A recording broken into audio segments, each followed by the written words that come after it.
Drag racing keeps us all young. And I firmly believe that. And everybody on dragracer.tv, welcome back. Welcome back. Oh.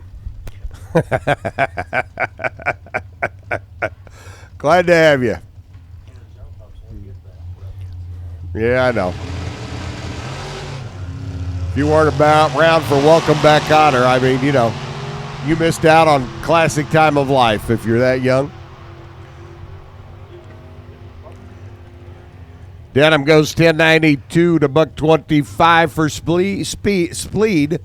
I'll split it out here in a minute. 1085, 133 by Amarine. You got some sleep. I got some sleep, yeah. I'm just trying to get the vocal cords to keep working. Terry Robeson and Del Hall rolling in next. Hall out of Texas. Grand Prix over here on the right-hand side. And Robeson out of Arkansas. 69 deuce. Oh, check out the pair in the water box. I love it. Terry Robeson, triple zipple. We'd like to have that back for the next run. Perfect light, hanging a bag of donuts on the starting line. 1083. $144 by Robeson, 928. 145. May have been a little quick for Dell. We'll give him low ET of the round for right now. 928 on a 1090 index. Jason Shades, Hemi-powered Rambler left side. Kent Height, the 401 Gremlin right side. When's the last time you saw a pair of Ramblers line up alongside each other in any form of competition? Kent Height, the 401 street legal through the mufflers Gremlin. Jason Shade, the pro charged Hemi-powered 65 Rambler American. 1084 to $129 for Kent. Jason Shade's going to look at that time slip and go, finally. 1089.5 at 153.27 on the tree. Shade may be on his way today. Kirk Worth. Milo Elkins rolling in next. Milo right. Kirk on the left. The Pontiac GTO. Runner out of Hayes, Kansas. Called Great Bend the home track. He is off and running. Elkins out of Beach City, Texas.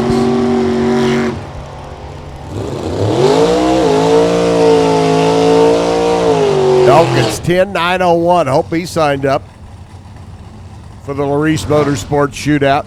If he didn't, he's going to be kicking himself in the you-know-what. 137 for Milo, 11.15 for Kirk. It's Rick Larson's Corvette comes rolling in. The Larson Farms entry. Down from Minnesota, and Rachel Smith. Miss Rachel.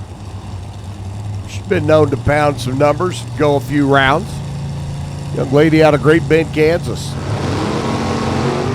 Big block Camaro over here on the right-hand side. The O'Reilly lane here at Heartland Motorsports Park.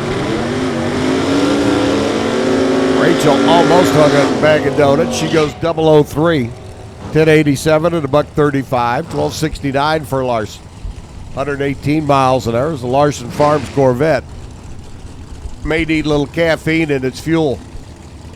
It was a little lackadaisical working its way down the track there.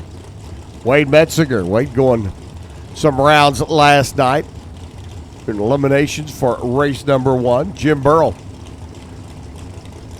Dad Burrell out of Claude, Texas. 70 Torino on the right-hand side, and a great big whopping stomp.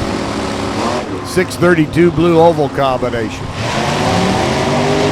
And yes, Matilda, it is all for you. Burrells wouldn't have it any other way.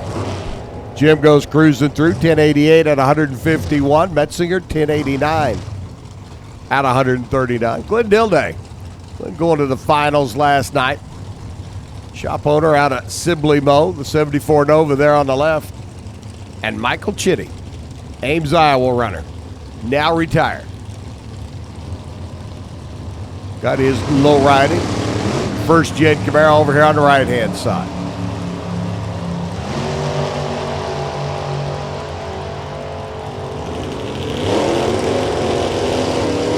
Dilday, 1088.8, 147, 1094 for Chitty. at $152. Nick Vogelsang. The Looney Tunes car comes rolling in. John Hellman out of Minnesota, a contractor by profession, a landscape contractor. Probably spends more time with the snowplow in the winter than he does with the lawnmower in the summer. Because they do have a tendency to get a little snow up there.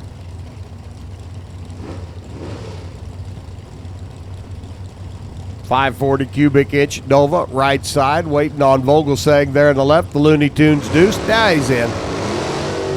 Run line start by Hellman. That's all right. Get it out of the system while you practice. Hellman right side, 10.902. There's another player. 133 miles an hour, 10.92 for Vogelsang.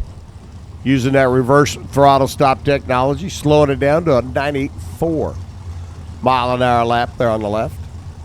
John Hopp, Battlement Mesa, Colorado. I don't know about you, but Battlement Mesa, Colorado just sounds like a pretty place. Darrell Bosquin out of Littleton. I've been to Littleton. It's nice.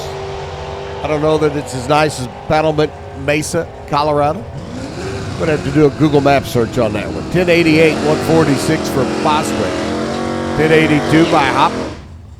As both of our Colorado runners make their way down track. Amy Jo Liberta, Sauk Rapids, Minnesota. Amy Jo's parked the deuce in the winner's circle before. Did it up at Earlville not that long ago. Dennis Harrelson up from Montgomery, Texas.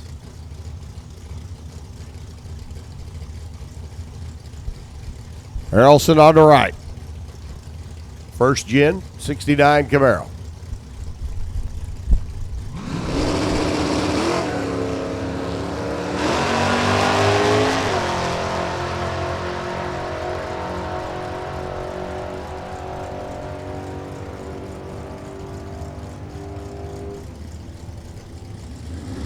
Amy Jo, 1091 and 128. Harrelson cruises through, 1086 at 124. Ooh, I'll guarantee you Battlement Mesa's pretty. It's over on the west side of the state as you come down out of the Rockies. Not that far from Parachute. Joel Sandstrom and Ed Ridenauer come rolling in. Eddie on the right-hand side, the Pit Stop Cafe out of Kennedale, Texas. Final call, Super Street. Final call, Super Street. If you're not in the lanes yet, well, obviously your party invitation got lost in the mail. Joel Sandstrom on the left-hand side out of Pingilly, Minnesota. So he goes working his way through, 1082 out of $149. 1088, 121. Nobody's come quite close to that low ET of the round so far. 928, not exactly numbers you want to see in a 1090 class. Andrew Withers, Wade Samuel, Wade over there, the black suede ideal car star. 65 Chevelle. Stock Eliminator, needs you to lanes, please. Stock Eliminator, your turn to come on down. And there's a whole fleet of you out there. Come on down. Stock Eliminator, need you to the lanes, please.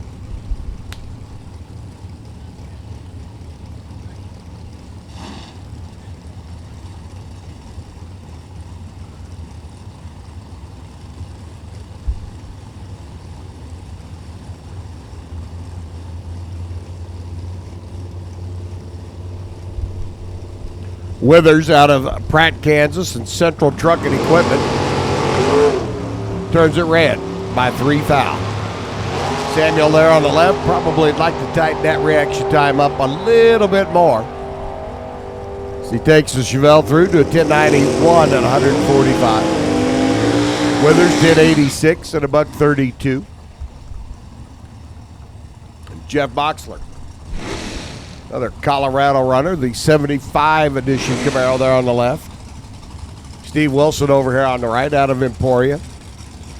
Gary Stinnet's engine building. Emporium down there, 394, small block. Steve's put it in the winner's circle before. national event level and divisional level. Get her done. Get her done.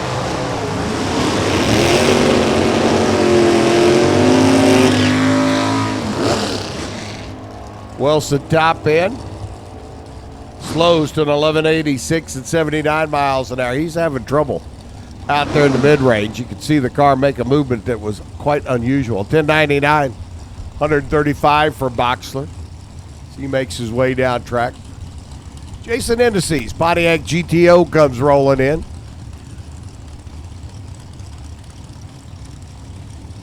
Runner out of the Show Me State over there on the left-hand side. Didn't make race number 1. He was at Columbus last weekend. Probably had to put a few hours in at work before he could take off again. Of course, this is Saturday. 1086 at 150 for Hennessy. 1095, Jason Rollins over here on the right-hand side, the metal shop. Camaro out of Nebraska. Goes cruising down the Boulevard. Jordan Pratt, Brian Sandlin. Sandlin left, Pratt right. George parked the Camaro in the winner's circle here at Heartland Motorsports Park before. Runner out of Bishop's Performance. Again, tip of the cap to Chris and everybody for their support of our DragRacer.tv program. Again, a big thank you to everybody for wearing your mask down on the starting line. Sure do appreciate it. Makes us look good. Helps all of our racers across the country and all of the race facilities across the country. Shows that we can do what we need to do. 1074 by Sandlin. If he was going for low ET, he missed. 151 miles an hour. Jordan Pratt, 1088. Buck 45. Del Hall's got that low ET of the round sewed up. Somebody goes quicker than his 928. Well, we may have to take him out back and slap him around a little bit. I don't know. Dan Bain, Jamie Cordell. Jamie on the left. The Deuce out of Wichita. Dan Bain over here on the right. Runner out of Las Vegas. Former Topeka resident. Works his way through now. 1091-2 out of 145. How about Jamie Cordell? 10-9-07. Definitely a number to contend with in that Larice Motorsports Insurance Shootout qualifying. Gary Wombolt's Camaro rolls in next out of Colorado. And Will Hatcher, double driving duty this weekend. Super Street, Cop Eliminator. Young man out of Satana, Kansas. Fleet of race cars continues to grow. 10-9-0-2 for Will. 135. 1091-1 by Wombolt at a buck 29. Both of those numbers might make it. Will certainly has an outstanding opportunity. Robert Weekland, Greg Pfeffer. Greg yesterday. I wonder if he's got rid of his headache after beating his head against the time slip booth. Took a 10th stripe down at the other end of the racetrack to break out. I mean, just like a mile and a half out in front. 10-9-0-2 by Pfeffer. The Goofy Grape Willies. 10-92 to buck 28 for Bob Weekland. The Cortez Transportation Duster. Both those drivers based right here. Right here. In the Sunflower State's capital city. Joe Peterson to Dave Ash. Dave giving it a run last night. Got down to the late rounds. Joe Peterson's S10. Out of Elkhorn, Nebraska. Over here on the right-hand side, the big block truck headed for the other end of the racetrack. So's Dave. Dave goes 006, 10-9-0-4. Pick it right back up where he left off last time. Joe Peterson, 11 flat at 144 miles an hour. Landon Neely's Chevy 2 wagon out of Florence, Mississippi.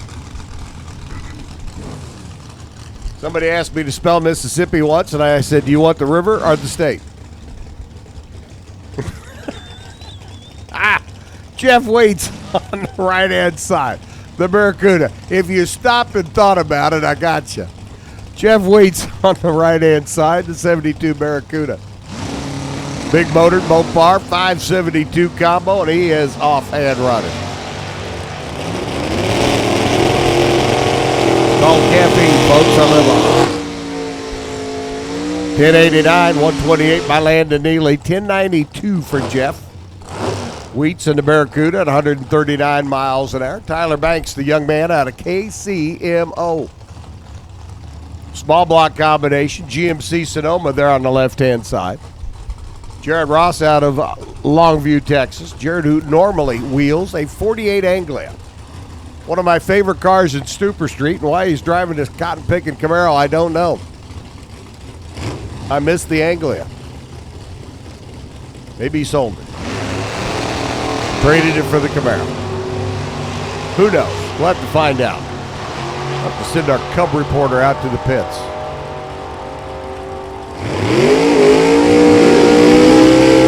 $10.79 for Tyler Banks.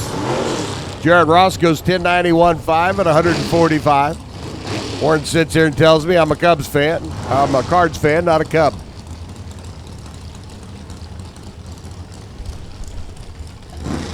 Brett Thornton on the left. Craig Butler on the right. The Butler did it. I hope the Butler got his book out of the back of my Tahoe yesterday. Down at the Corvette Museum a few years back, Bowling Green, Kentucky, in their library, and Craig Butler's factory manual, or the factory manual for an 83 Citation, was for sale in the library for $10. And I thought, man, there's only one person I know in the world that would love to have a Citation shop manual for an 83 Citation, and that would be Craig Butler. So I picked it up and finally remembered to bring it to him. 1091 by Thornton at $147. 1086, 144 by Butler.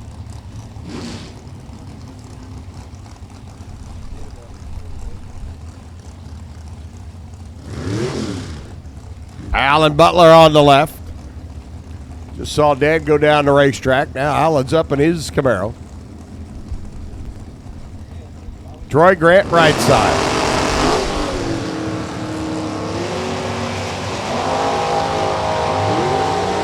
Troy Grant, your reigning division Super Street champ. He motors through 1089 at $147. 1088 by Alan Butler at 134. Scotty Rudo comes reeling in now. The runner out of Omaha, Nebraska, the Rudo Enterprises. S10. And Tony Jones. Tony Jones out of Texas on the right-hand side, the heating and air conditioning technician. If you have not seen the paintwork on Tony Jones' Camaro, you're missing out. Beautiful work. Beautiful metallic yellow. Gorgeous color. 1097, 146 for Tony. 1094 for Scotty Rudo. C Motors through at 124 miles an hour. Nice little wheel stand out of the gate. Small block combination underneath the hood of the truck is Ted Ash. And Chase Huffman. Chase. The accelerated graphics. Lucas Oil rep. Newly married and a high school shop teacher. Big block Camaro. Over here on the right-hand side, Ted's big block 61 Corvette. Stumbled across some old pictures while we were cleaning out the basement of my house. Found an old picture of Ted's machine up at the old Nebraska Cornplex up in Scribner, Nebraska. Sent it to him, said it brought back some memories. Ash goes motoring through, 1091.5. Look at Chase Huffman. Misses the perfect lap by a thou, 10.899 for Huffman. I got to get over by Huffman's to pick up my Lucas Oil. Hope everybody's had a chance to sign up for the Lucas Oil Contingency Program. And everybody needs to. Just for the simple fact of all the support that Lucas Oil gives to all of our sportsman racers here in the Lucas Oil Drag Racing Series. Sign up for the program, boys and girls. Well worth it. They pay. They support you. You need to support them. Johnny Lima, right side. Brian Gustafson left. A couple of Texas runners. Leave them on the right. The old milk wagon, Camaro. Third generation goes through 1092 at 148. 1091.9 by Gustafson. 500 cubic inch Mopar cruises through the lights. Tripping the lights fantastic at 126 miles an hour. Tony Fuller up. Camaro on the left, and Chris Burrell. Chris, who had the Ford rockin' and rollin' yesterday. Oh, baby, did he ever.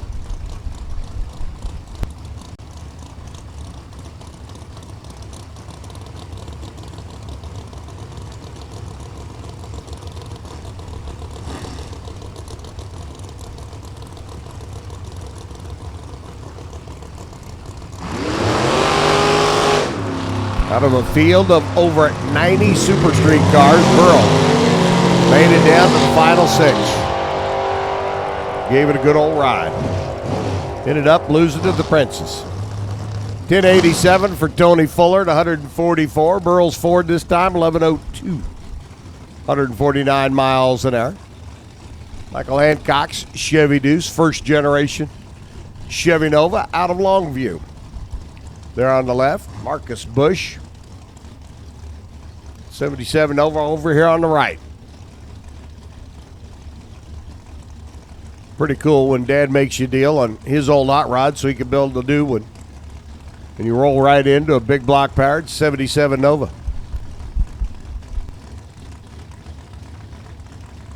Stock Eliminator needs you to lanes, please. Stockers need you to lanes.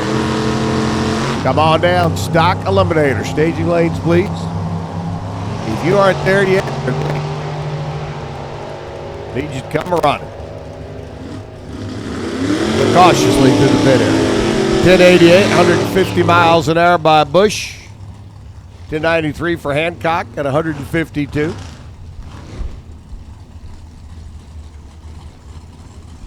Makes me wonder, back in the days when they signed the Declaration of Independence, when John Hancock signed, did he pop the top off of a cold one and go Bush?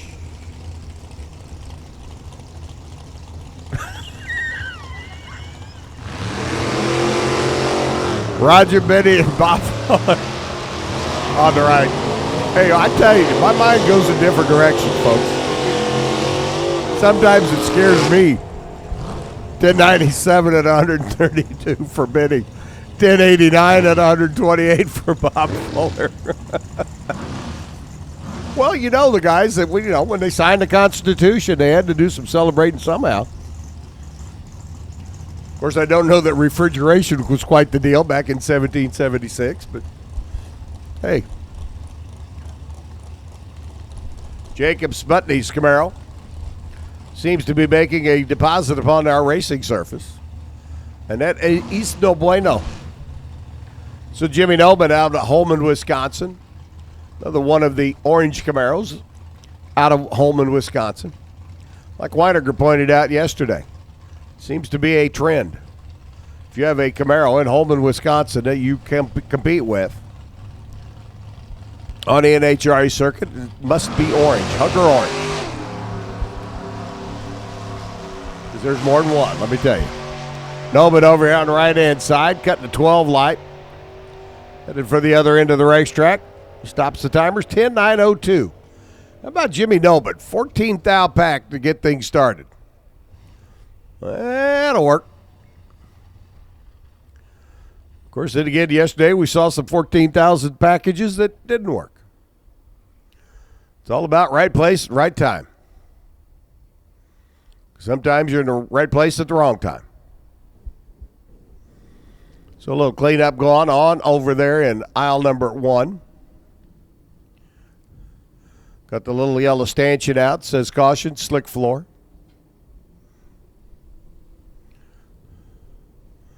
Crew doing their dagnabbis to get it cleaned up, mopped up, wiped up.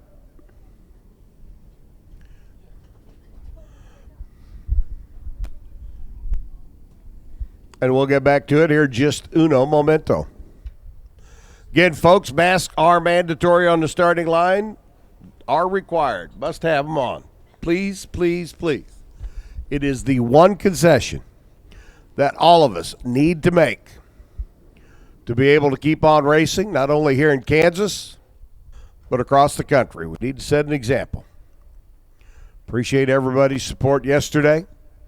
Y'all did a real good job. On behalf of NHRA at Rock Park, P5 team, sure does help make a difference. Race number 2 getting underway. Set a good example here. We can hopefully come back for the national event. Not that far away. And also our race out in Great Bend, Kansas. If we set good examples here, who knows what tracks will have the option of opening up across the country, saying, they can do it, we can do it. You just never know. Wendell Shelton comes rolling in now, alongside Timmy Shell.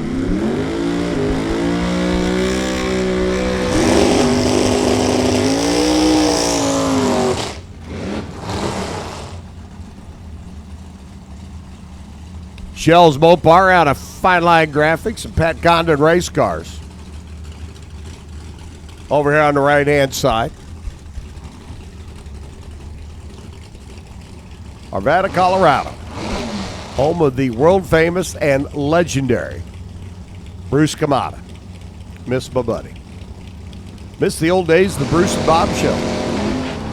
Hey, if you weren't around for the Bruce and Bob Show, you missed out. And those of you that were, keep your mouth shut. Tell no tales.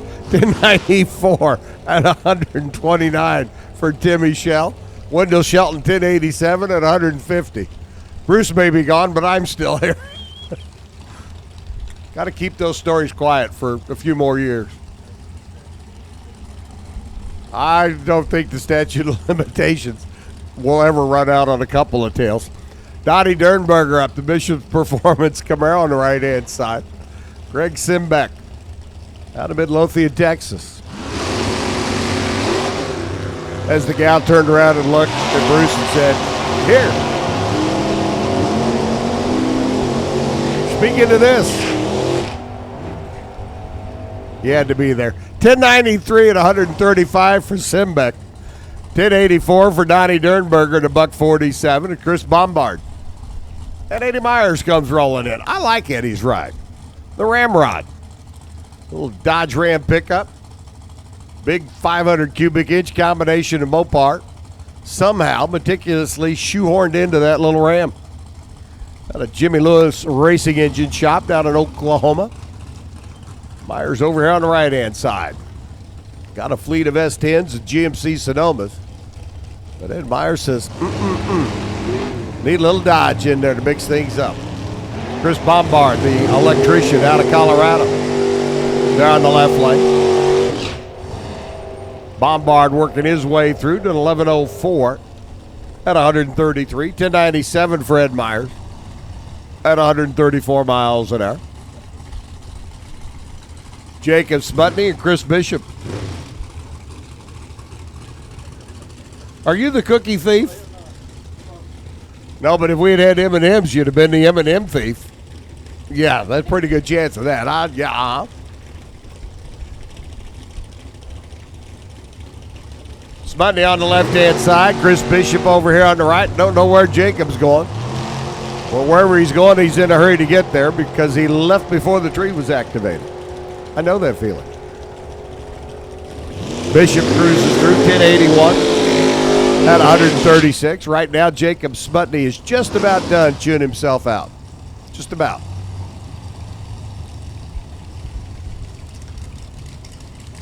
Ransom, Fransom. I can hear it from here. The big dog, Steve Dominguez, taking on last night's champ, the Princess, out of Ainsworth, Nebraska. Mark Von Heater. The Princess holding the Wally at the end of the evening. There were smiles in the winter circle here. There were smiles back in Ainsworth. got the message that they were screaming and yelling, jumping up and down, and doing a great big old happy dance.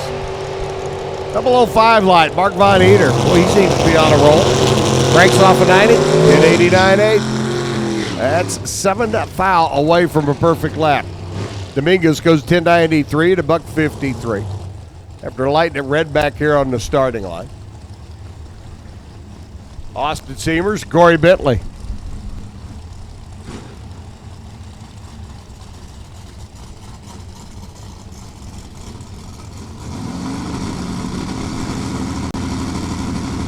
Well, that answers that question.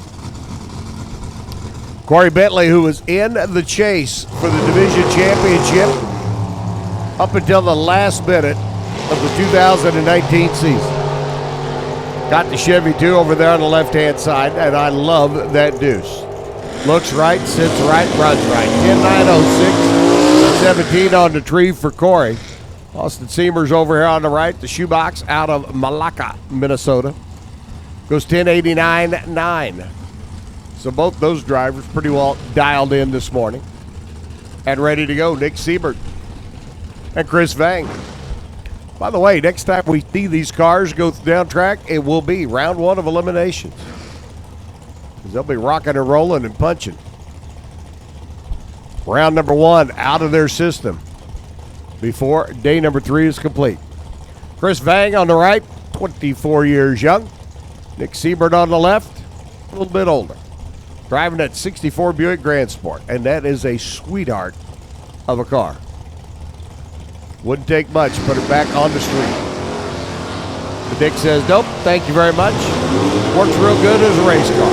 And it does. Picked up a couple of wins last year. Oklahoma, Minnesota. 1089 and 121 for Siebert. 1091. At $1.27 for Chris Vang. So Siebert's under by 7. Vang's over by 13. Both drivers pretty well on the tree. Chris Tees and Ross Smutney.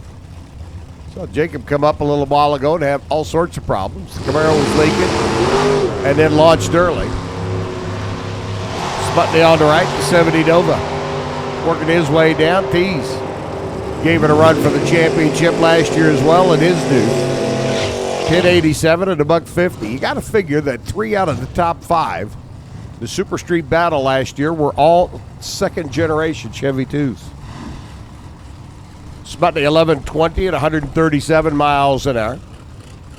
Mike Campbell and Paul Bassett. Campbell's Malibu out of Minnesota went deep into the program last night. He made it down to the final 6 car. Masick over here on the right, the Malcolm, Nebraska-based runner.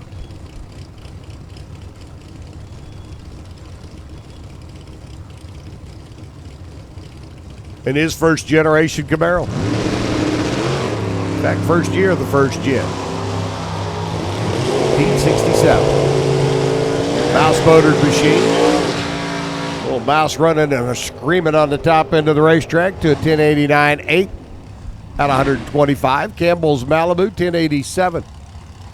At $1.47. Tommy Phillips up. Heidi Robeson's Chevy Cobalt.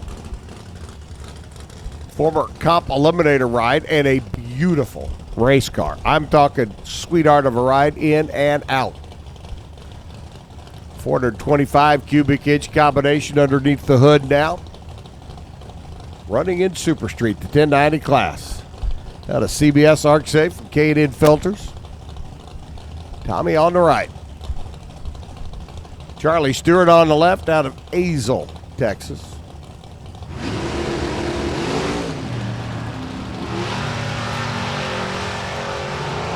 Charlie a consultant by profession. I guess if you got something you want to talk about, you could consult with Charlie.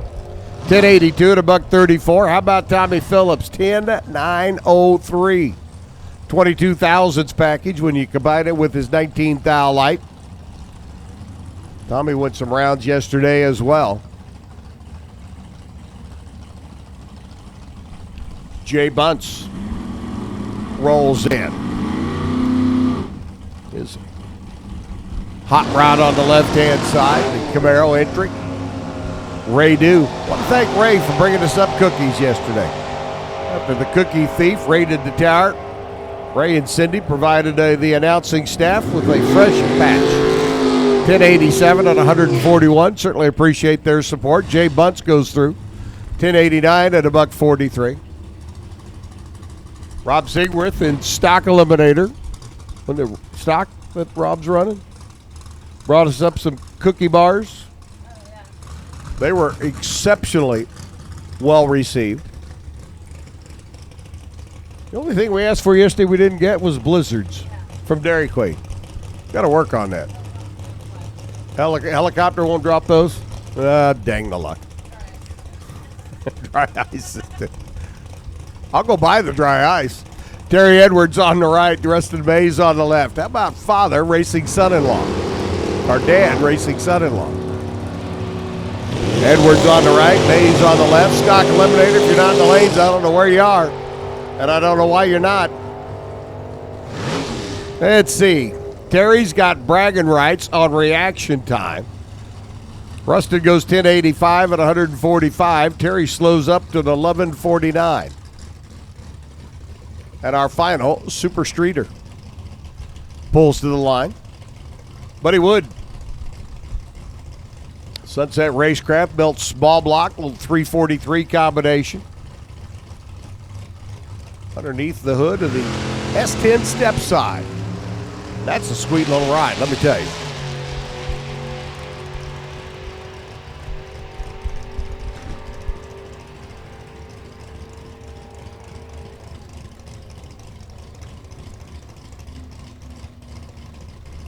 .1087 at 129 miles an hour for Buddy as we put Super Street Time Trials into the books.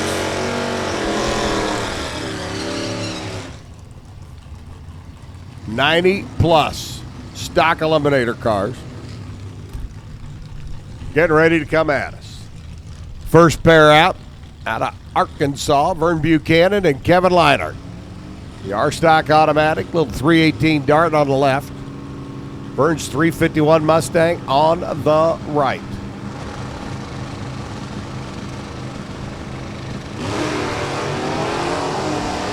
Giddy up, little pony. Vern Buchanan off and running. Vern, who's been at this a long time. 1136 and 115. 1346, Kevin Leinart's little 318 Dodge Dart. Vern at 64 under. Kevin at 58 under. And Ronnie Charnes. V-Stock automatic for the runner out of Olive Branch, Mississippi. And Ellis Booth, the W-Stick 4-cylinder Pinto wagon over here on the right. Ellis had a lot of fun at Columbus, Ohio last weekend. This little Pinto wagon just kept knocking him down.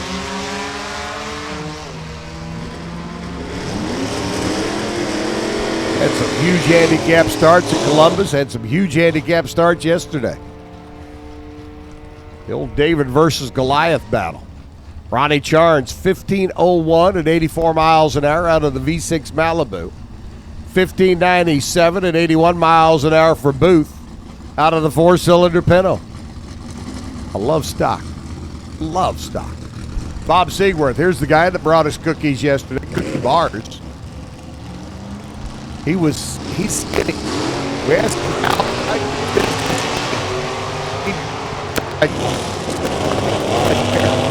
I don't eat all of them myself. And there were some missing. I'm here to tell you. Yep. They're good. Oh, are they good? 1089, $1.23 for Robert. 1154 for Lauren Gottschalk over here on the right. Sigworth goes 60 under. Gottschalk at just an easy 15 under. Timmy Ames, E-stick car, 344 speed. For the runner out of League City, Texas, Kevin Hemingway. About a 4-cylinder front-wheel drive LeBaron.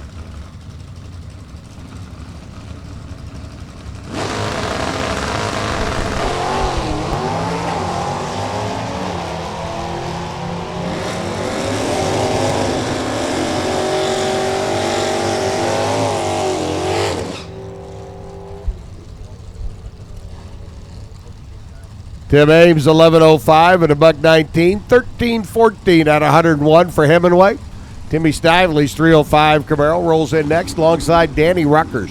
Beautiful 350 Camaro out of San Jose, Texas.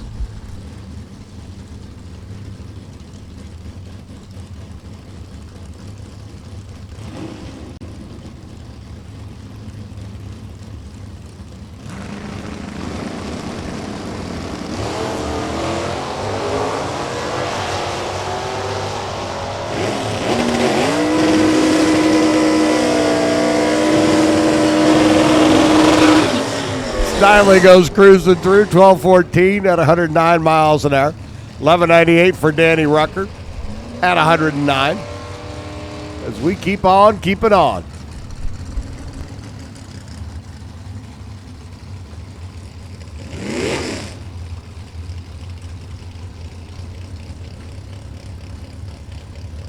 Jeff Johnson's D-Stock Automatic 390 67 Mustang. One of my favorite Mustang body styles. And Johnny Beeson, C-Stick car. The LS Power 99 Camaro. Putting a gearbox behind the power plant. Beeson out of Ava Mo, working his way down track. Hustling and bustling his way to the finish line here in the O'Reilly Lane. 10:48 out of 127. 10:75 for Jeff Johnson. Beeson goes 87 under, takes the number 1 spot for now. Johnson goes 79 under, and he slides into number 2. Cecil Bray's 70 version rolls in. The 428 B-Stock Automatic combo there on the left. Mike McMahon, the runner out of Port Charlotte, Florida. Another Division II car repped here this weekend. Michael. New power plant, our new engine underneath the hood, if I remember reading correctly on his page. Hustling down track with the Corvette, goes 11:44 to 114, 10:76 by Cecil. McMahon at 70 under, up to the number 3 spot. Bray 48 under. Right now slides in number 10, but we got a long way to go before we finish up qualifying. 14 cars in, that means we only got about 80 left. Jay Story on the right. Factory stock B Copo Camaro. Scott Burton on the left. The factory stock C Mustang. Scotty, your reigning division champ, over there on the left-hand side.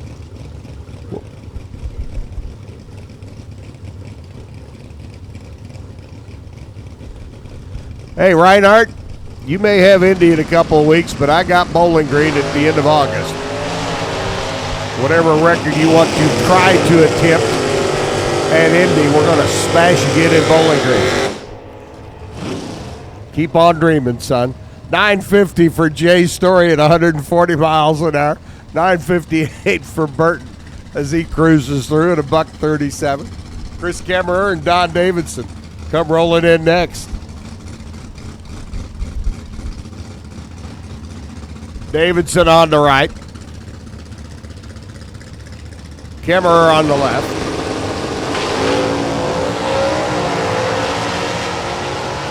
This is the late model drag pack at a blackjack race.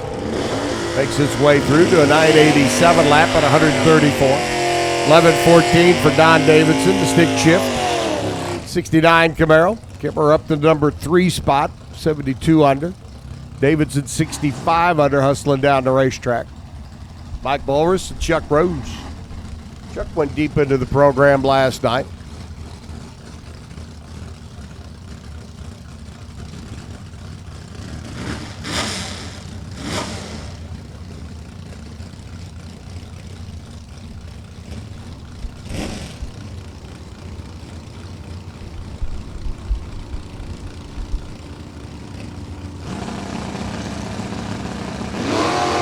Chuck, another one of those cars that had to pull up alongside Rick Kopechka's number 1 qualifier. How about Chuck Rose? Hangs a bag of donuts here on the starting line.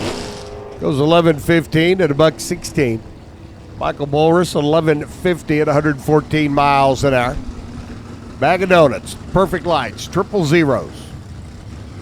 Looks like 3 donuts back here on the starting line. Or as Christy Schumer would say, triple zipple. Bill Hatcher on the right, Troy Henderson on the left. Have we got a verbiage battle going on here, Warren?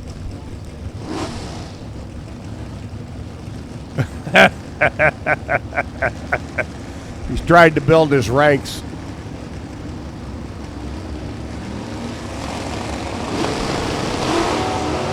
Anderson reaching for the sky in the big block, 4-speed Camaro. There on the left.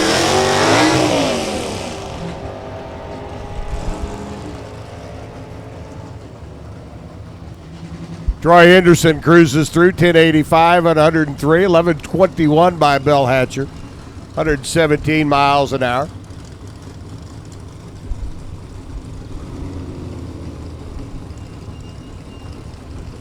Robert Tilton and Kyle Ratcliffe comes rolling in.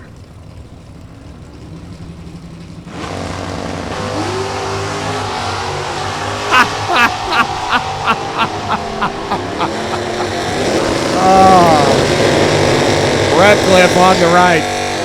1077 at $1.25. 1074 by Tilton at 122 miles an hour.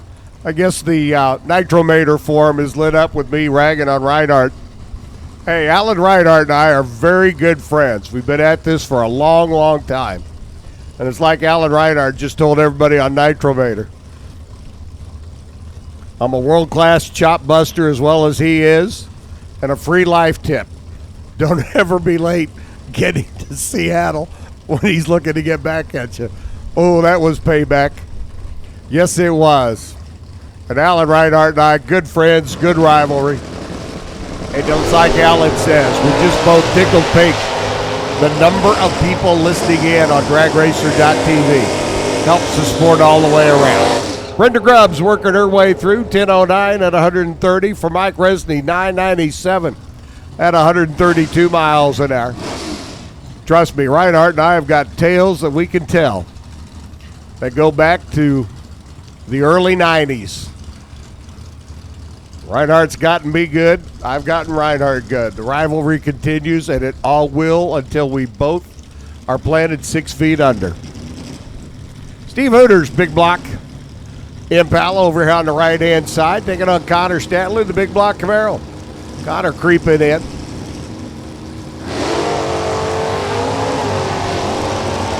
Lights the bulbs, and away he goes. Johnny Beeson still sitting in that number 1 spot. Connor Statler goes 10:59 at 123, 11:60 at $1.13 for Steve Hooter as the Impala makes its way down the racetrack. Don't ever be late to Seattle. James Reed, Danny Nugent. Someday Alan and I are going to write a book and explain all these stories. Well, maybe. Nugent on the right, the H-Stock automatic Chevelle. Got that chassis preloaded, and away we go. James Reed. Reed, another one of the cars. Had to give up one of them 7-second starts yesterday. Reed goes 9:36 at 141. Nugent 11:91 at 109 miles an hour. Super Comp to the lanes, please. Super Comp. Need you to the staging lanes, please. Super Comp, come on down. As Darren Robinson and Bobby Brandon come rolling in.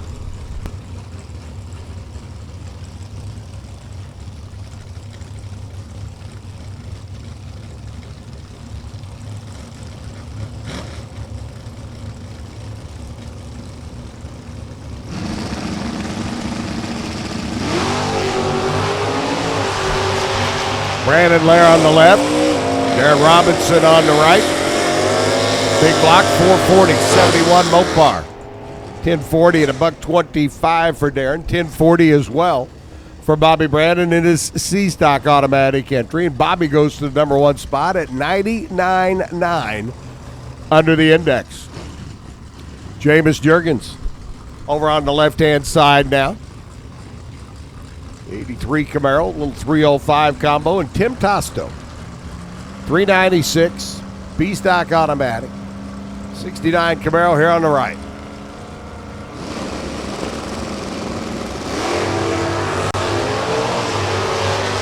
Front end up, front end down. Zippity-doo-dah, zippity-a, and away we go. 1060 at 123 miles an hour for Timmy. 1149 at $1.14 for Jameis. Bobby Brandon's 99 under, still leading the pack. Johnny Beeson, number 2. Jeff Johnson, 3. Bob Tilton, number 4. Chris Kemmerer's Mopar sitting number 5. The reigning Division 5 champ, Scott Burton, sitting the number 6 spot right now. 34 cars down track. He's only got about 60 more to go. Round out this qualifying session, the one and only session of qualifying for Stock Eliminator. Bill Bagley rolling in now out of Bagley Tractor and Equipment down Longview, Texas way. Need a new Kubota tractor? Still lawn equipment? Get hold of Bill. Jamie Greening out of Columbia Mo. Little V6 powered stick shift S10 over here on the right hand side. Bagley cruises through 1106 on the 1185 index at 117. Glove 16 by Jamie. Two good, strong running vehicles there. Jamie up to the number 4 spot. Bagley into the number 5 spot.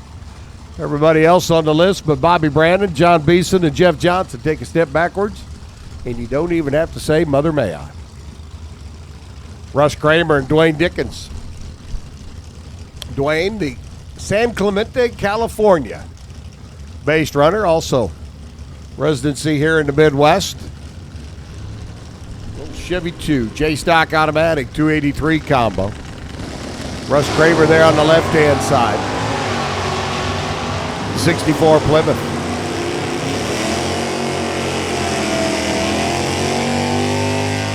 Kramer goes cruising through 1061 at 125, 1173 by Dwayne. 109 mile an hour lap. Paul Anderson's Malibu comes rolling in next for the runner out of Minnesota, and Jack Olson out of Ipswich, South Dakota. 86 GMC 350 combo, the O stock automatic entry. Those of you listening in on that belong on the Nitromator forum, have Alan tell you sometime about ordering a cold Budweiser at the Golden Inn in Golden, Colorado. It's a tale in itself.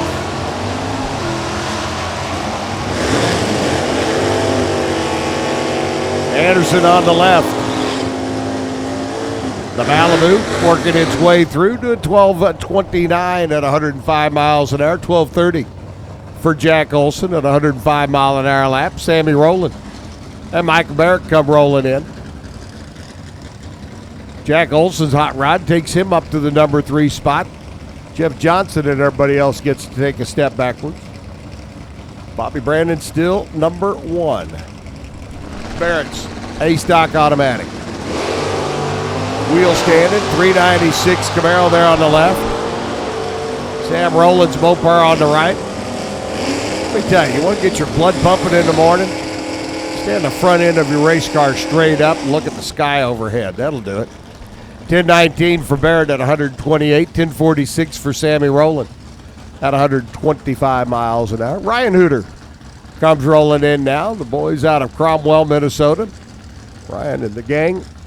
All the cars getting painted at Steve's Body Shop, the big block Camaro.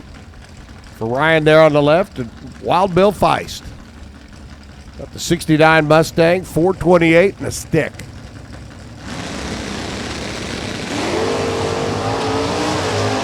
Third, high. He's at high gear before he makes it 500 feet down the racetrack. That 428 screaming down at the other end, goes 1018 at 129. Ryan Hooter's Camaro, 1032 to $127. Bill Feist jumps into the show. 76 under the index and in the number 9 spot. About halfway through our qualifying session is Jamie Peach. The Jared Hooter comes rolling in. Another car painted at Steve's shop. And another 69 Camaro, this time the small block. G-Stock automatic combo. Jamie Peach there on the left. The line performance, 455 Buick goes rolling through. 1129 at 114, 1162 by Jared. On a 97 mile an hour run is Phil Giles. Phil going deep into the program with not one but two Camaros last night. One here in stock, one in super stock. Made it down to the semifinals, where he had to square off against Jeff Lopez in a heads-up race for the factory stock C comp. Came up just a tad short down at the other end of the racetrack. Jeff went on to runner-up in race number 1. Giles cruises through 970 to 137. David McCaw's K-Stock automatic wide, the Express Auto Machine. Chevy Camaro out of South Dakota cruises through 1199 at 110. Good lap for McCaw. Putting her down in that 11-second zone. Bobby Brandon still leading the pack. Michael Barrett's jumped into the top 4. Jack Olson's number 3.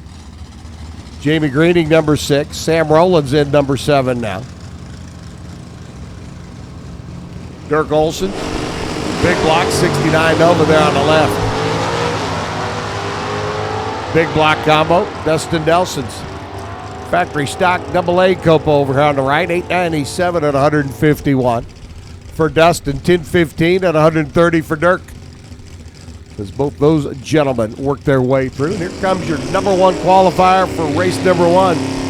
Brent Kopetka, the direct connected 86 Dodge Charger, 135 cubic inch 4-cylinder. Former ET Finals champ, number 1 qualifier on numerous occasions. And the David in the David and Goliath battles here in stock eliminator. Marlene Nelson, right side. J-Stock automatic, another member of the Line Performance bunch. Marlene, who's been to the final round before on the national event level, can get her done, let me tell you. 001 out of the gate for Marlene, I'm telling you. Sweetheart of a lady, but you don't want to pull up next year in eliminations. 12-11 at 107 by Marlene. Kopetka cruises through 1649. At 71 miles an hour, puts him 95 under the index. He's going to be number 2. Marlene goes 33 under and into the number 47 spot. John McLaughlin's G-Stick, 383 Roadrunner. Meep. Up alongside Lynn Johnson's C-Stick, 428 Mustang. Winding them up, tree comes down, dump the clutch, and away we go. Gentlemen in the right-hand lane, I want to extend a serious thank you to for the opportunity to drive his second car. Race number 1, 11:35 at $1.16 by John. 10:52 for Lynn Johnson. Lynn goes 83 under, number 5. McLaughlin's 54 under, number 37.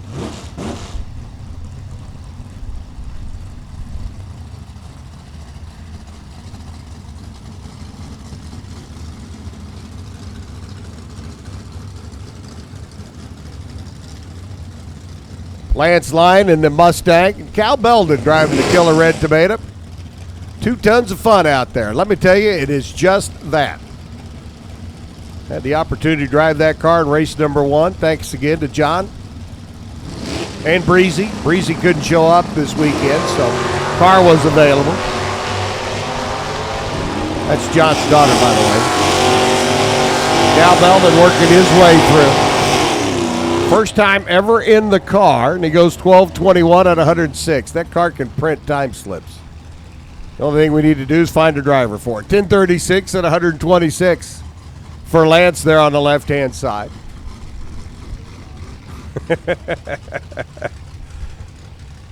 Larry Anderson's stick shift.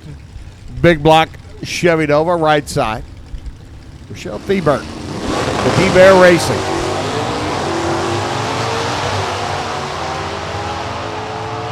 Michelle out of Lewisburg, Kansas, a transplanted Canadian. Goes cruising through, 1182 at 109, 1069 for Henderson. Rochelle at 82 under, up to the number 6 spot. That's a bad K-Stock automatic, let me tell you. And Larry Henderson, 65 under, slides in number 23. Another one of our slow rollers that makes life interesting in stock eliminator. Stan Topeka, the 135 cubic inch Dodge Aries K-Wagon. When's the last time you saw a Dodge Aries wagon? I mean, besides 1984. Jeff Cheney on the right, driving the Buick. 455 combination. Sarah sitting there next to me says, I saw one yesterday. Looked just like that one. Yes, it did. 1680 at 79 miles an hour for Stan. Z goes cruising through. 1104 for Jeff. Stan 64 under and sits number 27. Cheney goes 50 under and he sits number 43. Daryl Goheen and Carson Pettigo. Carson over here on the right-hand side. The big block, 402 combination. 70 Chevelle. Former Division 5 Rookie of the Year. Picked up that accolade a few years back. No longer a rookie. That old heavy Chevy hikes the front end up in the air. Starts working its way towards the other end of the racetrack. Carson goes cruising through, 10:56 at 1, 2, 3 for speed. 11:05 at 118 for Goheen.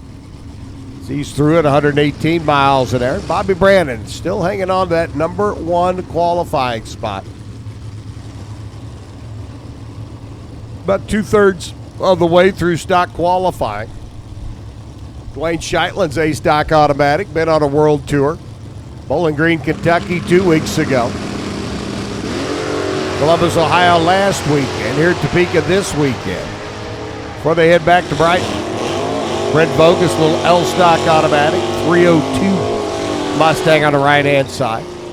1024 by Dwayne. 128 miles an hour. 1263 by Brent. On a 92-mile-an-hour run is Larry DeForest. And Dan's Rust comes rolling in. Dan, beautiful new hot rod. The Mopar over here on the right-hand side. He was showing it off to me yesterday down in the staging lanes. Nice, clean execution for his 2019 Challenger. A stock automatic entry. This is not a drag pack car. This is a street car converted over to drag racing. 392 Hemi underneath the hood, and you want to talk about clean? Oh, baby. Best Engineered Award winner. And deservedly so. Larry DeForest takes the Cobra Jet through. 952 at 142. 1026 by Dan at 129 miles an hour. DeForest goes to number 13. 77 under. Dan's Rust, 73 under. Number 17 with the event's best engineered hot rod. As Ron Feist comes in. Saw Wild Bill earlier in his stick shift Mustang. Ronald comes wheeling in now, the 390 Fairlane. Up alongside Larry Hill's new drag pack, the factory stock D. Dumbo the Flying Elephant on it. And if you look real close, you can see that Dumbo has caught that magical feather.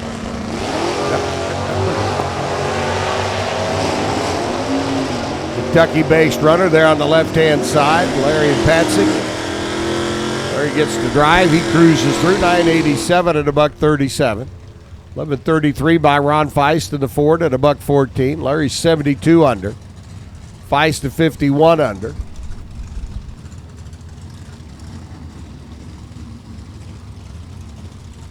And Super Comp, we need you to lanes, please. Super Comp, if you're not in lanes, don't know where you are. Don't know why you're not, but we need you. Here comes the old man, Chris Knudsen.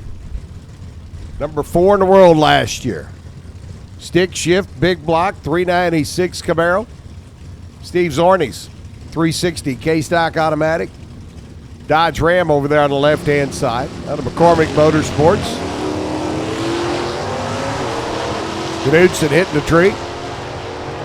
Headed for the other end. Got her stuck in high gear now. Rocking, rolling, rumbling, tumbling, 1060. 125 miles an hour, 1207. 108 for Steven. As he cruises through the top end. Top 5 right now, Bobby Brandon, Brent Kopetka, John Beeson, Jack Olson, Lynn Johnson. But we're not done. Corey Hopkins comes rolling in now. The G-Stock automatic, 383 Dart. Only Corey's got issues. Wes Neely's I-Stock automatic Firebird on the right-hand side. Boys out of Mississippi and the Neely family making their way up. A couple of race cars. Wes always tough in this hot rod. Gentlemen can cut a light, let me tell you. You never take that Firebird lightly.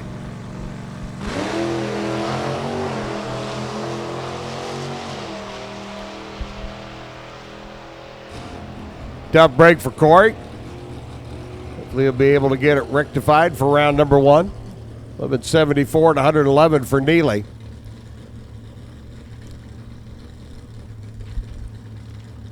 And the next pair come rolling in. Another runner out of line performance. Back Cavisto. 74 GTO. There are two of these on the property this weekend. One here in stock. Bill Rinks in super stock. And I do believe what was officially the last year for the GTO. That is until GM brought a Holden model over and rebadged it for sale here in the United States. 74 GTO and a Nova Arventura body frame. Craig Maddox out of Maddox Motor Company. Tipping the cap to Craig. Whoa, that ain't pretty. That's a whole lot of smoke out of the back of Craig Maddox's car.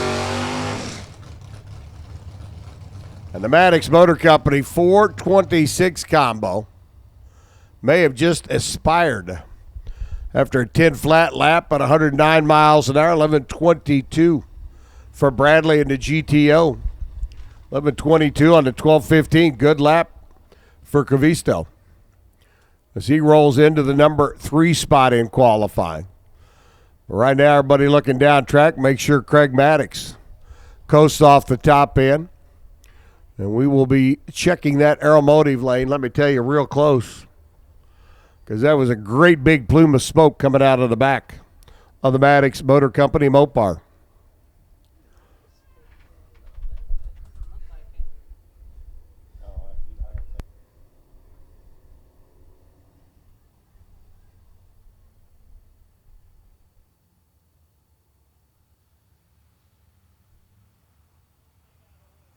So the over-the-wall gang jumps over the wall.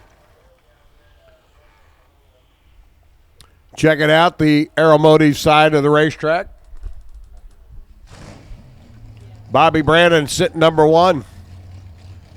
About 2/3 of the way through our stock eliminator qualifying session. The one and only qualifying session for race number 2. Bobby Brandon, 99.9 under. Brent Kopetka, number 2. Bradley takes the Pontiac GTO. Out of line performance to the number 3 spot.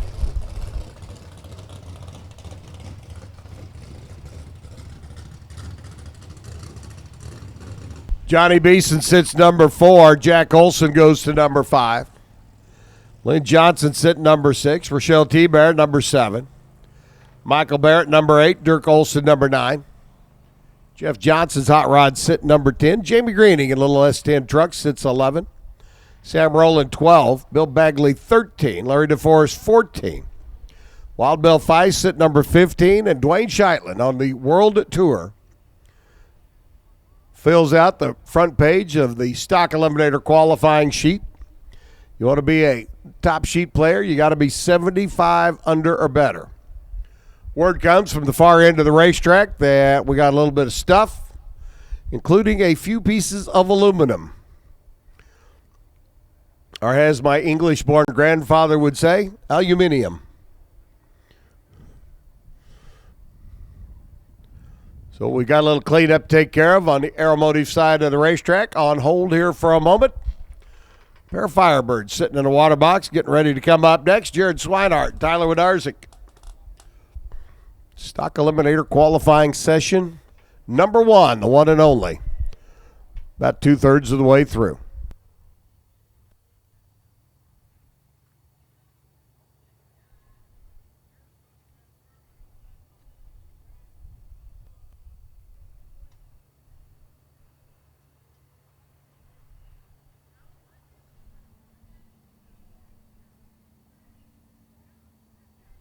Kansas Department of Transportation and your Kansas law enforcement community. Want to remind everybody that if you are drinking tonight, please designate a sober driver, if you would.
It's another winning weekend for the Bob McCosh Racing Team. The all-new Traverse is on sale now at Bob McCosh. With this SUV, everybody can ride. The new Traverse is big, bold, and beautiful. And with 310 horsepower, you and your crew will be first on race day. So make a pit stop by Bob McCosh today and take a ride. Chevrolet makes the SUV. Bob McCosh makes the difference. The all-new Chevy Blazer is back at Bob McCosh. This SUV is a unique mix of style, elegance, and performance, pushing over 300 horsepower. This new Blazer puts the sport back in sport utility. So find new roads to Columbia, Missouri. Chevrolet makes the car. Bob McCosh makes the difference. Stop by Bob McCosh today and see how Chevrolet took the best truck on the road and made it even better. The 2019 Silverado is stronger, bigger, and more advanced than ever. If you're racing or just riding, this Silverado will not let you down. With 420 horsepower, see your savings at BobMcCosh.com. Chevy makes the truck. Bob McCosh makes the difference. It's another winning weekend for the Bob McCosh Racing Team.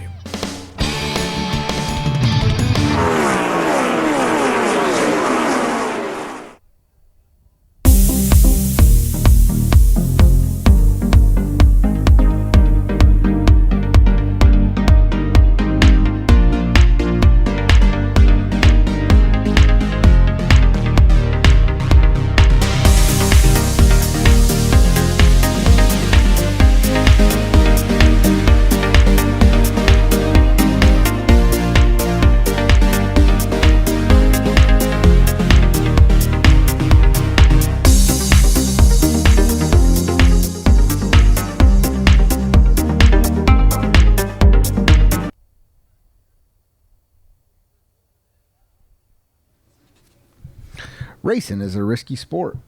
Don't take risks with your racing operation. On or off the track, protection from LODRS Motorsports Insurance is not a risk. Get your quote today at LODRS Motorsports Insurance.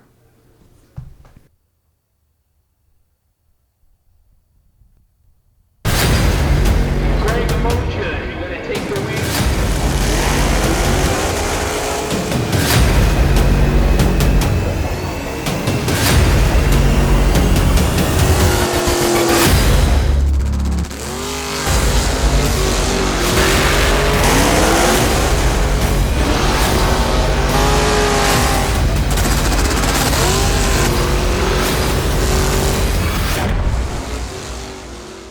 Cleanup continuing on the automotive side.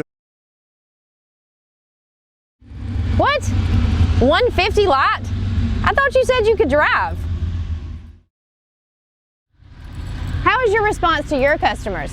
For a free evaluation, call us 412-651-2356.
Whoa, big boy.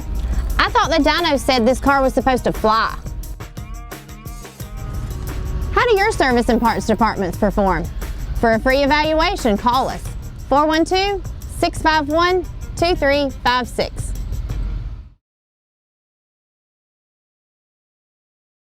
Racers, when it is time for your next race trailer, built the way you want without compromise, look no further than Vintage Trailers.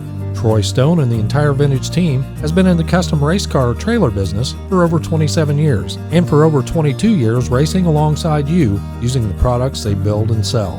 Vintage Trailers can put you in exactly the right equipment, whether it's with living quarters, bath facilities, traditional rig, or a stacker, with over 24 designs in-house or built to your specifications. No matter what the need for you, your team, or your entire race operation, Vintage Trailers has what you need. Just look for the slime green rig at the next race to see the quality, vintage manufactured custom stacker, or check them out on the web at vintagetrailers.com. Vintage Trailers, quality by design.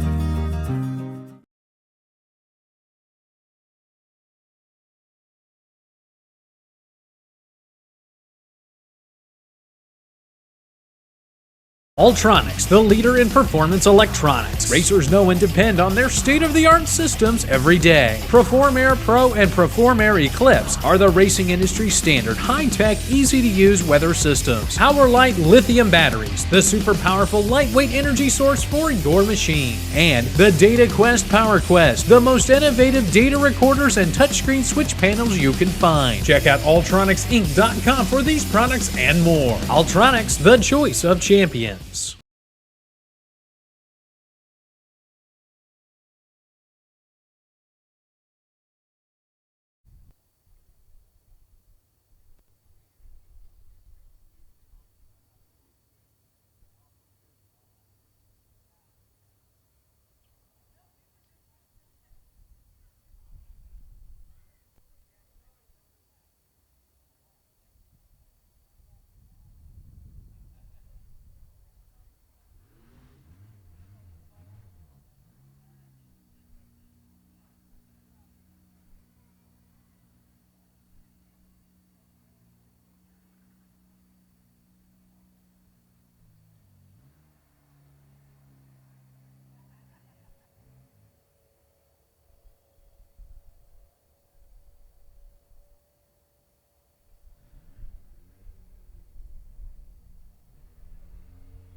Folks, do want to let, excuse me, folks, I do want to let you know that if you lost a temperature gun yesterday, we did have one turned in. You can identify what kind it is, what color it is. Be more than happy to reacquaint you with your temp gun. Do have it here on the announcing deck. But if you lost your temperature gun, let us know, or let me know. And if you can tell me what brand it is and what color it is, I'll reacquaint you with it. If not, I'll take it home with me and check my temperature daily and make sure I don't have any symptoms. Anyway, but we did have a temp gun turned in, so if you're in need of one, or if you lost yours, not if you're in need of one, but if you lost yours, come see me here on the announcing deck, and we will see if we can get you reacclimated with your temperature gun. So far this weekend, we've been batting 1,000 on these calls. Good morning, Jeremy. Morning, Carrie. Been batting 1,000 on the parts calls. I think we've pretty much had everything answered that we've been looking for. Heath Phillips last night was looking for a black 7AL3 box. I think he finally turned one up. But we found master cylinders, bearings, and a few other parts and pieces this weekend.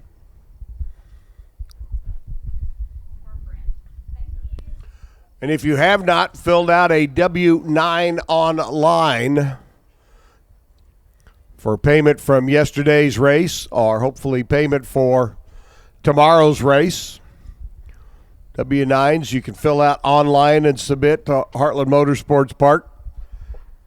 If you can't fill one out online, we do have paper W-9s. You can do it the old school way. They're available up here right behind the announcing deck in race control. We'll be more than happy to let you get one and fill one out and get it turned in. Because if you got money coming, we can't send it to you without a W-9. Because you know Uncle Sam, he wants to know everything you got going on. So if you got money coming, do need to have a W-9 either on file digitally, electronically, or manually with pen and paper. And if pen and paper is the best way to do it, come see us. We'll give you the paper. You supply the pen, fill it out, get it right back to us.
Heath Phillips, send me a text real quick, would you please? Heath Phillips, send me a text.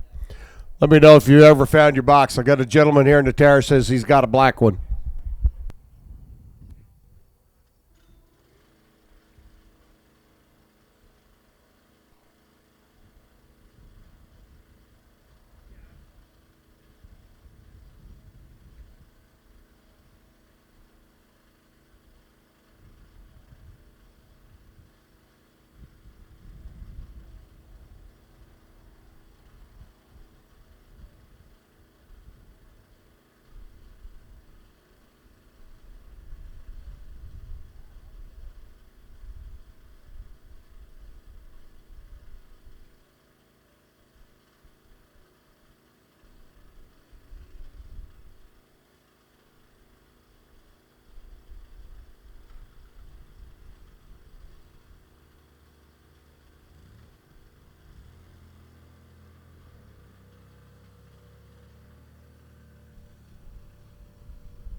Well, this is a different parts call. If anybody out there found a TCU football, it fell out of a golf cart this weekend, and the folks' son would love to have it back. If you found a TCU football, bring it to me here in the tower, if you would, please. Race control, the announcing deck, and I'll make sure it gets back to the proper owner. Fell out of a golf cart somewhere on the ground, so if anybody found a football and it says TCU on it, like in Texas Christian University, TCU football. If you've got it, a young man would love to have it back. Come see me here at the tower, bring it to me, and I'll make sure it gets back to its rightful owner.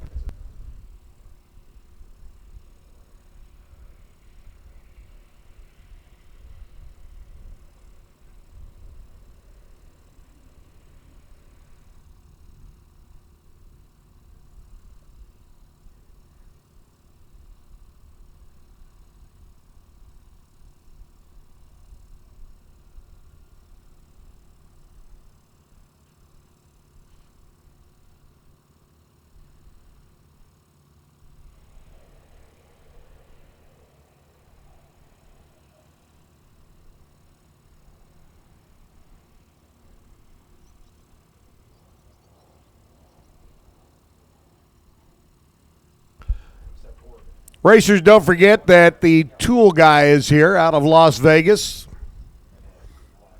If you're in need of that ever elusive 10mm socket, you know, the one that falls on the floor and rolls away into the netherland of tool disappearance, he's got them. He's got a lot of other good stuff over there, too. Just as you get ready to roll into the staging lanes, he's right there on the right-hand side. Made the trip out of Vegas to come join us here in Topeka. Had him at a couple of races this year, and Dan is always available for all of our racers. Got a lot of good stuff over there. Be sure and stop by and see Dan, the tool man. He'll get you squared away. Lots of stuff. Wrenches, screwdrivers, nuts, bolts, wire cutters, zip ties, extensions, blower nozzles. I mean blower nozzles as in for like air chuck, air hoses. I mean, you could outfit your toolbox and your race trailer with one stop at Dan's. Dan would love it if you outfitted the toolbox and the trailer at his place, but seriously, if you're looking for that particular part or particular tool that you haven't been able to find, stop by and see Dan. He'll get you squared away, and I will guarantee you that. And even with 10-millimeter sockets, he's got his. He hadn't lost all of them like all the rest of us have.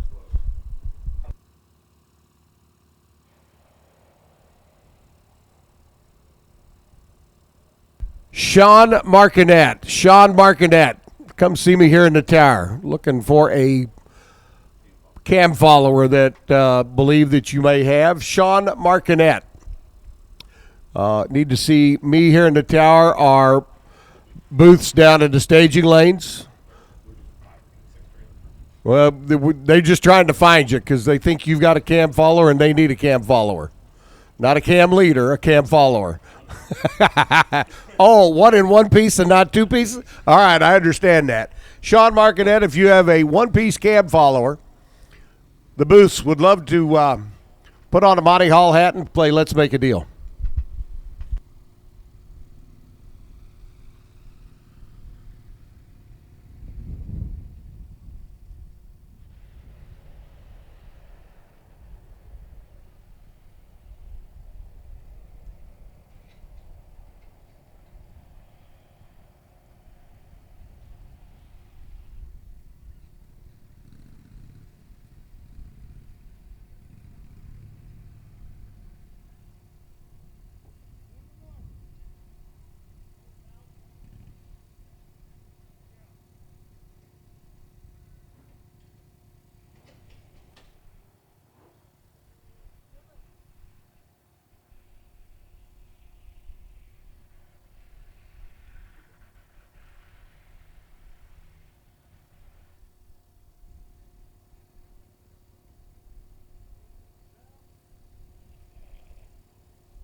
All right, well, scrub-a-dub-dub and the cleanup at aisle 1. All taken care of now. Back to stock eliminator qualifying session, number 1 and only. Bobby Brandon leading the pack, 99.9 under the index. Brent Kopeckis, slow roller at 16.49, sits number 2 at 95 under. Jared on the left-hand side, Swinehart Automotive. Runner coming up out of Oklahoma. And Tyler right down the road in Wakarusa.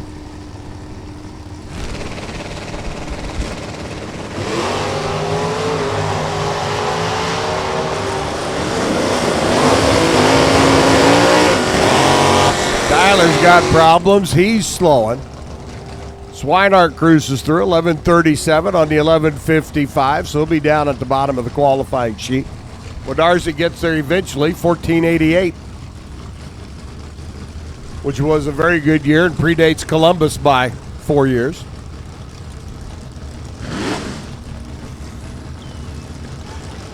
Jerry Bennett's D-Stock Automatic. Brad Van Lant's D-Stock Automatic. You want to go racing? Brad Van Lant's car's for sale. And he made it down to like the final 12 cars last night. That's a bad running 340 Mopar. Brad will make you a deal on it. 1083 to $1.19. 1090 for Jerry Bennett as he cruises through at 98 miles an hour.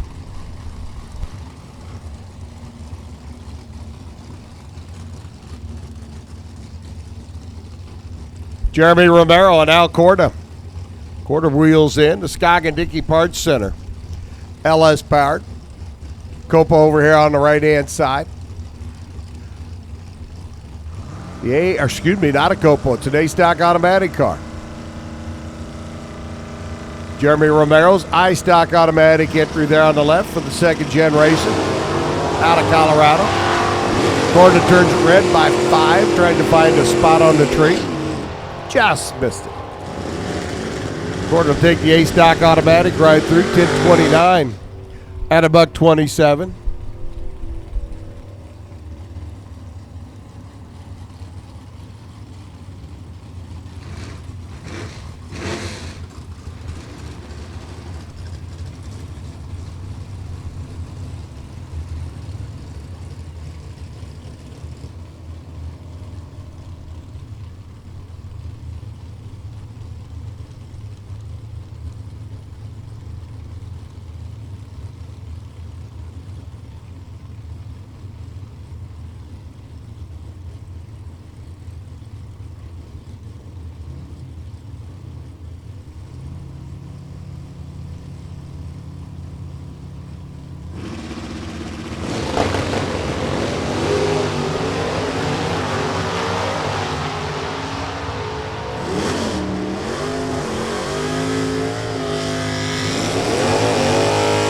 Johnny Dykema cruises through 1020 to $1.17. Marion Stevenson 1072 at 126 miles an hour.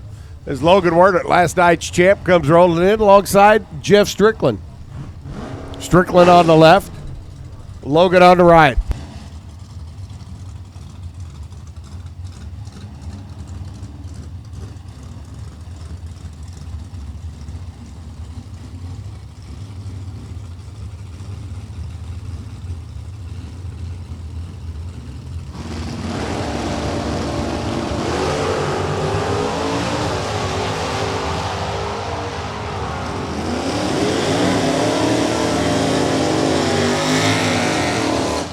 Strickland motors through 933 at 142, 1121 by Logan as the last night's champ cruises on in. Joey LeBlanc and Jeff Lopez come rolling in.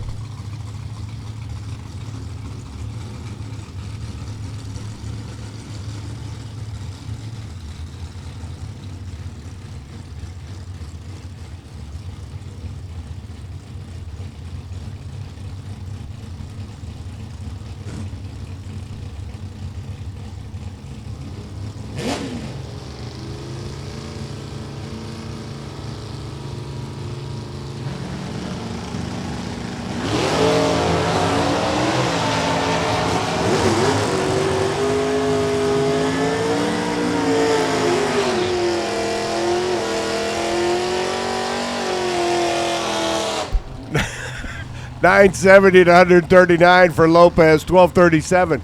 Joey LeBlanc's little 305 Malibu cruises through. It's Justin Hutto and Paul Marola come rolling in next.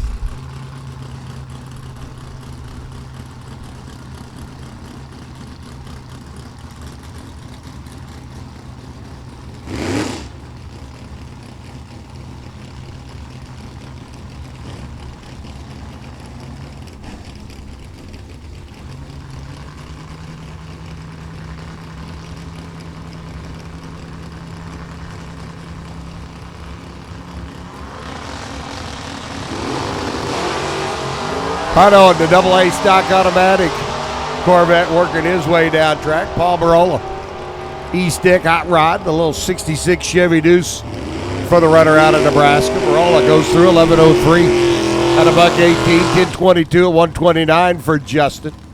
Is Danny Toole. The V-stock automatic, little Ford over on the left-hand side, another 4-cylinder hot rod. And Ted Romero's B-stock automatic. C5 Corvette.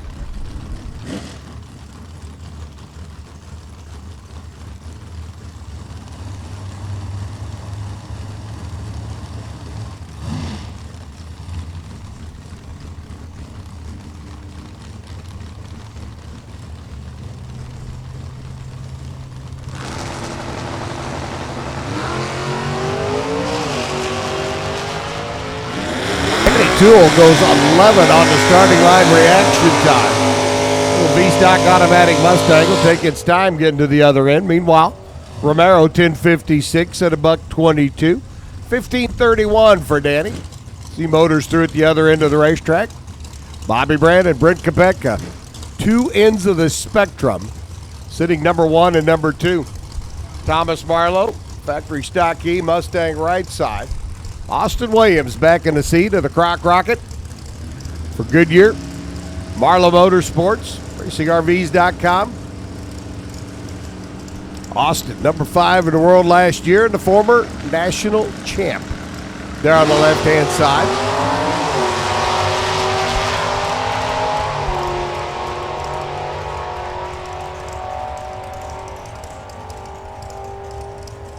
$11.17, 116 for Austin as he motors on down the racetrack. 10:38 for Marlowe. Z marches through. That's it for round number 1 and only of qualifying for stock. Super Comp getting ready to roll up next. I'm going to step away, turn it over to Dennis Weidiger to tell you all about Super Comp.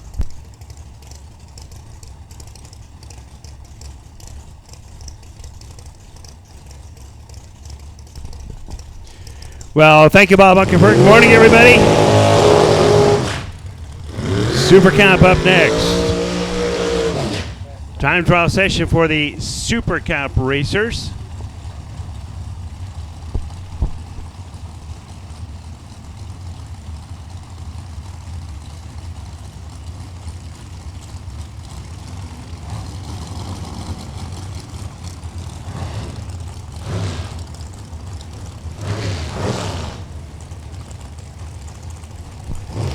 So the first pair, Keith Camblin, left side of the track. Steve Stickelmeyer in the right lane. It's Colorado left, South Dakota right. Steve is the IT guy. That's his occupation. And he could have written like IT professional or something like that, but they're all professionals anyway, so he just says he's the IT guy. Red light start for Keith. I-10. See that on the scoreboard. And now on the scoreboard, you'll see an 882, 178 for Keith. And for Steve in the right lane, the O'Reilly side of the track, 914, 176. 128 or so Super Comp competitors here this Saturday morning. Matt Cheney, left side. Alan Evans in the right lane. Alan is from Clayton, Ohio. He's a plumber. Matt Cheney is from Blaine, Minnesota. He's a racer. Off and running. You'll see the reaction time from the scoreboard.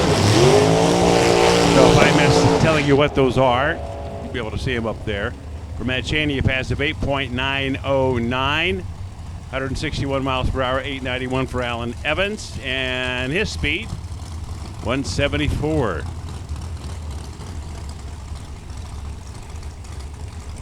Joseph Swan comes up next, left side of the track. He is from Wiley, Texas.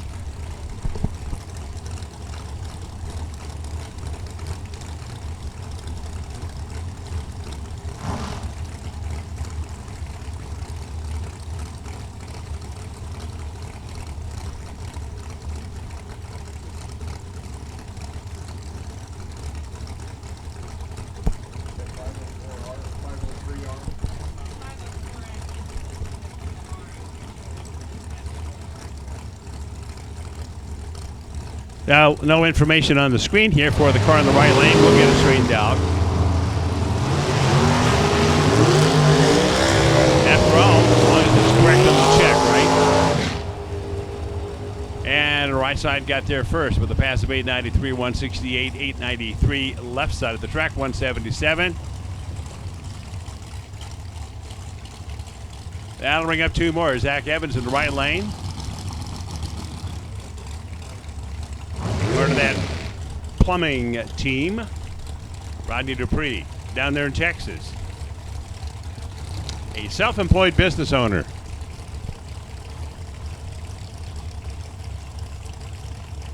And if you were a self-employed business owner and had about 14 restaurants scattered around the country, sorry. Just when you think the business is really good, and then you can't open up. Dang, hate when that happens. Left side of the track for Rodney, 885, 170 miles per hour. In the right lane for Zach, 892 and 164. Here's the next pair, Chris Mitchell and Larry Dean. Larry Dean in the right lane, the O'Reilly side of the track from over there in Lenexa, Kansas. Chris Mitchell, left side, in the aeromotive lane from Coon Rapids, Minnesota.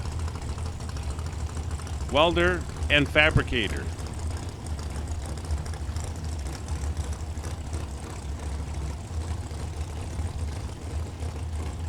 As they are pre-staged, bumping on in. Stage left, that's Chris. Stage right, that's Jerry.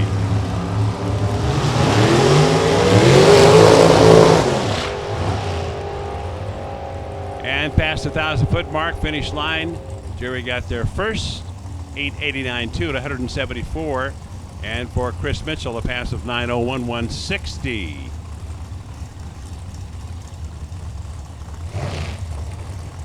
Here's Daniel Moore and Prescott Dean. Next pair. Prescott's over here in the right lane from DeSoto, Kansas. And beside him, Daniel Moore, left side of the track from Mitchell, South Dakota.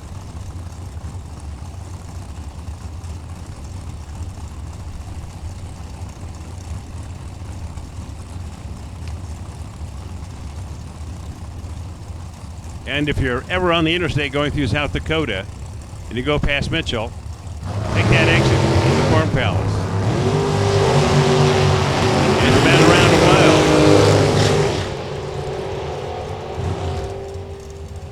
And there's a pass left side, 8.900 for Daniel Moore. Way to go. Get that baby tuned in to the track. Prescott Dean, 992, 118.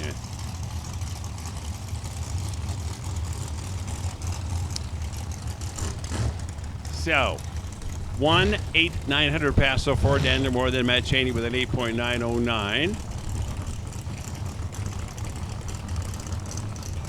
Jaron Miller and Shelby Moore, next pair. Shelby Moore in the red car, right side of the track from Leavenworth, Kansas. And Jaron Miller, left side from Hutchinson, Kansas, a pipeliner.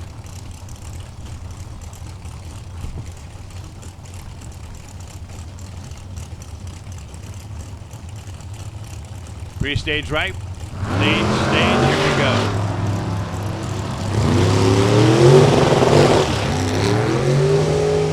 Headed toward the quarter-mile stripe, way down there.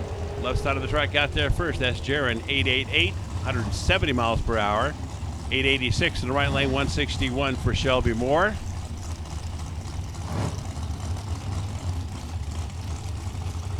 Two more Chevrolet-powered rear engine dragsters. Oh, one without a wing. Huh. That's different.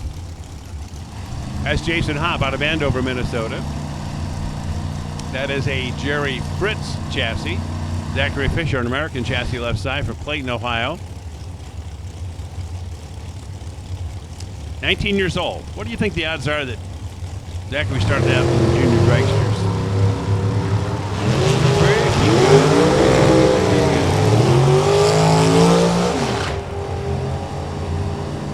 And across the finish line for Zachary, left side, 889 to 175 miles per hour. For Jason Hopp, 965 and 147.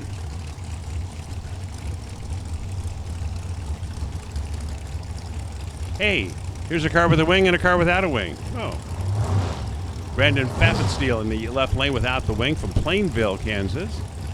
And Jordan Pratt in the right lane from up there in Minnesota. Just hop in graphics car. Jordan right, Brandon left. And with first names like that, you know that they are not 50 years old, right? Brandon and Jordan.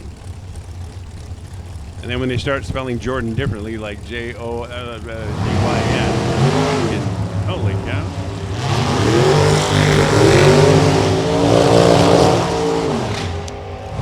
Red light for Jordan. Let's see if he can run that 8,900.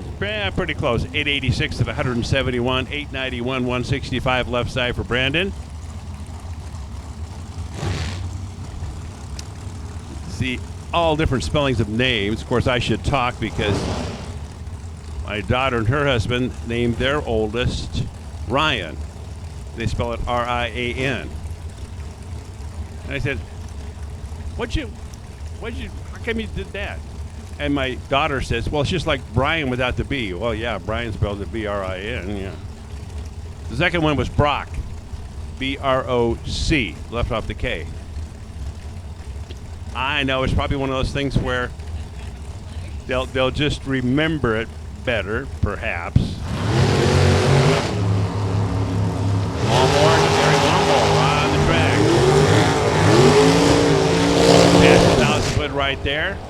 And across the finish line, first one there would be Gary, right side, 8.908, 175 miles per hour. Left side for Paul, 893 at 172. Oh, two cars without wings. Whoa. Check it out. Kevin Burnett, right side from Parker, Colorado. And from up there in Princeton, Minnesota, a lovely little Lake City town, that's Jeff Beckman. The 101 transport car. Jeff told me where he was parked. I said, no, I can find you. Yeah, I didn't find him on Thursday. Saw him yesterday. Where you parked? I told you. I'll find you sometime. Red light start for Kevin in the right lane by 001. And across the finish line, 8.905, 180 miles per hour, 892, 163 left side for Jeff.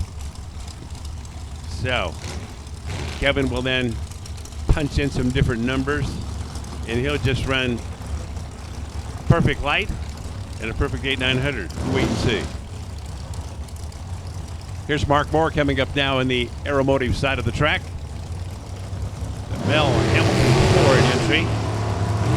Louis Block Chevy. Right side, Rob Fuller. The undercover chassis car from down there in Arkansas. Bob Fuller got there first, 885, 176 to an 889, 162 for Mark. And here's two more, Brandon Harris and Brian Millam. Let's make a Milam. Brian is from Lawndale, Illinois. And Brandon is from Tulsa.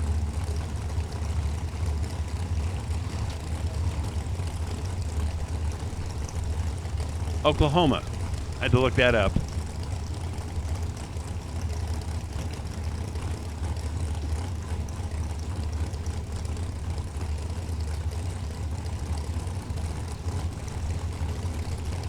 Stage left, stage right, green lights.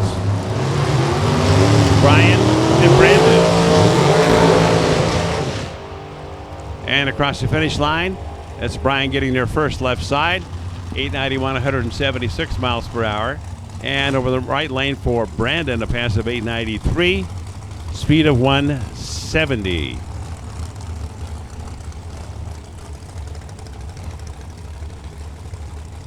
There's Michael Hedger left side, and Mitch Mustard in the right lane. Mitch is from out there in Colorado. A Stennet 648 behind him. Michael Hedger's from Kema, Texas. A 555 big block.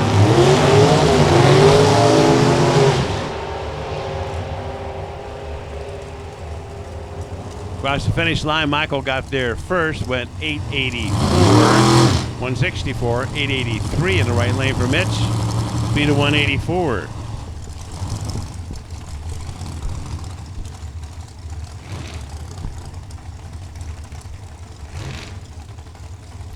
Here's Chuck Bray and Don Leisden. Leisden over here in the right lane from Rosemont, Minnesota. When he's not doing this, he's driving a truck. A lot of similarities there. Well, you got to watch where you're going. Probably easier to back in the track. Chuck Bray, Sioux City, Iowa. The All for Fun Motorsports entry. Got that red light star back here. Doesn't count now. 887, 177 miles per hour. And for Don, 890 and 170.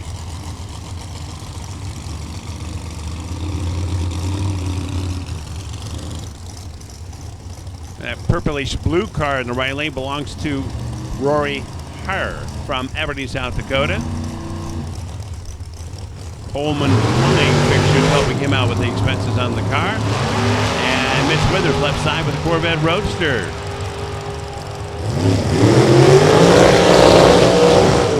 Right side for Rory. 881, 180, 892, 168 left side for Mitch. Now Thursday and Friday we had two non-dragsters in Super Comp. We'll see what we have today.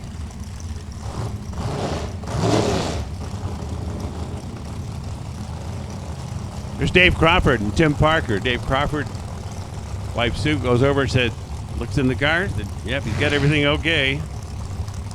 From Cedar Rapids, Iowa. And beside him, Tim Parker from Frederick, Colorado.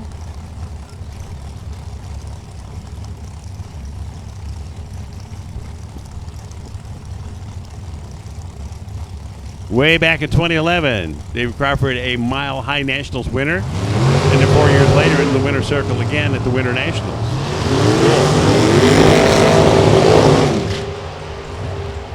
That was the 008 light for Dave Crawford, and he will run 8.89, 177, to an 880 right side of 178 for Tim Parker.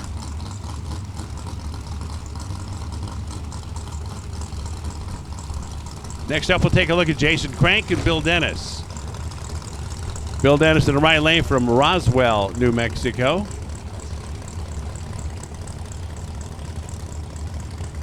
Jason Crank left side from Higbee, Missouri. I'm sure that I've seen Higbee, Missouri this way sign on the highway, someplace down there in the Ozarks, I think. No, maybe not that far. Yeah, I don't think it is Ozark. Gotta look that one up. Down at the finish line, right side for Bill Dennis. A pass of 8888, 182. Jason Crank, 895 and 157.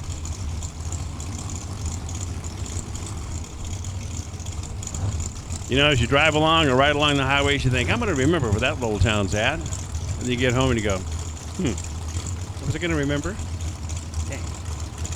Here's Dwayne Cole in the right lane from Lincoln, Nebraska, capital city, with a very unique Capitol building. Left side, Tim Hallberg, up there in Minnesota. He's an electrician.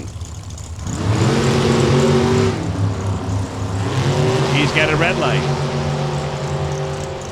You would think an electrician would be able to stand back and well, maybe. That before the tree was activated. Wayne Cole. Another 8,900 number, so we got 2 of them. So let me see if that's going to put Dwayne like second. Yep. Why is he second when we had 2 8,900s? Well, Daniel Moore was first. Only makes sense. Otherwise, you got to draw straws. Here's Ken Griffith, left side from Eden Prairie, Minnesota. And every time I see that car, it's just got chrome glistening everywhere. Sarah Bang in the right lane lights that red light back here there in Colorado. And at the finish line, Sarah got there first, running 8:91, 167 to an 8:93 for Ken at 177.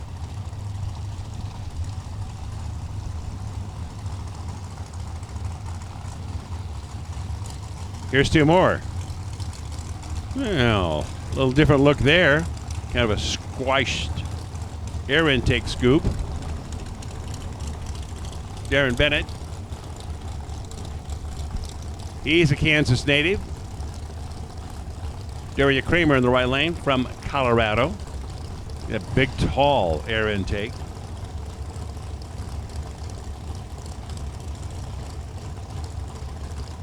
The blue, yellow, and orange machine in the right lane as they roll forward. Pre-staged and staged for Daria. And Darren ready to go.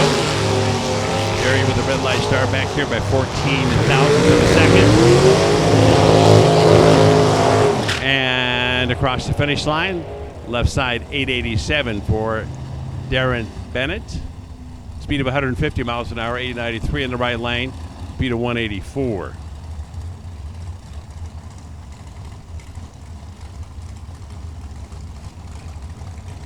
It's Megan Straswig coming up next.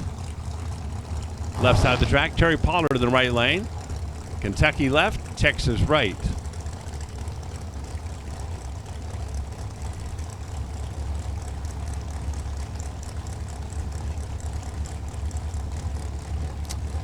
Now, Megan did compete in the junior dragster category back in 08 and 09, where she was the champion.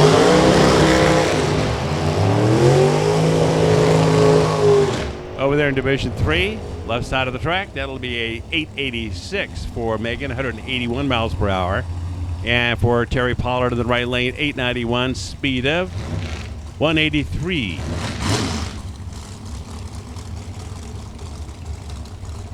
Black and red and silver dragster in the right lane. That's Timothy Schuster's machine from Littleton, Colorado. And beside Timothy, from Watkins, Colorado, is Scott Bombard. A Fritz chassis. Madcap 565.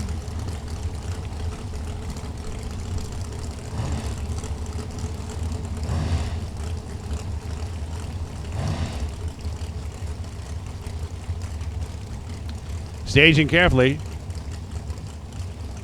Time trial session number 1. Then it's into round number 1.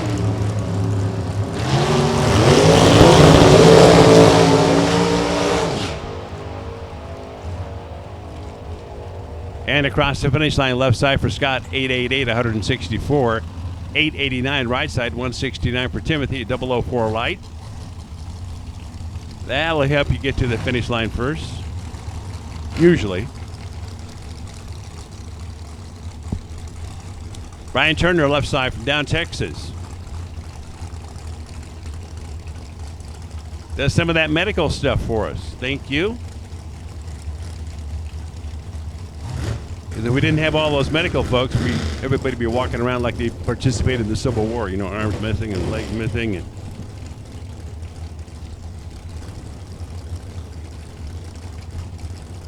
all those musket balls going, boom, tearing out half your body. Nobody there to fix them. Well, they were there.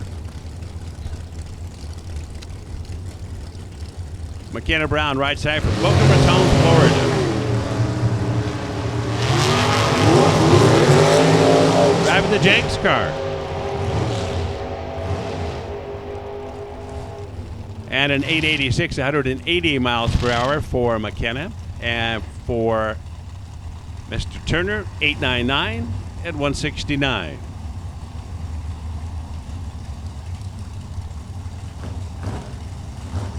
There's two more as we work our way through this field. Chris Bombard, left side from Watkins, Colorado. And Tanner Schiffner from up there in North Dakota. West Fargo, North Dakota.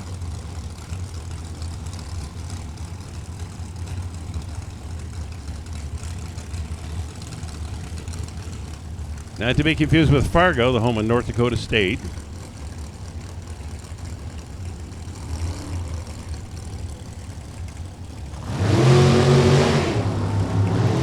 Yeah, it'll be a red light for Chris. Get that out of your system during that time trial, right?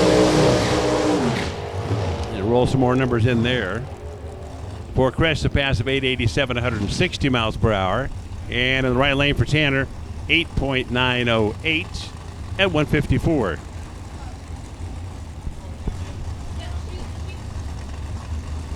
Here's Michael Miller and Jeremy Lurkey. Well, this pair's been down the track an awful lot. Jeremy Lurkey, right side from Omaha, Nebraska. A big 605 GM power plant for Michael Miller, left side from up there in New Mexico. The TNT chassis dragster, Ford power, 637 inches.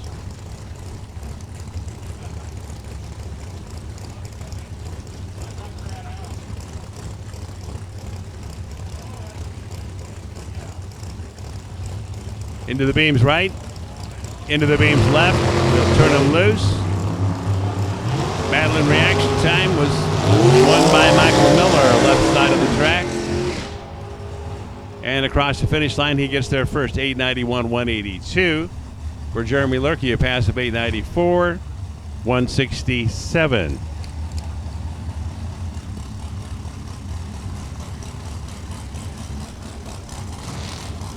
Next up in the right lane, the O'Reilly side of the track, that's Dan Foley from down in Texas. And from over in Indiana, that's Rick Hughes, finished number 3 when the points were tallied in 2019.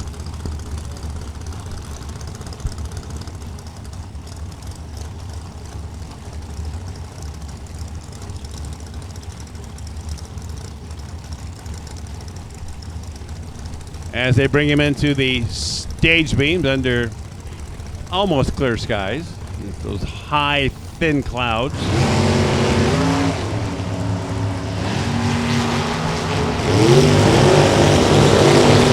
Can provide a lot of shade, but not going to rain either.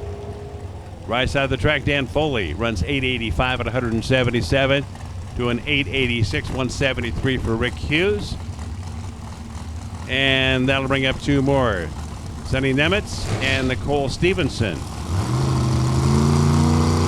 Dad Marion walking around the car in the back, watching his daughter staged from Hillsboro, Indiana. Stevenson Family Concessions, specializing in corn dogs. Sonny Nemitz from Warsaw, Indiana. Safeway Garage Door Company, helping out with some of those expenses. Nicole was red by 10. And across the finish line, 886 at 178 miles per hour. And for Sonny Nemitz, a pass of 891, 162. So far, only 2 perfect passes. Daniel Moore ran it first, 8,900. Then Dwayne Cole said, I can do that too, 8,900. And then we've got Kevin Burnett with a 90 with a 5. Don Leisner with a 90 with a 5. And on down, the first 91 is down there for Michael Miller in the number 8 spot on the announcer screen. Here's Michael Bjorn. Bjorn, I can do that. From Justin, Texas. Wade Samuel in the right lane. From out there in Colorado. Ideal Car Star on the side of the car.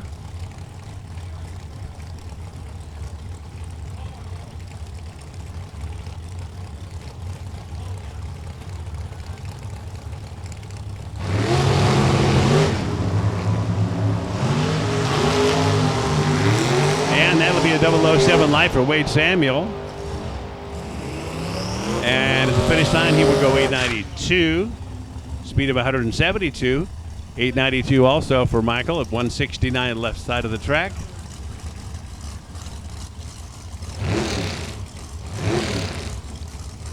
And here's Bryce Mickey in the right lane from Troy, Missouri. Bryce lining up against Dwight Allen this time from Waco, Texas. 2017 Division 4 Good Guy of the Year.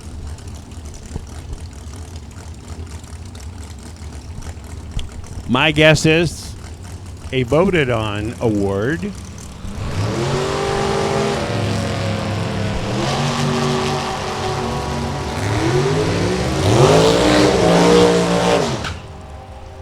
And at the finish line, left side for Dwight, 889 to 165.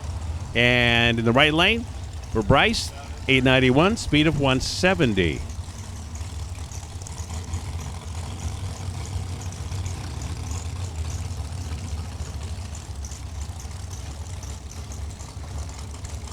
Here's Michael Bailey rolling up in the left lane from Midlothian, Texas. Rare Morrison power, 583 cubic inches there. And Rodney Frazier in the right lane from Sand Springs, Oklahoma. That's a Miller dragster. I don't know why I was thinking about this car this morning. That's the one where it looks like somebody's got a blue t-shirt and the yellow hats riding along. Well, not quite riding along, but could be looking into the cockpit. Of course, that would be way too close. The starter would say, "Back up, get behind the car. What are you doing?"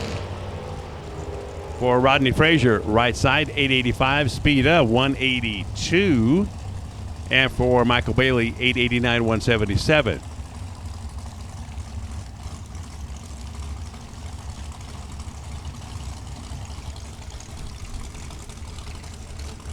Here's Blake Allen and Landon Stahlbomber. Landon's over here left side of the track, one of those Kansas guys. And Blake Allen from Oklahoma.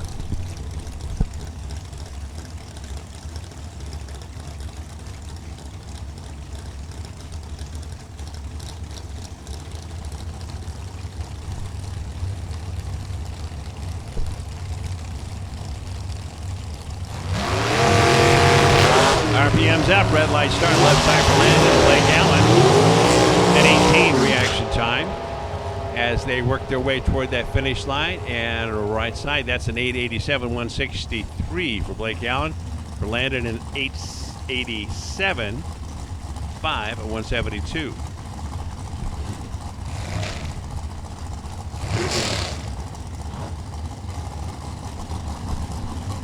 Black car in the right lane over from Manhattan, Kansas, comes Troy Ross. And beside him, Mike Nemitz, up there in Nebraska. Waverly, Nebraska. I'll be honest, I have no idea where that's at. If it's an exit on I-80, I missed it. Not paying attention.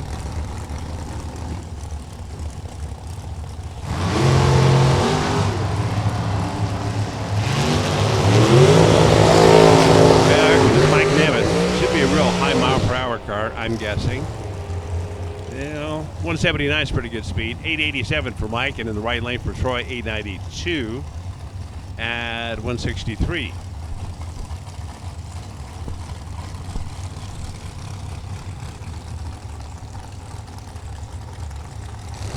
Dale Mayer comes up next in the left lane here, Automotive side of the track to take on Dane Pluta. O'Reilly side of the track in the right lane from Blair, Nebraska.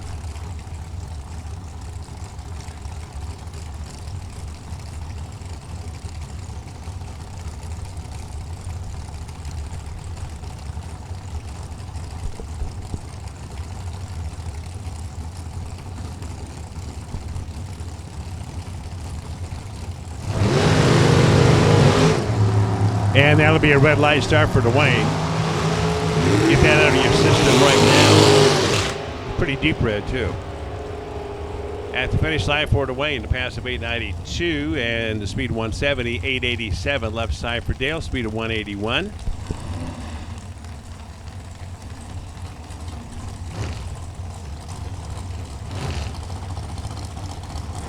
The green, the white, the blue machine in the right lane belongs to Cami Nicoletti from Lakewood, Colorado.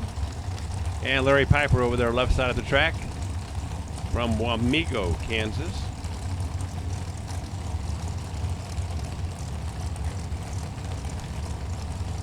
In the pre-stage beams,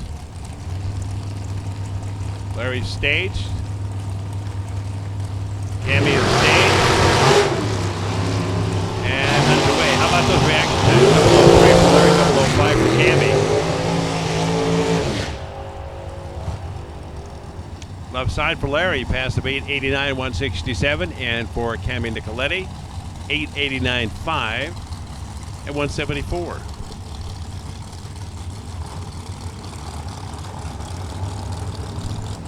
And here's Todd Piper, left side of the track. The orange and blue and magenta machine, and in the right lane, Shannon Nicoletti. Keep the families together here. Nicoletti, Nicoletti, Piper, Piper.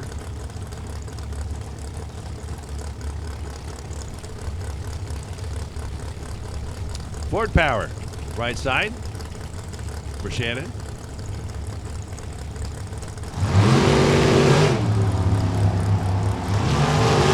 And identical reaction times of 012 off the starting line. Left side for Todd, a pass of 888, 172 miles per hour, and an 889 for Shannon, 175. Cars side by side all the way from here to there. The way it should be. Well, in my book. Out of Gower, Missouri, left side comes Wayne Matthews. Wayne's a power plant operator. Greg Nicoletti in the right lane from Lakewood, Colorado. So it was Piper, Piper, and now Wayne Matthews. And then it was Nicoletti, Nicoletti, Nicoletti. Greg Nicoletti from Lakewood, Colorado.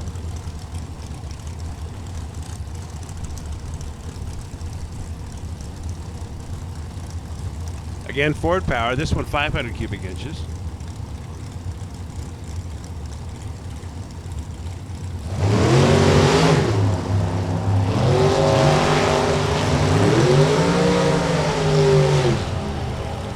Tap track, best 1,000-foot wind line. Just an indication of who got there first. 889, 165 for Wayne, and for Greg in the right lane, a pass of 8.901 to 173.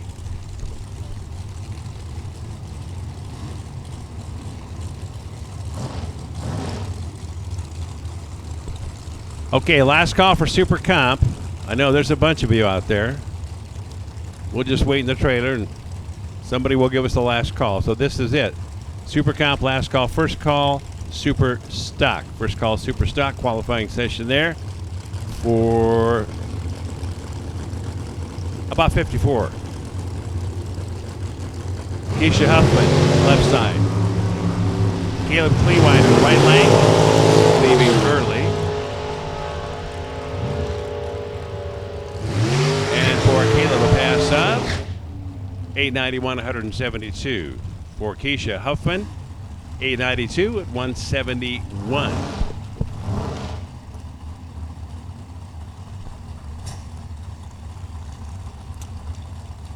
Some drivers like the long burnout, some like the short burnout.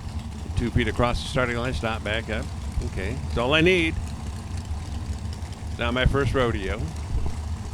Jack Goldman in the right lane from Wichita. He's retired. Isn't that a good occupation to have?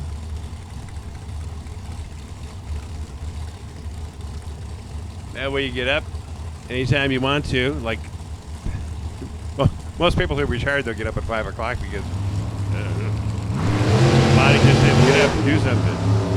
John Medlin, left side from Lathan, Kansas. He's an engineer. Along with me and Austin Williams. A few more. John Medlin, 885 at 178, 908, 165 for John in the right lane. And an orange car. Cool. Wim Cars out of Lake Charles, Louisiana. He's over here in the right lane, and Jason Medlin beside him from down near Reno, Texas.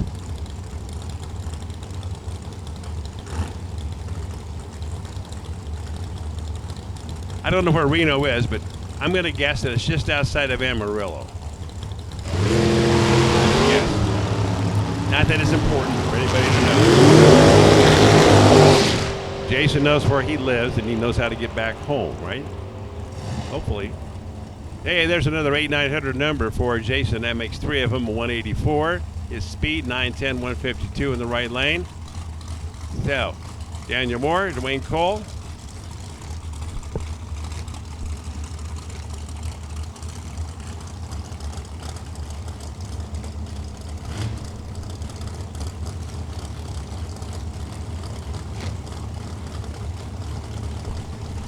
Mike Green, left side of the track from Moore, Oklahoma. In the right lane, Michael Van Winkle from Lake Charles, Louisiana.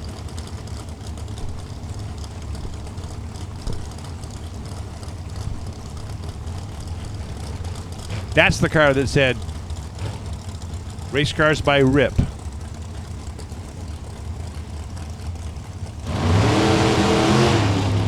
And that'll be a red light for Rip.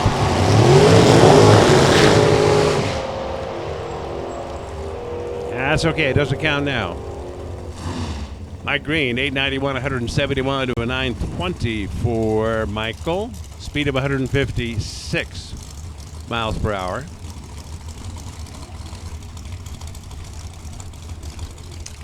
And perhaps some breakage here in the right lane on the starting line. 895, speed of 177 miles per hour. And in the right lane for Austin, 889 to 173.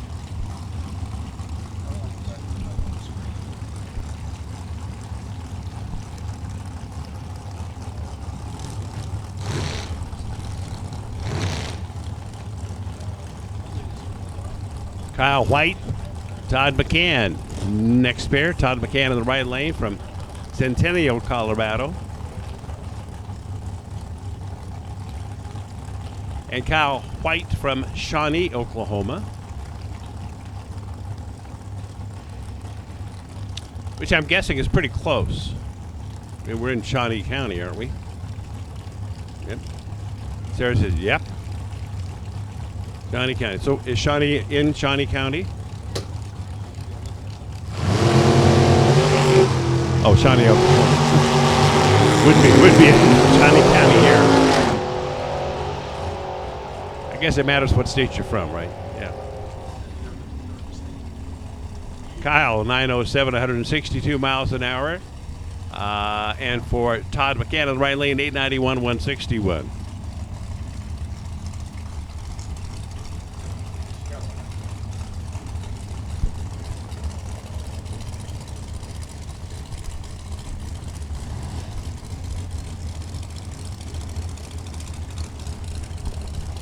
Next pair, Douglas Miller. Left side of the track in the aeromotive lane. Oh, he's in the law enforcement business. Thank you for your service.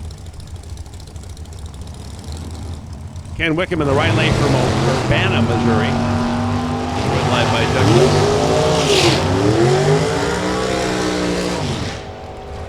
And across the finish line for Miller, left side 8.902 at 172 miles per hour. 891, 146 right side for Ken.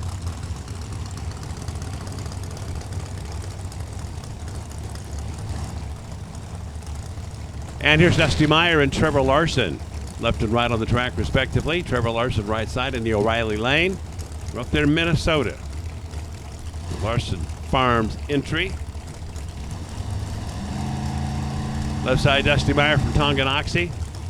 Overland Towing Service. On the side of the car.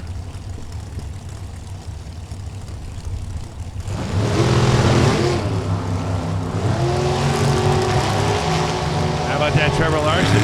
002 light up there on the scoreboard in the O'Reilly lane. And for Trevor, a pass of 904, 181 miles per hour. Left side for Dusty Meyer, 892 and 160.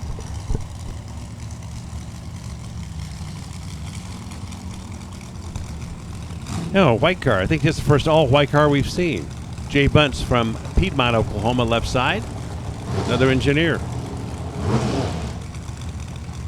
Kevin Wright in the right lane from Longmont, Colorado.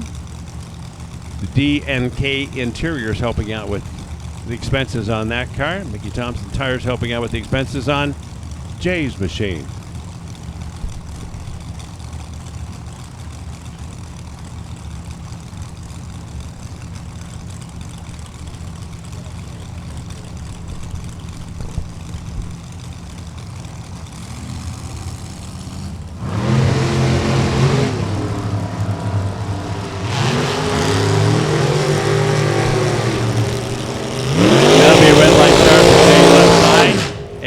It's a lapse time 891. His speed 176 in the right lane for Kevin. 891 178.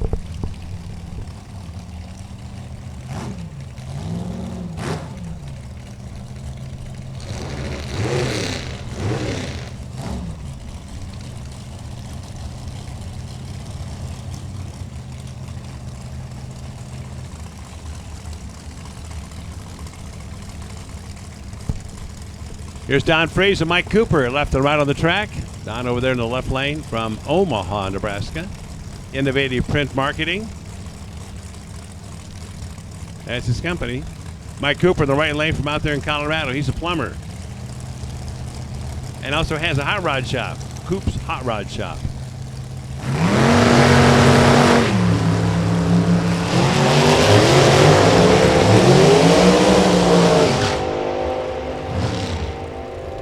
Off of that red light start for Don, left side, a pass of 874, 165. And for Mike Cooper, right side, 891, 177.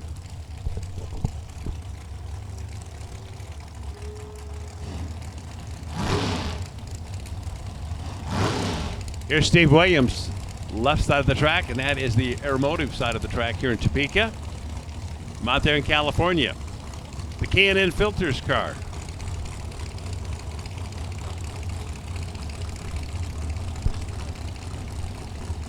President of K&N. Whoa. I guess that would be the definition of executive, right?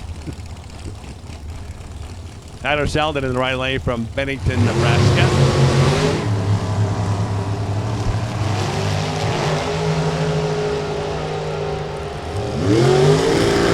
For Tyler in the right lane, a pass of 895, 165.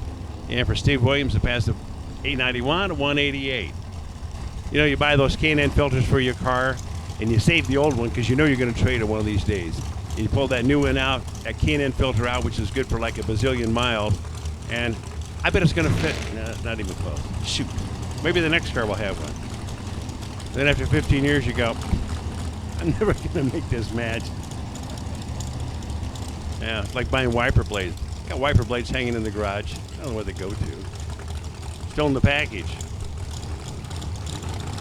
Chris Bishop, right side for Grand Rapids, Minnesota. 1320 Marketing, Seafoam on the side of the car.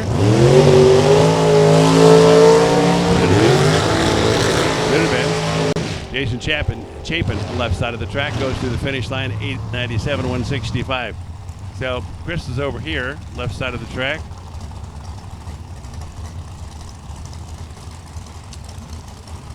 And it always happens when you start rambling. You miss something that, where'd he go?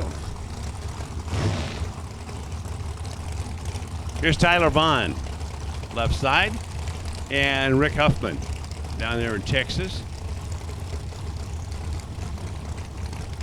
Tyler Vaughn to make a good weather guy's name, wouldn't it? Tyler Vaughn here. News Channel 4.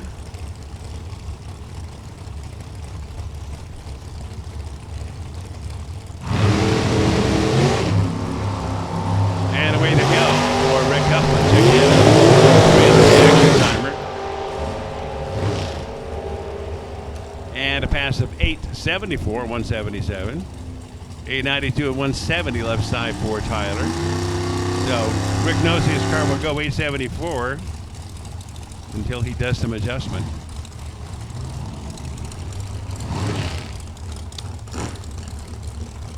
Danielle Jeremio, left side of the track. Shauna Brinkley in the right lane. With that car from Highlands, Texas.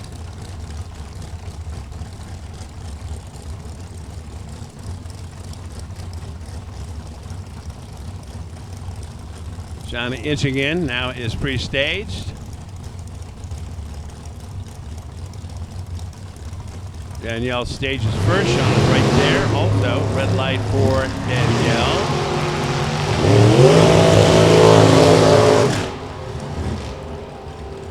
And at the finish line, Danielle will run 884, 169. Right side for Shauna. 901, speed out 170.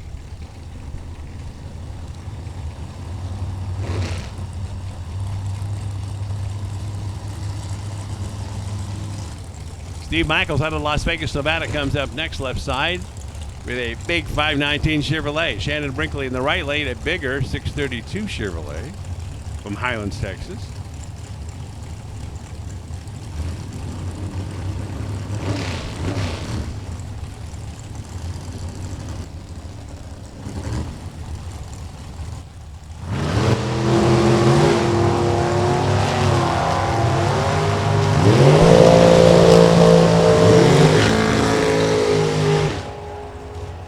Across the finish line, 891, 146 for Steven. For Shannon, 891 and 177.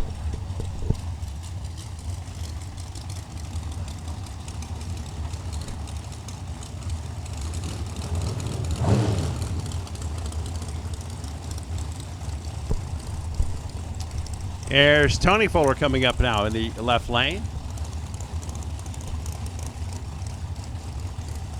Hot Rod's brother. Bob's son. Jeff Cheney in the right lane from Cambridge, Minnesota.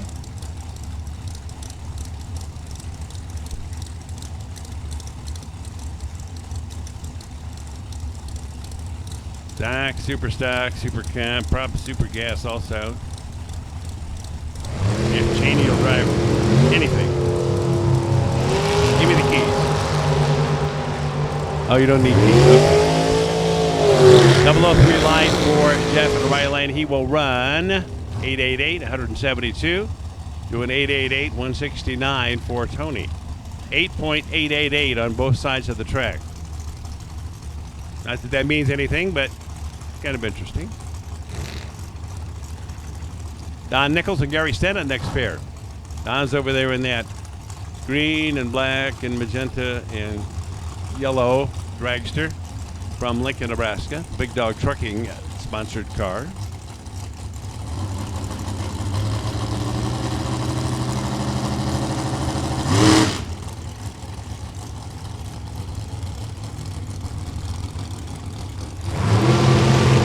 And if I remember correctly from Bob Uxford's post on Facebook, Gary was runner-up yesterday. Yes, okay. I can remember one thing out of Bob's posting. 889 and 188 for Gary, and for Don Nichols, 893 and 167.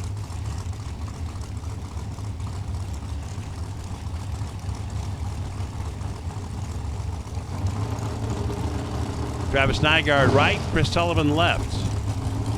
Chris from over there in Auburn, Illinois, where he is an accountant.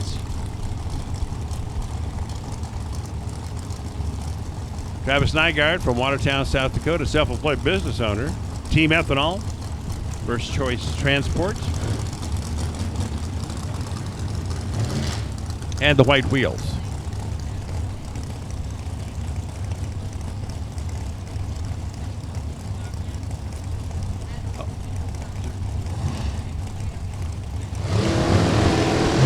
Let's make this a second call for Superstock. Second call for Superstock. You're probably over there. At that finish line, Chris Sullivan, left side 892, 174 to an 893, 165, and right lane for Travis.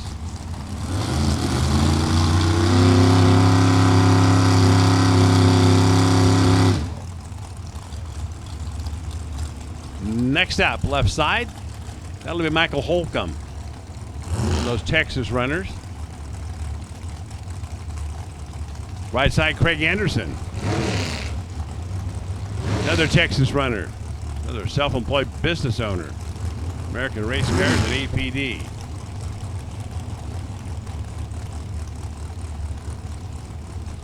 Winner, winner, winner, winner, winner, winner. That's what Craig has done, partially what he's done.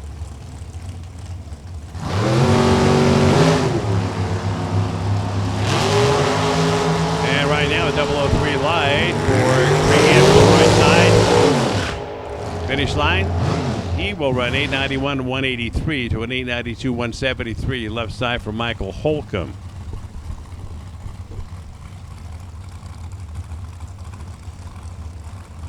Here's the Capco car. Billy Torrance down there in Kilgore, Texas. Having some fun here this weekend. Wyatt Wagner left side from Bayshore, Kansas. Extended power there, 615 cubic inches.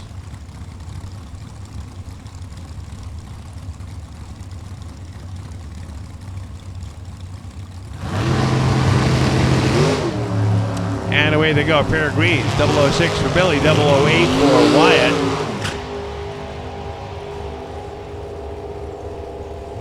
And for Billy Torrance, a pass of 8.905, 187 to an 892, 176 left side for Wyatt. 006 light, 05.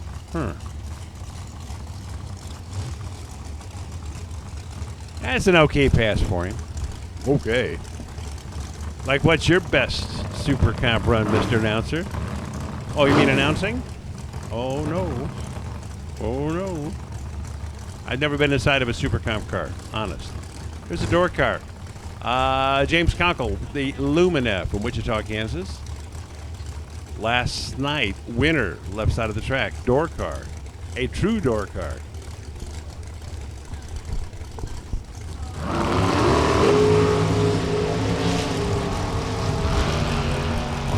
Last call, super stock. First call, super gas. Bring your money to the staging lanes if you want to get into the LODRS Motorsports Shootout today. Jacob Elrod, 894-176 right side, left side for Kunkel. 889.5 at 128. I don't know, winning in a door car with all these dragsters, that's a pretty good accomplishment. You get all that window and A pillar, B pillar, C pillar, and all that kind of stuff to look around. Where'd he go? Oh, there he is. Okay, got it. Just drive your race. Make sure you know where the other guy's at, sort of. Here's Elizabeth Lopez, right side from Fort Worth, Texas, a business agent. And left side, Austin Williams.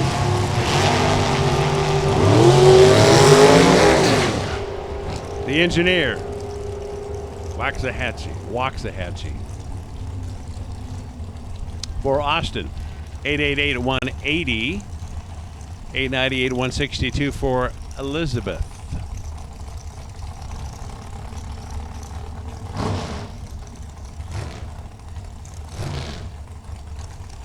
James Repka, left side, Rustin Mays in the right lane.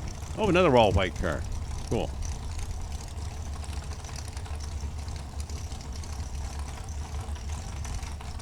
Rustin, the plumber from Grandview, Texas. Inching on in slowly.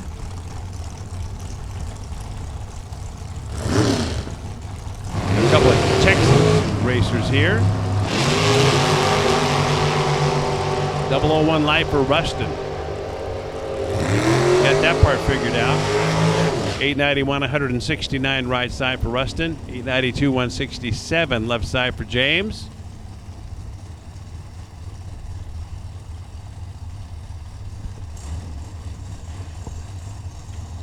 And it looks like a single here. This is Michael Seacrest from Wichita.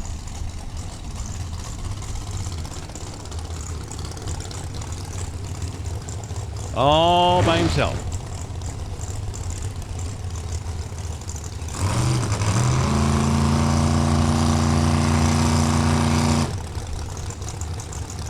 Let you listen to this car while the announcer's not talking.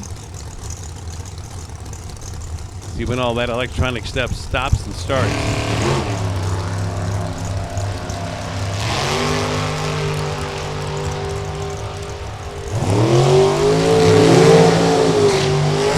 And across the finish line for Michael, 8.909, 183 miles per hour. That was off of the 091 light. Okay, now we get to Chris Whitfield right, Kyle Seacrest left. Another one of those Jim White chassis left side for Kyle, and for Chris Whitfield, an undercover chassis.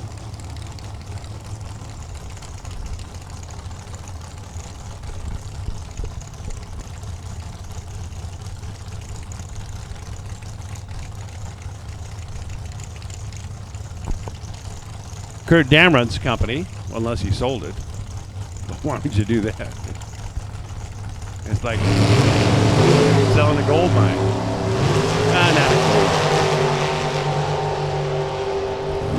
Not the next best thing to it, right? For Chris off the 008 light in the right lane, 873 at 173 miles per hour. And left side for Kyle, 891, speed of 175.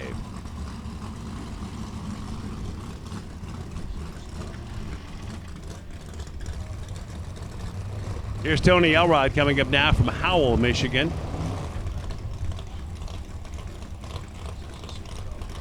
This is another single pass, so we'll listen to Tony's car head down track.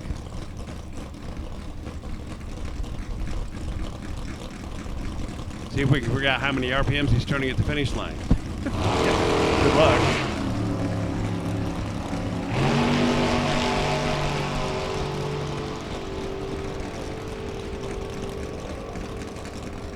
That'll be an 8.899, 177 miles per hour for Tony. I was thinking about 14,000 RPMs at the finish line. Might be wrong, might be a little bit high. I mean, high as far as numbers count, not high as in, oh, I can't even stand up. Anyway, I'm going to bow out of here gracefully. Really in trouble. And turn the microphone over to Warren Evans.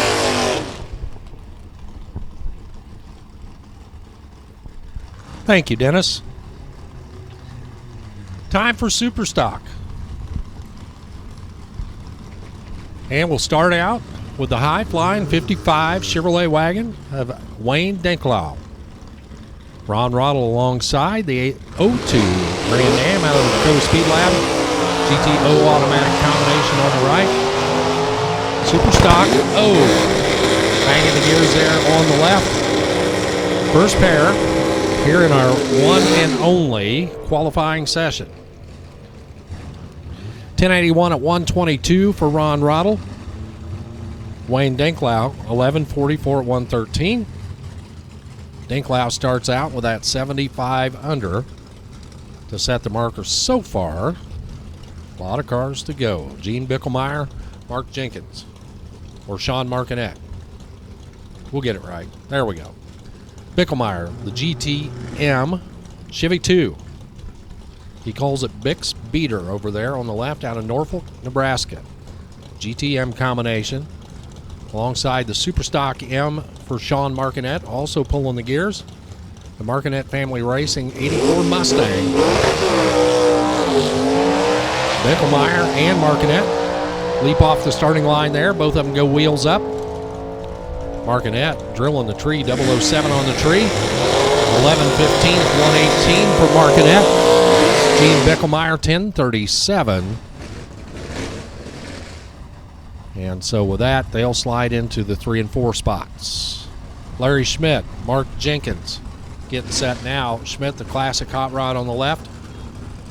55 Chevrolet, 265 under the hood. Superstock O automatic combination.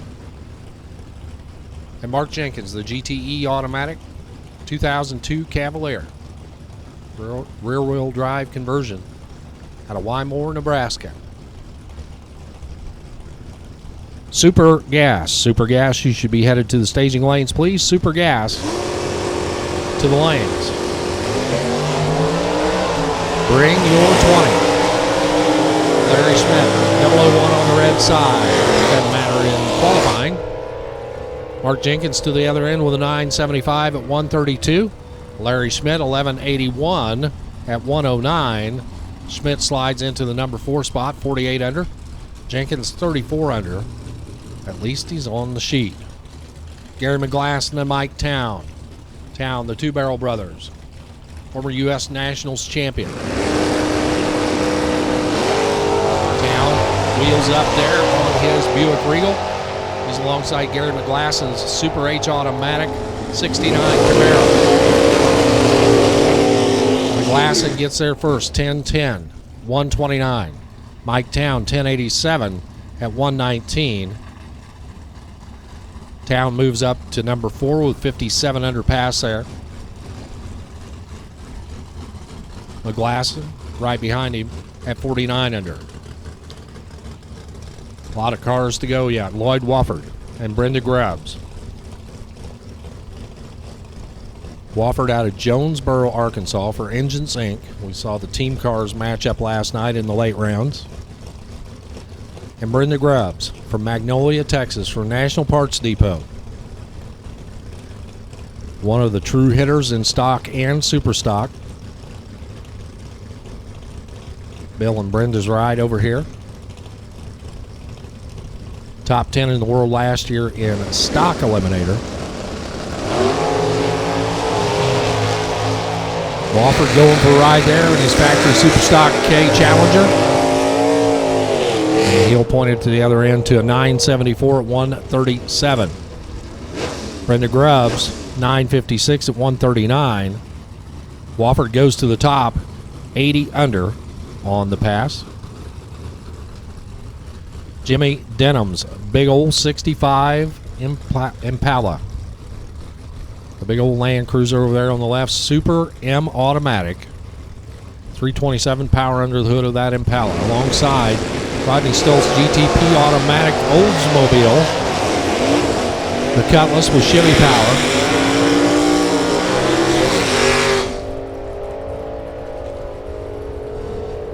Stoltz, a little bit under the index. Jimmy appears to be a little more under the index. Actually, I had that backwards.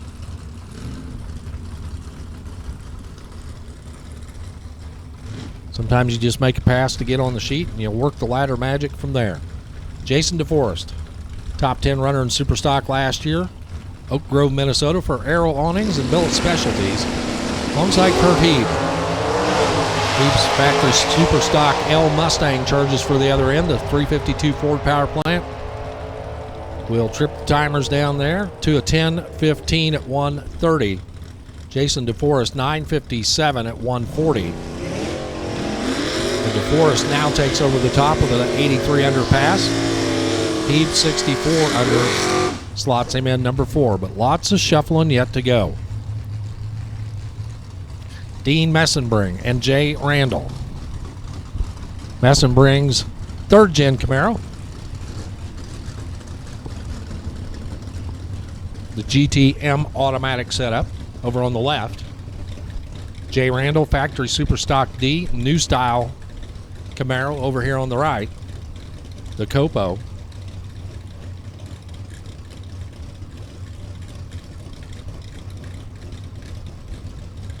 See the index is up on the board, 1120 and 990. That's what we qualify off of. How far can you go under the number? Randall making tracks for the top end. He gets there first, 950 at 130, so he is about 40 under. Dean Messenbring is about 20 under in his M Automatic. James Cairo, the other half of the Engines Inc. team out of Houma, Louisiana, taking on Tim Nicholson. The GTM stick car out of Concordia, Kansas for Castle Family Racing. 66 Chevy 2. Factory GTK on the left. Nicholson has made a name in super gas racing with his nose-dropping style with his 4-speed Camaro. Nicholson turns it red here, doesn't matter. He's 10:25 at 126. James Cairo 10:02 at 130. So Nicholson, number 5 now at 69 under. Cairo, number 4, at 72 under.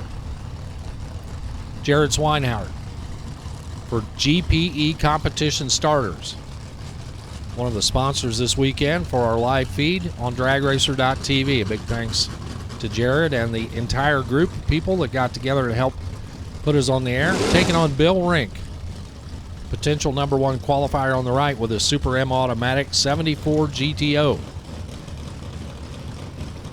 Swinehart's S10 on the left, GT truck.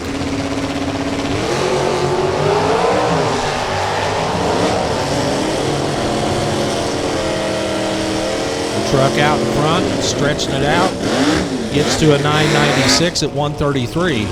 Bill Rink, 1094 at 119. And Bill Rink, as predicted, goes to the top of the heap with a 90 underpass there. Swinehart at 58 under puts him in the middle of the pack. Nick Breedemus, 74 Dodge Dart left side from St. Paul, Minnesota. Superstock K Automatic. Monty Merrill alongside the GTH Automatic 85 Camaro. Monty turns it red, wheels up, headed for the other end. The Canyon, Texas runner is going to get to the finish line first. Monty Merrill with a 10:35 at 127. Nick Breedemus, 11:21 at 106. And they are now 21 and 22 on the sheet. Under the index, but just barely under the index. Corey Mahi from Frisco, Texas, 1995 Oldsmobile. Last year was a celebration for Mahi Racing as they celebrated 50 years in the sport. And they keep on keeping on. Derek Fenner alongside from Liberty, Missouri, the F&H Racing 91 Olds Cutlass. That appears to be a Calais. I guess the Calais was part of the Cutlass family. GTF Automatic right side, GTI Automatic left for Mahi and his Oldsmobile.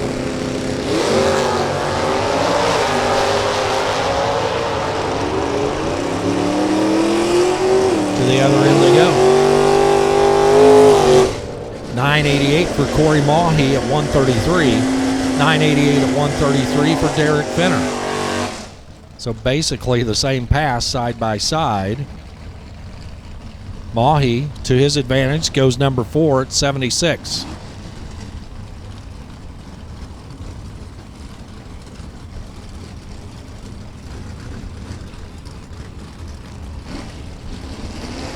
David Peach, left side, the Peach Racing Ford GTK, Ear Jammer as he heads down track. Alongside Jim Thune's Super J Automatic. And Thune gets to the stripe first with a 1046 at 124, 1068, 125 for Dave Peach. Thune now number 13 with a 53 underpass. Peach sneaks it in under the index. Todd Patterson, the 40th anniversary celebration car over there on the left.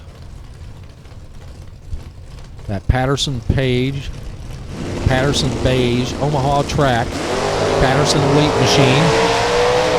That's Stephanie Diekeman.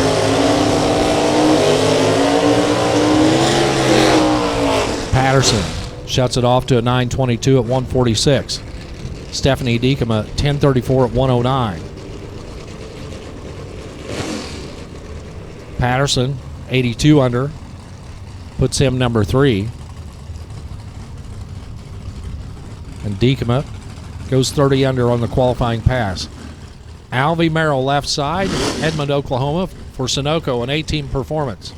That is the orange Camaro, Super G Automatic. Right side, Craig Gaultier for Roasters Coffee and Tea, Amarillo, Texas. The next potential number 1 qualifier, he was number 1 yesterday in his little Cavalier. Stanfield Performance, making the horsepower. 950 at 142. Alvy Merrill, 1015 at 128. And as predicted, say hello to your new number 1 qualifier, Craig Gaultier, 98.98 under the index. Oh, so close to being a second under. 99.8 under for Craig Gaultier. Next up, the guy carrying the big number 1, your world champion in super stock, Vic Penrod, Walters, Oklahoma. The Penrod Racing 69 Camaro, Super C automatic. Marion Stevenson alongside the Corn Dog King out of Williamsport, Indiana. For Stevenson Family Motorsports, he is the patriarch of the family.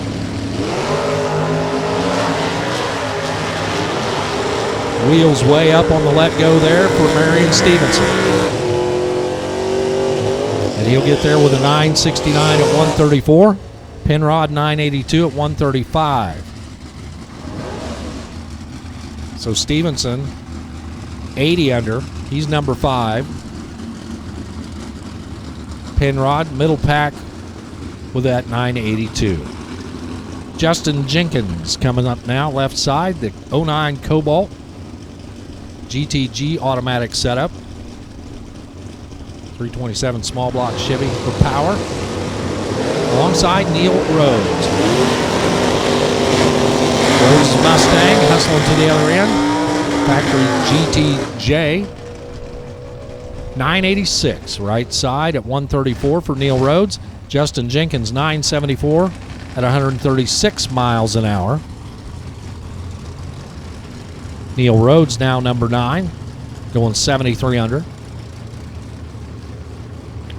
Jenkins a little bit further off the pace. Paul Anderson, the Camaro, Super Stock F. He'll be banging the 4-speed over there on the left side alongside Randall Klein, the Super N automatic 56 Novat wagon. How about that for a ride? Points it towards the sky and then heads for the other end. Big time wheels up there for the old wagon. 1026 at 128 for Paul Anderson. Randall Klein 1142 at 114.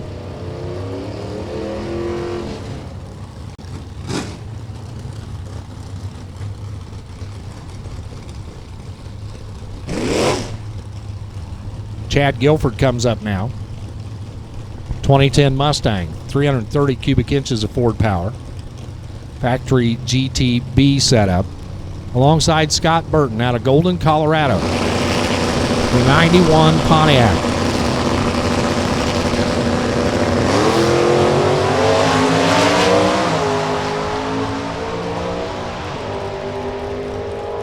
Mustang making its way to the finish line, 840 at 162. He's 80 under, 79 under. Scott Burton, 986 at 135. So Guilford now number 7 with that 79 under pass, and Burton on the front page at 63 under puts him number 16. A little bit of cleanup over there behind the Mustang on the left-hand side of the track as we wait for Dan Nixon and Tyler Wodarczyk.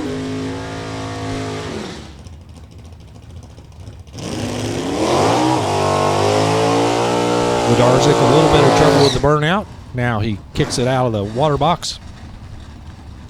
Points it towards the O'Reilly sign. Dan Dixon's Factory Super Stock E Copo Camaro over on the left.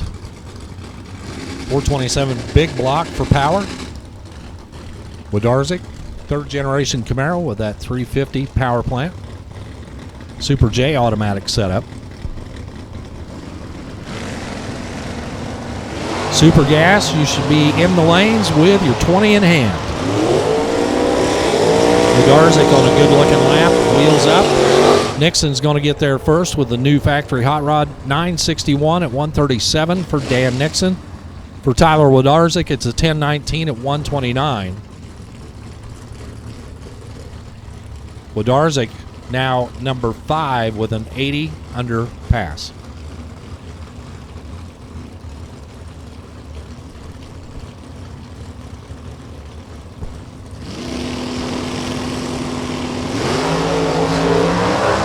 Jason Stahl and Marlon Boatman.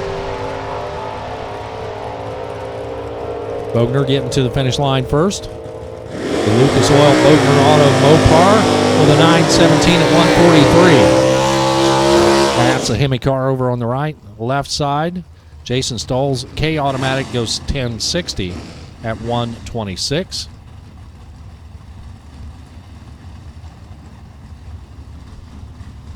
Both of them finding their spot on the sheet.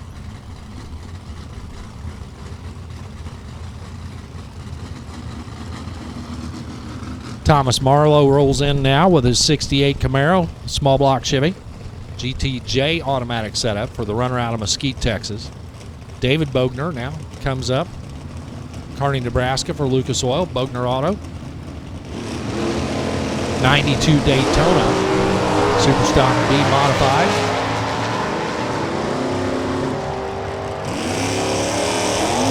And Lopar crosses first with a 9:14 at 1:48.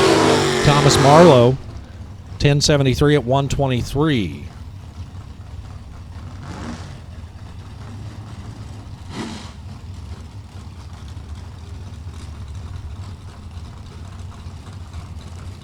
So neither of those two cracking the top half of the field just yet. Riley Spear lines up now. Fort Ripley, Minnesota for Valvoline. 98 Firebird Super J automatic alongside Randy Johnson's factory GTK. 74 Plymouth. We have a racer in need. A racer needs a water pump for an Onan 7500 kW generator. See Tower Tech or registration building if you have one. Once again, we have a racer in need. They are needing a water pump for an Onan 7,500 kilowatt generator. If you can help them out, either come up to the tower, to the tech booth, or the registration building if you have one available. Riley Spear, 10:32 at 1:27. Randy Johnson, 10:62 at 1:11.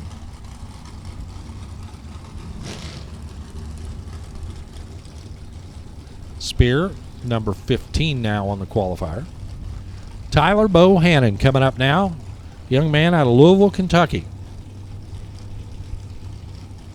Tyler getting set on the left side there. I think that's Jeff Atkinson's super stocker that he's driving over there, the GTI automatic machine alongside Troy Ross's Camaro. The Super B Super. Department of Redundancy Department category. 9:47 at 1:07 for Troy Ross. 9:95 at 1:31 for Tyler Bohannon. And Tyler slides into the number 14 spot, going 69.8 under the index. Troy Ross gets on the sheet. Factory Superstock F for Phil Giles. The Copo hustling down track. And Giles 9:64 at 1:37. Giles now number 25 with a 5,500 pass.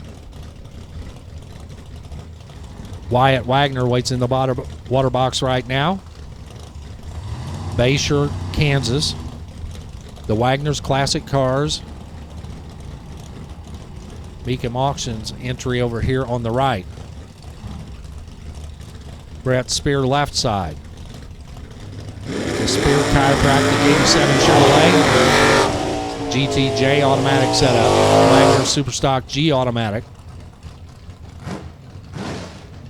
Scott gave Wyatt the keys a couple of years ago right here at Topeka, and Wyatt promptly parked it in the winner's circle and never looked back. Now Wyatt driving the Super Stalker and a Super Comp car. Doing really well in that new car. Super Gas, you should be there with your 20. Because we're getting ready to run you right now. This is our final pair of Super Stock Eliminator.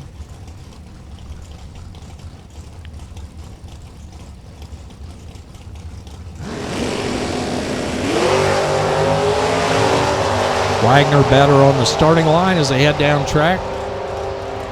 Looks like he's a little bit ahead as they go To the finish line, 994 at 131 for Wyatt Wagner.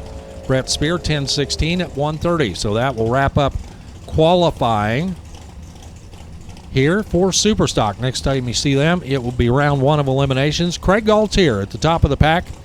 Oh, so close to that 1 second underpass as he goes 99.8 under in his Cavalier. Then it's Bill Rink, Jason DeForest, Todd Patterson, Tyler Rodarczyk, number 5, Marion Stevenson, Lloyd Wolford, and Chad Guilford, your top 8. Then Corey Mahi, Wayne Dinklau, Neil Rhodes, James Caro, Randall Klein, Tyler Bohannon, Tim Nicholson, and Riley Spear. Top 16 going into round number 1. Super Gas, 990 cars lining up now. Larry Hansen, Bennett, Colorado. Joe Fisher from Clayton, Ohio. Corvette Roadsters. Can't swing a dead cat around here without hitting a Corvette Roadster. 3,000 apart on the let go there. It's just a time run. Also qualifying for the Larice Motorsports shootouts. 987 at 153 for Hansen. He is under. Joe Fisher, 997. He is over. Neither one of those two numbers are likely to make the shootout. Jim Davis coming up now. The head man at Seafoam Products and Bugs Be Gone, Shakopee, Minnesota. His race car, a 2002 Camaro, alongside Donald Wetstein, the Wetstein Auto Chevy 2.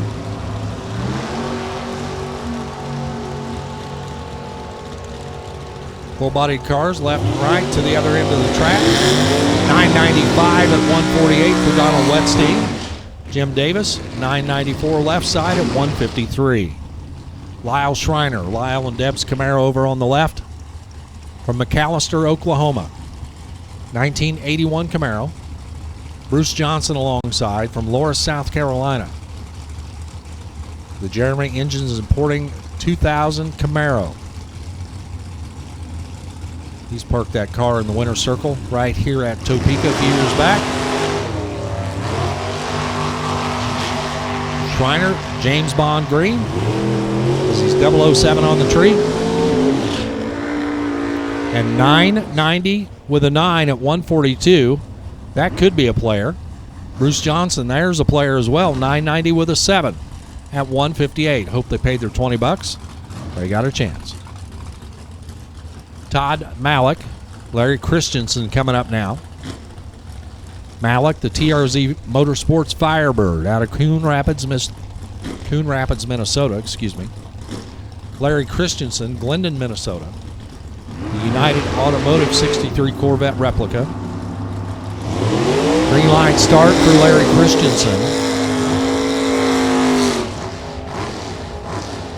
And he'll shut it off to a 993 at 159. Todd Malik, 994, also 159 miles per hour. Randy Nygaard, the Team Ethanol 1990 Chevrolet Cavalier. 383 small block under the hood. Keith Purvis alongside from Pasadena, Texas for Clark Freight Lines. 2002 Firebird. Both of them green on the let go. One of them a lot greener than the other. Nygaard, 988 at 141. That's too quick. Keith Purvis, 989 at 155. That's too quick, too.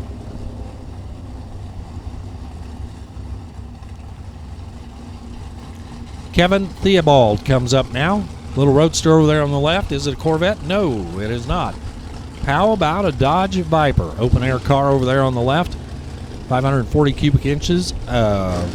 Dodge power under the hood for wheel service. And first choice transportation. Al Gavlovsky.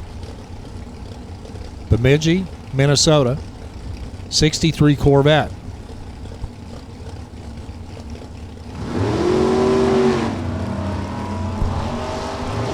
Big wheels up start there for Al Gavlovsky. Theobald rolled it deep. He'll still get a time. 994 at 153 for Kevin Theobald. Al Gavlovsky, 991 at 135.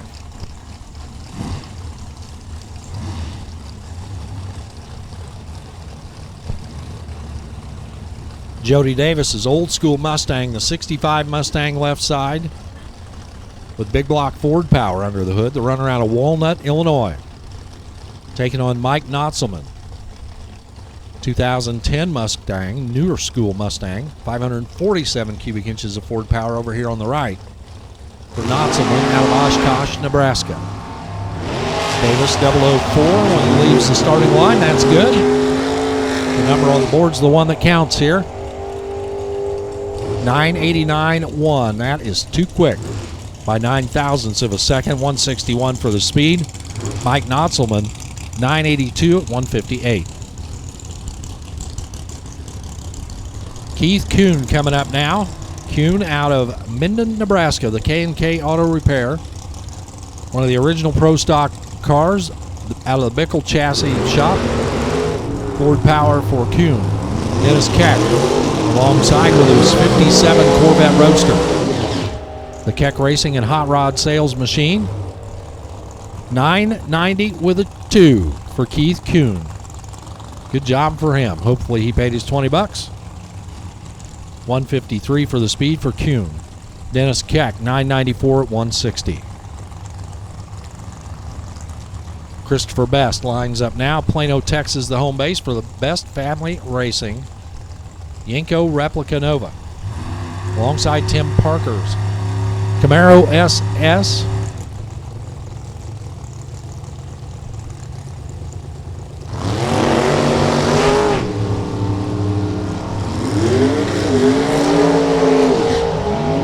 Nova leaves first off the stop earlier. Here comes Tim Parker. Top end charge for Parker. 985, 500 at 168. Christopher Best, 991 at 156.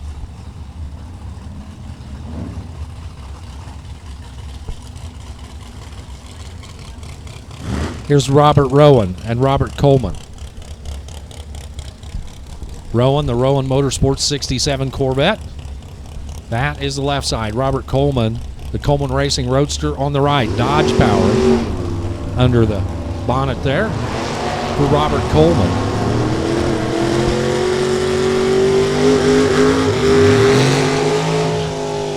Numbers this time around, 990 with a 5 at 145 for Coleman. That is good.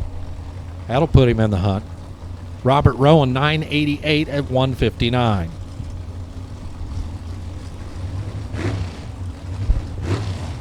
Justin Allen and Michael Miller coming up now. Allen left side. Don Davis built Corvette Roadster on the left. For Mickey Thompson and K&N.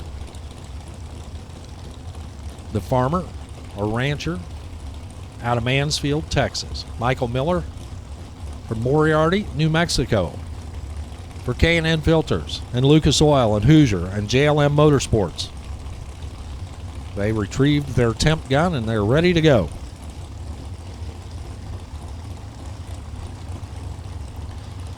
Both of these racers very accomplished with multiple wins and runners-up.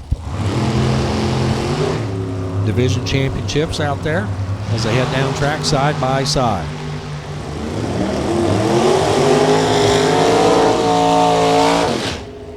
Both of them go under the index, 985 left at 158 for Justin Allen. Michael Miller, 988 at 157. Chad Dickey pulls up the Suicide King 55 Chevrolet, Wadena, Minnesota. Butch Clewine alongside the Camaro Roadster over here on the right out of North Platte, Nebraska. For Butch's Front Street Repair, His Glory. 1 thou apart at the starting line.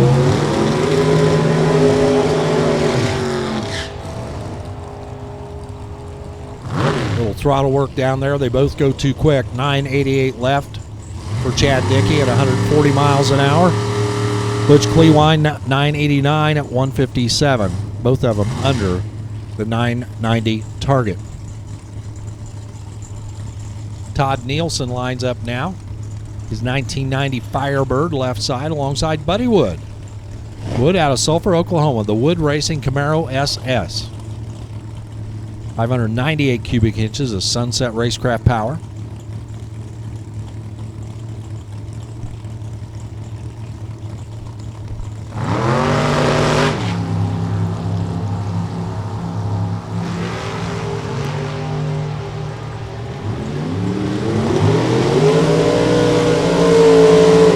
Buddy Wood crosses the finish line first with a 992 at 168. Todd Nielsen, 993 at 166. Once again, a big thank you to everyone out there that is observing the social distancing and mask rules here at Heartland Motorsports Park. It's very, very important to help reduce the spread of COVID-19. Greatly appreciated that you are a part of it and helping us out and demonstrating to the entire community how we can safely participate in the sport. Ryan Stifler and Joe Lockhog head down track now. Stifler Chevelle 990 with a 1. Best of the category so far. 990 with a 1 at 155 for Stifler. Joe Lockhog 989.5 at 159. Final call for Supergas. Final call for Supergas. We are running you right now. Final call for Supergas. First call going out to Sportsman Motorcycle. Sportsman Motorcycles will take you to the staging lanes now, please. Sportsman Motorcycles, we will take you now to the staging lanes. Steve Williams, the K&N Filters machine out of Beaumont, California.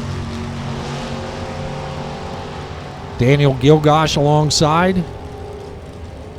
Corvette Roadster side by side. For Williams, no throttle stop required, I guess. 979 at 174. He just flat missed it if that's what he intended to do. Daniel Gilgosh, 991 at 165. Roger Knapp and Mike Burkhart coming up next. Knapp left side for TSPA Colorado. Pentastar power under the hood, 447 cubic inches of it. 1990 LeBaron. Rear-wheel drive converted car there. Michael Burkhart alongside his 34 Ford Roadster. Picking up where Dad left off for Burkhart Auction and Real Estate.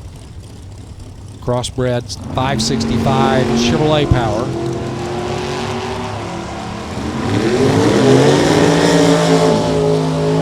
To the other end they go. 991.7 at 133 miles an hour for Roger Knapp. Not good enough. Mike Burkhart, 990.3, 147. That'll put him in the mix. Right now, he sits number 3 on the sheet. 991.2 is the number 8 guy. That's Dan Gilgosh. I don't expect that to hold. I'm sure it's going to take a 990 to get in there. Sarah Becker, who went through a real thrash last night. Broken drivetrain components, and they thrashed for about 6 hours to get her back on track. And it pays off there. 994 at 161. Great job for Sarah just to get back out here and give it a shot. Competitive pass at 994 at 161. Bradley Johnson, 987. Speed of 167 miles an hour. Tricia Owens comes up now, the young lady out of Waco, Texas, for Mickey Thompson and K&N Filters. That is a 57 Corvette open-air car alongside Tom Dahlberg. A 101 Transport Camaro. 29 left, 27 right. 978 left at 154 for Tricia Owens. 989 at 161 for Tom Dahlberg. So we've seen a couple of cars in that left lane just truck it on down through there with no regard for that 990 index. David Owens comes up now. The other half of the Owens & Owens racing team, not the better half. You just saw Tricia go down. That was the better half. David Owens also carrying the colors for Mickey Thompson and K&N and Team CFR alongside Sean Carter. Not Jay-Z, Sean Carter, Carter Racing Cavalier.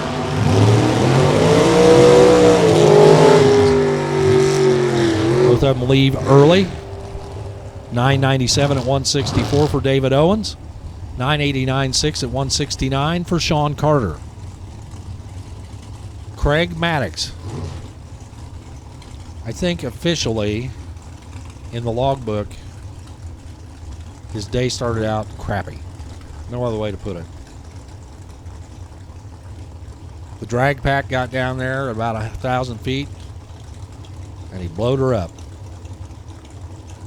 Now it's got a see-through block. Gregory Manigay from Managa alongside. Maddox looking for a much better run this time around in his Prowler. Hey, no smoke out of it. That's good. 985 at 165. Greg Manigay, 996 at 158. Jim Repka pulls up his super gas Corvette on the left side. Repka, Wiley, Texas. K&N, Be Cool, Penske, Weldon. Lots of folks helping him out. Jeff Kinney alongside, McKinney Racing, Calais. Repka goes 00 on the tree. Mark him down for a 9,900. Car on a perfect pass there. 8-pack total as he's 008 up front. Dead 00. 9,900 for Jim Repka. Hope he paid his 20. Jeff Kinney outside of that 990 window. Mitch Withers and Michael Wright. Withers, the 63 Corvette out of Central Truck Equipment. The track Kansas runner shuts it off to a 988 at 162. Michael Wright, 987 at 156. Murray Hebert, the Murray Hebert Heating and Cooling, 71 Vega, alongside Daniel Moore, Pro Seal Incorporated.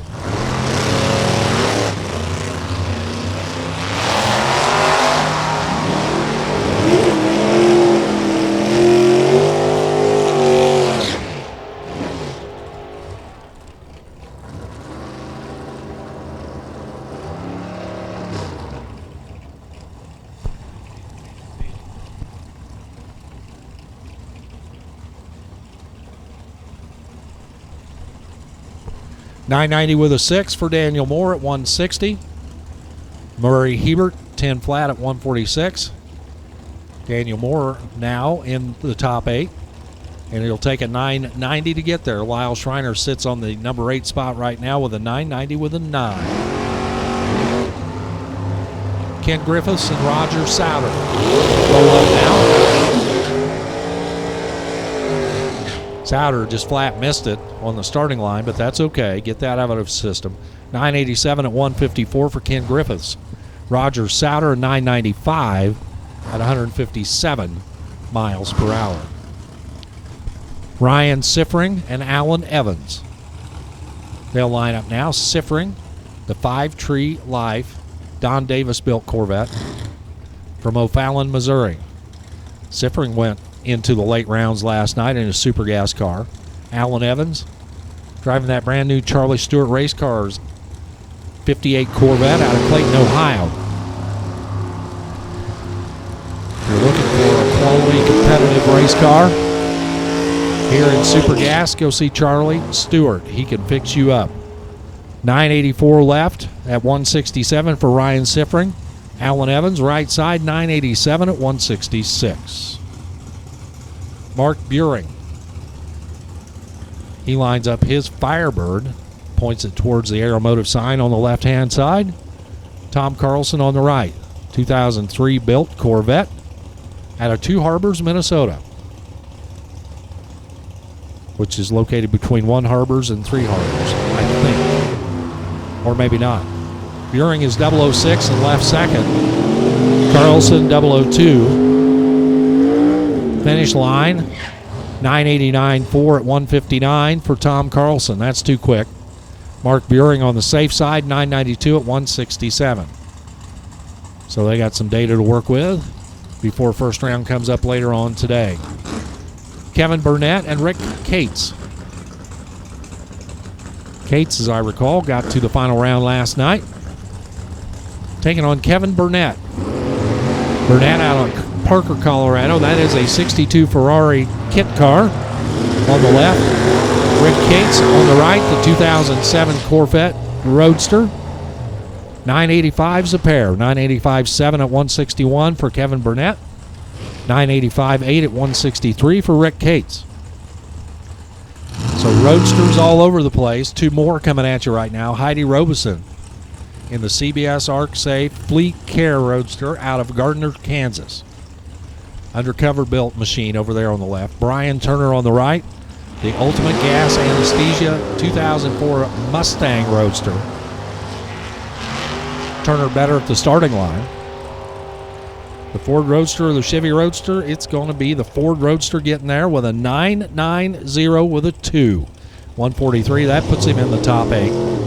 Heidi Robeson, 992.0 at 170. So Turner now sits number 4 with that 9902. Chase White, Jason McClure.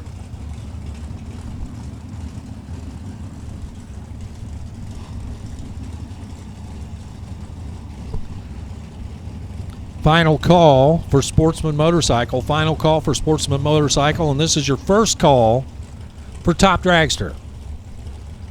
Top Dragster to the lanes, please, for Q1. Top Dragster to the lanes, please. We're looking for you now for your first qualifying session. We'd appear to be right on schedule, and we will be running you at or before 11:45. Sportsman Motorcycles to the lanes. Top Dragster to the lanes. Chase White, Jason McClure.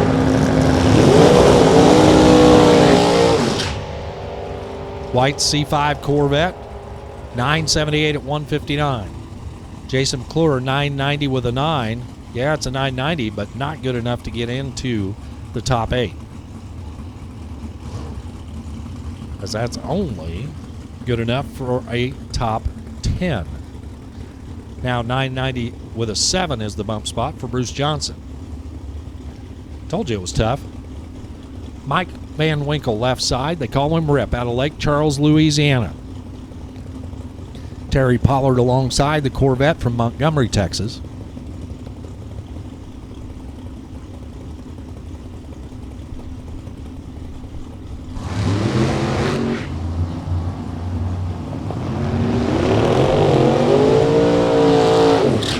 Roadster left side. Out in front, 983 at 151. He is a little too quick. Terry Pollard a 10th behind him, 993 at 166.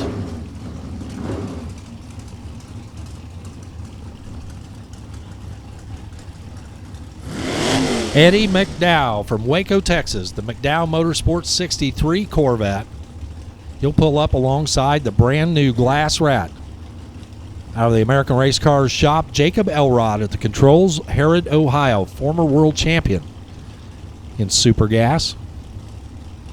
Carried that big number 1 about 4 years ago. Jamie behind the car. Car's still new enough that they're still sorting out some stuff.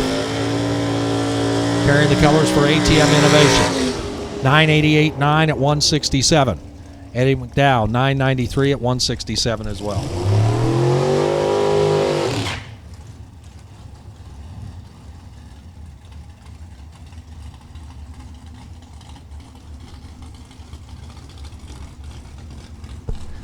Tim Nicholson and Jeremy DeMars coming up now. Top end clears. Cars roll up.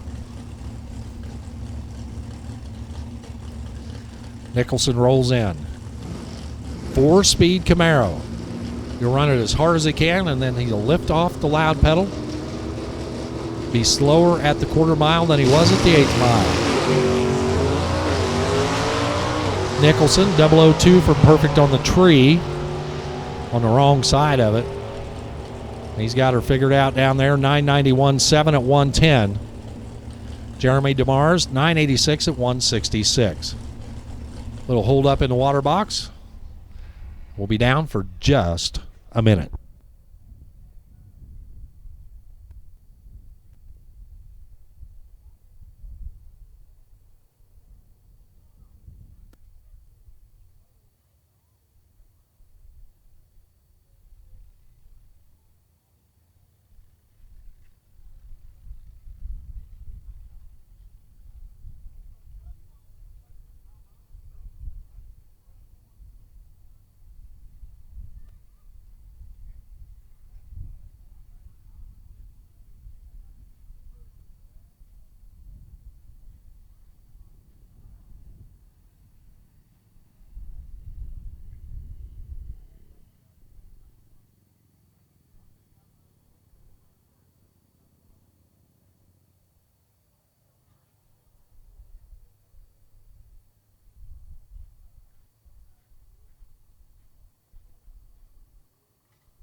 So a brief little hold as we had a report of an object out on the track, and our safety crew out there making sure everything is good to go before we send our next pair down track. Mark Buttram over there on the left in his Lumina. And Trevor Larson over here on the right from Starbuck, Minnesota. Every time I see Trevor, I think back to the Jags All-Stars a couple of years ago. And Larson's dominating performance in the All-Star race there at Chicago. And without question, Division 5 won that championship on the shoulders of Trevor Larson's double-double out there. Kind of a historic performance there for the young man out of Starbuck. For Pro Blast and DMP awnings.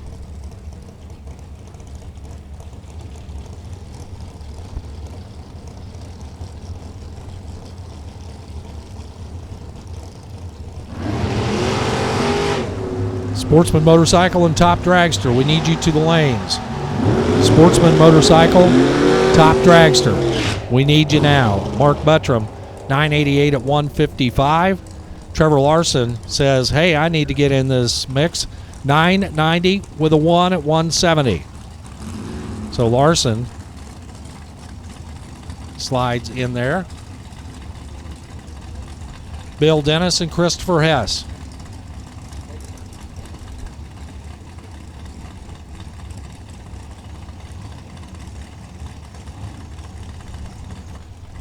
Dennis left side, the BCD company, Sunoco, Cadillac Roadster. Yep, a Cadillac. I think it's the only one in existence. There's not very many, that's for sure. Christopher Hess alongside for Larson Farms. His Camaro, 989, 3 at 166 for Hess. Bill Dennis, 996, trailing him across at 164. Kevin Wright and Steve Hayes coming up now. Wright, the D&K Interior 57 Corvette from Longmont, Colorado. Steve Hayes, the Aurora-based American Trucking and Construction 68 Camaro.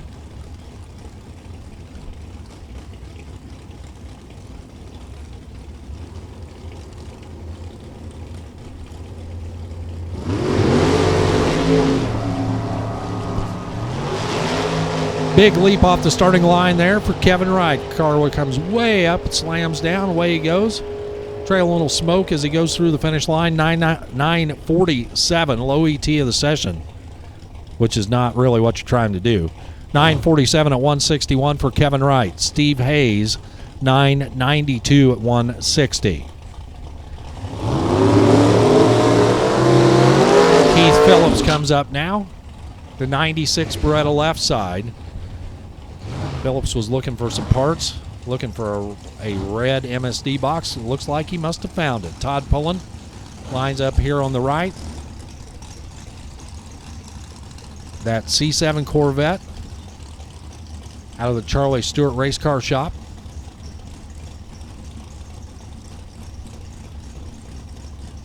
I know sometimes I talk more about some companies than others, but those are usually the people that have supported Drag Racer TV, and without them, none of this happens for me and for you if you're watching. So yeah, I show them a little more love than some other companies, but just the way it is. Without their support, Sportsman Drag Racing would not get the coverage that it does. 988 with an 8 at 161 for Todd Pullen. Heath Phillips, 986, speed of 161. Rod Walter and Brianna Rayshak. Brianna, fresh paint there on that Vega. Good looking ride for the young lady out of Fargo, North Dakota. Rod Walter, Mustang, Oklahoma. First time I heard Rod Walter's name had nothing to do with driving a race car, as Rod used to be at Gateway International Raceway over in St. Louis for several years. Now he's out enjoying life, sitting down there in the frame rails of that 27 Warren Brody built 540 powered Roadster. 990 with a 6 at 156. He's got to like that pass. Brianna Rayshak, 991 at 146.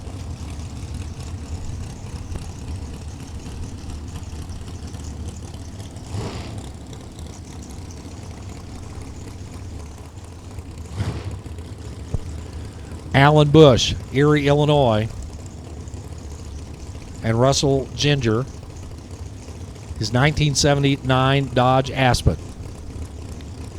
Super Gas, winding our way through it. Then it'll be Sportsman Motorcycle, Top Dragster if you're not in the lanes.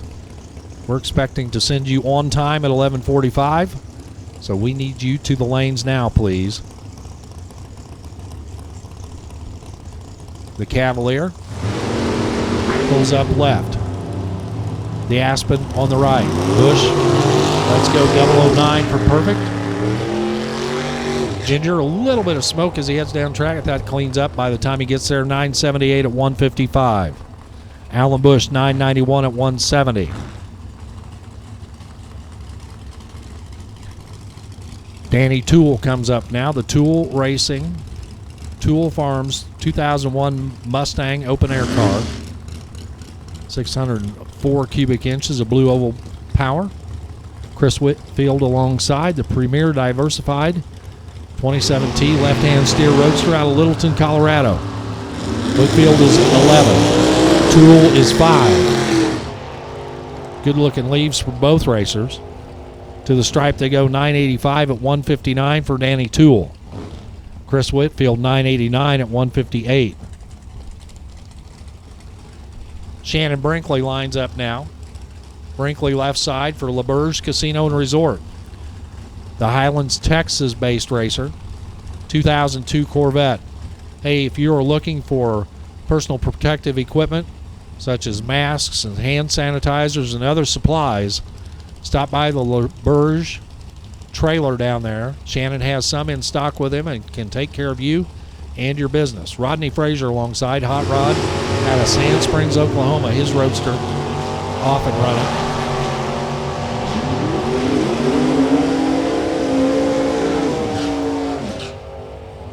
$989.1 at 158 for Shannon Brinkley.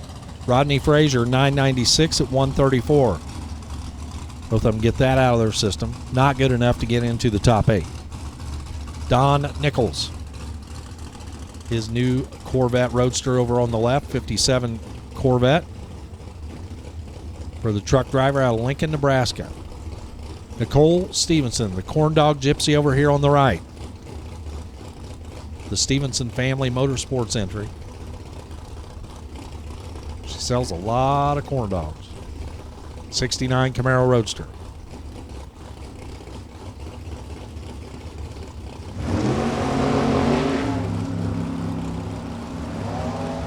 Nichols lets go with an 014 reaction time.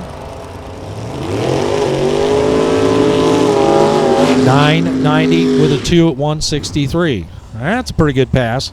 Nicole Stevenson, 986 at 157. 990 with a 2. That should be a player.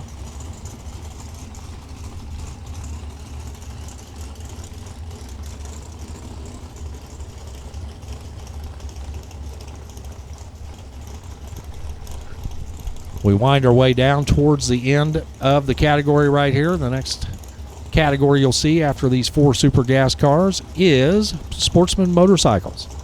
Jeff Lopez, Chris Harrelson coming up now. Lopez left, Harrelson right. Another Charlie Stewart race cars machine on the right-hand side for Harrelson. 989.8 at 160 for Harrelson. Lopez 986 at 157 for the former champ.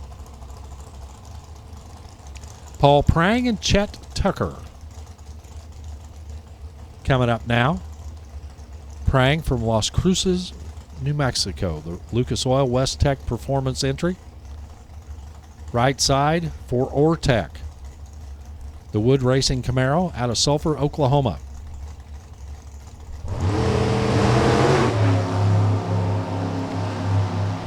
Prang 003 on the reaction timer. 993 at 164 for Paul Prang. If you're dyslexic, it's the same ET on the other side, but not exactly. 990 with a 3, 166 for Chet Tucker. So that'll round out Super Gas. Sportsman Motorcycles roll to the water box. We did send out a search party and waving the red flag down there about mid-pit area with that big floppy hat on top of it. We found the legendary voice of the Lucas Oil Drag Racing Series, Mr. Bob Unkefer. I thought maybe they took you hostage down there, Bobby.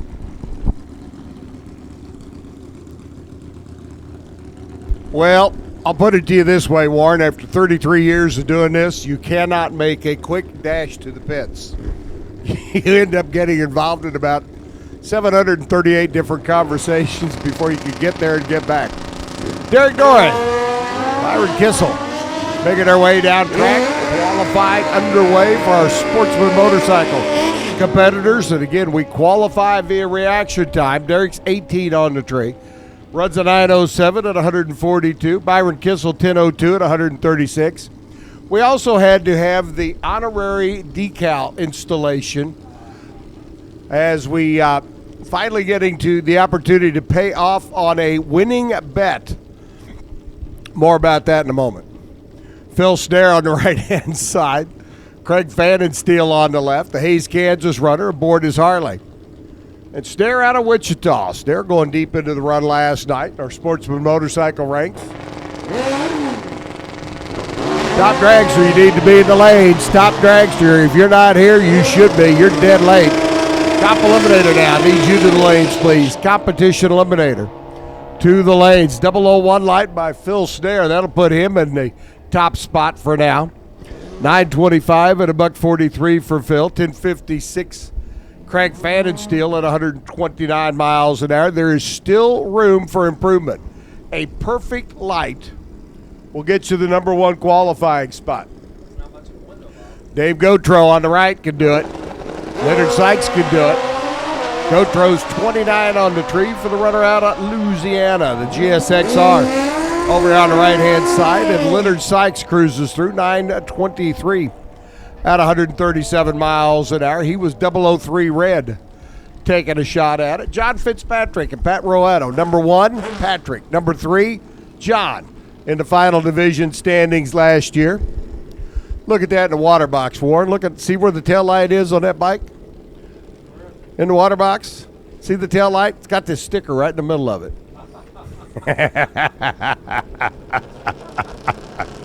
John Fitzpatrick on the right-hand side. Off and running. 18 on the tree. Pat Roetto, 30 out of the gate. As these two head down track. 880 at $1.45 by Fitzpatrick. Pat Roetto goes 888. Coming out of Houston, Texas right now. 3-time division champ Robert Sanders aboard his Suzuki. Robert, a huge Houston Texans fan, made a bet with me at the D4 banquet last year about the Texans whooping up on the Chiefs. I don't remember what my penalty would have been, but for Robert, he had to run his Kansas City Chiefs World Champion sticker on the back of the bike for the rest of the year. Well, due to COVID, we've been a little late getting it installed, but it's now there. Just for the rest of the year. I'll live with it. Just watching the Chiefs go down track on a Houston Texans fan's bike. That's enough. 9:05 at 145 for Terry Kruger. 9:24 at 136. We just installed that decal back here in the staging lanes to a round of applause from most of the guys in the bike class. So Robert was not real conversive about it. We've been beating up on each other all year. It's been fun. Michael Shelton and Dave Olson. Dave at the wheel, the Kawasaki on the left-hand side. There is still room at the top. We need a perfect light, though. Shelton can do it. Great Bend, Kansas runner here on the right-hand side. 3 drops. We got another 18 light. We got a 32 light. Dave Olson works his way through on the left. 9:30 at 135. 9:10 for Shelton. 148 miles an hour. And Phil Snare still sitting in that number 1 spot with a 001 reaction time. We had 17 bikes yesterday. Number 1 qualifier got a bye in the opening round, so it's definitely worth going for. It's Donnie Dernberger.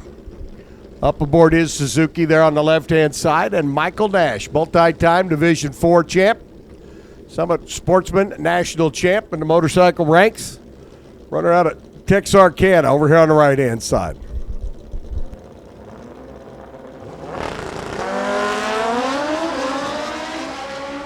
Michael Nash goes 14 on the tree. Dernberger's 27. Nash with an 805 at 160. Then 34 by Dernberger. As he cruises through, Michael up to the number 3 spot. Phil Snare sitting number 1, and there are 2 more bikes to go. Looks like we're going to end up with an even 16 bikes for the race number 2. I'll spit it out. Gordon Fangmeyer on the left, down from Lincoln. Tony Davis over here on the right-hand side. Board is Suzuki. Trip 0 and your number 1.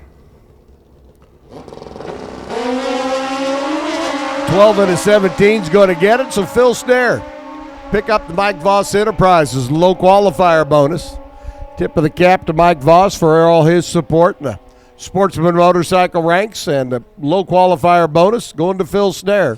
Tony goes through 854 to $149, 866 by Fangmeyer at 148 miles an hour.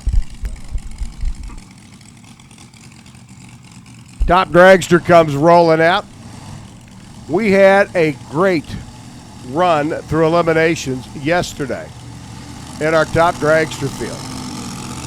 Saw Robbie Gear hustling through. One of the slower cars on the property in the top dragster category. But he made it all the way to the finals, where he and J.R. Baxter matched up in the final round, and J.R. able to track him down by mere thousandths of a second.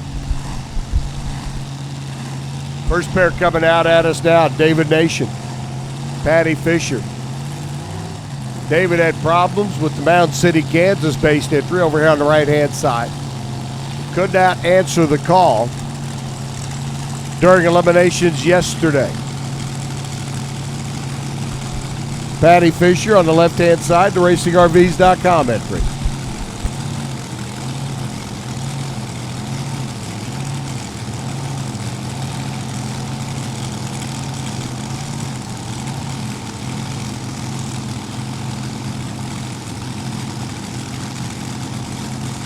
And Warren Evans has thrown out a question. I'm sure that with the world of technology we have today, we can get an answer.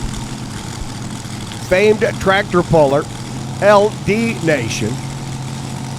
Is he related to David Nation? Oh, Patty Fisher rattles the tires, moves around in the lane. David's going to go through 6:13 at 2:22. Patty's going to coast across and go to the bottom of the qualifying sheet for now with a 12:38 at 57 miles an hour. Top dragster, comp, and top sportsman, 2 qualifying sessions today. Before we get into their first round of eliminations later on this evening. Comp Eliminator, you should be in the lanes. We've called you as well. Competition Eliminator needs you to the lanes, please. Super Street, round number 1 competitors, get them ready. Got comp, got top sportsman, we dive into eliminations. David Nation 6:13.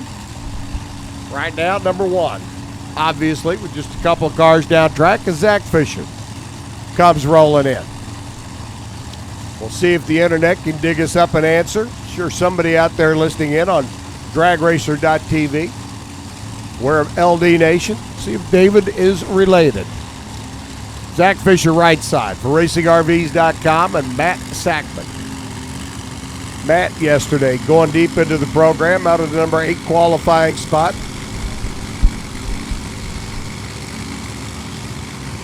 Made it down to the quarterfinals before he ran into J.R. Baxter.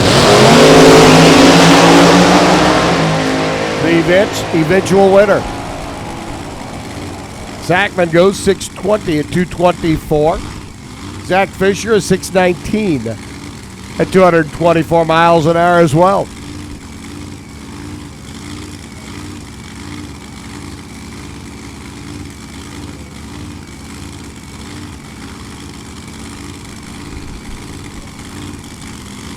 We'll have to monitor our interweb connection. Turn the tower, see if anybody comes up with an answer on LD Nation and David Nation, if there is any relationship. Warren is pretty sure that LD Nation is here in the Sunflower State. David out of Mound City, Kansas. If LD Nation isn't from Kansas, don't blame me, blame Warren.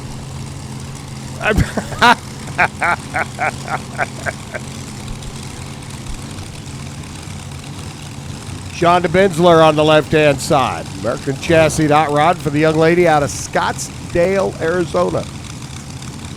Been there on more than one occasion. In fact, in Scottsdale, Arizona back in 1972, racing at the AHR8 Winter National. Yes, I was.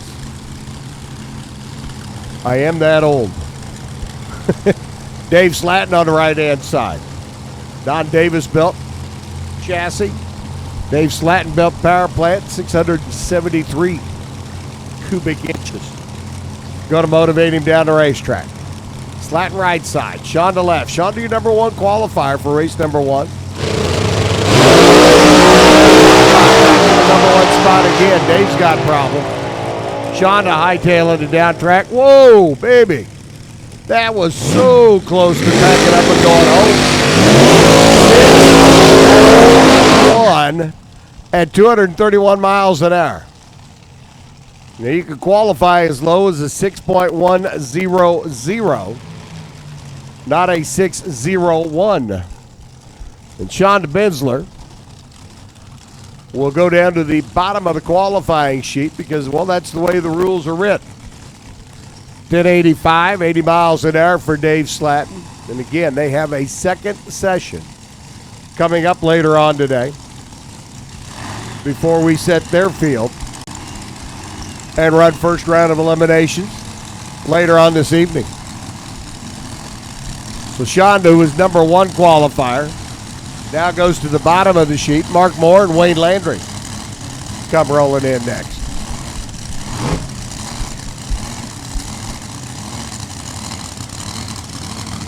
Landry out of St. Bernard, Louisiana on the right-hand side. Moore out of the left. Well, Hamilton Ford in. Wayne Landry, boot scooting, boogieing down the race. 220 miles an hour, 699 for Mark Moore. Landry goes to number 5. Mark goes to number 6. We had 47 cars yesterday for round one of eliminations. Don't know how many we'll have today. Maybe more, maybe less. Have to see.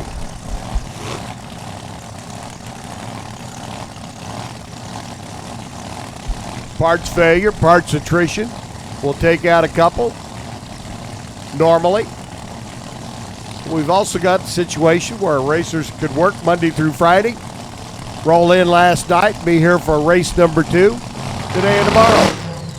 We could pick up some cars. D. Cruz, the stealth missile over here on the right-hand side. Blown Brad Anderson combination.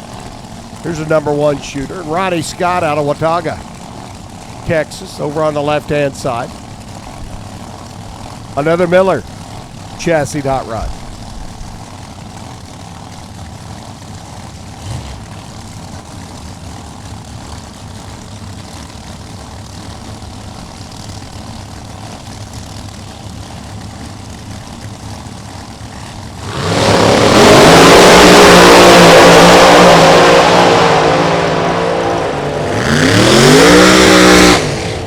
D. Cruz, 617, 237 miles an hour. Ronnie Scott over on the left-hand side. Real late on the parachute down there, but it looks like he's getting stopped okay. Make the bend. We have a very, very long racetrack here at Topeka. There's one car around the corner. And 2. What we like to see. JB Straswag, the Meyer Distributing entry, taking on Jimmy Sakovich. Here's a couple of cars that could definitely go to that number 1 spot. JB out of Indiana. Big Bad nitrous-assisted power plant. Sakovich out of Raymore, Missouri, the 21-year-old youngster. Grew up here at Heartland Motorsports Park. Now hot rodding around in a new Spitzer chassis car.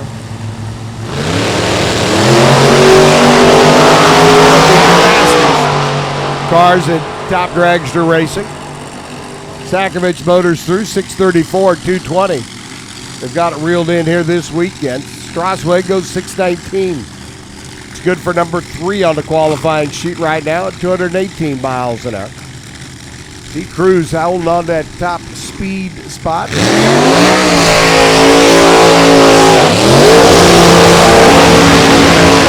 At 237 miles an hour. David Nation, number 1, 613. D. Cruz, 2. JB Strasweg in the Meyer Distributing car, number 3. Zach Fisher, 4. Matt Sackman rounds out the top 5 so far. Rusty Baxter, out of Texas. Scoggins-Dickey Performance Center. Over here on the right-hand side, he and his lovely bride, Kay. Flying it up alongside Keith Neiman, the Flying Monkey Racing Team out of Wichita. Flying Monkeys, of course, referring back to a firefighter trainer from the city of Wichita. 648, 213 by Neiman, 628, 218 by Rusty Baxter. Rusty slides into number 9. Neiman number 11. David Nation number 1. Steve McDermott looking for the number 1 spot.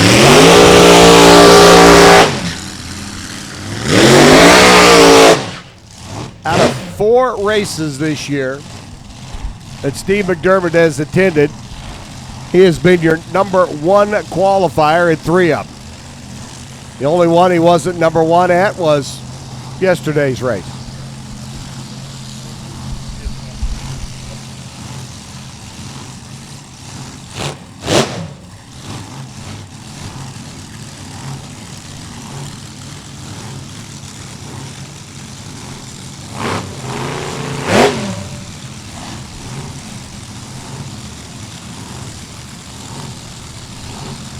Steve McDermott on the left. Steve and his son out of Crowley, Texas. Had some rear end problems, had to take out and completely replace with a different brand and style rear end. See if they learned anything yesterday.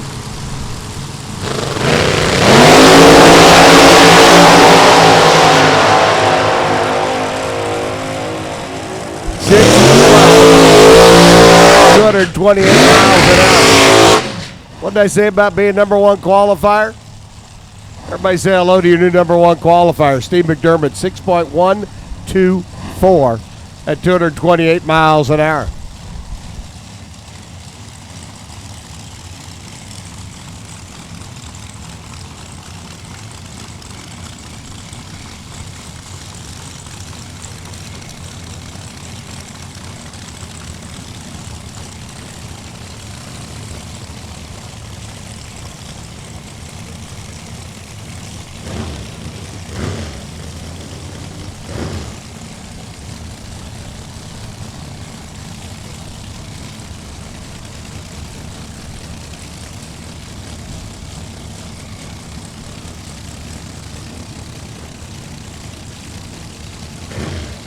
Mike Coughlin and Jeff Coron rolling in next. Coughlin on the right.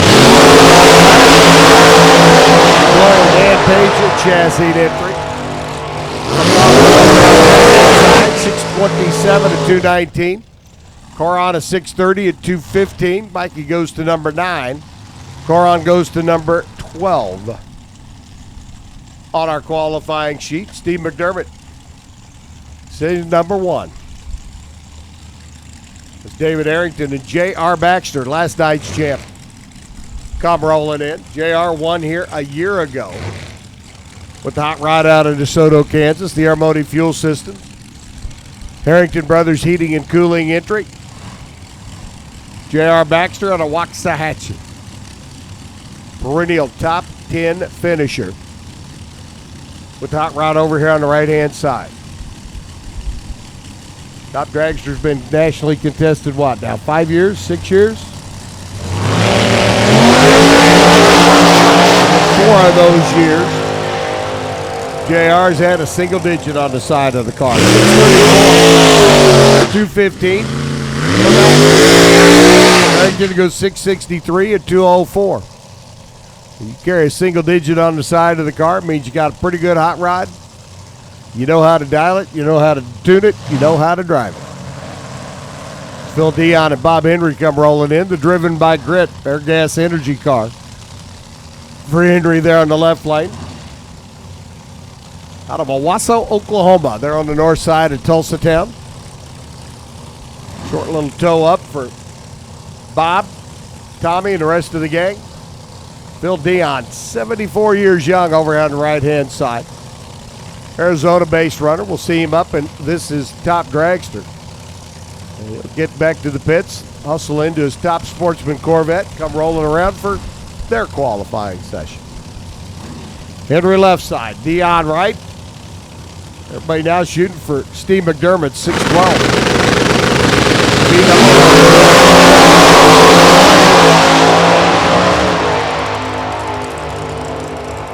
622, 229 for Bob Henry.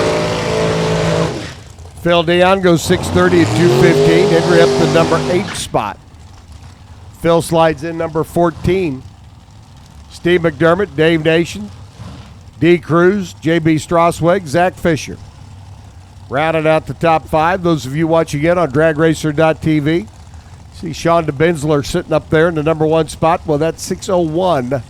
Unfortunately, is a little too quick. And Shonda will be removed from the number 1 spot and put down at the bottom of the qualifying sheet once this session is done. But thanks for noticing and paying attention. Chance Bullock right now, right side. Runner coming up from Baytown, Texas, down Houston way. Victoria Johnson for Fine Line Graphics. Saratoga Casino, your reigning Division 5 champ. They're on the left-hand side. Young lady out of Arvada, Colorado. Former Mile High Nationals top dragster champion. Whooped them all last year in the points chase here in Division 5. She's getting ready to make her run down the quarter mile. Victoria, another one of the cars last night. Tried to chase down Robbie Gear and just couldn't quite get it done. Victoria hikes the front end up. Rocks it back on the wheelie bar. Goes 6.6. About 198 miles per hour. That'll put her number 20 on the qualifying sheet. Bullock goes 6:59. And he slides into the number 18 spot. Again, we qualify a 48-car field here at Topeka. Norman Ward out of Maine, Arkansas, the Brodix entry. Comes up next on the right-hand side of the racetrack, and Jerry Giffens out of Oklahoma on the left lane.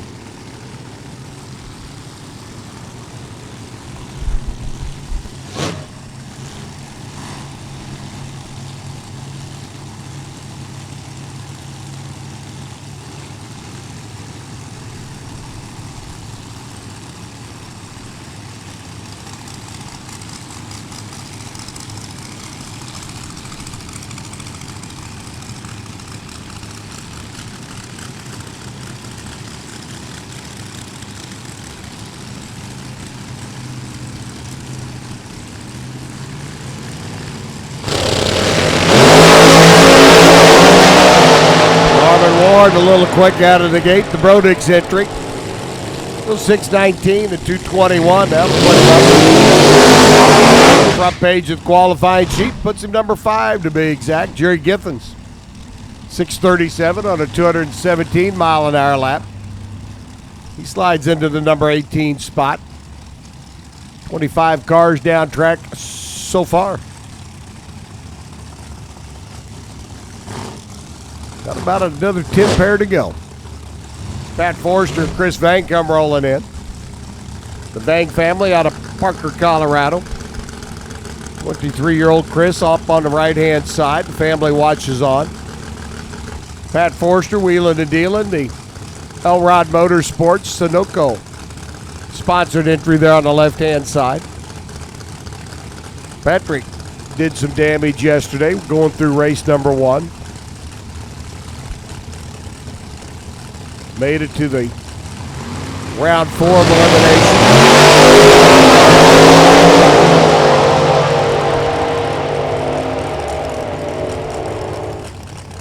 630 for Chris Vang at 214 miles an hour. 637 for Forster. Forster goes number 19. Chris Vang goes to number 16. John Biaggi and Randy Dahlberg come rolling in next. Biaggi on the left-hand side, the Granville, Illinois-based hot rodder.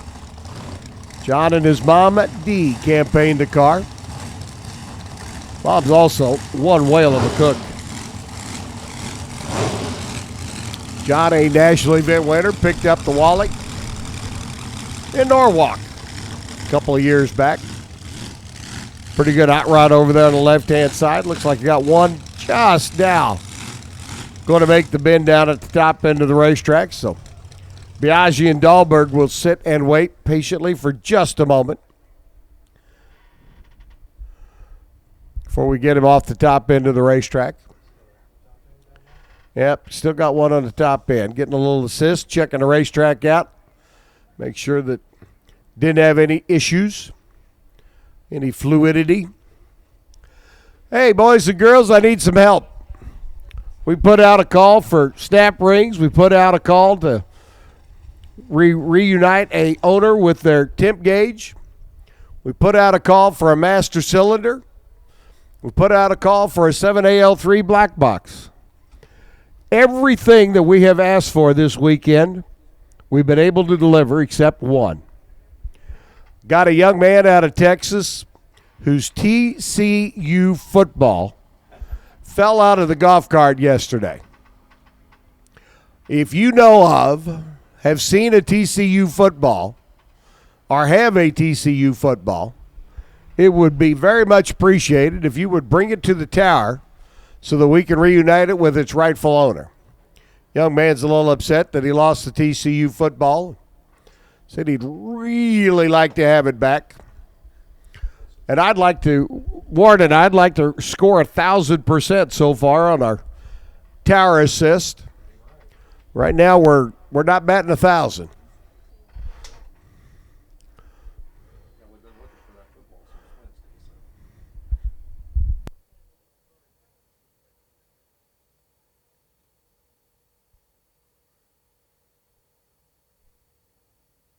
So if you have tracked down a TCU football, finish your game, whatever you're playing with the football, and then come see me.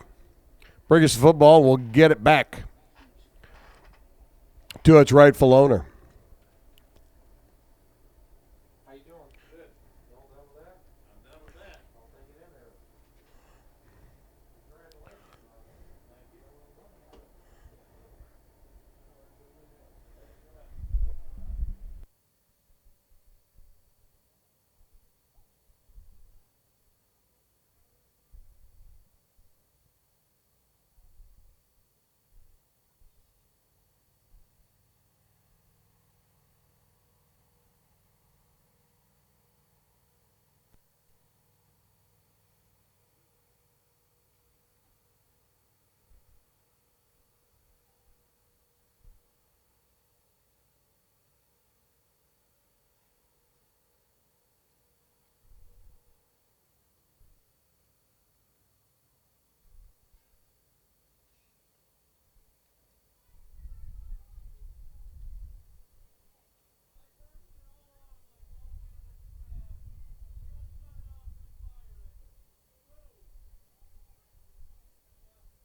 Oh, just a little bit of work getting done down there at the top end of the racetrack to get our wounded race car off the track.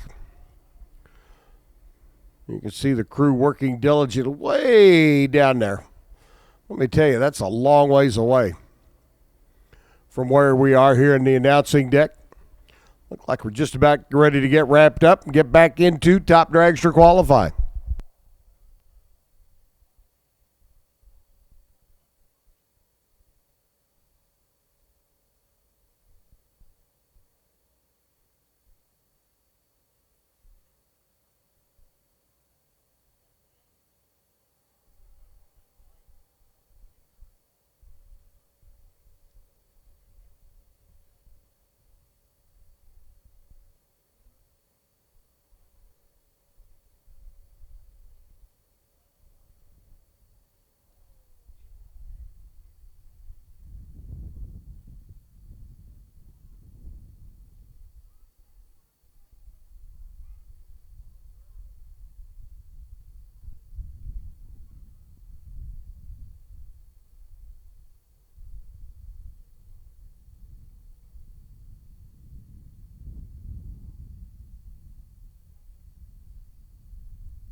So John Biaggi, Randy Dahlberg, very patiently waiting, along with the rest of our top dragster field, to get their laps in. Steve McDermott's in the number one spot, 6.124.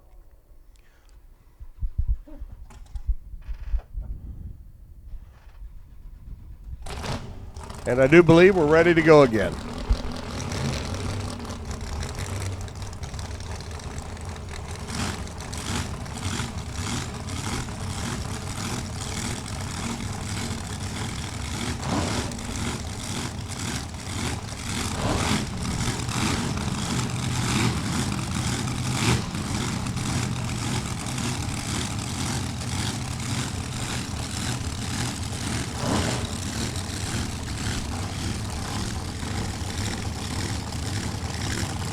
Dahlberg on the right, out of Colorado. John Biaggi on the left, out of Illinois. Seems like neutral grounds meet up here in Kansas.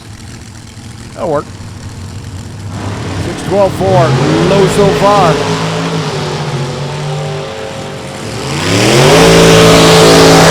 Biaggi 6.34. Dahlberg from Madcap Race Engines, a 7.38 and a $1.82. Biaggi slides into the number 18 spot in our field. Brad Basgall and Al Peevler come rolling in now. Peevler, who had a parts breakage issue yesterday, able to get it repaired and back for race number 2. Brad Basgall out of Hayes. But his hot rod. Hopefully Steve able to get the comp car fixed. We'll see it in Cop here in a moment. Cop, if you're not in the lanes, you're late. Top Sportsman needs you to the lanes now, please. Top Sportsman needs you to the lanes. Come on down. Super Street, get ready for round number 1.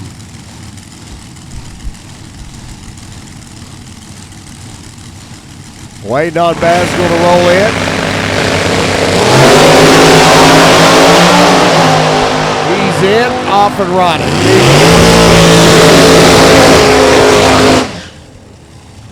Al with a late parachute down there, but again, a long run out. Peevler goes 6:31, 2:23. Basgall 6:44, 2:17. Al goes to 17. Brad goes to number 23 at our qualifying list. Ross Gregory and Blake Peevler. Blake having a little bit better day yesterday than what Dad did, as he made it down to the final 6 cars in last night's competition. Gregory on the left-hand side, the Brighton, Colorado runner. Actually was alongside and took out Blake and the round.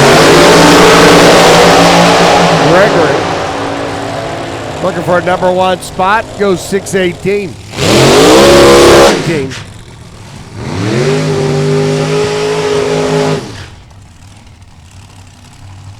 And Gregory dead late with the parachutes down there at the other end. I mean, he was well past the finish line before the laundry came out and finally blossomed. Blake, though, goes 6:26. That's good for number 12. Gregory 6:18, good for number 4. And 2 more come rolling in. Afton Swanson right side, Jeff Strickland left lane.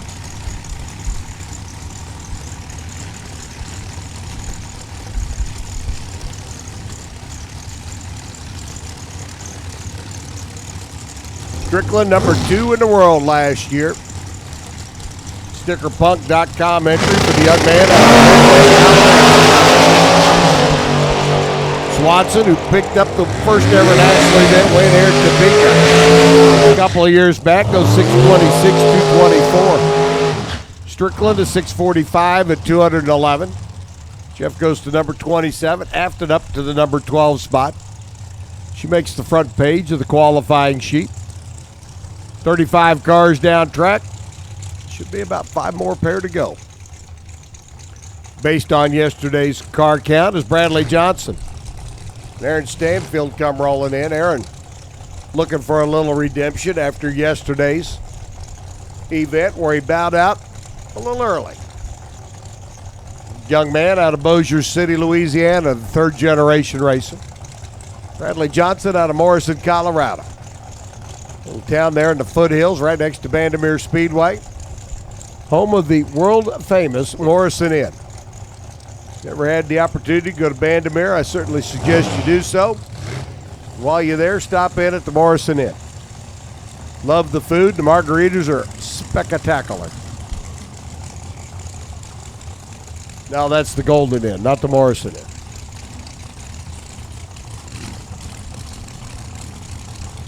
At the Golden Inn in beautiful downtown Golden, Colorado, you can ask the bartender for a Budweiser, and he'll tell you, sorry, sir, we don't serve that beer here. Ask Alan Reinhardt, he knows.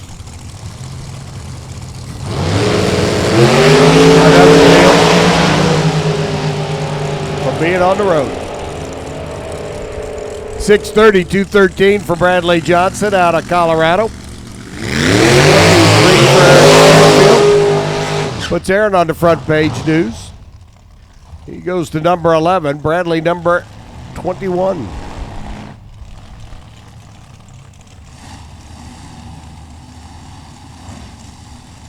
Joe Fisher, boss man. Well, if you ask him, he's the boss man. If you ask Patty, you might get a different answer. But the boss man at RacingRVs.com over on the left-hand side. Very nice race car. Pro Charge 540 combination for him and Justin Frost out of Haslett, Texas. The D&T entry over here on the right-hand side. Big 630 cubic inch combination.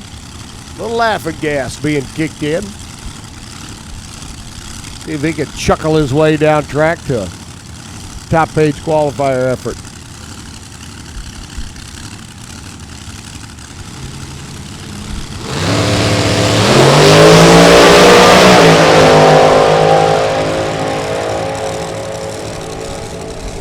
.614. So close, yet so far away. Goes to the number 3 spot. Justin Frost sits number 27. Joe was 6:14 at 2:26. Justin clicked off a 6:35 at 2:15. You go 6.35 seconds. 215 miles an hour. You're number 27 on the qualifying sheet. Jay McConnell out of Parker, Colorado up next. Cliff Back's belt chassis.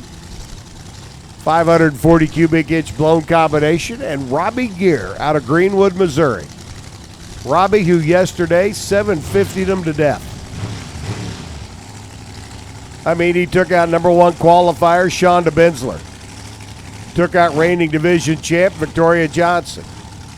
Got around Ross Gregory's hot rod in the semifinals.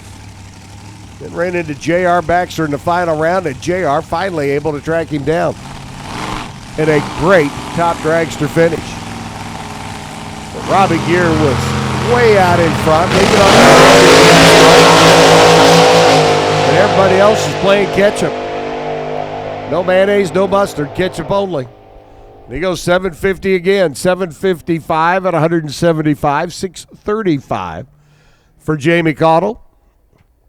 As Jamie motors through into the number 28 spot. Robbie sits number 39. Steve McDermott, one session down, one session to go. Number one with a 612.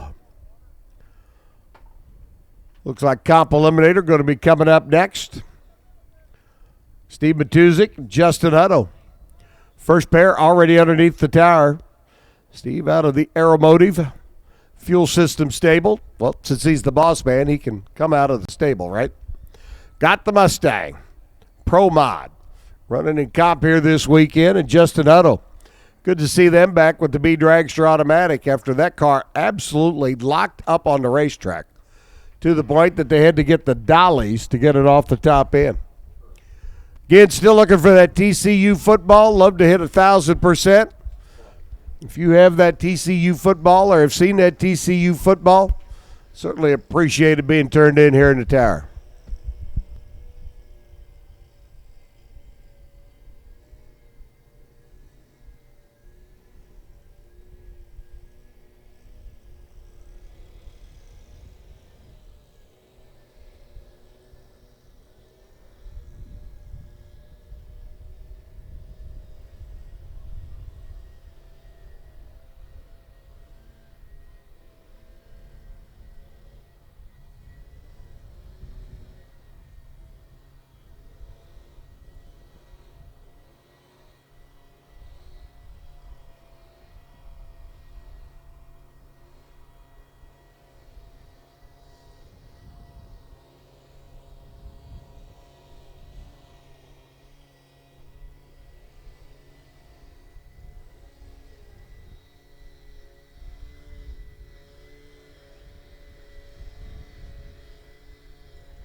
Comp Eliminator, round number one of their 2 sessions of qualifying.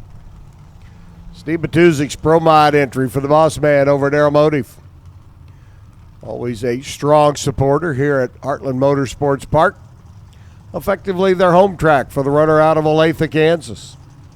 Just an auto right side, young man coming out of Houston. Driving the JGR Technology entry, John Green Racing. B Dragster Automatic. They had problems in race number one. The car got down about 900 feet, 800 feet or so, and literally locked up. Had to get the dollies underneath the rear wheels to be able to tow it off the track. And that's a rare occurrence to see something like that happen. Now, Steve Matuzik, number one qualifier for race number one. Didn't make it to the late rounds like some of his fellow competitors did. But he was your number one qualifier. Picked up the bonus.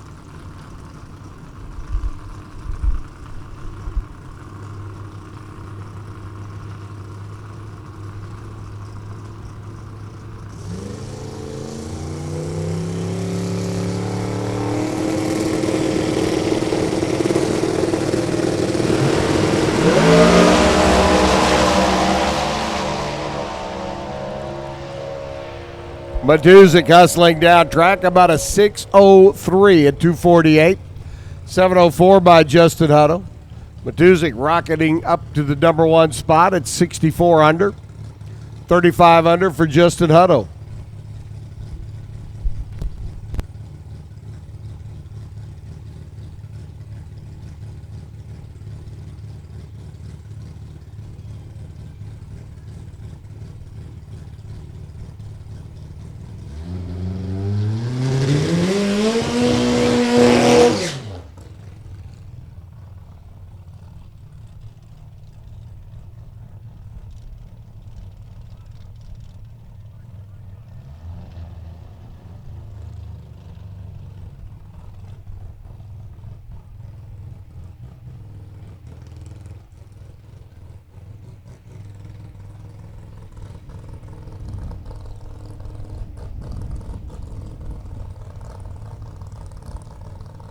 Dwayne Robeson and Chad Vogus come rolling in now. Only Dwayne's got problems. He'll be back with one shot to qualify and get in. Chad Vogus, your reigning Division III champ. And he could have had a V8. And boys and girls, ladies and gentlemen, guys and gals, I am proud to announce that we are back at 1,000%.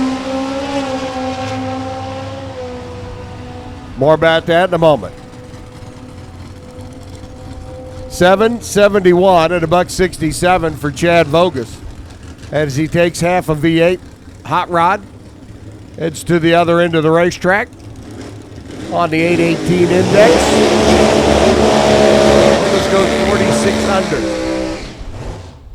We have found, or I should say Dino Dan Zrust has found, the TCU football that's been missing. Yippee! We're back to 1,000. Brian, need you to come swing by the announcing deck. We got the football. Thanks to Dino Dan Zrust. By the way, Dino Dan's hot rod, best engineered here this weekend. Keith Mahi, Joe Aerosmith, Joseph over on the right-hand side, the Aero Express out of Ham Lake, Minnesota. Pontiac hot rod here on the right-hand side. Mahi's Chevy Cavalier there in the left lane. Race shop fabricated entries. De-altered for Mahi. He goes hustling down the racetrack. 8:45 a lap at 119 miles an hour. 8:32 for Aerosmith at $1.63. Bill goes 49 under from the number 2 spot. Mahi off the throttle by the time he got to the other end of the racetrack. 8:45 on top of the index number rather than being below it like he would like to be. Jim Greenheck and Will Hatcher come rolling in next. Greenheck over on the right-hand side out of C-Tech Manufacturing. Racecabinet.com. Here in the right-hand lane. Greenheck yesterday in comp eliminator action. Doing his deal and making it go rounds. Hatcher's A dragster automatic. A high horsepower, big cubic inch, very quick hot rod that some days likes to say, no, we're not going to do that. And some days it's Will Hatcher's best friend. See if today the best friend shows up.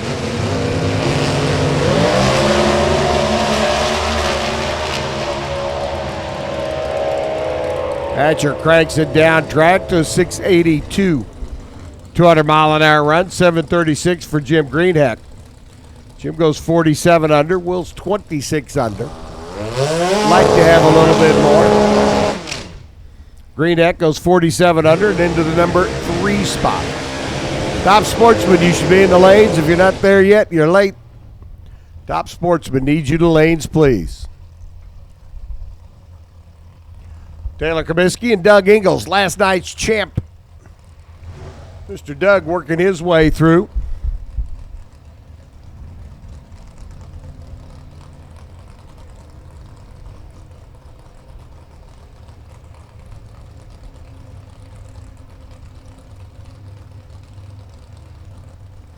Doug Ingles worked his way through a tough field. 6-cylinder dragster, the D dragster automatic out of South Dakota.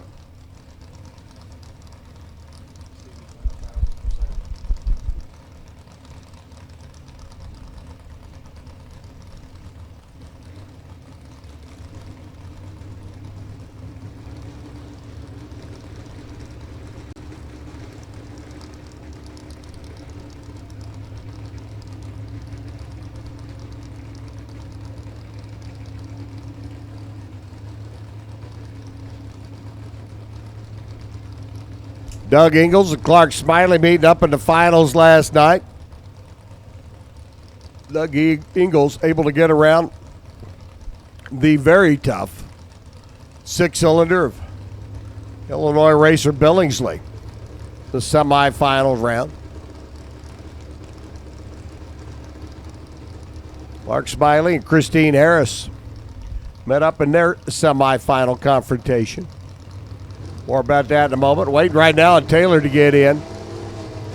Taylor just about to get timed out. Doug waiting patiently.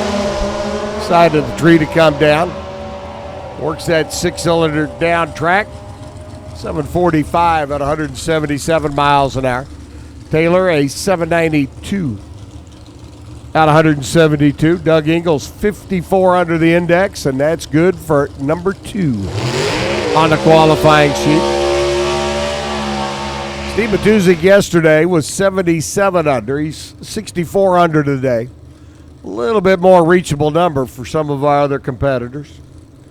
Still sitting in that number 1 spot as Christine Harris rolls in. Christine Harris, Matt Harris, Bill Harris, the gang out of WH Manufacturing. Got my Attaboy award yesterday. Or I guess in Christine's case it'd be the Attagirl.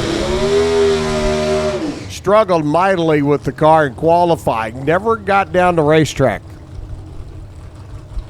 Then made their way through a tough field of comp eliminator cars to the final 4.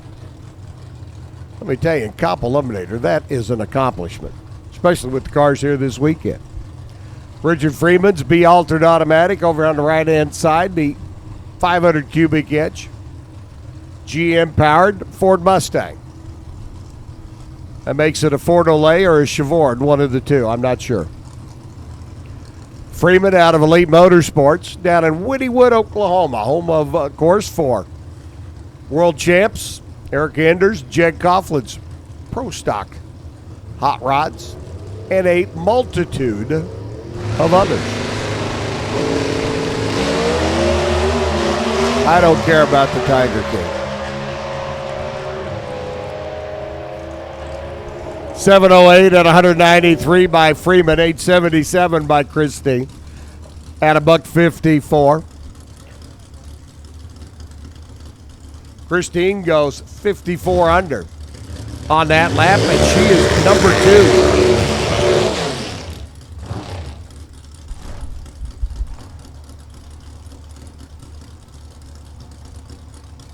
708 by Freeman goes up to the number 4 spot.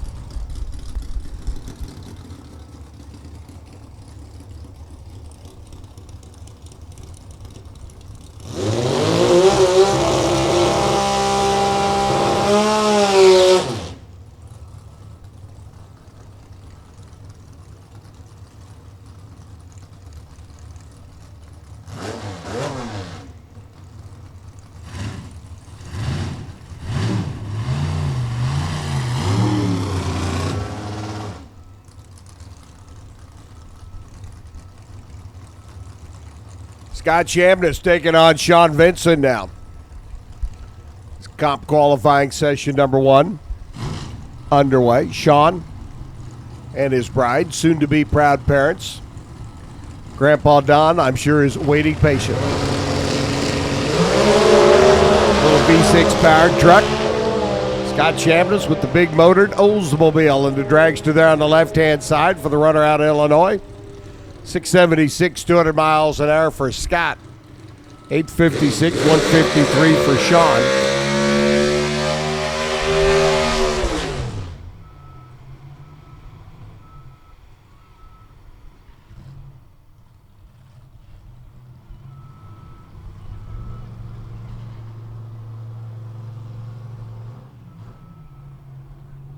Eric Enders up on the left-hand side.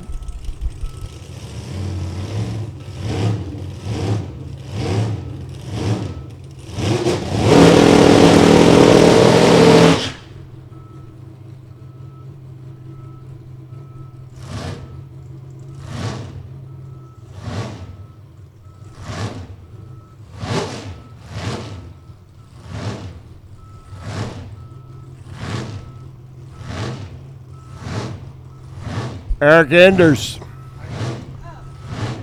up in the Sharp Motorsports, Elite Motorsports, C Supermod, Clark Smiley's runner-up Pontiac from last night, 300 cubic inch blown mouse motor. Eric on the left-hand side, staying sharp on the tree. Keep it prepped, ready for Indy in a couple of weeks. Waiting on Erica to roll in. She's in. 3 drops. They're both a little quick out of the gate, but in qualifying, that's no issue. Clark's got problems. He clicks early. 8:30 lap for Miss Erica at 161. 10:69 for Smiley.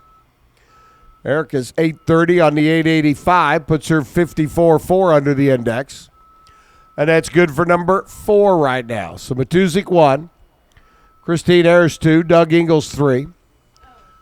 Erica sitting number 4. Richard Freeman number 5. Scott Shamna 6. Joe Aerosmith 7. Jim Greenack number 8 right now.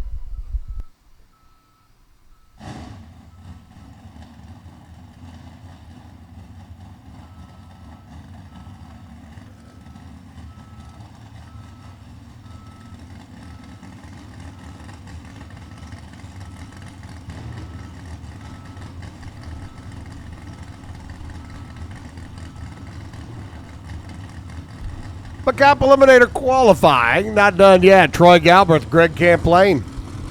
Camplain going to throw. That's not Greg.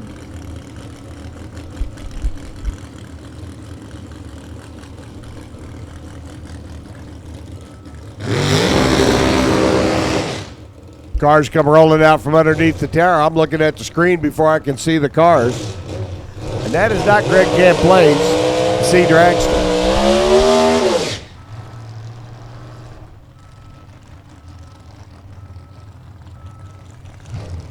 Troy Galbraith up on the left-hand side to be Dragster Automatic out of Rolla Competition Engines. And Matt Harris, there we go. Over here on the right-hand side. Camplain carries number 5 on the side of the car. Matt Harris carries number 5-1 on the side of the car. Significant of the fact that Mr. Matt out of W&H Manufacturing is your reigning division champ.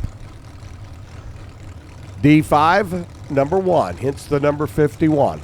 It's called a vanity number, and it's well earned by many of our racers. Chevy Cobalt for Matt.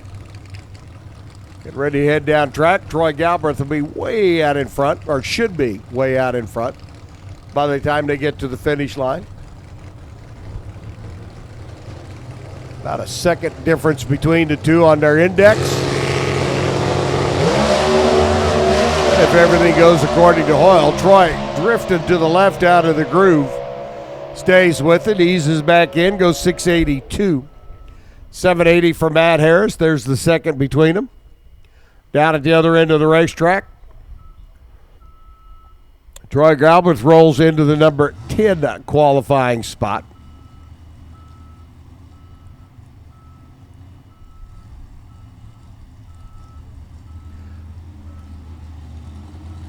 Matt Harris rolls into number 7.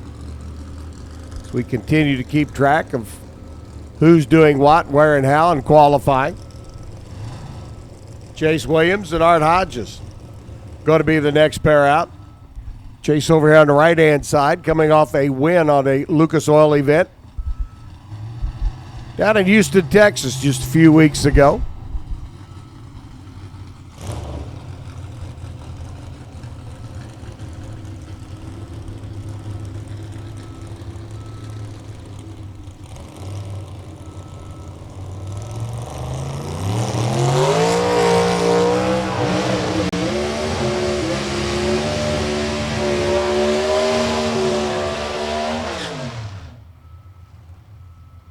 Art Hodges, a custom home builder out of North Carolina, doing his burnout there on the right-hand side. A late model Camaro body, C-altered entry.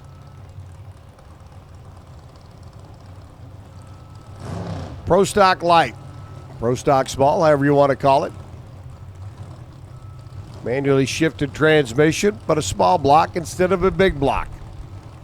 For Chase Williams, the B Dragster Automatic. For Chase and his mom and dad, Greg and Judy, and the rest of the family. Hard charging car and a great young man out of East Texas, down Carthage, Texas way.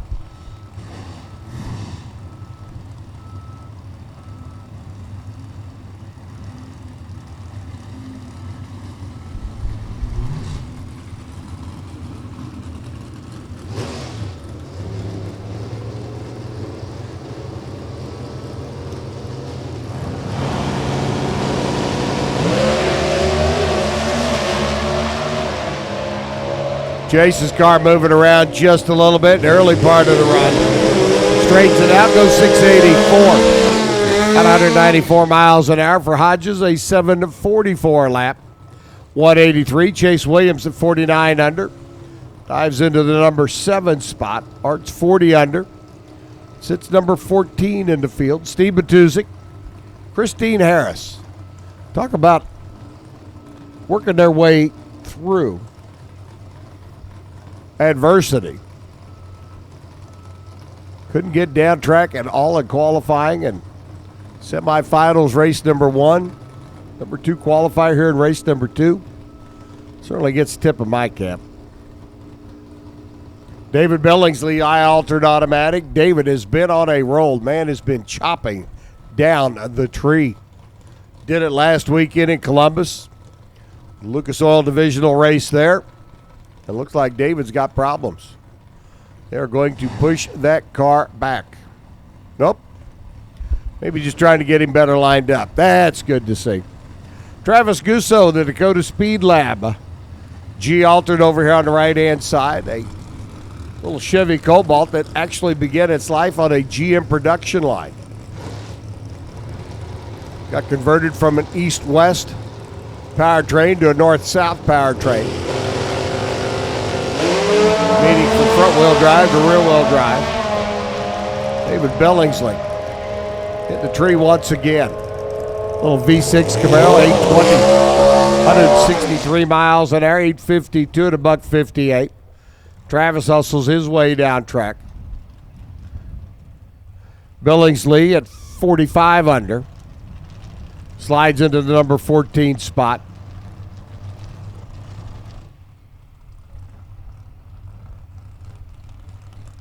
Travis, right above him. 45 under as well, but number 13. Don Thomas, the B Econo Dragster, out of Amarillo, Texas. Panhandle Performance. Former division champ. Looking to see what he can do. Put his run down. Put him on the qualifying sheet. Go back, tune it up a little bit for Q2. See what they can do. Front end up. Car moves around a little bit on this end. Shuts it off early. 749 at 136. Piece of paper comes flying out of Don Thomas's car right off the line. Hope it wasn't a grocery list.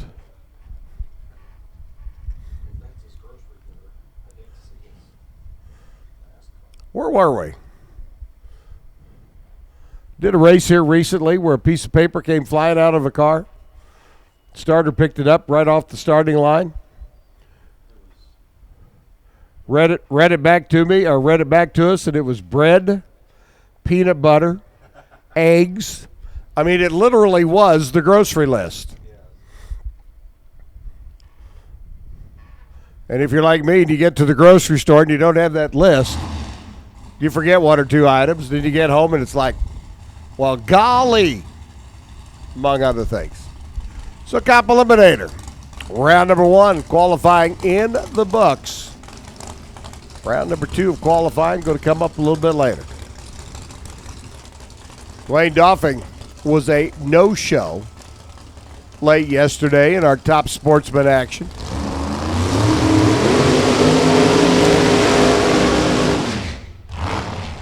Should have run in the third round against Greg Lair, but was not able to answer the call.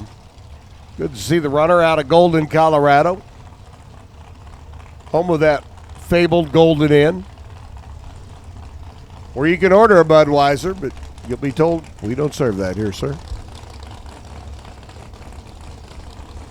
55 Bel Air as we roll into top sportsman qualifying session number 1.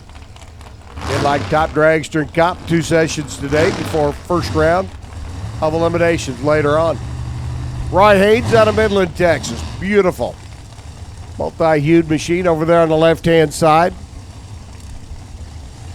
Sitting our boys in our top sportsman ranks. Down track. See how they stack up today.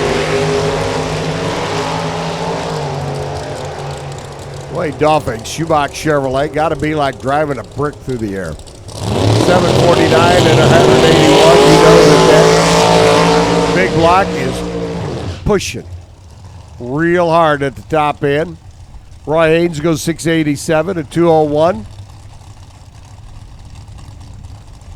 And for now, if he pulls the phone out of his pocket as he makes the turnout, he can call everybody back home, say I'm number 1. For a little bit. Rich Smith right side, Ben Blomberg left. The Firebird for the runner out of Cypress, Texas. Bent loading up his hot rod, leaving the family at home. Puts John Liebham's Super Street car in the bottom of the trailer. Says, hey, John, let's go racing, just you and me. And speaking of Super Street, round number 1 at Super Street, we need you to lanes, please. Super Street, round 1, need you to the lanes. Blomberg left side, Rich Smith right, the runner out of Winsfield Mode. Rich went some rounds last night. Bent out of the groove towards the center cone. He'll lift and save it. 8:05 and $1.23 by Blomberg. Smith goes hustling right on down the boulevard, 6:59. 211 miles an hour. Shoots out, the car coming to a stop down at the other end. He'll make the bend. Blomberg right behind him as Warren Blanc and Todd Stahlbomber come rolling in next. Blanc out of Keachai, Kansas. The 81 Camaro on the left side. The 90 version for Stahlbomber over here on the right. Big cubic inch combo for Warren. Todd's got the smaller motor with the blower sitting on top of it. And a big old shiny chrome blower hat. Injector hat.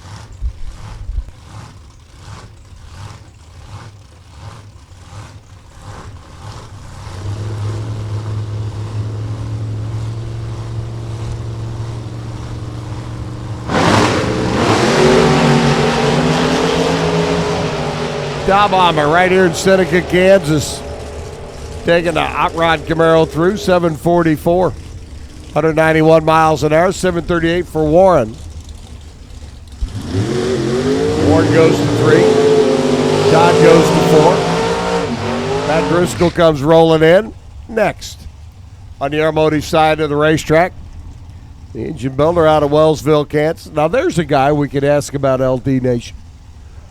Because Matt builds Tractor Puller Motors. He knows them guys pretty good. Maybe you need to go find Matt. Here, Warren, you take the mic. I'll be back in a little bit. Mike Moorhead on the right-hand side. Mike just getting his license completed on Wednesday. Qualified for the race yesterday. Bowed out with a 001 red light. Picked up the Camaro from the Freeman Brothers down at Elite Motorsports down in Wynnewood, Oklahoma, right across the highway from some place that's got a whole lot of kitty cats. Moorhead looked good on his debut yesterday. See if he can keep on going. Matt Driscoll, of course, a former world champ. the Super Cop ranks. Sold this top dragster about a year and a half ago when he got this great deal on a very little used Chevy Cobalt. Whoa, Matt's car goes hard left. Moorhead, meanwhile, 702.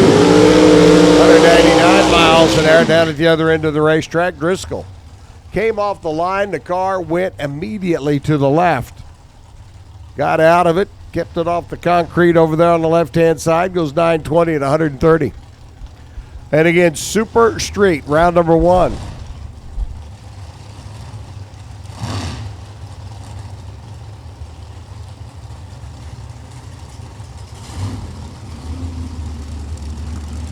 Super Street, round number 1. Need you to lanes, please. Super Street, round number 1. Need you to the lanes. Michael Chitty, right side. Chevy Cavalier for the runner out of Iowa. Jerry Tucker up from Oklahoma. There in the left lane.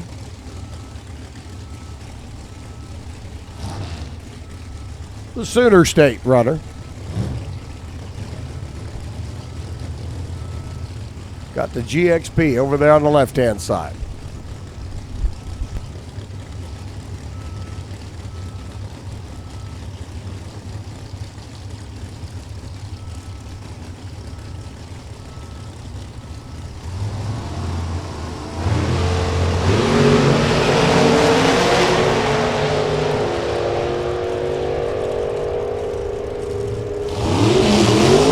Jerry Tucker, 685 at 202. That'll vault him up to the number 2 spot for right now, 693. 201 miles an hour for Chitty. That puts him number 4. First race, number 1 qualifier, and first race winner. I don't think we'll see. Mr. Firestone having a good run with the Camaro yesterday, the Elite Motorsports powered entry. Made its way through to a final round victory. It got tangled up with a parachute. Came across it into the wall, and good news is Alan was okay. The bad news is, well, the Camaro wasn't. Dusty Meyer and Jeremiah Van de Venner come rolling in. Jeremiah wasn't with us for the first race. Runner out of Fairfield, Nebraska. The Ford Mustang over here on the right-hand side. Kazi Power Plant, 828 cubic inches. Big motored Ford. Got 10 more cubic inches of what Dusty's got underneath the hood of the S10. 690 at 200 miles an hour for Van de Venner. Throws him up to the number 4 qualifying spot. Dusty's 712 at 193. Moves it to number 7. Jeff Staub and J.J. Heber come rolling in next. Staub over to the left-hand side out of St. George, Kansas. The Firebird there in the left lane. JJ on the right, coming down from Colorado. Centennial, Colorado. I believe Centennial, Colorado is where they got that really nice bridge that you can walk across over the big gorge underneath it. They even allow you to tie a big rubber band onto the bottom of your feet and jump off.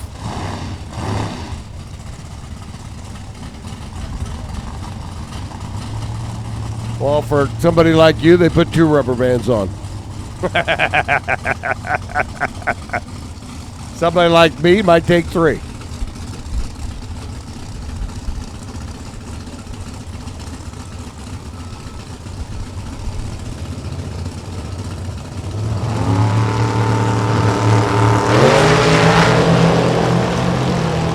JJ off and running. Jeff's Firebird. Not exactly proven to be a rocket ship this rundown track because he's got problems. 683 for JJ. 203 miles an hour. That's good for number 2. Right behind Rich Smith, 659.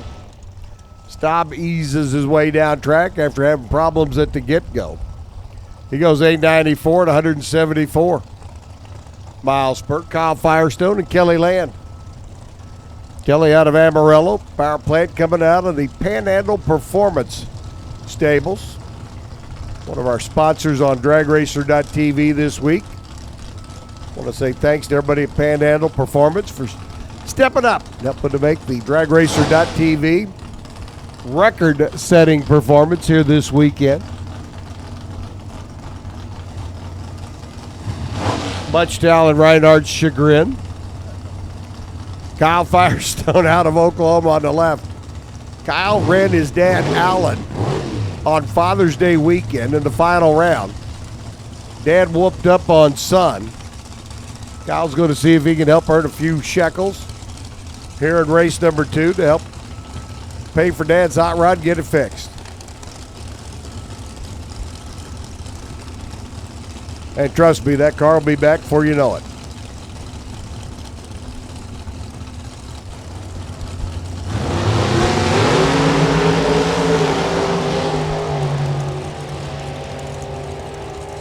The 51 Chevrolet, Kyle Firestone, goes 680. 198 miles an hour, 703 for Kelly Land in the Panhandle Performance entry. Kelly goes to number 9. Kyle goes to number 2 with that run down the racetrack. Rich Smith still sitting at the top of the heap. Chris Arnold and Glenn Wright get ready to come in next.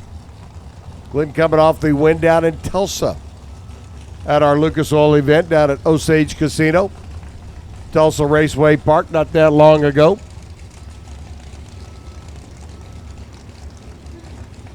Got a couple of new twin granddaughters at home. Cameron and his bride. Cameron, I know, faunching at the bit to get out here on the racetrack. But new babies, especially twins.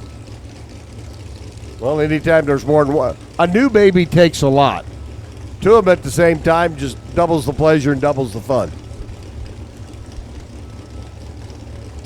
Also doubles the diapers.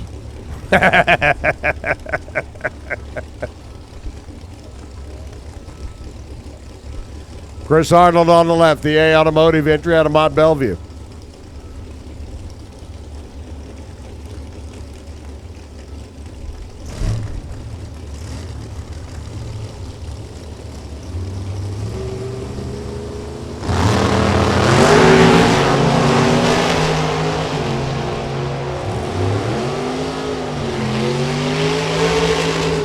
Chris Arnold left side, 696 at 198. Glenn Wright takes over the number 2 spot. Boy, Rich Smith threw down that 659. Everybody keeps whittling away at it. Jerry Tucker stepped up to number 2. J.J. Heber stepped up to number 2. Kyle Firestone stepped up to number 2. They've all been bumped back. Glenn Wright just goes to number 2. 671 to 207 miles an hour. Rich Smith still sitting up atop the heap, looking for that Circus Motorsports low qualifier bonus. Of course, the Fine Line and Madcap low qualifier bonus so far in the hands of Steve McDermott. But we do have 2 sessions for each of those categories, and this is session number 1. Mark McDonald and Mike Seacrest. Mark meet Mike, Mike meet Mark. Seacrest out of Wichita. Had some fun going rounds yesterday. Mark McDonald's Mustang over on the left-hand side. Dragsters for sale.com entry goes 680. 196, 725 for Seacrest. Mark doesn't take over the number 2 spot, but he does move into number 4. JJ and Jerry Tucker. Roy Haynes all get to take a step back. Mike Seacrest, 725 at 189. He goes in number 14 for now. As Dan Shy's Minnesota-based Beretta there in the left lane. Neil Schaefer's Grand Am on the right-hand side. We continue on. Top Sportsman qualifying. Super Street round number 1. If you're not in the lanes, well, it's the proverbial tisk, tisk, tisk, because you should be. Need you. Round number 1, Super Street. To the lanes, please. Come on down. Neil Schaefer right side. Dan Shy left. A little bit better out of the gate. Neil goes 693. 198 miles an hour. 770 for Shy. Neil, number 10. With that 693. Dan goes to number 19 with the 770. 22 cars down track. Tells me we're just about to the end of our qualifying sessions. Don O'Neill made it to that final round last night. Went 0-0-1 red against Allen. Warren and I discussing last night that with the 0-0-1 red, Don O'Neill for NGK and NTK, Larice Motorsports Insurance, stepped off the throttle, let Alan Firestone have the track to himself. Man above may have been looking down on Don. They'd been side by side in the shutdown area, no telling what could have happened. Sometimes things happen for a reason. We just don't know it. Larry DeMars out of Carroll, Iowa. Larry can relate to Alan Firestone's run last night. He too has had an incident in a Top Sportsman car. It's the hot rod we see here. Don O'Neill rattles the tires at the hit. He'll shut it off and coast down track. 722 at 191 for Larry. Z motors through. Don gets another shot a little bit later on today. But he is on the sheet officially with an 18-second lap at 40 miles an hour. So Rich Smith sitting number 1. Glenn Wright number 2. Kyle Firestone 3. Mark McDonald number 4. J.J. Heber number 5. Jerry Tucker sits number 6. Roy Haynes 7. Jeremiah Vandeventer 8. Michael Chitty number 9. Neil Schaefer number 10. But we're not done because we got a couple more sitting on the line. Jeff Sutherland and Phil Dion.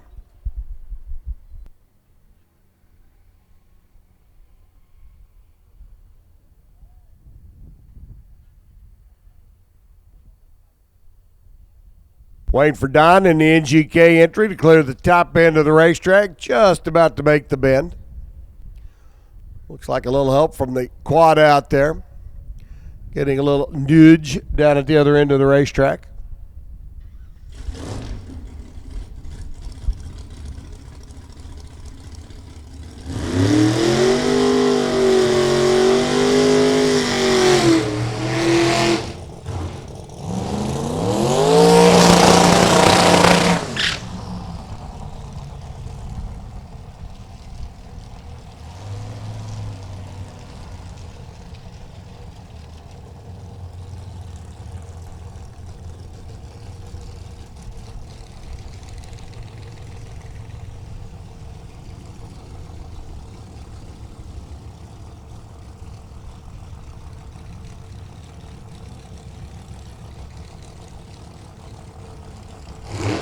Phil Dion out of Paradise Valley, Arizona. Sit back and watch. This could be a new number 1 qualifier.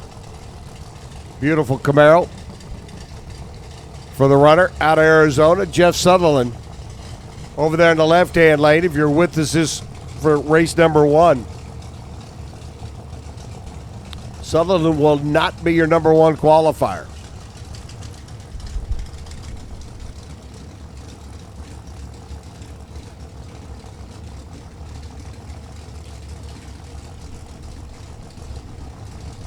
Jeff Sutherland will not be your number 1 qualifier, but he loves racing in the heat because it slows everybody down and brings them back to him. And he has used that to his advantage to pick up wins on the Lucas Oil Drag Racing Series Tour. Jeff will be dead, steady, consistent.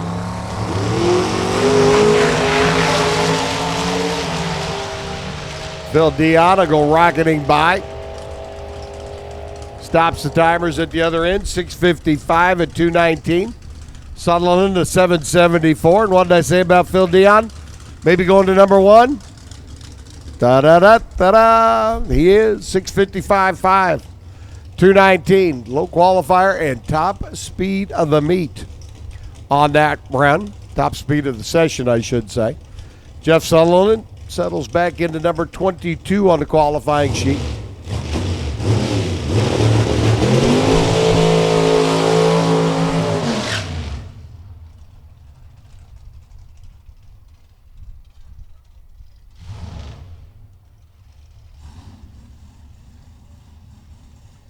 And Greg Lair, who went bowling for cones yesterday, got some 200-mile-an-hour stripes on the front of that Camaro over here on the right-hand side. Big mountain motor, 900-plus cubic inch combination with a Linko behind it. Greg's one of those guys who looks at the other guys with automatics and goes, ha! May have a few other things to say, but he goes, ha! Round number one of Super Street getting ready to roll in.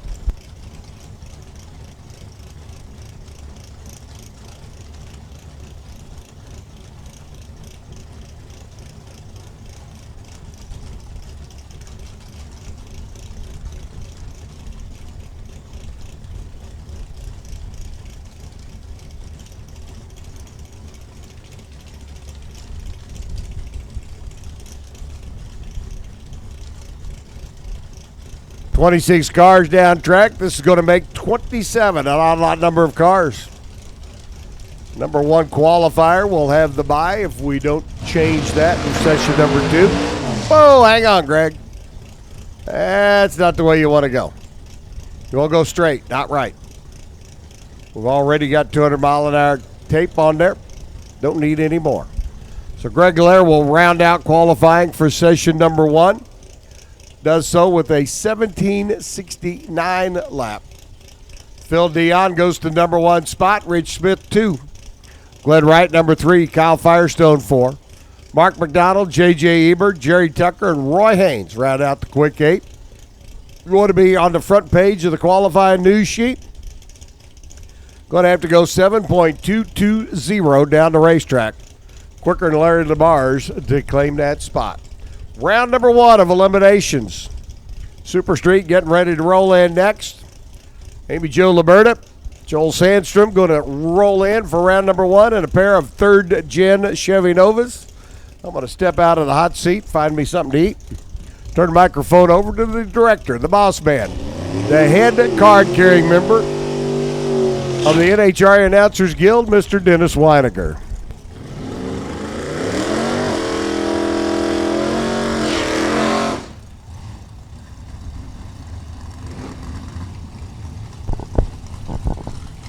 Well, thank you, Bob Unkefer. Here we go. Round number 1, Super Street. 1090 on the scoreboard.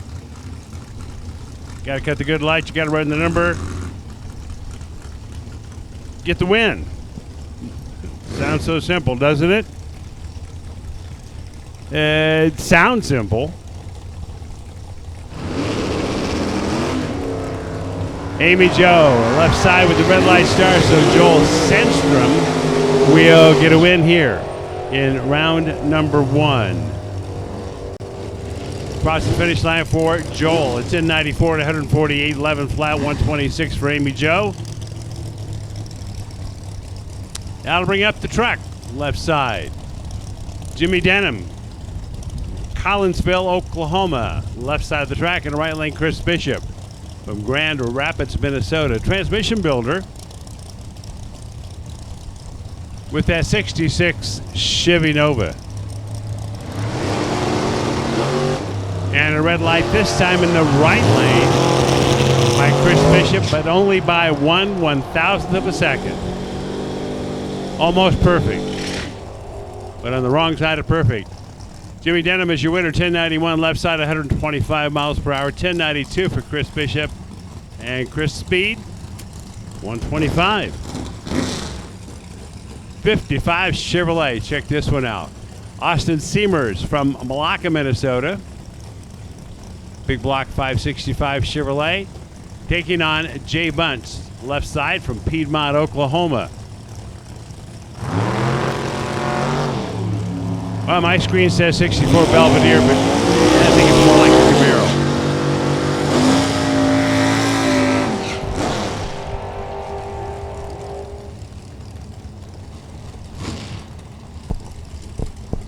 Winner left side. Jay Bunch, 1093 at 136 miles an hour to a 1093, 136 in the right lane. Margin of victory, 29 thousandths of a second.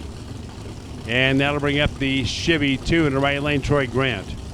Troy makes his home out in Golden, Colorado, where they've got that big brewery thing.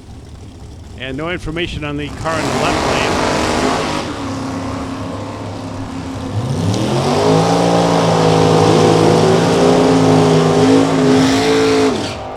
Red light start for Troy.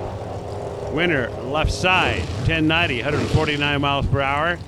Troy on the red light went 1091, 141 miles per hour. He was red by 4 thousandths of a second.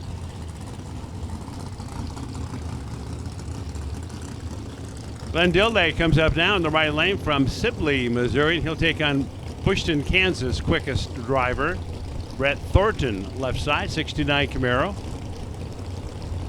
Blue with the rally stripes.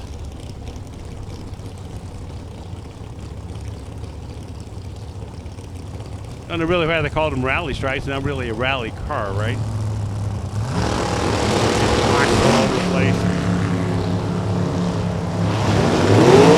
That's okay. As they head down track, here comes Brett. Did he get him? Yeah, right at the lights. 1091, 142 miles per hour. Glenn went 1092 at 141. And Brett will be back. Glenn, a runner-up here in round number 1. 2 more Camaros, left side of the track from Humphrey, Nebraska. This will be Jacob Smutney. Jacob's going to take on Rachel Smith in the right lane from Great Bend, Kansas.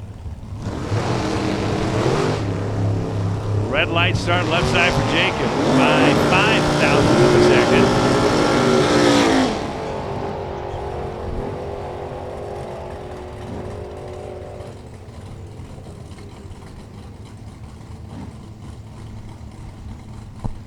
So Rachel Smith, a winner, 1096 at 134 miles per hour. And Rachel advances. Yeah, Ford Mustang. This is Chris Bombard from Watkins, Colorado. Ford Power, 565 cubic inches. And the opponent for Chris will be Robert Weekland from Topeka. Right here, right now. 1970 Duster. 340 Plymouth. Trying to get that win. Right side is your winner. That would be Chris Bombard. Double breakout race there, 1089.8. Closer to 1090 than the other time by Robert Weekland, 1088, 128 miles per hour. Camaro. 67's a pair on the starting line here. Wade Mitzker. He's from Oklahoma. Left side of the track, Tony Jones in the right lane. He's from Texas.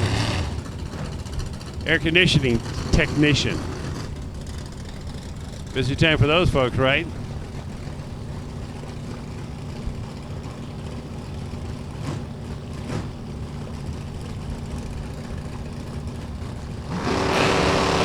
Flash of yellow. Green lights a pair. Wade and Tony. Past 1,000-foot, Tony had the better light and got the win. 1092 at 134 miles per hour to a 1088, 135 for Wade. Tony got there first, got that win. Well, that is a pretty blue color on that Camaro in the right lane. Tony Fuller from Lowell, Arkansas. And they must have 6 trucks out there hauling their race cars around. Man. Left side of the track, Michael Vitamin from Council Bluff, Cedar Bluff, Nebraska. Council Bluffs, Iowa.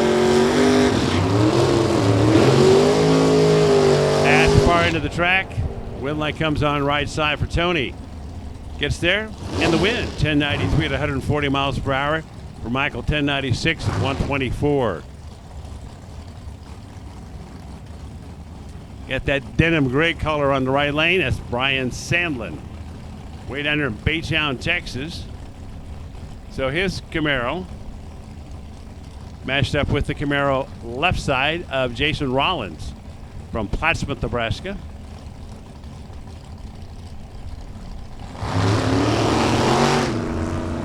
Red light start for Brian. Red by 0.005 of a second. And at the finish line, Jason for the win. 1092 at 137 miles per hour. 1097 for Brian on that red light start. And his speed 149.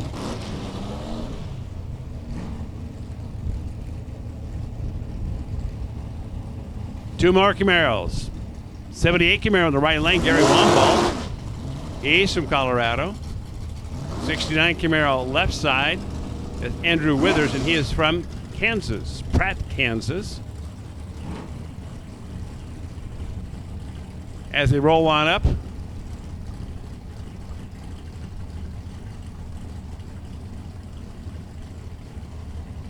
Andrew and Gary.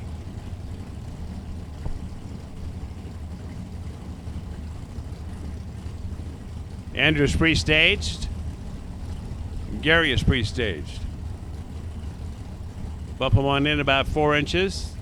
Click, click, here we go. Red light start by 0.003 of a second for Gary in the right lane. Andrew Withers is going to be your winner here. Central Truck Equipment Camaro.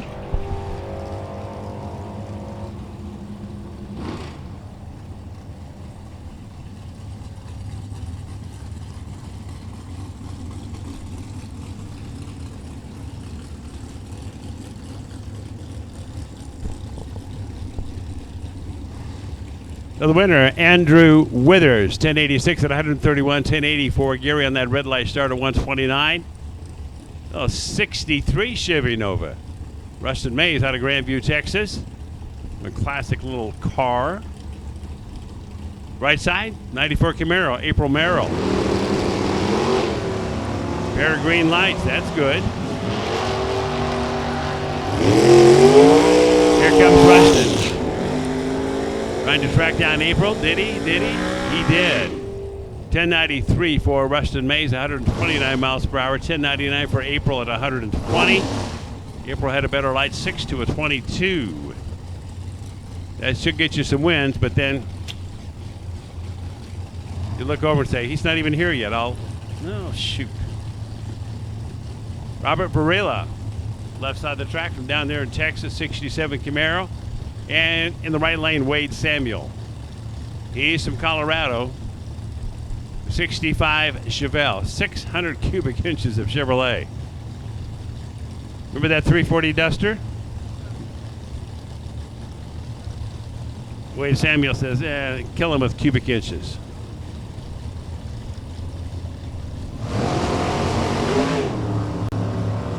Red light start for Robert, left side. Red by 18. Wind light already on for Wade, and he'll cross the stripe down there running 1088, 135 miles per hour.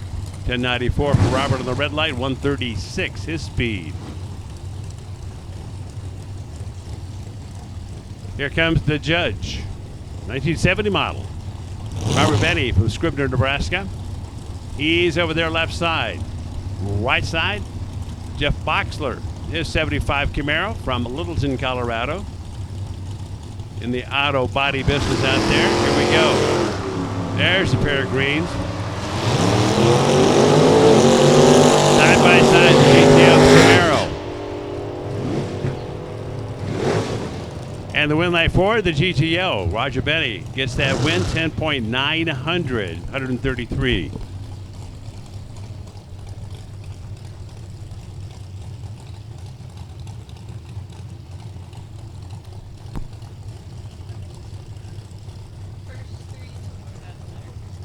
Here's John Hoppy from Battle Mesa, Colorado. Battle Mesa, Colorado. Red light start for him in the right lane. Jason Shady. He's from Colorado also. 65 Rambler American. Across the finish line. 1081, 152 miles per hour to a 1089, 132.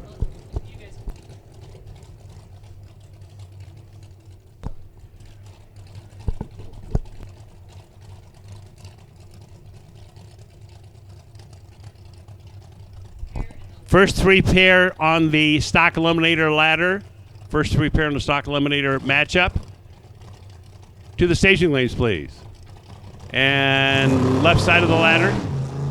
Left side of the ladder also. Here's Milo Elkins, Beach City, Texas, headed down track on a single pass here. 1091, 140 miles per hour. So once again, the first three pairs. Stock eliminator and the left side of the ladder. Make your way to the staging lanes, please.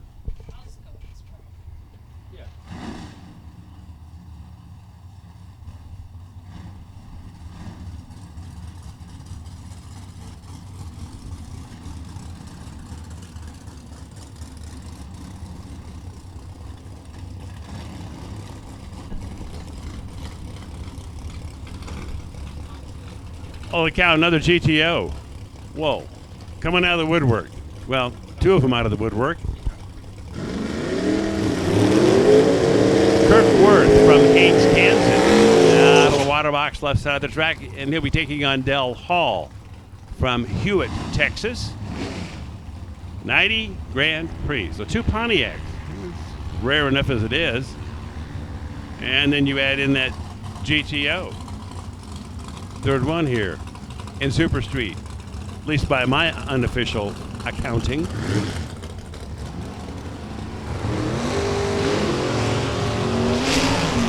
And off and running. Kirk. Here comes Dell. Here comes Dell. Across the finish line for the win. Kirk went 11:25, 88 miles per hour, and he probably looked around and said, where'd he go? 1092 for the winner, Del Hall in the right lane, 117 miles per hour. 11:25 at only 88 miles per hour.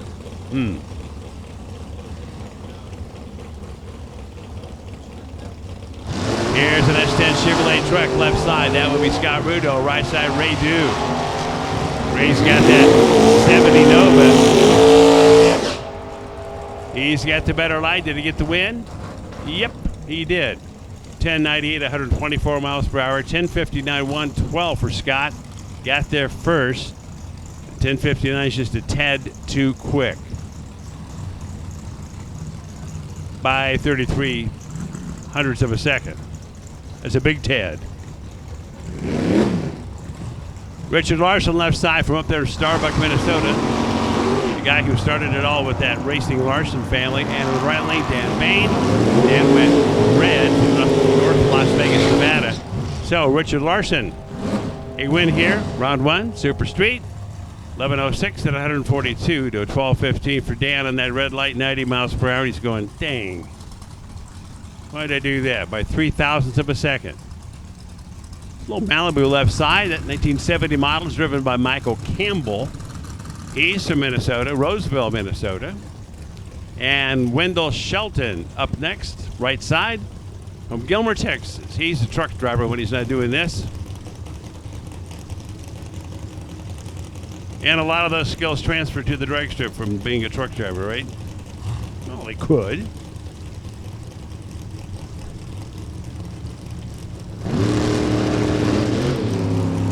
And dang, everybody went dang on the starting line. Red by a bunch with Wendell.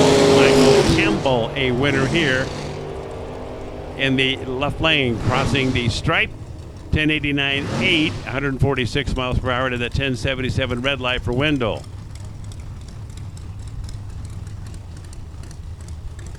You do a really big dang and your mask falls off. Here's Timothy Shell, left side of the track. He is from Colorado. And that would be a 75 duster. No 340 here. This is 414. Buddy Wood in the right lane with a red light start. Another day. So an automatic win for Timothy Shield. Across that finish line, 1089-1, 130 for him. Buddy Wood on the red light, 1096 to 119.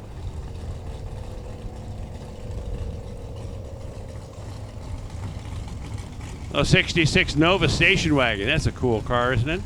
Landon Neely from Florence, Mississippi. Y'all. Michael Hancock, right side from Longview, Texas. Y'all. 63 Nova. Two-door. One that all the kids wanted, right? One that the dad wanted was the station wagon. We could put the 4 kids in the back. Way back in 1966, nobody worried about seatbelts on.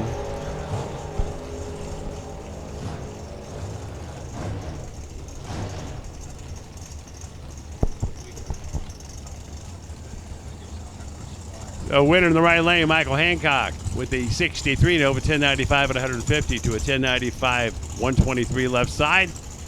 Much better light by Michael, and he took that through to the finish line. So from the old to the new, 2010 Cobalt, Tommy Phillips, Forney, Texas. Tommy's taking out Steve Dominguez from Huntsville, Alabama. This ought to be the race of round 1 right here, folks. Tommy Phillips, Steve Dominguez, Camaro, Cobalt.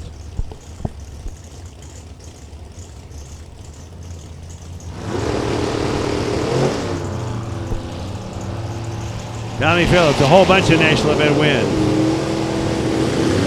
A whole bunch of wins for Steve, left side also. Win light, left side. Steve Dominguez, 1091.5 at 148 to a 1093.8, 134 for Tommy Phillips. And Steve Dominguez, a winner here. Another Camaro, 67 model left side. This is Austin Claiborne down there in Jacksonville, Texas. Ed Myers in the right lane for Broken Arrow, Oklahoma.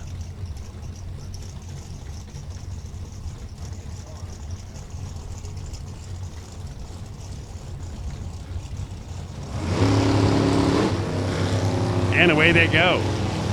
Little Dodge pickup truck, Rampage. Headed toward the stripe.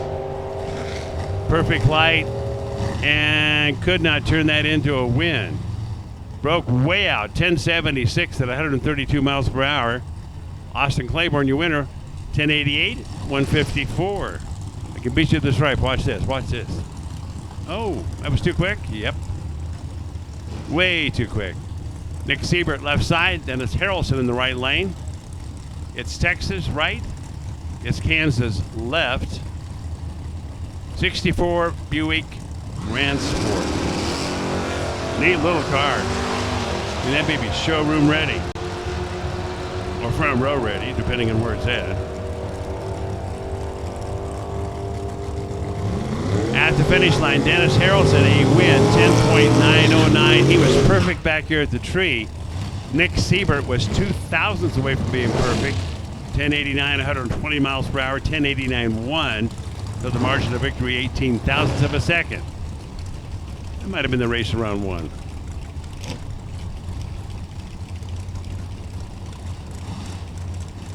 How about a little Chevelle action left side from Satanta, Kansas. This is Will Hasher III, left side of the track, and Jordan Pratt in the right lane. He's from Minnesota. The Bishop's Performance, 68 Camaro. Well, that's the red light for Will Hatcher, number 3. So Jordan Pratt is your winner in the right lane. Crossing the stripe. Scoreboard shows you 1092 at 133 miles per hour. Will was so red he left before the tree was activated.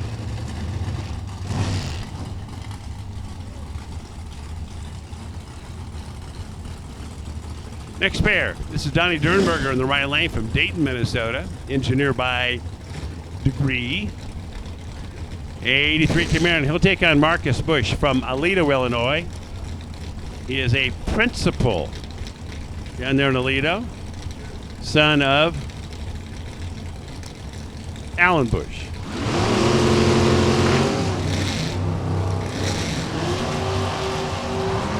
Yeah, pretty close back here in reaction times. Marcus, Donnie, winner is Marcus Bush. Check that out, 1094 to 138 miles per hour. Donnie Dernberger broke out 1089.2 at 125. He was there first, broke out by 8 thousandths of a second. Next pair, Russ Smutney in the right lane from Lincoln, Nebraska. A 1970 Chevy Nova. Beside him is Jeffrey Weiss. Jeff out of Morrison, Illinois. 72 Barracuda. Runner-up at the U.S. Nationals in Super Gas 2014. Might be his highlight until he wins. Always a goal. We got a runner-up, got to win. Got a runner-up, got to win. And Jeffrey Weiss, a winner here, 1094 to 129 miles per hour to the pass by Russ at 1092 at 140.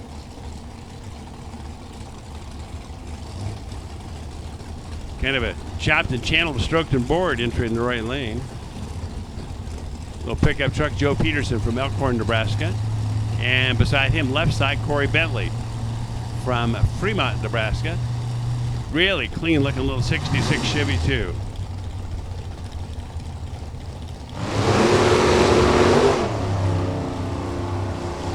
Off and running.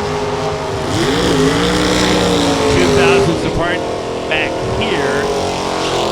Down there, win light, right side. That would be Joe Peterson for the win.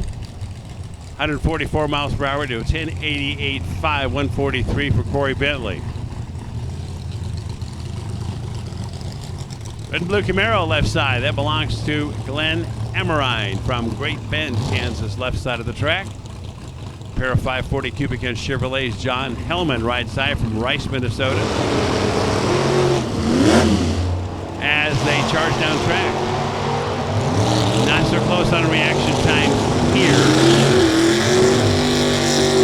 Get across the finish line, left side. That'll be Glenn for the win, 1094, 126 to a 1089, 132 for John Hellman. Left second, broke out. Finished second. Here's Ted Ash and Steve Traeger. Steve in the right lane from Foley, Minnesota. About half the town of Foley is a drag racer. That's a 68 Chevy Nova. 61 Corvette left side for Ted Ash from Topeka, Kansas. In the insurance business, red light start for Ted Ash by 3,000ths of a second. That's another day. Win light for Steve in the right lane, 10.900. He had a 10 light, 10.900. Perfect run, 142 miles per hour.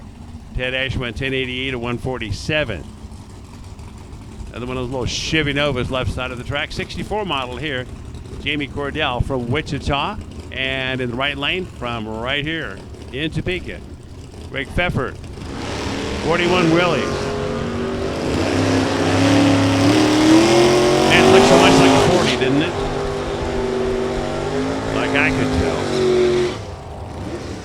At the finish line, left side, Jamie, your winner, 1092 at 145 miles per hour. Greg went 1089.3 at 125 miles per hour. Got there first. Broke out by 7,000ths of a second. Here's Nick Vogelsang coming up next from East Peoria, Illinois. Right down the hill from Morton. Nick Vogelsang is going to take on Greg Simbeck in the right lane from down there in Texas. Got that 67 Camaro.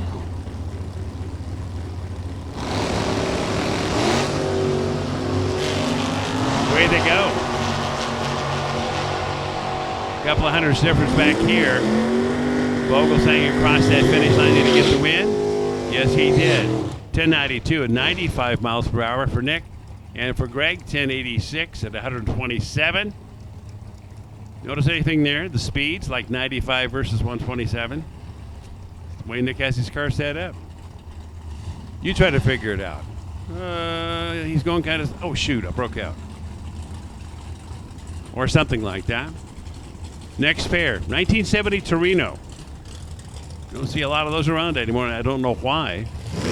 From Claude, Texas, this is Jim Burrell. Right side, Terry Edwards from Cameron, Missouri. Red light for Terry by 007. So Jim Burrell, a winner. 632 cubic inches of options out. 70 Torino. 1086, 147 for Jim. I came so close to buying a 70 Torino the night that they were unveiled in Des Moines. Went back the next day and they said, we made a mistake on the appraisal of your car. We had the wrong year down. What? So then I went across the street and bought a SC 390 Rambler. Hey, here's Jim Nobin from Holman, Wisconsin.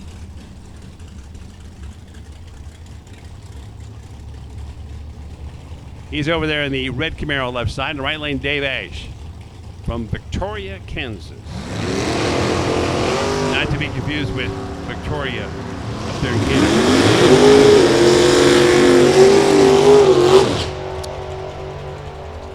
Dave Ash, the winner. Yep, right there. Had the better reaction time. 1092 at 132. That was a 1092.7. Jim went 1092.4.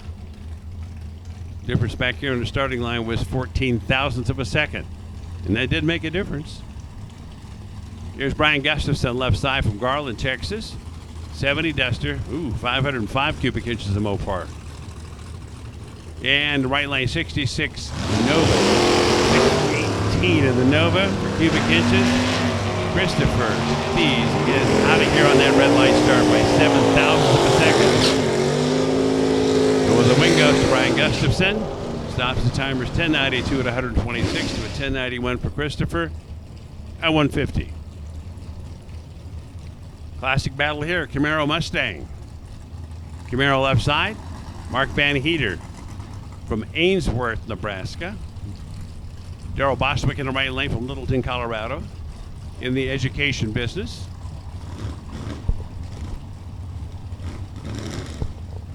Mark Van Heater was the winner last night in our Super Street category. Thank you, Warren. I could look that up on my phone, but my phone doesn't know where it's at. It just keeps trolling around. I go to Facebook. It does have a rotary dial. Dial it with a pencil. Darrell Bostwick is your winner there. 1090 with a Ford, 142 miles per hour. Mark got there first, but went 1087 to 151. That's too quick. Everybody has to have a favorite car of the event, right? I'm going with the 73 Gremlin. I don't think I ever had a 70. I had a 74 Gremlin. I actually had two of them. One was the Levi edition, and one was the V8. This is Kent Height's car from down there in Texas, 401 AMC powered machine, and Bob Fuller beside him, driving the construction truck. Arkansas versus Texas. Reaction time slightly better in the right lane, and wins for Kent Height and Gremlin, 1095 at 125 miles per hour. Bob Fuller, 1094 at 128. When was the last time in a Lucas race that we had a Gremlin go to the winner's circle? I mean, in any class. Let me give Bob Fry a call.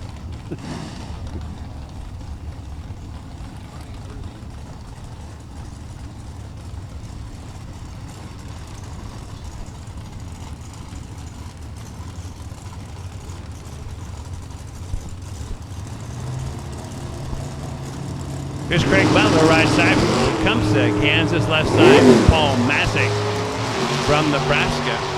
67 Camaro left, 83 Citation, right side. Winner, left side, that's Paul Masick, 1091, 125 miles per hour. Craig, 1091 to 136. Not very far apart on reaction times back here. A 34 to a 40. Sort of anybody's race. Margin of victory, 0.05 of a second. Here's Chris Vang, left side, and John Liebem in the right lane. John with the 68 Camaro. Right side, Chris Vang with the 67 Chevelle. Left side, Mountain Motor Performance. Sterling, Colorado. I think they can see the mountains from Sterling. Got the binocular. There they are.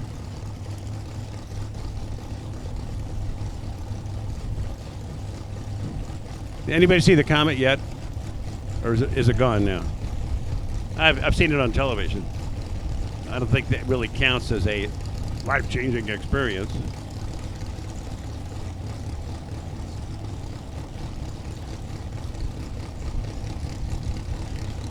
All I know is it's really hard to see in the daytime.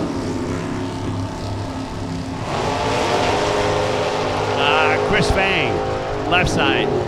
John Labum, right side. Winner, left side, Chris Vang. Better light there, 10.909, 133 miles an hour to a 1088, 146 right side for John. 69 Camaro, excuse me, a 68 Camaro. No, 69, isn't it? Yeah, get my binoculars out. Get my telescope. Anyway, Chase Huffman is the driver from down there in Texas. Waxahachie, Texas. Tyler Banks in the right lane from Kansas City. A teacher. That's good. Red light start for Tyler. That's a bummer.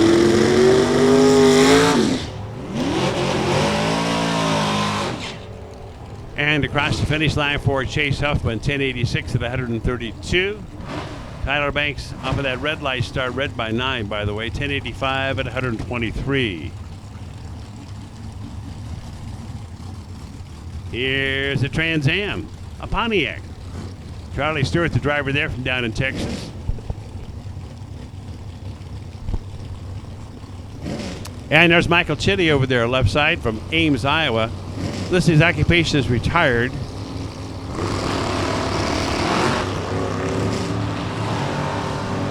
He was one of those self-employed business owners, so you got a good business, you can sell it, and you can retire and think, whoa, look at the pile of money here. Winner, right side, that's Charlie Stewart, 1102, 129 to an 1102, 140, left side for Michael Chitty.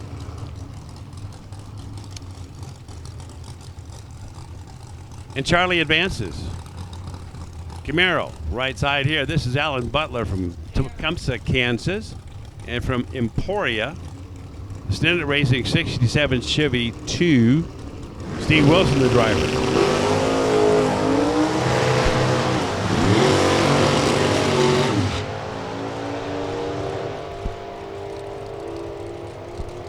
And is it Steve? No, it is not. It's Alan Butler, right side. 1101. At 115 to an 1125 for Steve Wilson at 113. Whoa. Dragging a break down there, I guess. I've got him. No, I don't. Here is Terry Robeson from Springdale, Arkansas, left side. He's retired too. Cool. Living the dream, as Alan would say. 1093 at 142 miles per hour for Terry Robeson. And that, I'm assuming, is the last car down track. Round 1, Super Street. Kind of a pretty day here. Some clouds building over there. Anytime you got water in the air and heat, clouds are going to form, right? For those of you that paid attention in science class. Humdidity. Docks up, brother.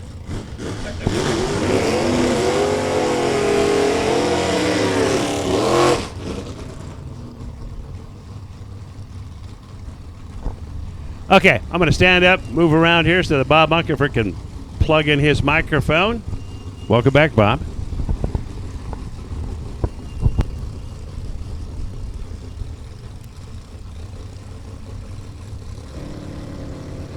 Palmerola and Corey Hopkins will come rolling in. Corey, who had a throttle cable break this morning, did not get a time run down the racetrack.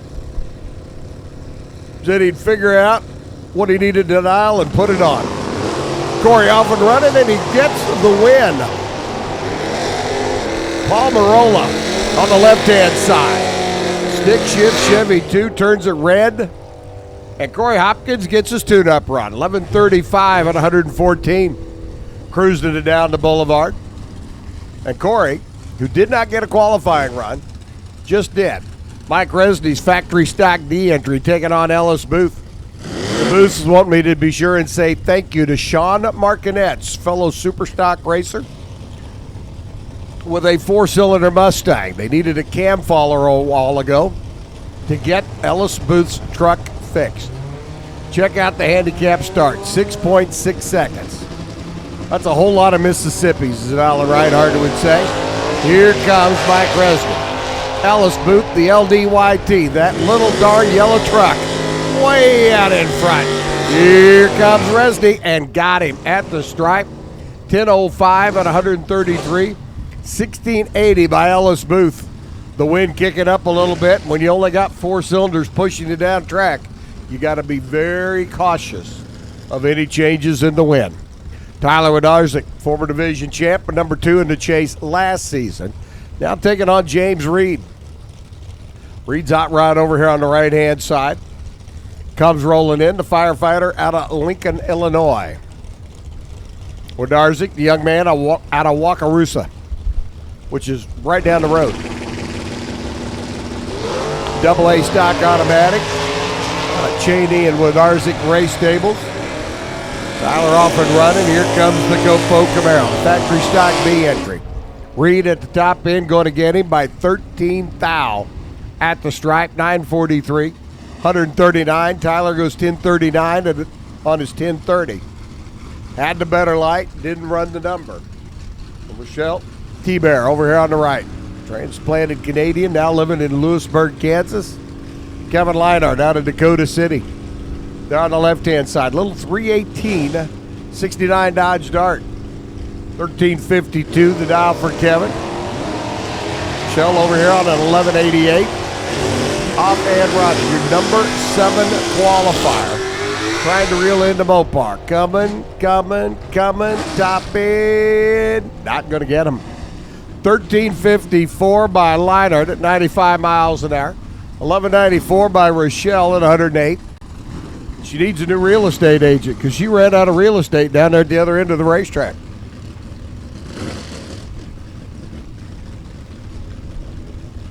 Bob Tilton and Jeff Cheney. Got a pretty good headwind blowing up the racetrack right now, and if you've got a big flat-nosed car, you've got to adjust accordingly. Jeff Cheney goes red by 11th out. Bob Tilton's Mustang going to pick it up for the win. Super Cop, round 1, need your lanes, please. Super Cop, round number 1, needs you to the staging lanes, please. 1081 at 122 by Tilton. 1109 by Cheney. At $1.16 is Tim Ames, 4-speed. Plymouth comes rolling in next alongside Johnny Beeson's stick shift, LS-powered Camaro.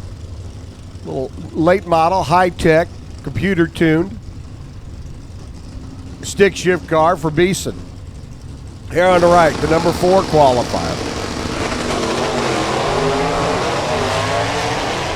Both of them spinning a little bit on a very warm racetrack out there. But that evens the things out. Wooden light's going to go on for Beeson, though. 10:57 on a 53. Got there, takes the stripe and the win by 19 thou. 11:13 by Tim Ames at 118 miles an hour. Little quick. Down at the other end of the racetrack, Tim Tostos. 69 Camaro gets ready to take on Danny Rucker's 69 Camaro. Danny's got the red one out of Texas over here on the right-hand side. Tostos got the black one out of Missouri. There on the left. B-stock automatic for Tosto, 1069. Danny's got the small block H-stock automatic entry out of 1203. Say hi to your round winner, Danny Rucker. Tim Tosto turns it red by 18 thousandths of a second. Danny Rucker moves on to round number two with the 12:01 at 109 miles an hour. 10:68 by Tosto on a 10:69. So he was 18 quick here and 10 quick there and comes up short. Stan Topeka taking on Laura Gottschalk. About a 5-second handicap start. The Dodge Aries K-Wagon for the runner out of Nebraska. They're on the left-hand side. Gottschalk's E-Stock Automatic 351 Mustang. Over here on the right. Lawrence sits, waits, click, click, bang. And away he goes. 351 cubic inch combination. Working its way, beginning to run out of room.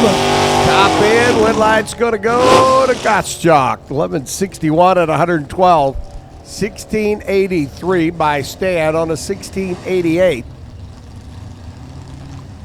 And just wasn't going to get there. Lauren Gottschalk was 17 on the tree and had him whooped. Dan Nugent's Chevelle on the left-hand side, taking on Larry Henderson's stick shift, big block. 396 deuce. Danny's 350 Chevelle over in the left-hand side. Out of the gate running. Just a couple of ticks difference off the line. Wind's going to go to Henderson. 1077 at 113, taking 11 thou margin of victory. Danny Nugent goes 1196 on the 1196. Comes up short. Cal Belden out of Aberdeen, South Dakota. First time ever in a stock eliminator ride. Driving the 2-ton Mater. 383 cubic inch Plymouth satellite wagon, a former ambulance down in Oklahoma. And if you look real close at the rear body plate in that car, you can see gurney tracks in it. For real. Mike McMahon's H-Stock Automatic on the right. Mike got one shot at the racetrack this morning. Put the car in the number 26 qualifying spot. Got her dialed to 1149. 1224 the dial for Cal Belden. Out of the gate he goes, 66 on the tree. Mike McMahon turns it red by a thousandth of a second. And Cal Belden succeeds in doing something that I couldn't. Winning round number one, 1224 at 106 miles an hour. Congratulations to Cal. Go get him, buddy. 1156 and $1.14 by Mike McMahon. After that 001 red light start. Russ Kramer's Classic 64 Mopar out of Big Lake, Minnesota. I'm wondering which big lake they referred to. Because they got big lakes, they got medium lakes, and they got small lakes. Probably a couple of double extra large lakes, too. They got 10,000 of them. Carson Pettigo on the right, on the left side, trying to send him back to all them lakes, and does it. 1069 on the 66 by Carson. He was 11 on the tree. Taking a stripe in the wind down at the other end. Russ Kramer goes 1070 on a 1065 at 122. Check this pair out. 6-second handicap start again. Ellis Booth, the little W-stick 4-cylinder wagon. Al Cordes, A-Stock Automatic Camaro, 1033. I mean, we can count off Mississippi's together. Big old 6-second, well, right at it, handicap start. One, oh, and he goes red. It's over with. Corner waits for his side of the tree to come down and takes off. The wind light already on. Al Corder had enough time on the starting line while the tree came down. He's probably analyzing the race, figuring out what he needed to do for round number 2. 1032 on a 1033 for Al as he goes through at 127. 1608 on a 1605 dial by Ellis. In the wagon at 80 miles an hour, and it ain't enough. Larry DeForest taking on the Croc Rocket of Austin Williams there on the left-hand side. Austin Williams, who loves the Croc shoes. Has a new pair of Crocs. Yep, got the Texas colors on them, Lone Star Crocs. Austin dialed in 1126. Larry dialed in 959. The Mustang out of Billet Specialist. Harold Audie's going to be giving chase. Austin Williams, former stock champion of the world. Looking over his shoulder, trying to size up the Mustang. Top end gets the win. 11:23 on a 26 on a double breakout. 9:55.5 on a 9:59 by DeForest by 0.06 of a second. Austin Williams gets to stay and play. Daryl Goheen, Jeff Strickland. 11:07 to a 9:38. Decent handicap start for the Hayes, Kansas. C-Stock Automatic, Camaro right side. Got a Berger Chevrolet, Jeff Strickland on the left for GMPartsNow.com. And Victor Cagnazzi Racing. Jeffrey over on the left-hand side. Going to give up a small handicap start. Here comes Jeffy. There goes Daryl. Strickland. Sidepunt.com. GM Parts Now. Reeling mid, top end, gives 9:43 to pick up the W at 11:14 by Daryl at 116 miles an hour. And this is round number 1 of elimination, boys and girls. 2 go down, 1 come back.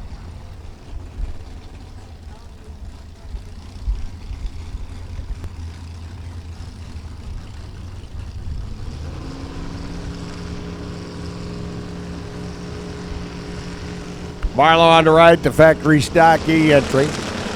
Jeff Johnson, early model Mustang, the D-Stock automatic drop. Johnson on the left, Marlowe on the right, the Blue Chip Motorsports. Late model Mustang, reeling him in, top end. Didn't reel fast enough. 10.82 at a $1.19 for Jeff. Picks up the W by 0.06 of a second. Marlowe goes 10.49 at 122. And 2 more Mustangs get ready to dance. Your reigning division champ, Scott Burton. Got his Mustang over here on the right-hand side, the 2010 Pony Car. Factory stock C on a 969 dial.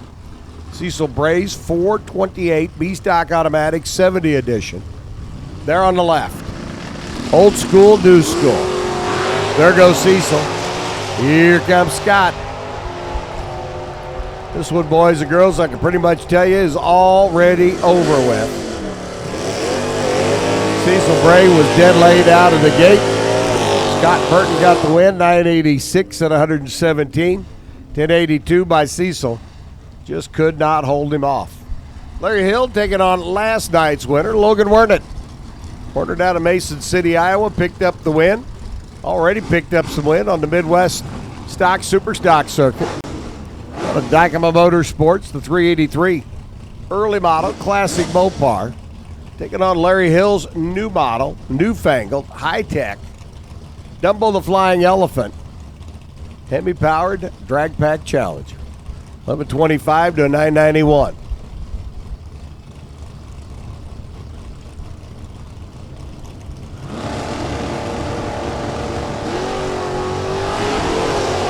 Logan off and running.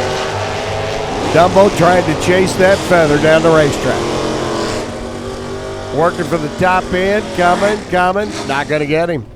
Wernick continues on. 20 on the tree, 28 on a 25 for the win. 988.9 on a 991. Larry Hill takes 8 foul stripe. Breaks out by 11. Just not going to get her done. Troy Anderson stick shift. Big block, 68 Camaro left-hand side. Vern Buchanan's 351. Mustang over here on the right. And a red light start for Vern. 10 thou, too quick out of the gate. Troy will stay and play. At least until tomorrow morning. 1085 at 108. Vern Buchanan goes 1139.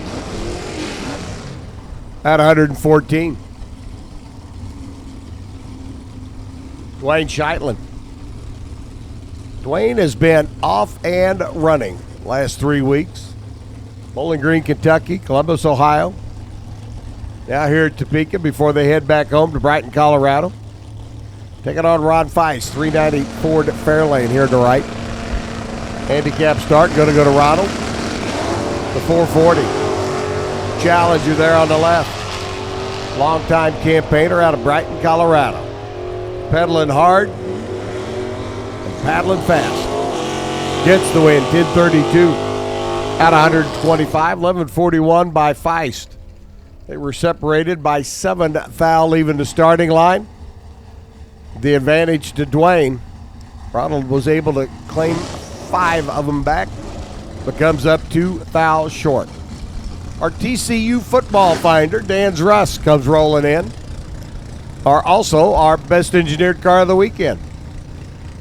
2019 A-Stock automatic Dodge Challenger here in the right-hand lane. 392 Hemi car taking on Mike Bolrus. The Corvette, a San Antone.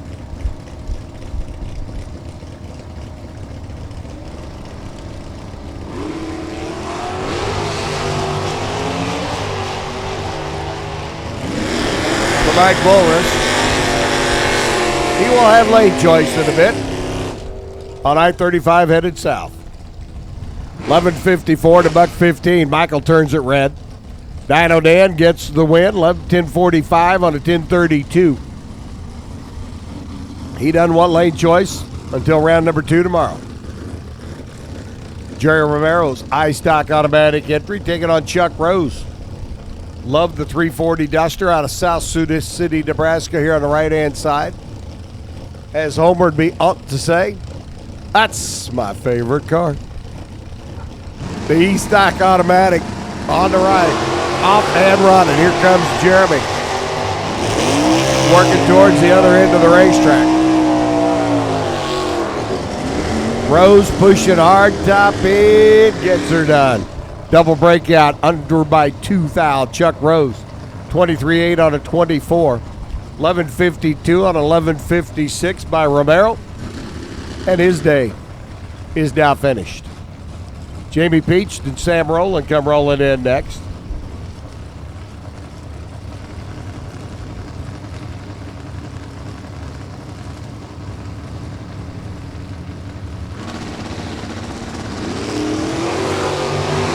.455 Buick and Jamie get the win.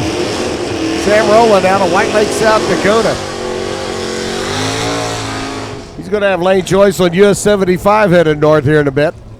11:35 by Jamie, good for the win. Red light start by Sammy. And that red was a whole lot of red.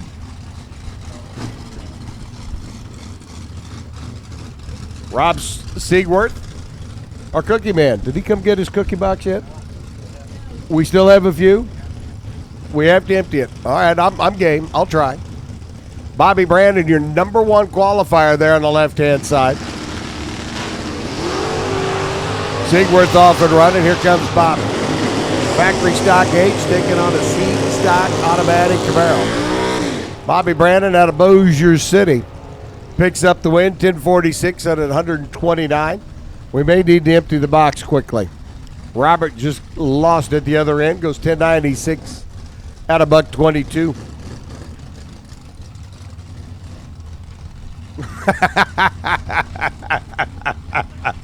Warren says he's going to put a little effort into emptying the box. It doesn't mean you eat all of them. It means you find another package to put them in. Marlene Nelson and Don Davidson working their way down the 350 4-speed. Camaro of Don giving chase. Not going to chase her down. Marlene Nelson. J-Stock automatic for VP Fuels. Lucas Oil goes 12.19 to pick up a 12 thousandths margin victory down at the other end of the racetrack. Bradley Cavisto, Cromwell, Minnesota-based runner. Was out and about in the pits a while ago. Stopped by and talked to Bradley and the Hooters. They're all planning to go to Bowling Green in a couple of weeks. I said, come on down.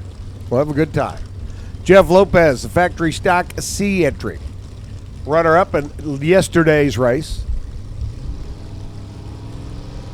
Dialed in 971. Bradley on 11:29. 74 GTO. Off and running. Brad did a nice job on the tree. And he does a nice job at the stripe, taking 41 thou for the win. 11:32 on his 29. 972 on a 71 by Jeff. Those of you that are astute observers of the sport realize that with Jeff Lopez being that close to his dial, he had to have given it up somewhere else. Yep, he did. Back here. Steve Hooter. Out of Steve's Auto Body. The Hooter family out of Cromwell, Minnesota. 396.67 Impala. We'll talk about a couple of tons of fun. There's another one. High stock automatic entry taking on Connor Statler. Connor's already a Lucas Oil winner this year. See if he can get around to win here. Nope, going to be Steve. Hooter marches on. 1169 for Steve on the right. At 112. Connor Statler goes 1067 at $1.14. I'm sorry, I just folded Warren up. He's down over in laughter up here. Chris Knudsen, the old man who won it all here a year ago. C-Stick, 396, 4-speed car, number 4 in the world last year, taking on Jay Stories. Copo Camaro here on the right-hand side. Yeah, pretty close to Chris having another birthday. I think he just celebrated his anniversary, too, if I remember right.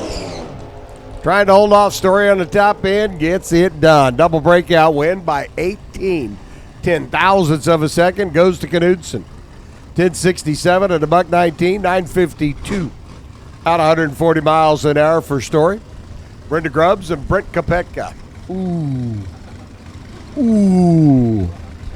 Can you say 6.4 second handicap start?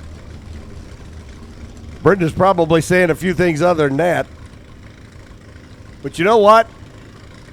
You don't get to be a world champ by not being able to handle each and every adversary that comes along. Brent on the right, 1017. Brett on the left, off and running on a 1657 dial. Brenda turns it loose, and away she goes. Oh, this one's going to be fun. 2,000 different out of the gate. Kopetka on the left gets the win, 58 on a 57 at 74 miles an hour. Brenda Grubbs goes 10.15.9 on a 10.17. Goes cruising by at 126 miles an hour. Can you say she blew by Kopetka's little Charger by 50 miles an hour on the big end? Shoo. It's kind of like driving out on the turnpike, getting past. Jared Swinehart, Jameis Jurgens up next. Jameis, the 305, Camaro on the left-hand side. Swinehart on the right, the D-Stock automatic entry. 350 cubic inch combination.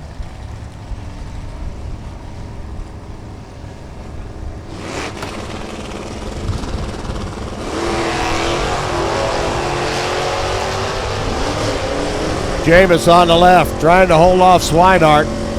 May have already done it. Jurgens was 009. Gets the stripe in the win with an 1163 at 111. Swinehart runs 48 on his 43, but he was a little tardy leaving the starting line. Instead of his reaction time starting with a round number, it started with a vertical number, and that ain't good. Lynn Johnson taking on Phil Giles. Giles going deep into the show last night. The Copo out of Flatonia, Texas. Lynn Johnson there on the left, though, had the better light, working. Top end, pushing hard, huffing, puffing, the barrel forward. Gets the win, 1061 at $1.22. Phil Giles, 981 at 135 miles per hour. Darren Robinson, Jack Olson, come rolling in next. Jack, the truck, out of Ipswich, South Dakota.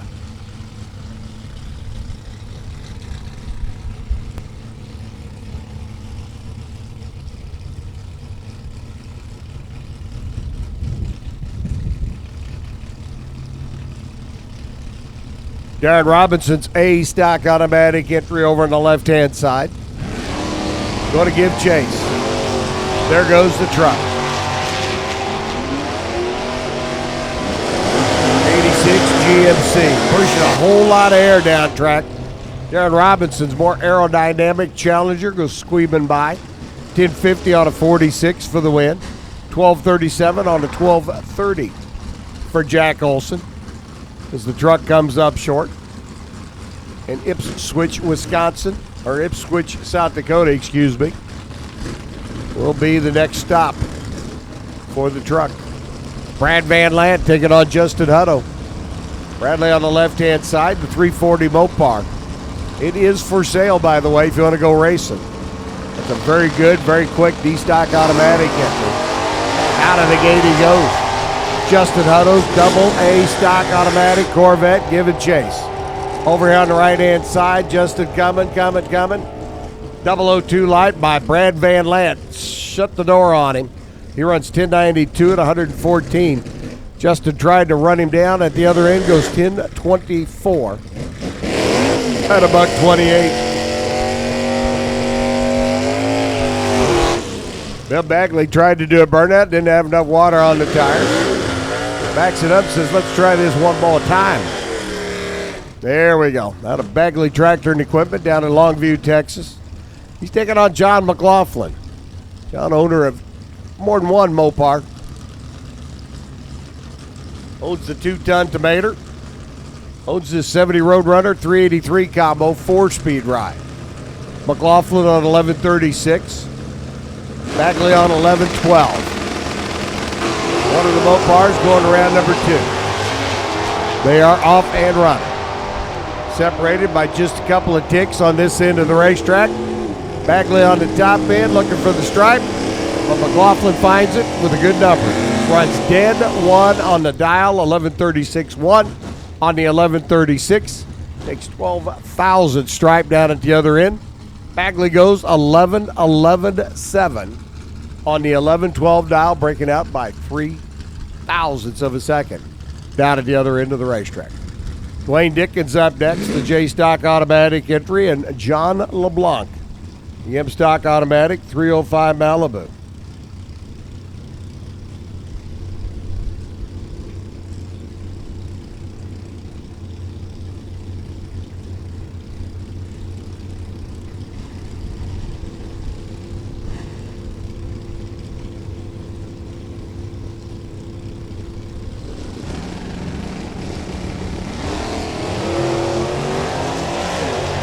Dwayne Dickens left side, 283 cubic inch, second generation Chevy 2. Giving chase down, trying to run down the Malibu at the other end, not going to get her done. LeBlanc goes 12:47 on a 42, over by 5. 11:83 on the 11:77 by Dwayne, as he is over by more. Dickens' day is done, and ain't that just the Dickens. Brent Vogue's on the right, taking on Lance Lyon on the left. Pair of Mustangs, the California Special entry for Brent on the right-hand side. 1263 to dial. He is off and running. Here comes Lance, 428 cubic inches. Lyon Performance Power underneath the hood of that Mustang, coming in, top end, got him. 1042 at 121, 1269 for Brent at 94 miles an hour. As he comes up short down at the other end of the racetrack by just a few ticks. Wes Neely's iStock automatic entry. Jamie Greening's in-stick Chevy S10. Tell you what, this is an interesting pair. Two drivers that are very good on the tree and very good in their respective vehicles. Jamie's little V6 stick shift. Chevy S10 there on the left-hand side. Neely out of Mississippi here on the right. Well, Wes is going to get the win. He runs 1186 on the 1183. 1223 on a 1226. Jamie got a little greedy down at the other end of the racetrack. Dives under the dial. Wes Neely picks up the win.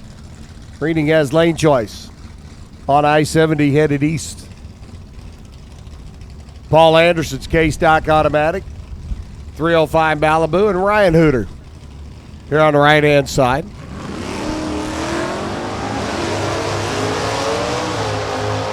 Hooter's A-Stock automatic, off and running. Hooter, 5 thou behind at the hit. Able to take 5 thou stripe for the win. 10:37.0, dead on the dial. 12:31 on a 12:30 by Anderson. Separated by 5 thou. Anderson had the better light leaving. Hooter able to pick up the win light down at the other end of the racetrack is Dave McCaw's K-Stock automatic entry. David ran it down into the 11-second zone earlier today. Danny Toole lights the red bulb. Speaking of Dan and Toole, don't forget Dan the Tool Man over there on the way to the staging lane. Just a natural segue here. I just thought I'd roll into it. 12-16 for David McCaw as he gets the win at 108 miles an hour. Toole goes through 15:42 at 86 miles an hour. And Dan the Tool Man over there at the entrance to the staging lanes has got all the 10-millimeter sockets you need. Quarter drive, 3/8 drive, half-inch drive. Heck, he could probably find you a 10-millimeter 3/4 drive socket if you wanted one.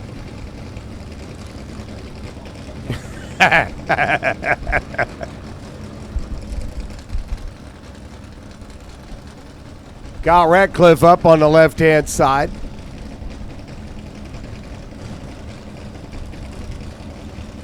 They're going to shut Kyle off. He's got fluid dripping. Michael Barrett's A-Stock automatic ride going to get a freebie. Tough break there for the former U.S. Nationals champ.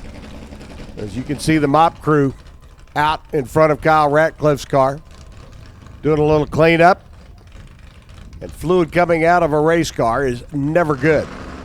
You get into your own fluid, it can turn into quite a ride. And, well, Kyle Ratcliffe's had one of those before, so we don't need another.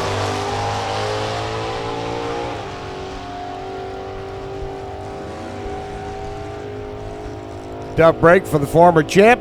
Michael Barrett goes through 10:28 at $1:26 down at the other end of the racetrack. Ratcliffe will take the Pontiac back to the pit area and head back home to Denton, Texas.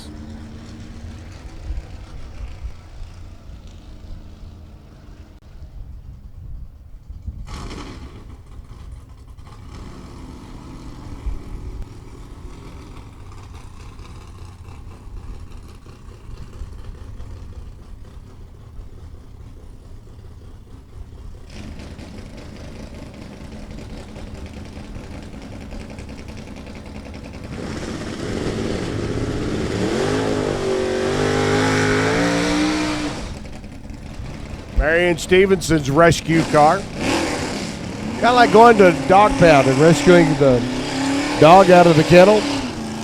Marion found a flood car. Rescued it from the scrapper. Turned it into a B-Stock automatic entry. Per the NHRA Rules of Classification Guide. Taking on Bill Feist, A-Stick 428 4-speed Mustang. Oh, baby. Should be fun. Ooh, Marion Stevenson rolled off the starting line. Unless he's got a rocket booster pack on that Camaro, his day's toast. 10:37 by Feist at 115, 11:33 by Marion. As the car just did not leave the starting line in its normal fashion. Tim Stively out of Fayetteville, Arkansas comes rolling in now. The Pig Barn Racing. 305 I-Stock automatic entry. Taking on Jerry Bennett. Bennett's Auto Outlet down in Hickory, Kentucky. I will guarantee you this is one of the finest 340 Mopars in the land. Unfortunately, it's also a redlining 340 Mopar here in round number one. So his day is done. Tim Snively moves on. He goes 12:02 on a 12:07. Figures, heck, the woodlight's already on. Drive it out the back door. Get a tune-up run out of it. Jerry Bennett, 1091 at 105. So Jerry's day is done. And the Mopar won't be seen again till next race. Kevin Hemingway, 1312 the dial, the little turbo 4-cylinder. 89 LeBaron. Dustin Nelson on a 9:03. Not quite a 6-second handicap start, but it's a big one. Nelson out of New London, Minnesota.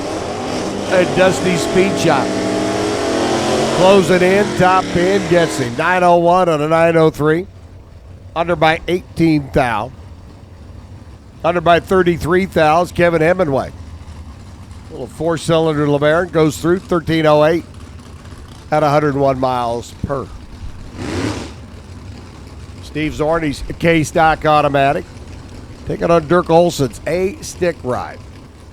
Neat car over here on the right. About 396 cubic inch, 4-speed, 69 Chevy Nova SS.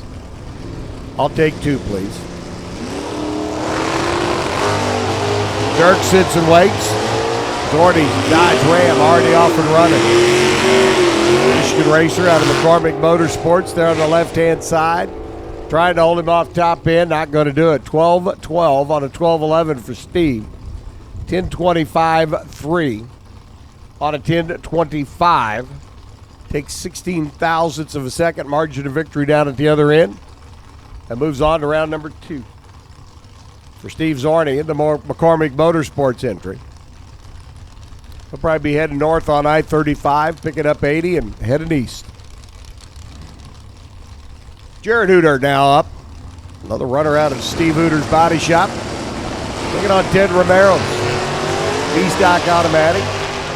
LS powered C5 Corvette over here on the right-hand side. Romero tried to reel him in. Top end gets it done. 1061 on a 1059. He was 005 on the tree. Hooter goes through 1151-1 on the 1152. Breaks out by 9,000. Romero picks up the W. Chris Kimmer, 993. Ronnie Charnes, a 15-15. Another good handicap start. 5+ seconds. After Charnes, little V6 powered Malibu heads for the other end. Had a red light start by Charnes. This one's already over with. Chris Kimmer sits and waits for his side of the tree to come down. Takes a good look at the tree. Likes the front end up in the air in the Blackjack Racing Mopar. Runs through 993 at 133 miles an hour. Craig Maddox should be in the left lane if you're with us this morning. You watch Craig's Mopar disintegrate itself down there about the 1,000-foot mark. So Bill Hatcher gets a competition buy run. You have stock automatic entry for Fry Iron Associates. Out of a little town out southwest corner of Kansas called Satanta. And a 305 1986 Camaro. Works its way down track to pretty much put a wrap. Round number 1 of Stock Eliminator.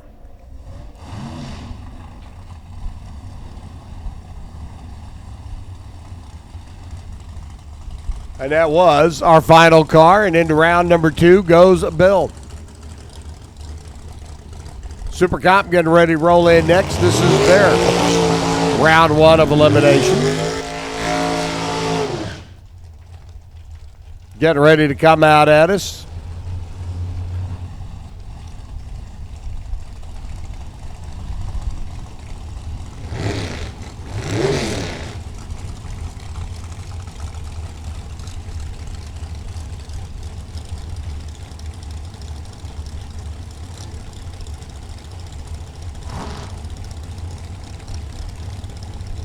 Our Super Comp cars will be looking at 2 rounds of eliminations today.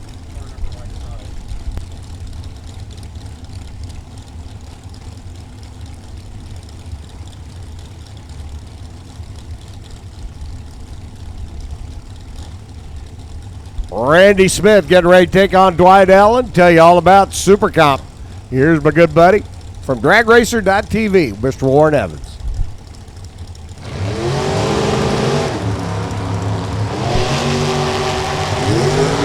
Thank you, Bob Unkefer.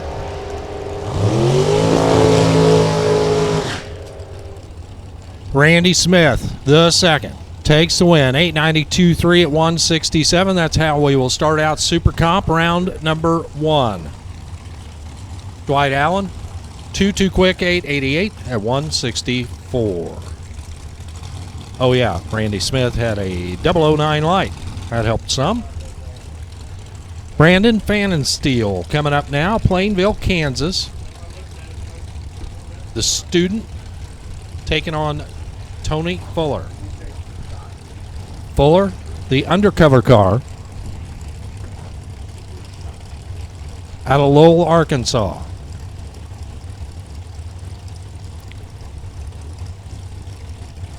Brandon Fan and Steel already pre-staged. There's Fuller. He's rolling in now. He goes right on in and stages. Fan and Steel bumps in. And here we go. They both let go of the button, head for the other end of the track. 890 the target down there. Looking at each other and look up. Fan and Steel breaks it out. He's 887, 3 under on his 890 index. Tony Fuller, better reaction time and a win light, 892 at 158. Attention in the pit area. Craig Gaultier. Craig Gaultier, my old buddy Craig. We need you to report to the Division 5 Tech trailer with your car. You're not in trouble. It's picture time. Put on your best smile for the Kodak moment. Again, Craig Gaultier to the Division 5 Tech trailer for your picture. Paul Moore and Jerry Dean slide in now. Moore left side for Mel Hamilton Ford. Jerry Dean right side, Lenexa, Kansas. The Midwest Racecraft Machine. Advantage goes to the driver on the right, and the win light goes to the driver on the right. He's 12 on this end, 8 on that end, a 20,000s package for your winner, Jerry Dean. Paul Moore, 893 and done at 172. Rodney Dupree, left side, hot rod over there out of Fluvanna, Texas. For Mr. Wendell's, a Ray Allen-built race car. He pairs up alongside Prescott Dean, the young man out of DeSoto, Kansas. His Midwest Racecraft dragster over on the right.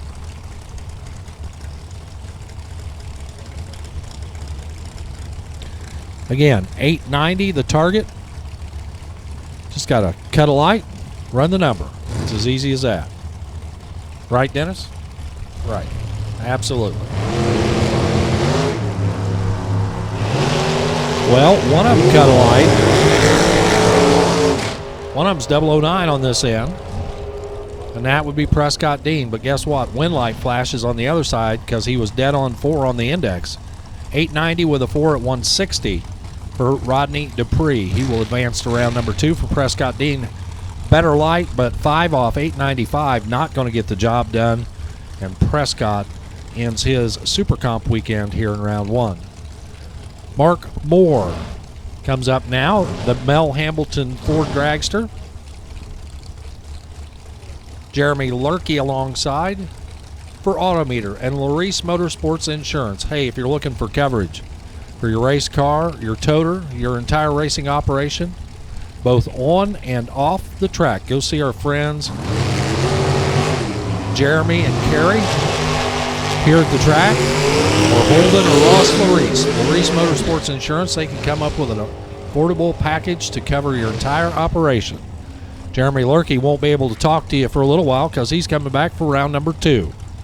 Lurkey, your winner, 891 at 167. Mark Moore, 2 quick, 888 at 162. So Moore is done. Lurkey gets to come back. Joseph Swan comes up next. Swan out of Wiley, Texas. The Mondin-built dragster alongside Darren Dennett's Neyland Parks machine from Rose Hill, Kansas.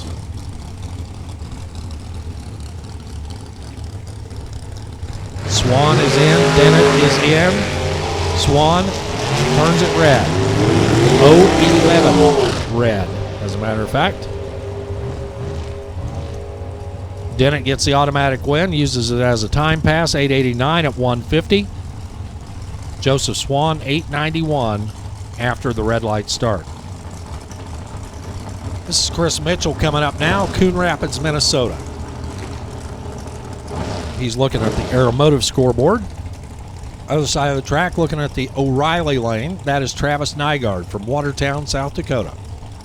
For Team Ethanol and First Choice Transport. The Darren Erickson built dragster over here on the right.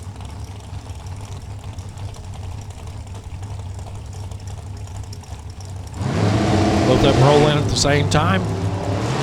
Chris Mitchell lets go of the button earlier than Travis Nygaard. They both left before the green light came on, but Chris Mitchell did it first.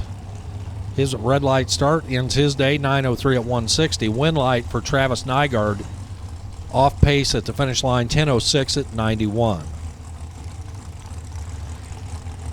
Two more coming at you now, Brandon Harris and Don Laysden. Harris left side from T-Town, Tulsa, Oklahoma. He'll be paired up alongside Don Laysden from Rosemount, Minnesota. But at the moment, got the red lights flashing, got a little slow roller down there at the top end, and our safety crew will roll out there and give them assist to get off the top end of the track. And as soon as we are all clear, we'll be ready to get back to drag racing action.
Just a reminder, the Kansas Department of Transportation and Heartland Motorsports Park remind you to buckle up on your way home tonight.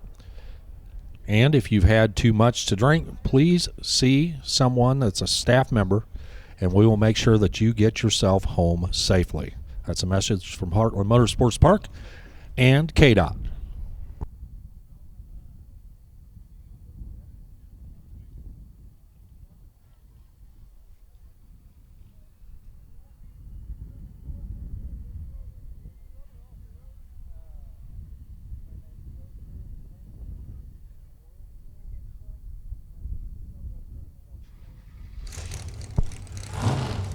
Red's off now. Top end appears to be clear. Bobby Meyer out there gives them the signal to refire, and we're going to get back to it here in Super Comp round number 1. This is the point of the weekend where 2 go down, 1 comes back. The other one gets to load up and head for the exits. And after 3.5 days of being out here in the sun and the heat, might not be a bad idea for someone, right? Harris and Laysden hustling down track. Separated by 15 thousandths of a second at the starting line. Better light for Harris, but he takes the stripe and breaks out by 2 thousandths of a second. Harris breaking out 889.2 at 168. Don Laysden was safe by 2 thousandths of a second. 890 with a 2 at 161. Laysden moves on. Daniel Moore and Jordan Pratt give it a try now. Moore left side, the South Dakota contractor for Pro Seal Incorporated. He'll pull up his red, orange, and black machine over there against the all-black ride over here for Jordan Pratt out Seagoat, Minnesota for Top End Graphics. Oddly enough, no graphics on the car for a guy who is sponsored by a graphics company. Just saying. One of these drivers is 011 on the tree. The other driver left on him. How about a 12-pack right there for Jordan Pratt? So Pratt's 003 on the tree, dead 9 at the finish line. That's a 12-pack. Moore was 011. His window to get the job done is teeny tiny, as he can't do it. 891.3 at 166. Oh, he had a window. Would have been almost impossible to slip in there. He would have had to run dead 00 to get it done. Kyle Sechrist from Wichita. The Jim White build race car, left side, taking on Steve Stickelmeyer. Right side, the IT guy. You know what the IT guy says to you at your desk? Get out of my way. I'm going to fix it.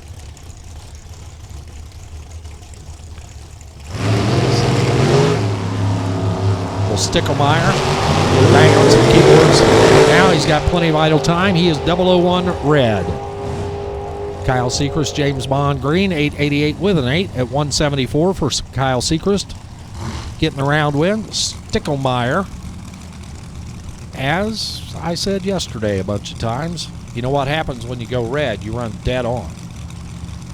001 red, dead 3 at 177. And Stickelmeyer gets to put it back in the box. Chris Sullivan, the runner out of Auburn, Illinois. Accountant by trade for Tilson and Bommarito Motorsports and Wright Trailers. Taking on Jason Hopp. Hopp's multicolored dragster over here on the right out of Andover, Minnesota.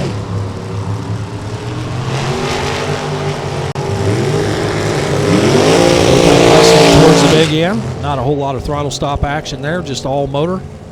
Chris Sullivan, 902 at 146. He was way out in front getting there.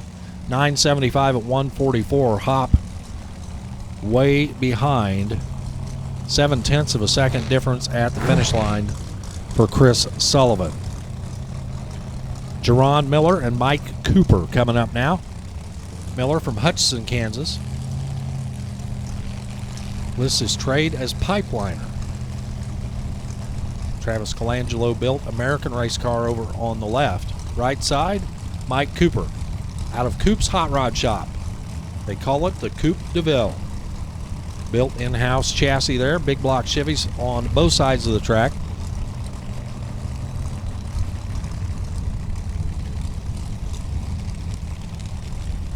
A pre-stage battle. Your dial-ins are right, people. They're both 890. There we go. Jerron Miller rolls forward, lights the top bulb. Cooper right alongside. Now we're staged. Here we go.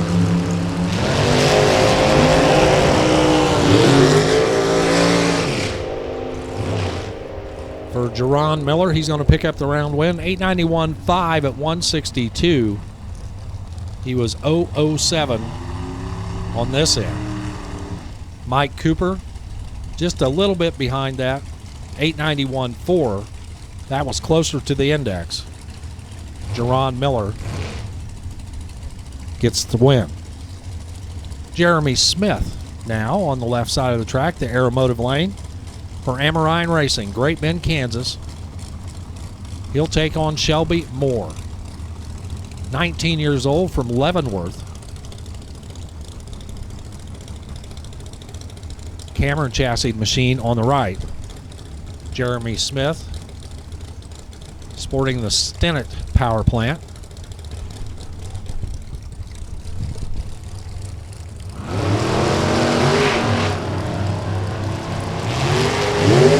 Smith and Moore hustling down track. Will it be Jeremy? Will it be Shelby? It's going to be Jeremy. 893 at 158. Jeremy Smith, your winner. Better at the starting line by 0.02 of a second. Shelby Moore got down there. Had to make the choice. Went across first by 4 and broke out by 4.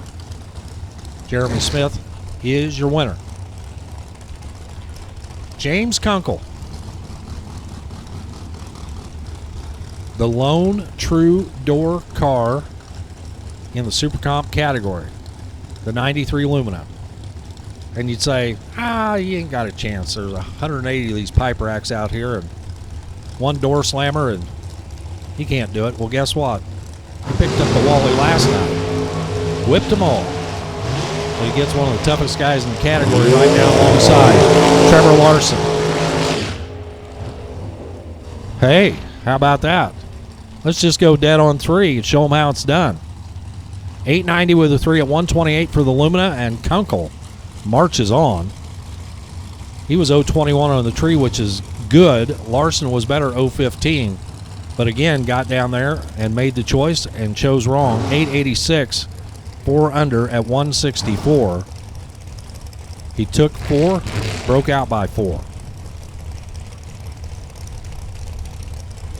Brian Milam and Alan Evans will be your next pairing. Milam left side, Lawndale, Illinois. The Brian Milam Racing undercover car takes on the high-tech race cars entry of Alan Evans from Clayton, Ohio. 10 horsepower, in-house built high-tech chassis. Evans was behind at the starting line, tried to get there, broke out trying, never did get there. Brian Milam by 4 thousandths of a second takes the win, 891 at 164. Matt Cheney looking down the barrel on the left side alongside Keith Campbell's undercover car over here in the O'Reilly lane on the right. Camblin, Littleton, Colorado, the home. Matt Cheney out of Blaine, Minnesota.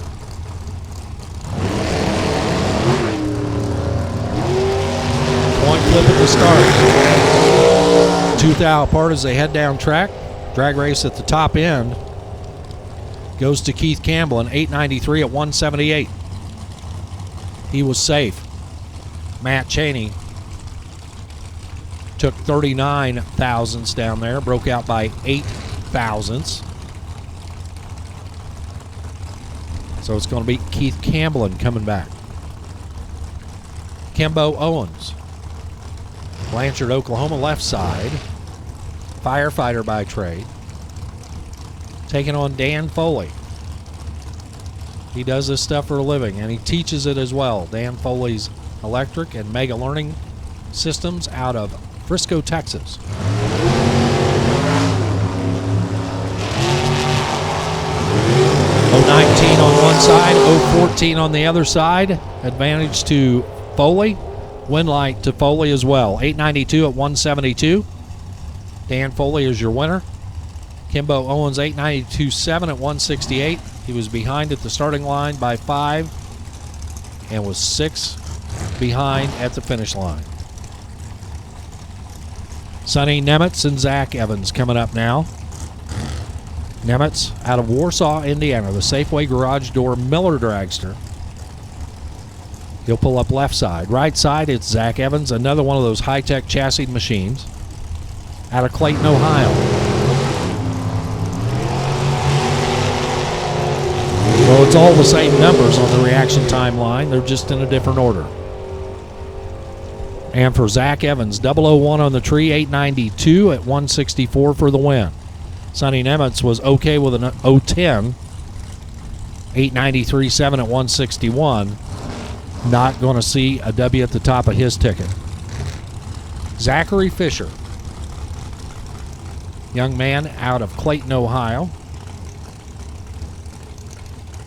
Lists his occupation as student, part of that RacingRVs.com team. The American car alongside the undercover car of Caleb Klewine. For his Glory Racing out of North Platte, Nebraska. The young man, a truck driver for his day job.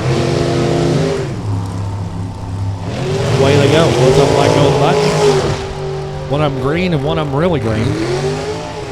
Fisher out front. Can he hang on?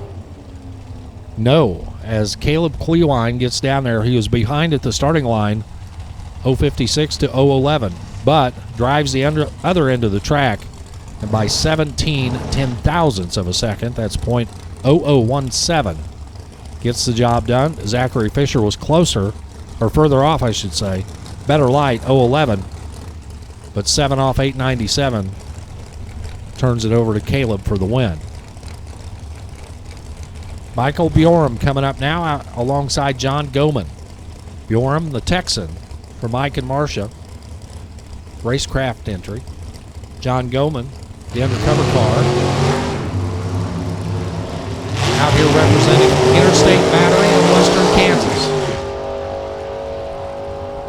Bjorum better at the starting line, 003 up front, 893 at the finish line at 163. A lot of threes in there.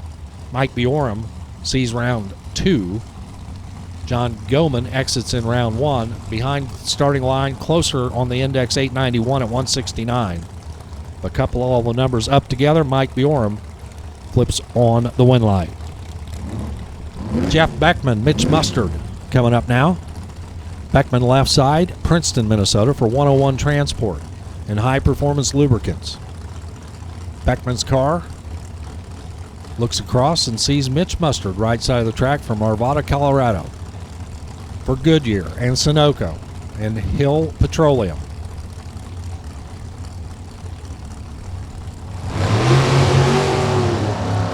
Another one of those high horsepower Stennett machines. He comes off the stop a little later, charging harder. Mustard trying to get down there, cannot do it. Beckman, good looking, 890 with a 4. Dead on 4 at 163. They were close on the starting line, 5 thousandths apart. Mitch Mustard, 2 over 892 at 171. Not getting it done. Michael Holcomb up next out of LaPorte, Texas for AffordableShade.com. And we're guessing Ray Tay at home watching in. Good afternoon, Ray Tay. Time for you to watch Michael head down track on the left alongside Kenneth Wickham. Wickham out of Urbana, Missouri. The KW Marine Machine Shop. It looked redundant on the screen there. Marine Machine.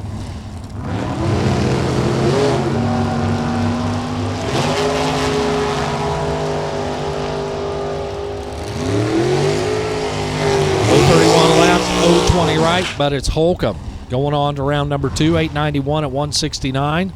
Mike Holcomb, your winner. Kenneth Wickham better at the starting line, but goes under by 2 thousandths of a second, 889.8 on his 890 at 146. The race was there for him to win, just took just a touch too much at the finish line. Larry Piper and Troy Ross pull up next. Piper out of Wamego, Kansas. The Piper Racing Danny Nelson car.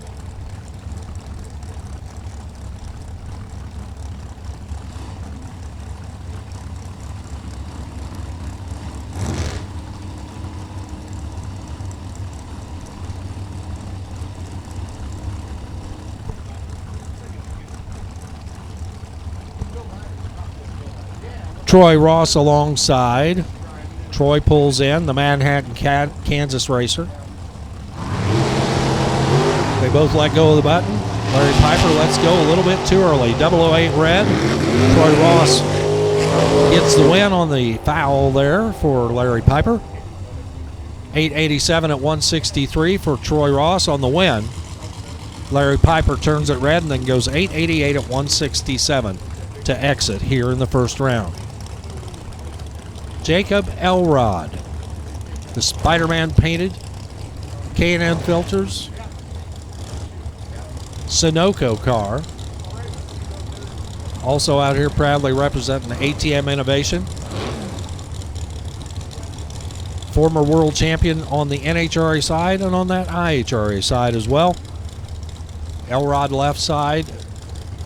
He'll stage up alongside Timothy Schuster from Littleton, Colorado. The Georgetown Mortgage 2013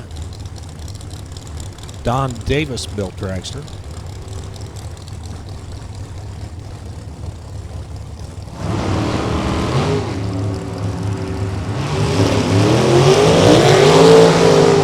And they hustle down track, wheel to wheel. At the stripe, finish line says it is Elrod for the win. That's how you become a world champion. Run it red. Yeah, drop it. Do they teach that in announcing school, how to fumble with your words? No? Oh, okay. Well, I knew I had a natural skill. 890 with a 5 at 167 for Jacob Elrod. He was 022 on the tree. Schuster 012 on the tree. But 2 over 892 at 165. Elrod drives the big end for the win. Rustin Mays and Tim Parker come up now. Mays, the plain white dragster over there, the generic dragster. Right side, Tim Parker. Parker from Frederick, Colorado for Parker Sheet Mill. Casey Lane race car, fresh off the jig here in 2020.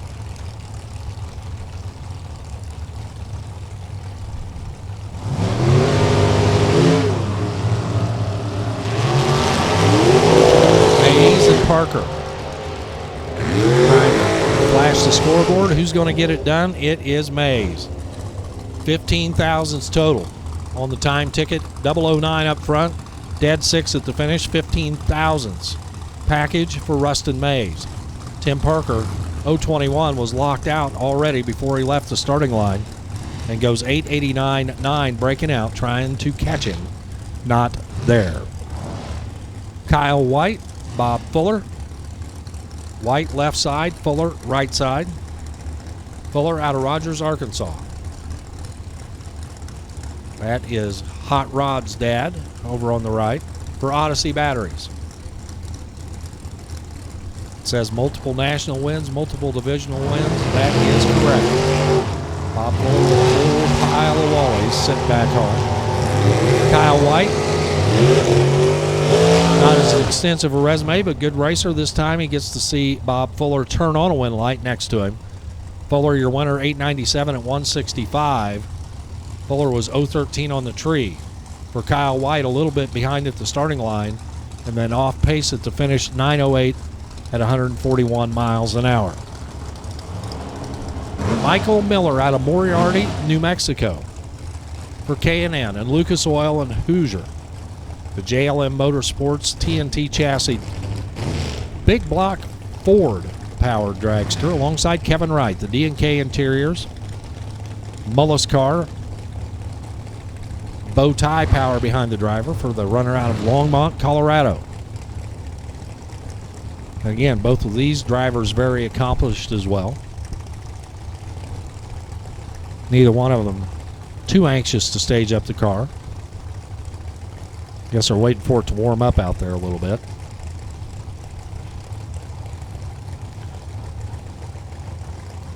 Now they bang right in there and away they go.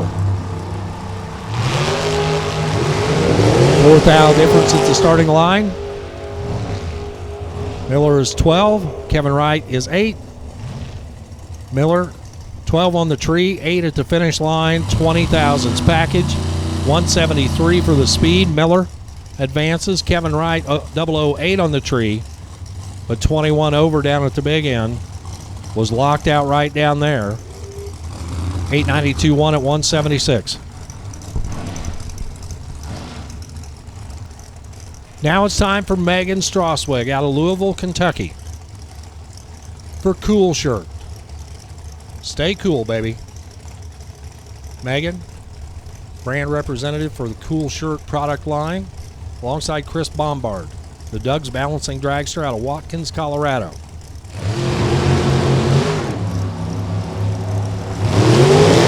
Left lane, Megan. Right lane, Chris. Finish line, win light should flash on the left side for Megan, and it does.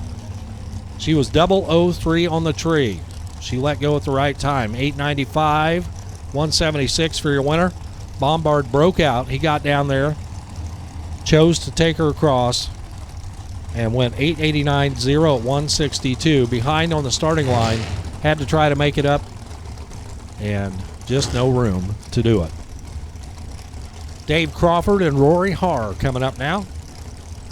Crawford, the Cedar Rapids, Nebraska entry out of DeMars Performance.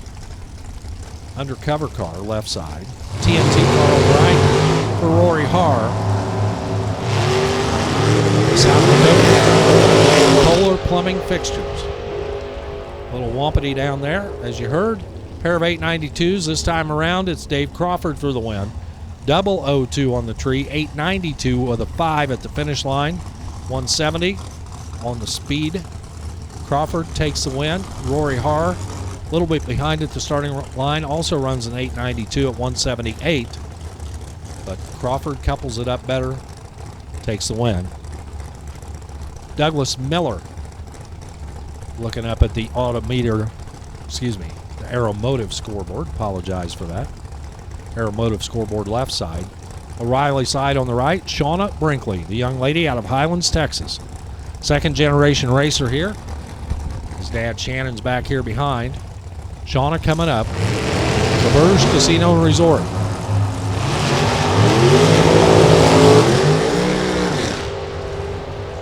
Douglas Miller, the EXP1 engine treatment dragster, sees his wind light come on. He'll go on to round 2, 890 with a 7 at 169. Miller was second off the starting line. Shauna was 9th out better at the start, but goes way under down there, 884 at 169. James Repka from Wiley, Texas. The Be Cool K&N Penske Weldon High Performance Machine pairs up alongside Dane Pluta. Pluta from Blair, Nebraska. The welder pipe fitter driving the Mullis car. 565 Chevrolet power plants for both. Red light start for Dane Pluta. 007 on the red side. James Repka 015 on the green side.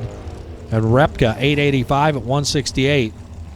You'll have it dialed in for round number 2. For Dane Pluta, red light started an 891 at 171. Landon Stahlbomber. Stahlbomber will pull up here on the left side. Wakarusa, Kansas, the home for the Land Air Express. Dennis Ridgeway Enterprises entry. It's a Mullis car alongside Scott Bombard. The Fritz car from Watkins, Colorado.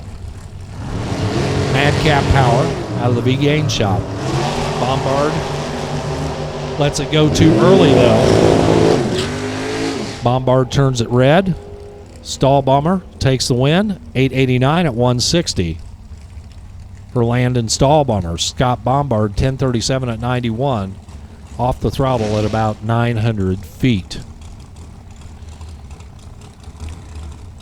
Rick Hughes, number 3 in Division 3 last year for A&A Transmissions and Rolla Competition Engines. The mechanic out of Fishers, Indiana. He'll be lined up next to Bill Dennis. The Sunoco livery on the side of the car for the BCD Company entry from Roswell, New Mexico.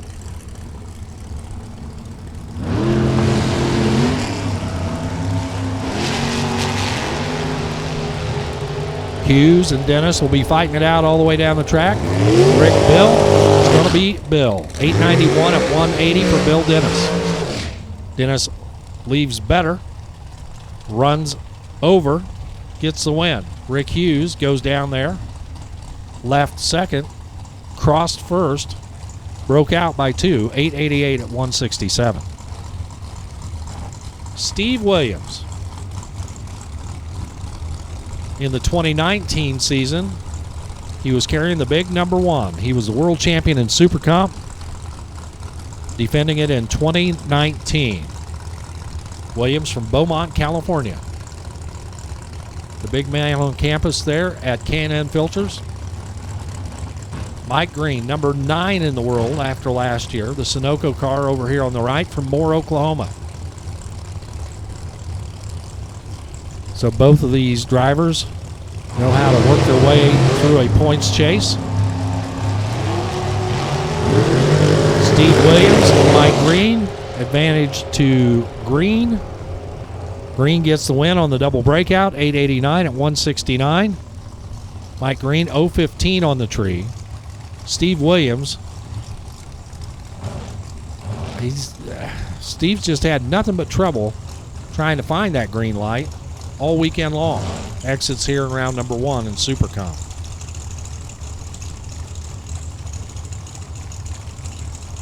Tim Hallberg and Blake Johnson.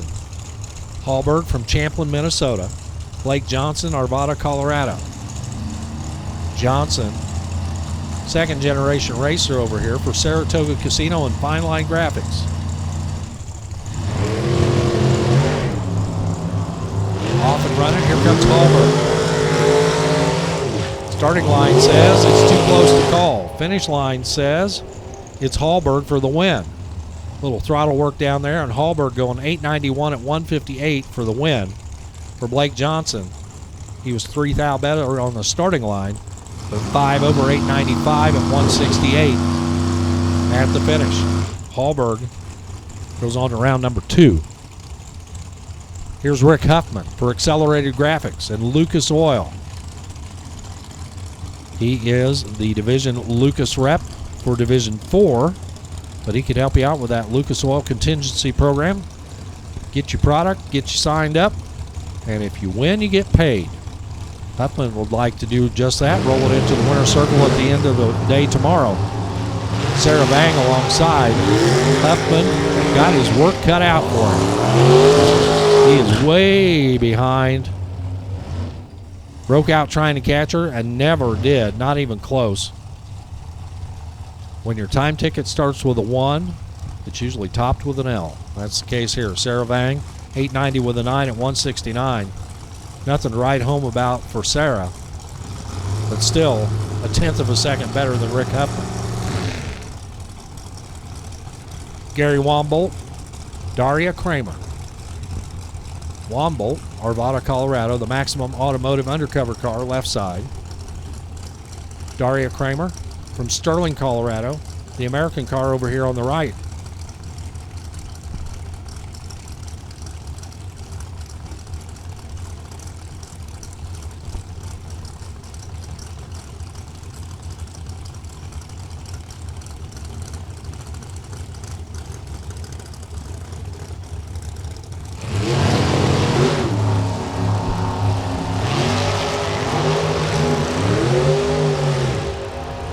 So on those reaction times, the first digit's a 0, the third digit's a 2. It's that one in the middle that's a problem.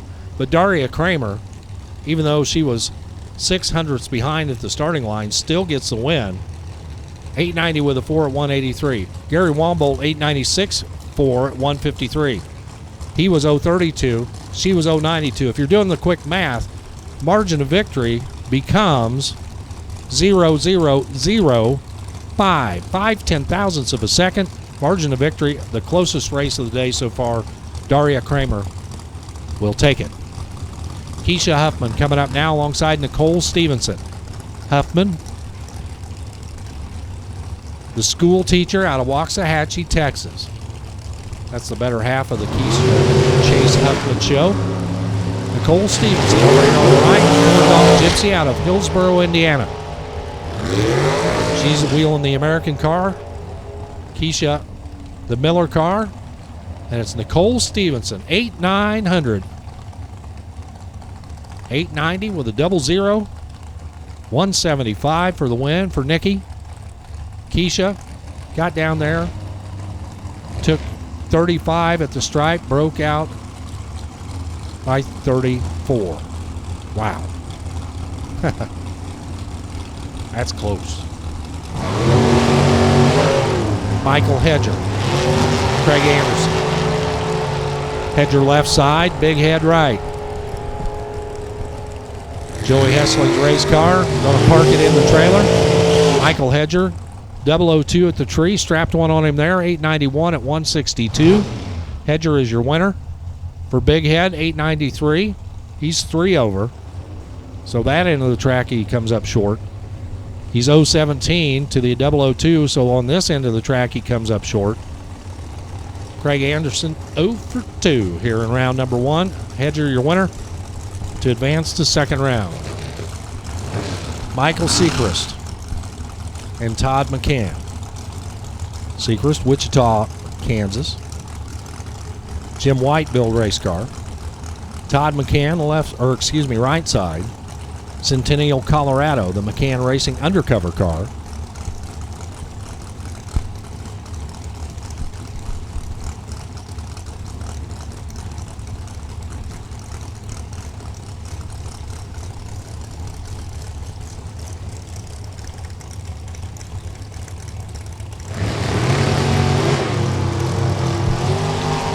McCann and Sechrist, the 500ths difference at the starting line. Could you tell when they left?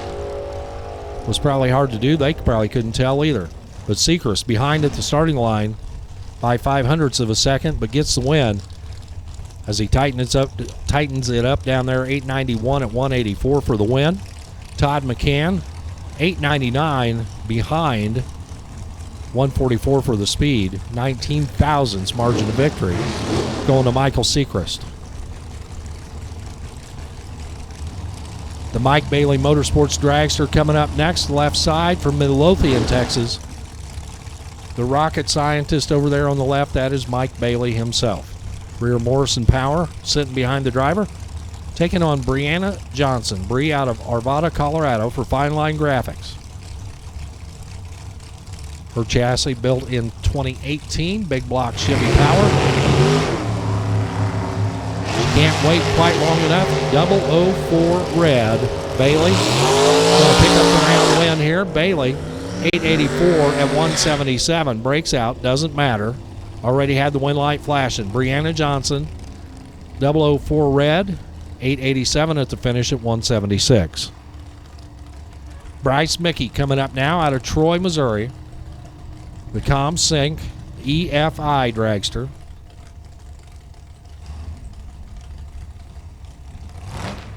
Turbocharged ride over there. That's an awful lot of dragster here for the 890 category. I'm telling you. Blake Allen alongside from Veneta, Oklahoma. Thing's going a mile an hour like you wouldn't believe, I think.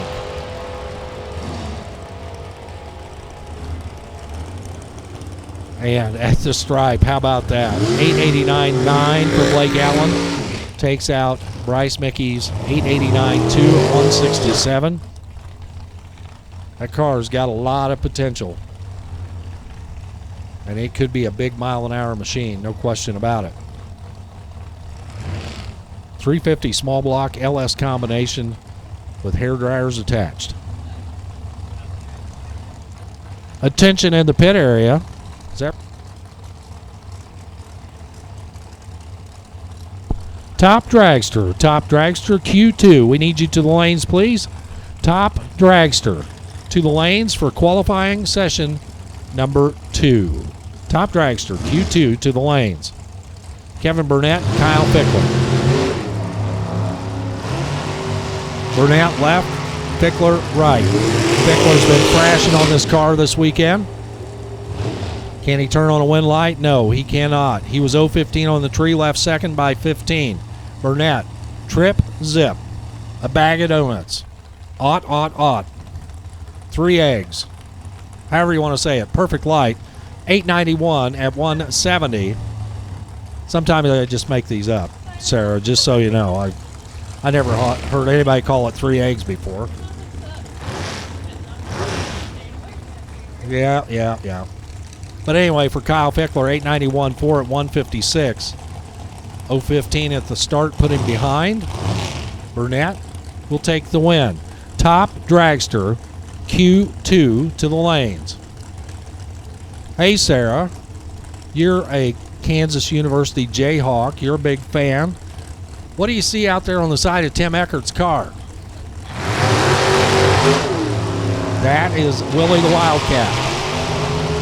Tim Eckert proudly displays Willie on the side of his car. Cami Nicoletti alongside with that Oakley Motorsports powered dragster, but she comes up short.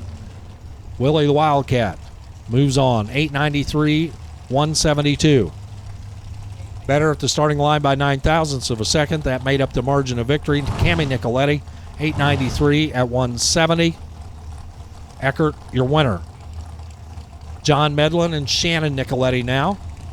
The racers evolved. Oakley Ford powered American car over on the right. Medlin left from Olathe, Kansas. He's picked up a Wally at a Lucas Oil Drag Racing Series event in the past. Would like to do the same thing again today.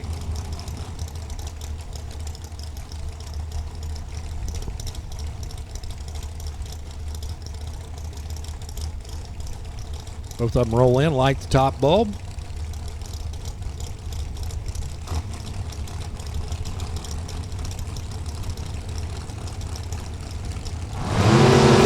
Light the bottom bulb. Hold that light over wet and head to the track.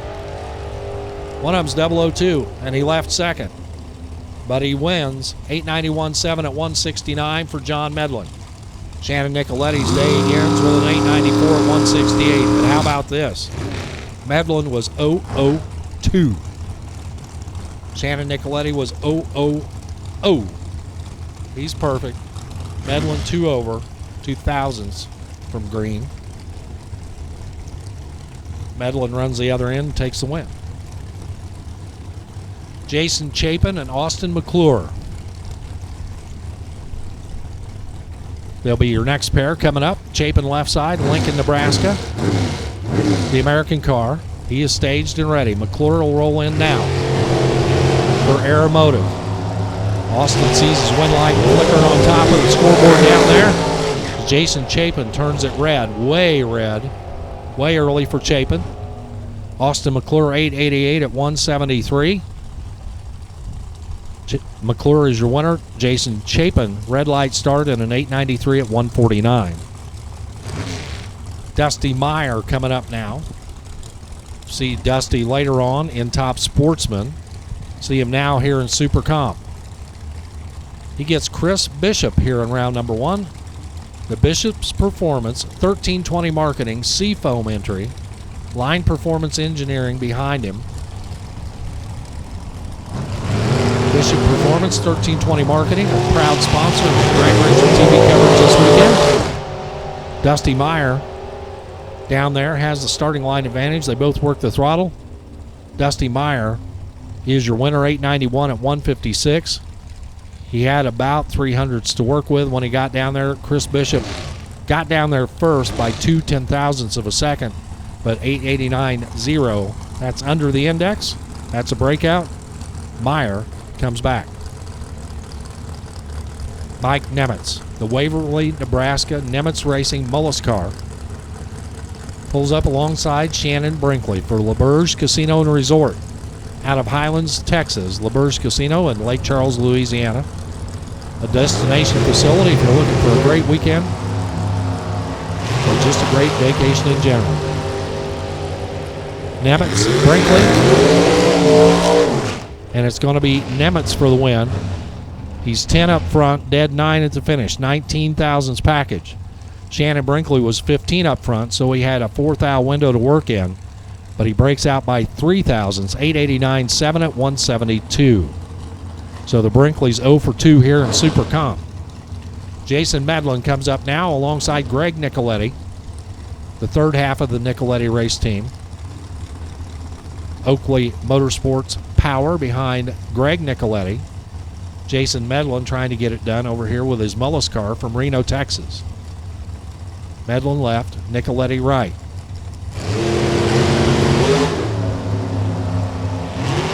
How many is that? 5 now. Perfect lights, maybe 6 in this session. Jason Medlin is perfect on the tree. 888.8 at the finish line for the win on the double breakout. 180 for the speed for Medlin. He was perfect up front. Greg Nicoletti, not so much. He was a little bit behind at the starting line.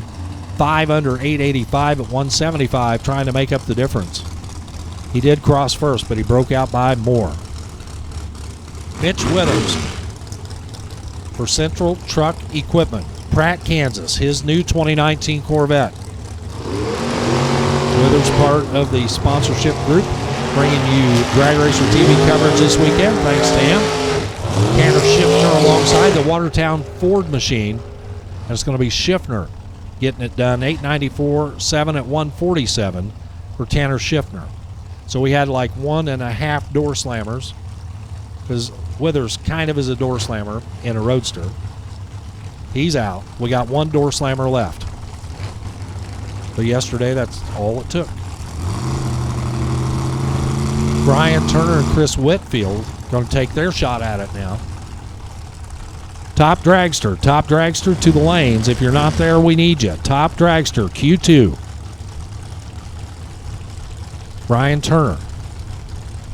The Ultimate Gas Anesthesia Machine out of San Marcos, Texas, taking on Chris Whitfield. Whitfield for Go Fast Energy. Finish line says it is Chris Whitfield on the double breakout. 8:85.6 is better than an 8:85.0. Whitfield is your winner.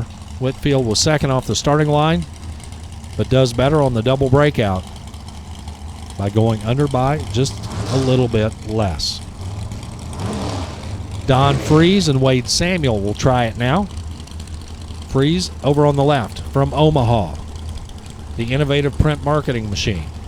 Wade Samuel on the right from Littleton, Colorado, the ideal car star dragster. Again, top dragster to the lanes, please. Top dragster to the lanes.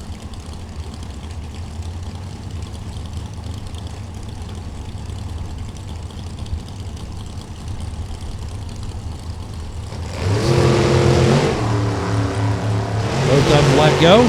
Head for the other end. Working each other down there at the finish line, and it's Wade Samuel crossing first and taking the win. 8:95 at 163.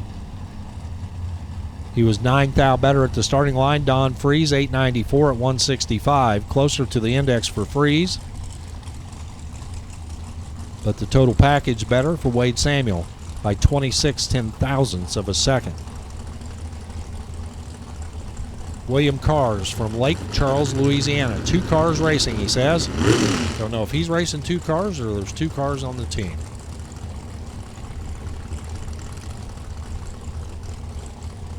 Cars left side, Michael Van Winkle right. Also out of Lake Charles, Louisiana. They call him Rip. Maybe these 2 are traveling buddies, I don't know. Maybe these are the 2 cars in the 2 cars racing team, I'm not sure.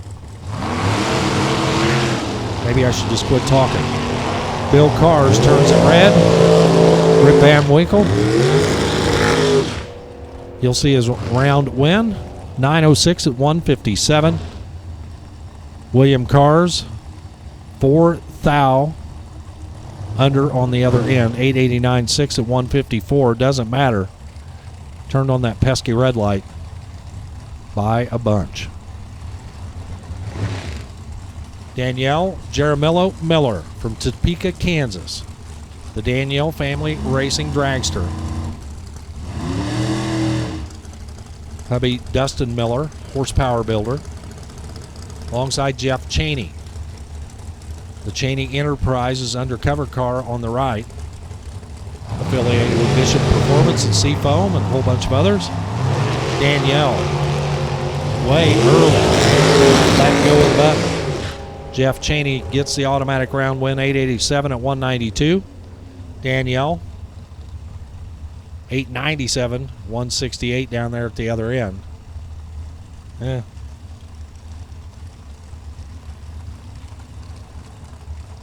McKenna Brown, the Jegs.com machine out of Boca Raton, Florida. See the Jegs team over there alongside the car. McKenna, a part of the Jegs, Jake Coughlin extended family. That's the granddaughter over there. She's been making the world tour this year, racing everywhere she can find an open racetrack. She gets to line up next to Dwayne Cole from Lincoln, Nebraska. The Casing Lane Race Cars chassis entry for Cole Racing. 622 cubic inches of Chevrolet power left and right.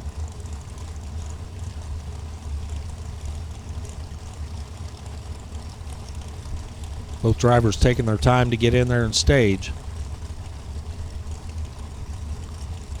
McKenna gets in there nice and shallow. Here's Dwayne. Locked and loaded, and away they go. To the top end.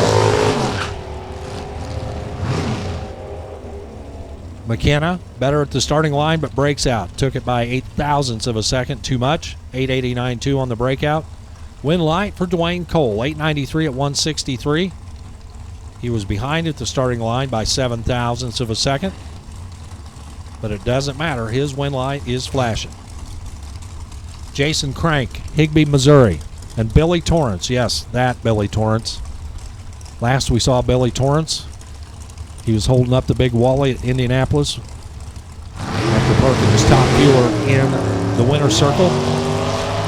trying to do the same thing here in the Super Comp car. He's got a chance. He's 001 on the tree, 894 at 167 on the win. Jason Crank is 890 with an 8 at 156. But the margin of victory made up mostly of the starting line advantage for Billy Torrance. Dale Maher coming up next, the DPM Racing Miller car from Aurora, Colorado. Hear him cleaning it out a little bit. He gets one of the toughest customers in the category, Gary Stennett. Stennett, number 6 in the world, multi-time Super Comp world champion. He knows how to find his way to a final round. Did it yesterday. Lost to the lone door slammer. Stennett from Emporia, Kansas. His car's trademarked with a big top-end charge. High-speed machines.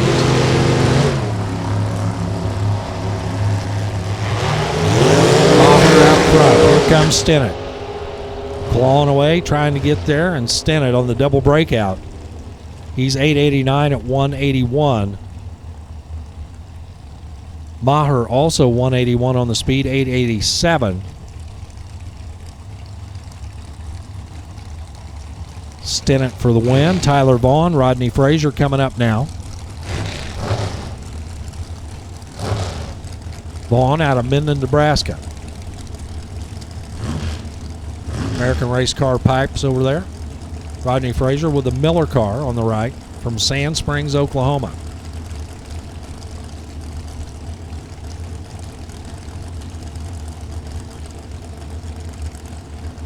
Again, boys, I'm pretty sure the dial-ins are right.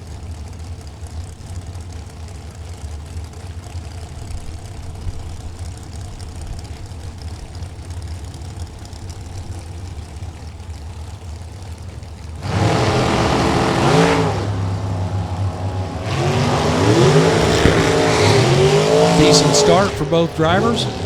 8 thou separate them. Tyler Vaughn, 886 at 162. Again, a double breakout win. He breaks out by a little bit less than Rodney Frazier. Frazier, 885 on his breakout, under by 5. Tyler Vaughn under by 4, with that 886. Ken Griffiths, Tyler Selden will roll up now.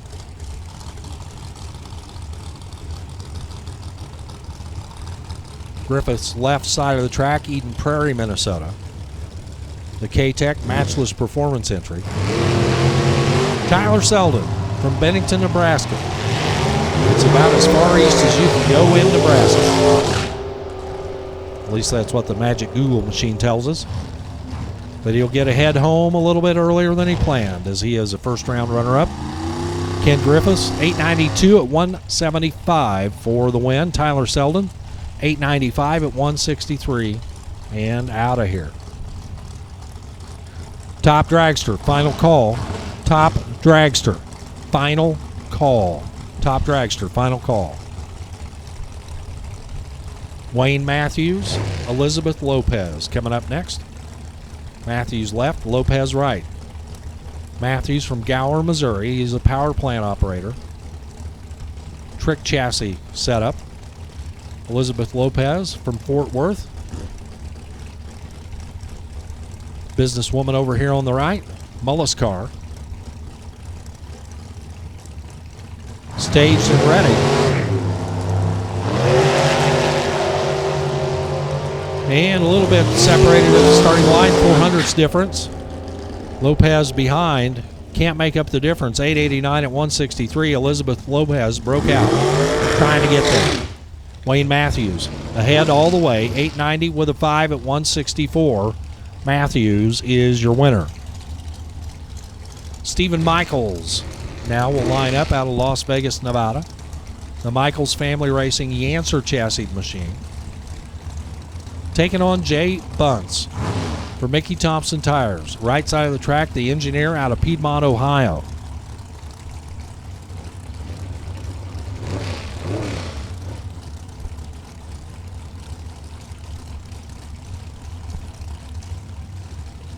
Bunce rolling forward. He'll turn on the stage beam.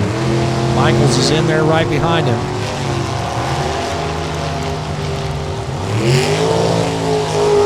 The white car is 022 on the tree. The multicolored car was 013. And your winner, Stephen Michaels, gets the win, 891 at 145. Jay Bunce behind at the tree and further off at the far end. That's an offer. Jay Bunce out here in round 1 of Super Comp. Don Nichols comes up now, the Big Dog Trucking. Don Davis built dragster, formerly number 2 in the world, alongside the guy that carried the big number 1 in Super Comp, Austin Williams, in his Miller dragster, or a Miller dragster, not sure if it's one he owns or not. Waxahachie, Texas, former world champion.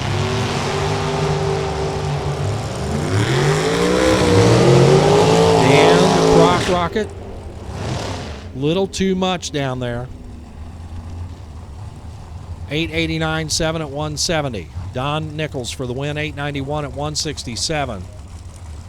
True margin of victory down there, 0.0005, 5/10,000ths of a second. Now it's Wyatt Wagner, newly licensed Super Comp racer out of Bayshore, Kansas. 2 years ago, climbed in the orange Camaro and stock eliminator. Maybe it was super stock. All I can tell you is, threw dad out of the car, climbed in, and promptly took it straight to the winner's circle. He's got Todd Piper alongside, established bracket racer. He was Super Pro National Champion a few years back. Multi-time track champion right here at Heartland Motorsports Park. He's got his work cut out for him. Is Wyatt Wagner. Hits it on this end of the tree, but too much at the finish line. Todd Piper taking the double breakout win, 888 at 165. Wagner was 003 and goes 5 under on the loss. It's all part of the game. Got to learn it. Chuck Bray and Tony Elrod coming up now. Bray left side, Sioux City, Iowa, the All for Fun Motorsports Super Comp dragster left side. Right side, Tony Elrod for Mr. E's Auto Sale and ATM Innovation and Sunoco and K&N. The Evil Spider-Man paint job there on the right. And I didn't realize that until you go watch the movie, and then you'll see it.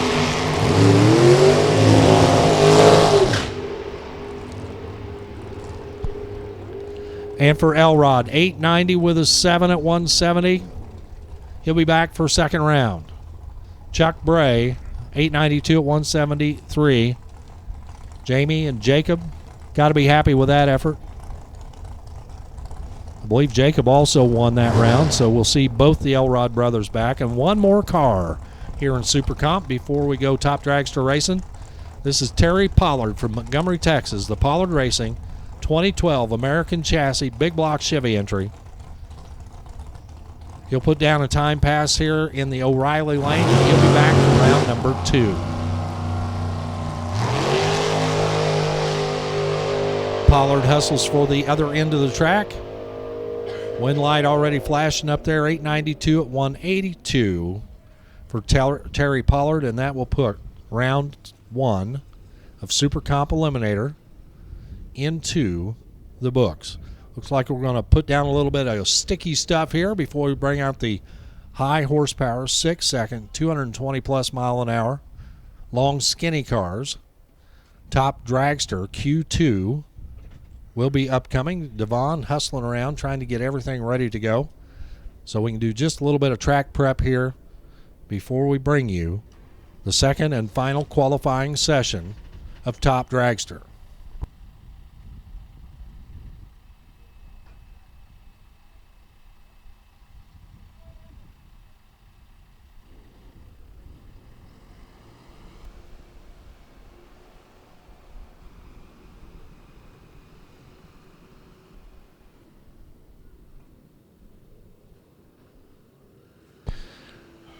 And back from his long-needed sabbatical.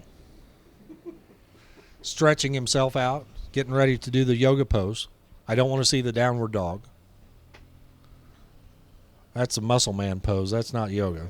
You got to plank and stretch out, and, it's supposed to be good for you. That's what I keep hearing, If it's good for me, therefore I won't be doing it. Yeah, exactly. If it's good for me, I won't be doing it either. It's kind of like healthy food. Yeah, heard of it. Understand the concept. I see pictures. I've seen pictures. I also see pictures of very delicious, fattening food, and I like those pictures better. That's just me. But clearly, my physique tells you the story. Speaking of telling you a story, and a big windy one at that, perhaps, it's time for the man to tell you all about it. He'd rather take a nap. Me too. But before I do that, let me do my one public service announcement of the day. Okay. Well, my second of one. Racers for Christ non-denominational chapel service coming up. Team RFC going to deliver the good word to you. Joey Keith, the Racers for Christ chaplain here on the grounds this weekend. And tomorrow morning at 7 a.m. at the pavilion by the concession stand, Joey Keith will deliver a message of inspiration and hope for you. Everyone is welcome to attend. It is non-denominational chapel service Sunday morning, 7 a.m. in the pavilion by the concession stand. If you want to find out more about their organization, you can always go online and check it out at www.teamrfc.org. And a little musical chairs here, and coming up now to tell you about Top Dragster. Final qualifying, here's Mr. Bob Unkefer.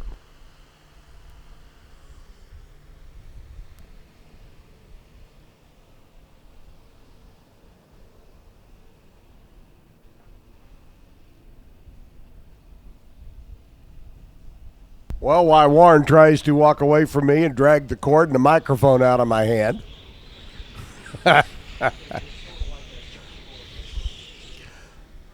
I do want to let our runners know in our Larice Motorsports Super Shootout qualifying today, we did run qualifying sessions, and we do have our 8 shootout finalists determined. We will not be running the shootouts due to time constraints. Sounds like a late-night rebroadcast of a baseball game, doesn't it? Due to time constraints, we're moving forward in our broadcast. But for those that did qualify for the Larice Motorsports Shootout in Super Street, Super Gas, and Super Comp, I do want to remind you that you will have checks coming for qualifying. We will need to have a W-9 on file, either filed digitally and electronically or a paper W-9, and if you need one, we have them here in race control for you. Our qualifiers in the Larice Motorsports Super Gas Shootout: Ryan Stifler, Trevor Larson, Keith Kuhn, Brian Turner, Michael Burkhart, Dan Moore, Bruce Johnson, and Jason McClure. Colorado, Minnesota, Nebraska, Texas, Kansas, South Dakota, South Carolina, and another one from Texas. It's a pretty good spread of the money. Ryan Stifler out of Colorado, Trevor Larson from Minnesota, Kuhn from Nebraska, Brian Turner out of Texas, Jason McClure out of Texas, Michael Burkhart from here in the Sunflower State, Dan Moore coming down from South Dakota, and Bruce Johnson from Loris, South Carolina. You all do need to make sure we've got W-9s on file for you so we can send you checks for the Larice Motorsports Super Gas Shootout. Super Street Cars, Milo Elkins out of Texas, John Hellman out of Minnesota, Jim Nobin with the appropriate Hugger Orange Camaro out of Holman, Wisconsin, Greg Pfeffer, the Goofy Grape Car, right here in Topeka, the 41 Willys, Tommy Phillips out of Forney, Texas, and Heidi Robeson's Cobalt, Dave Ash in the Camaro, Jamie Cordell in his Nova out of Wichita, and Dan Bain out of North Las Vegas. You gentlemen and ladies qualified for the Super Street Larice Motorsports Shootout. And you will have checks coming as well. And again, do need to have your W-9s on file. Dan Moore in Super Comp out of South Dakota. Dwayne Cole from Lincoln. Don Leesden out of Minnesota. Kevin Burnett's Hot Rod out of Parker, Colorado. Gary Wambolt, likewise out of Colorado. Steve Williams out of California. Steve qualified again? Wow. Must be the K&N filter. Sonny Nemitz out of Indiana.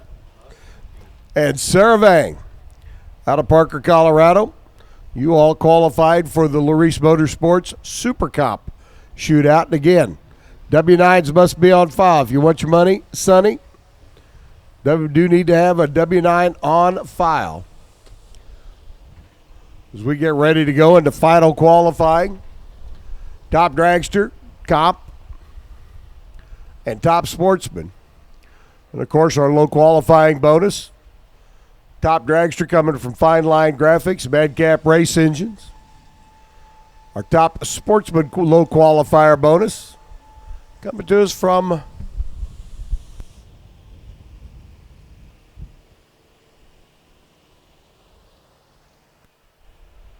top sportsman coming out of Circus Motorsports and Craig Anderson. Thank you. Thank you all very much. And our comp top qualifier from Patterson Elite for comp, stock, and super stock low qualifiers. Want to thank all the folks that make it possible. Mike Voss Enterprises, the Mans with the Fast Shocks, low qualifier bonuses as well. Without the help and support of all the folks at the aforementioned companies and products that they supplied all of the racers, racing might be just a little bit tougher. Not that it isn't tough enough.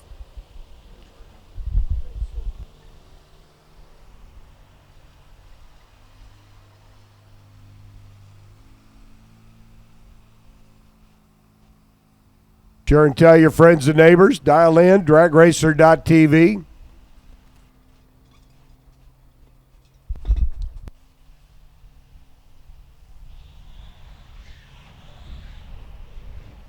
We are on pace this afternoon for another record-setting day. We'll see if we can take the top two spots away from Alan Reinhart. We've already taken the top spot away. He thinks with Indy coming up in a couple of weeks, he'll be able to bounce back.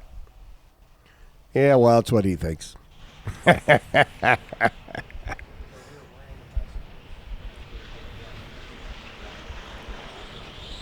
Nitro Joe, we're not having a buyback round. I'm sorry.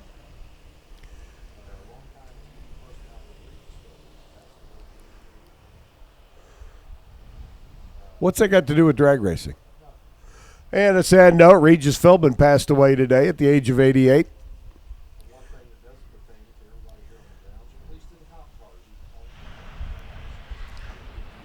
And cop, we need you to lanes, please. Warren checking his phone for messages, and those are the three messages. Cop Eliminator, need you to lanes, please. Final qualifying, come on down. Cop Eliminator, need you to the lanes, please. Top dragster, lined up and ready to go.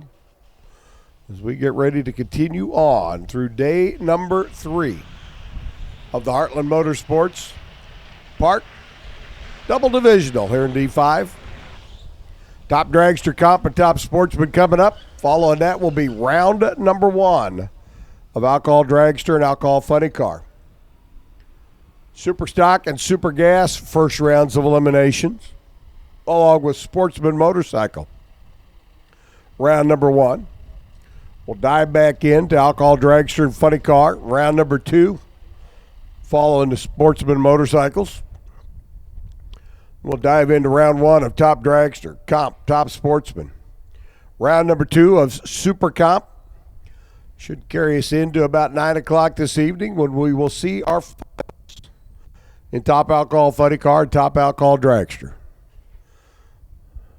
I'm going to nurse my vocal cords, I hope, till about 10 o'clock tonight. They're getting a little weak. Hi.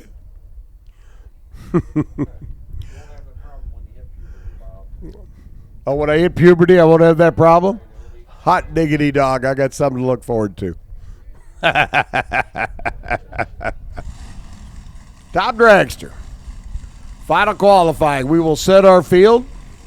We will present our fine line graphics. Madcap Race Engines, top qualifier bonus to the person who ends up number one, be it a he or a she.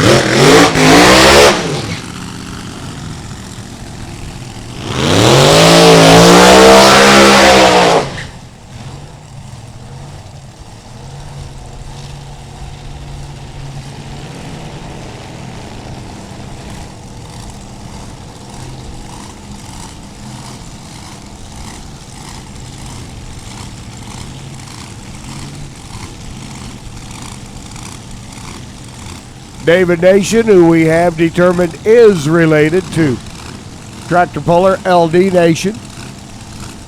Not 100% sure on the relationship, but they are family related. David, your number 3 qualifier, 6:13. Joe Fisher, number 4 qualifier, at a 6:14.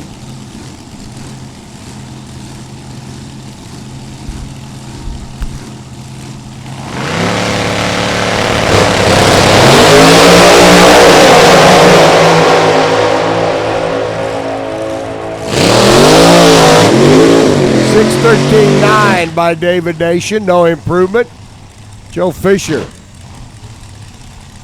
running through down at the other end of the racetrack goes 6:19. And he was 6:14 earlier, so no improvement for Joe. Steve McDermott stays number 1 with a 6:12. David Nation actually number 2. Joe Fisher number 3. Zach Fisher comes rolling in now. Alongside Prescott Dean, Prescott's car. We were watching back here in the water box. The rump of the blown big block. The car just rocking in the water box. Prescott looking to make a run down the racetrack. Did not get down track first time around. This will make 43 cars in our top dragster show. Dean with problems, got pushed back.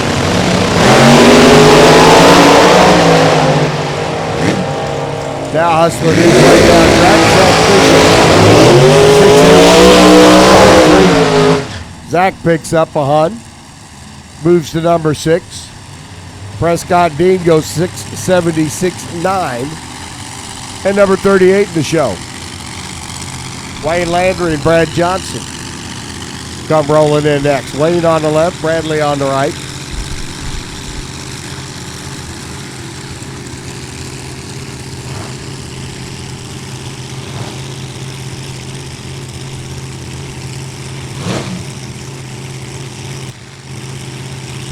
Landry on the left out of Louisiana. Sit number 10 in the program. Bradley number 22.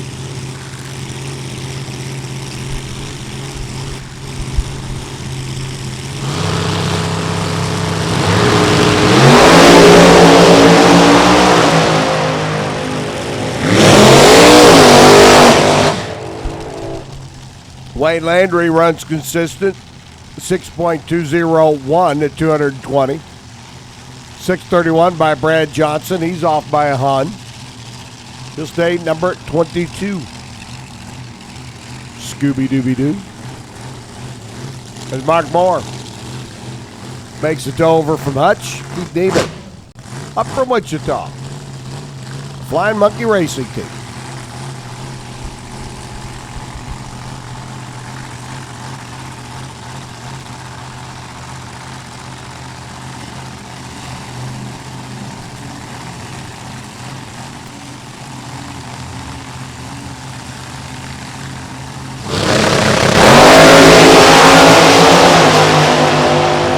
Devitt trying to improve on a 6:48 here in the right lane. Picks up on, goes 6:47. How about Mark Moore? 6.997 in this round. Know what he ran in the earlier round? 6.997. He has such a bracket car, Warren Evans could dial him in.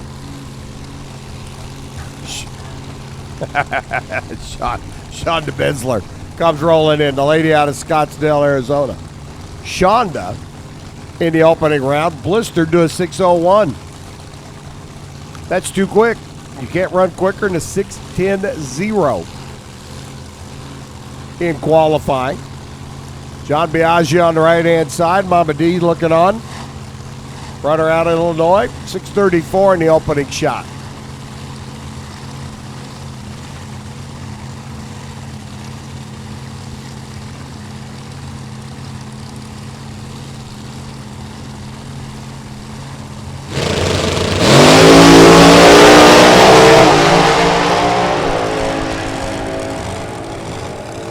Biaggi right side, 6:33. Picks up a hun. Sean DeBenzler goes 6:20, 224 miles an hour. That'll put her number 10 in the show, I do believe. Steve McDermott still leading the pack. Fourth race of the season on the Lucas Oil Tour for McDermott. No, fifth race. He's been number one qualifier at 3. Can he hold on and make it 4 out of 5? That's an 800 batting average, right? If he was playing baseball, he'd be a multi-millionaire.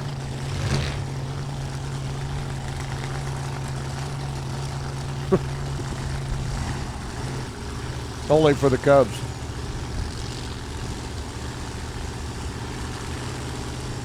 Jerry Githens, the Githens and Reed Racing entry out of Oklahoma. Here on the right-hand side, Dave Slatton, Fort Collins, Colorado.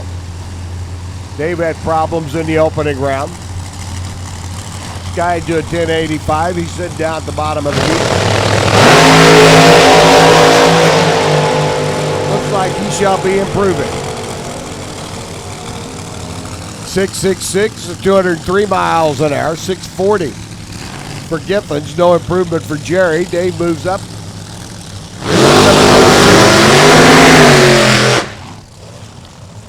Steve McDermott still leads the pack. Phil Dion and Matt Sackman getting ready to come at us. That's you over here on the right-hand side, the Extravers.com entry.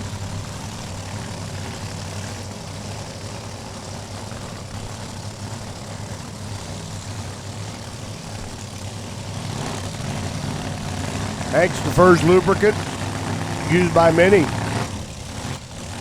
of the pro teams. Cutting tool lubricants, among others. Sackman out of Illinois. Spitzer chassis car. And Phil Dion. Still making his lap in the top dragster. He'll be back in the top sports. Number 10. Phil number 20. 624. 221, no improvement. Phil Dion runs to 636. He'll stay number 20 with no improvement.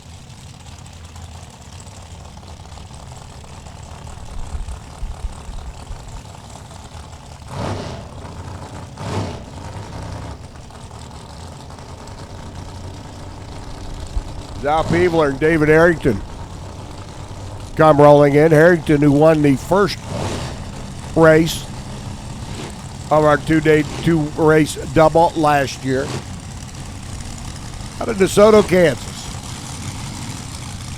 Aramoti Fuel Systems and Harrington Brothers Heating and Cooling.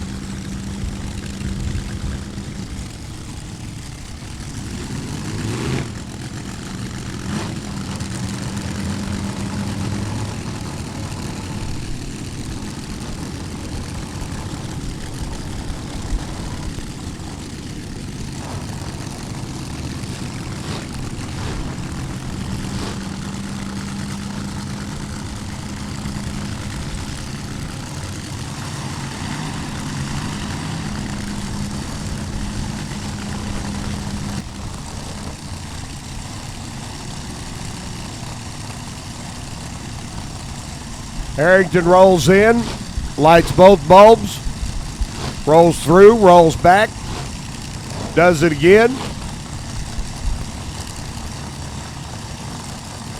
Al Peevler's going to get the bye run. Harrington's going to get pushed back.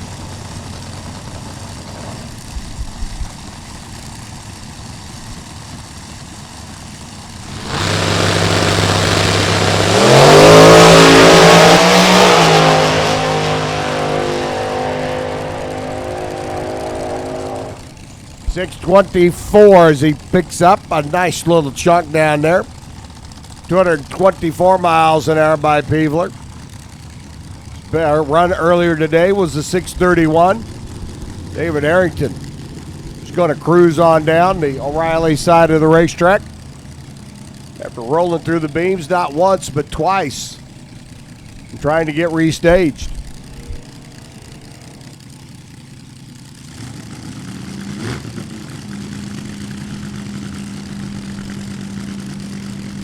And life doesn't quite work that way, unfortunately.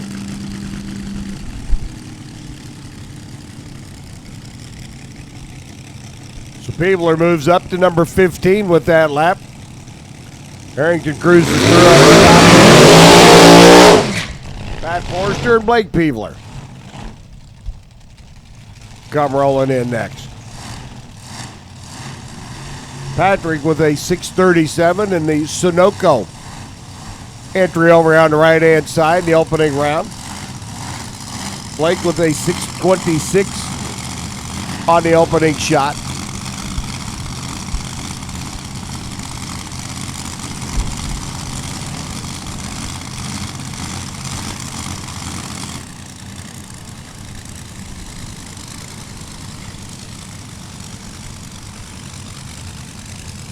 People are trying to improve on a 626. Just saw Dad step up. Let's see if Blake can do it as well.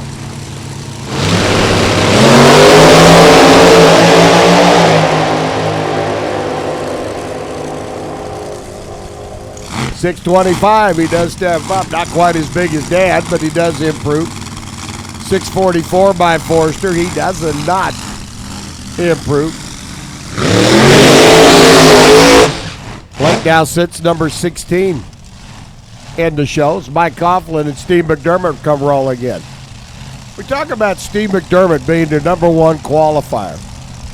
You ought to see the math calculations and the calculus calculations that Steve McDermott Jr. does to make the settings and set the combination to make the run for Steve. He sent me some copies of everything that he does, and I just sat there and looked at it in wonderment. Absolutely incredible the amount of mathematical calculations that the McDermotts put into this hot rod.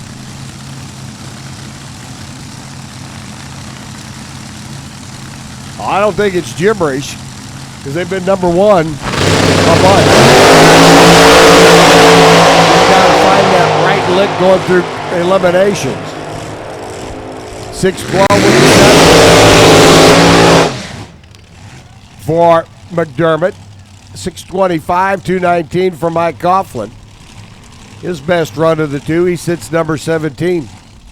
But McDermott, 4 out of 5 events now in the Lucas Oil Tour this year in the number one position. So I got to think the calculations are doing something. And this weekend, that includes completely changing the combination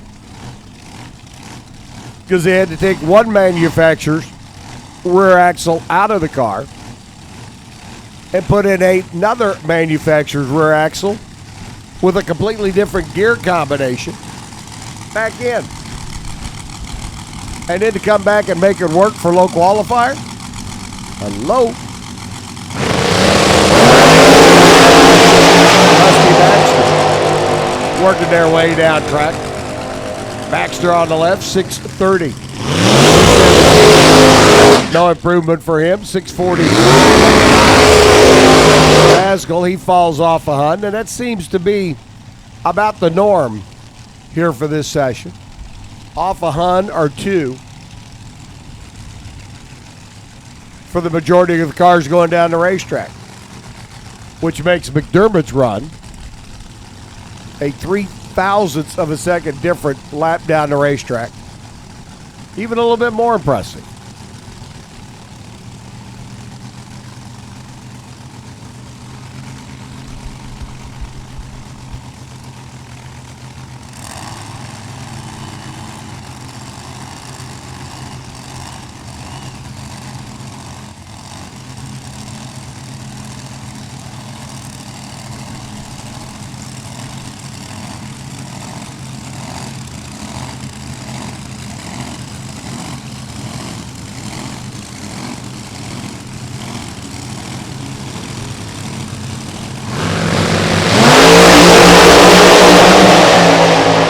Norman Ward, Ross Gregory working their way down track. Ross hopes he has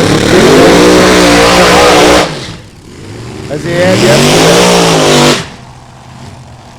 6:14.0 by Norman. Number 3 qualifier. Gregory goes 6:15.8. Number 6 qualifier. Steve McDermott holding on to that number 1 spot as the cruise missile comes rolling up, getting ready to be launched. Bob Henry's Air Gas Energy and Owasso, Oklahoma-based entry over here on the right-hand side. Henry with a 6:22 run earlier today.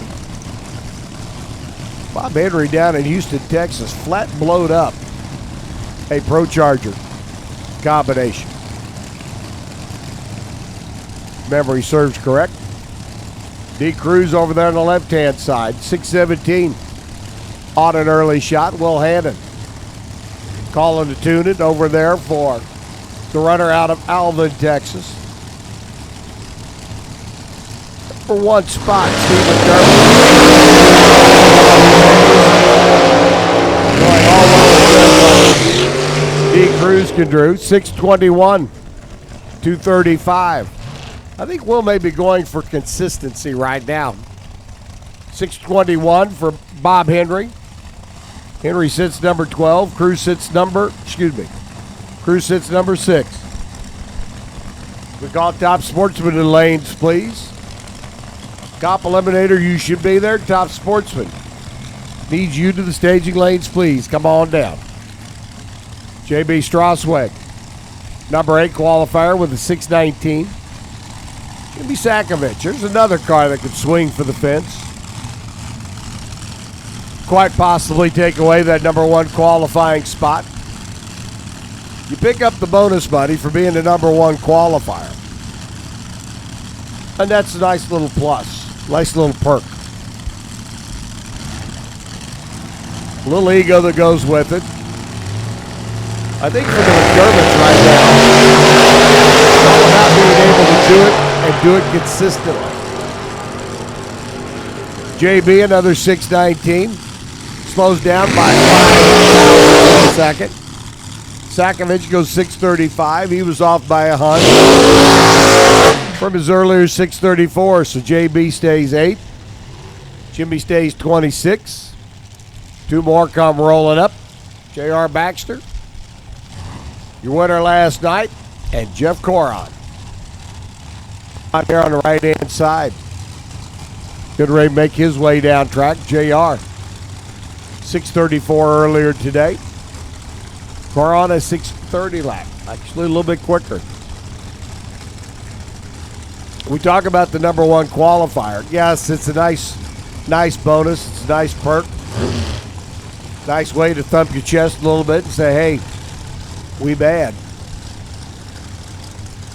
But to be honest with you, you get into eliminations, it can be anybody's race. We've seen the number 32 car win. Number 1 car win. Race day, you're looking for consistency. 6:31, JR picks up a couple of Hun. Now sits 25 number 24 in the program. Coron picks up as well, goes 6:29.9 and sits number 20. Officially, 43 cars have taken a swing in top dragster competition in the opening round.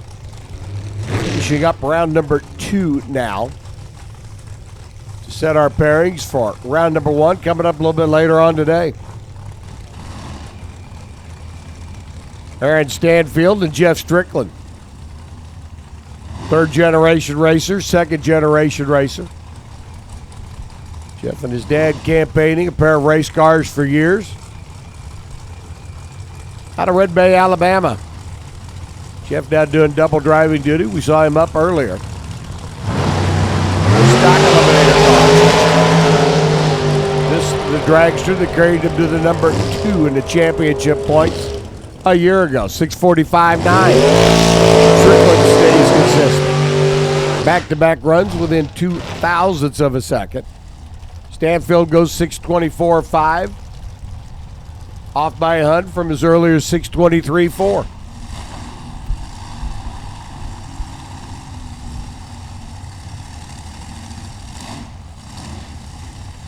The wind, which has been steadily increasing all day out of the south,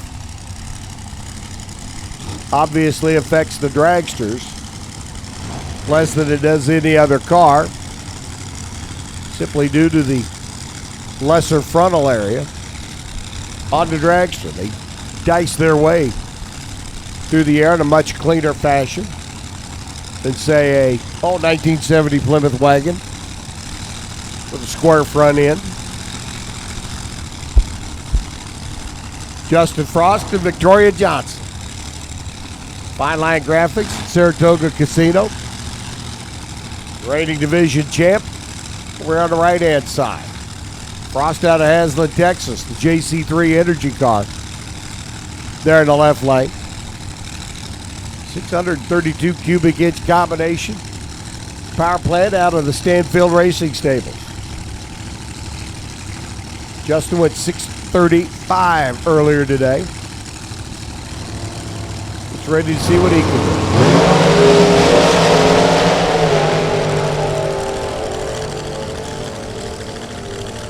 6:36, 2:15. Again off by a Hun. From today's earlier run, Victoria goes 6:67. She went 6:66 earlier. So again, off by just 1/100th of a second from the early run today. Jake McConnell and Robbie Gear come rolling in. Robbie, 7:55 in qualifying and 7:50s all the way through eliminations last night up to the final round. Every other car on the property was chasing Robbie Gear, and the only car in eliminations that caught him was J.R. Baxter in the final round. And he, meaning J.R., didn't catch him by much, but just enough to get the W. Jamie on the left-hand side out of Colorado. Robbie out of the Show Me State of Missouri.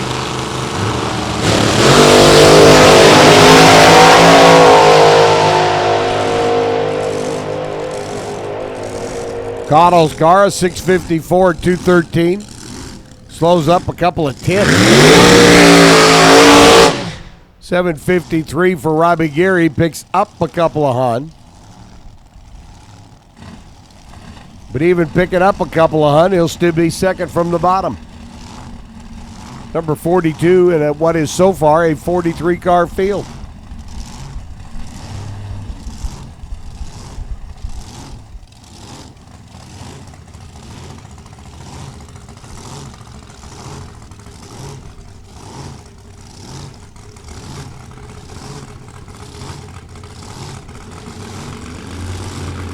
David Otis out of Colorado. The Hooker Harness entry. David went red yesterday in eliminations by like 1,000th of a second. Brought the RPMs up. The car crept just a bit. Flickered the bulb, but that went red. Don Davis built race car. There on the left.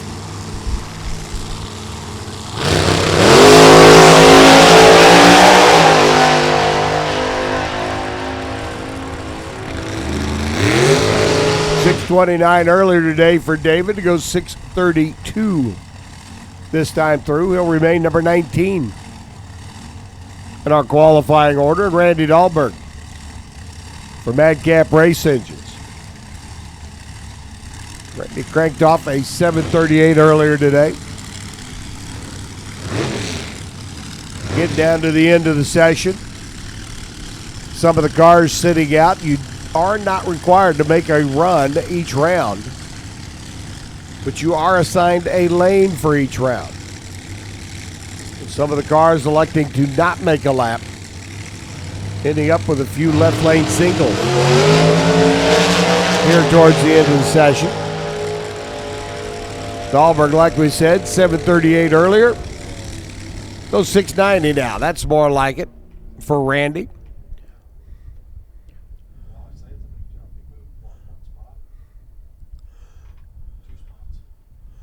Dahlberg goes 690 at 196 miles an hour.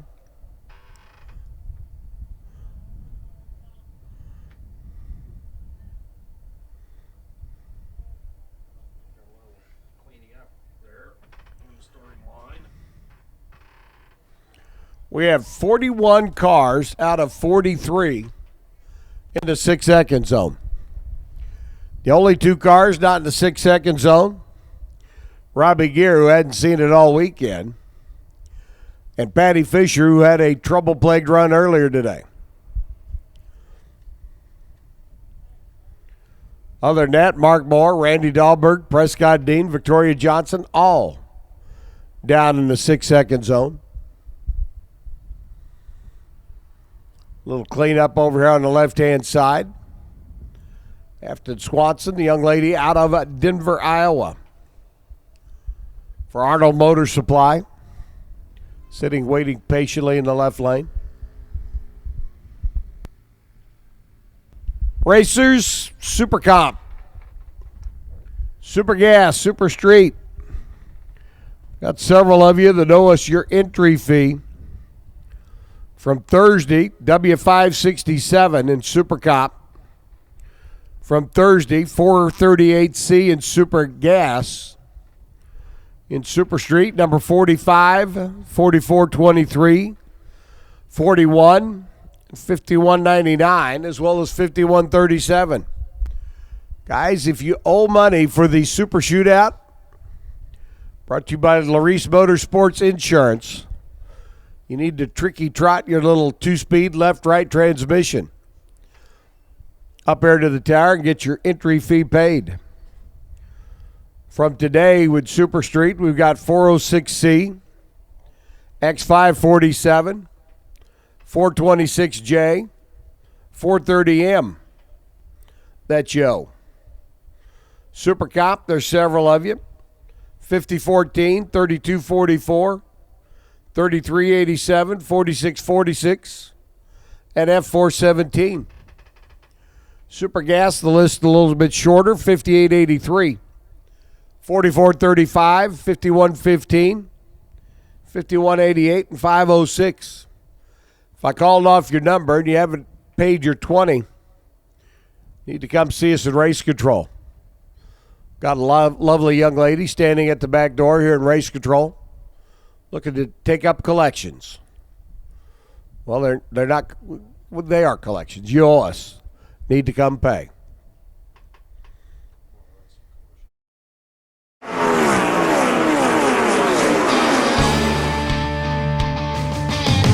It's another winning weekend for the Bob McCosh Racing Team. The all-new Traverse is on sale now at Bob McCosh. With this SUV, everybody can ride. The new Traverse is big, bold, and beautiful. And with 310 horsepower, you and your crew will be first on race day. So make a pit stop by Bob McCosh today and take a ride. Chevrolet makes the SUV.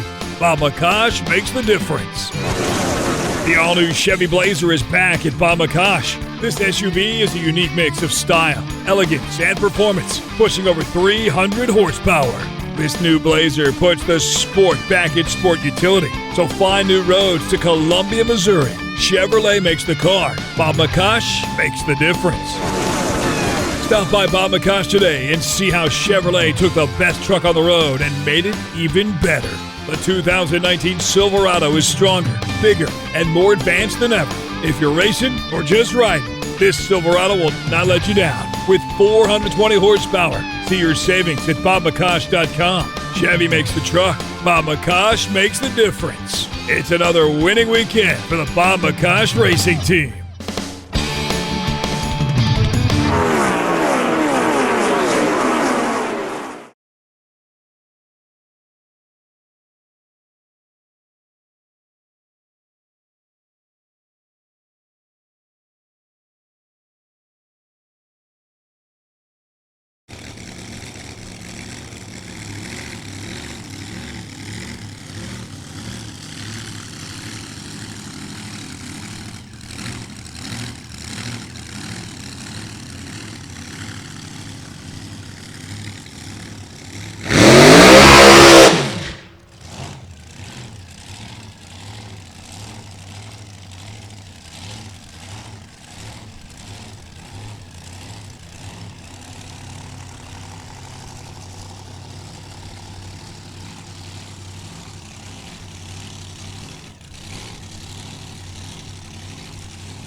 Looks like Afton Swanson going to be our final car here in this session of Top Dragster qualifying and our final qualifier. And unless she goes 6:12.3 or better, number one. Afton goes 6:28, 223 miles an hour, and I lied. There is one more. Chance Bullock comes rolling in. Chance has been locked in the 650 zone, though. So I don't see a big improvement up to the number one spot. Our fine line graphics, Madcap Race Engines. Number one qualifier bonus. Fourth time this year. They picked up my bonus for being number one. Steve McDermott. Because I do see Heidi Robeson, which means Dwayne's right behind. And that means it's comp. Getting ready to come up next.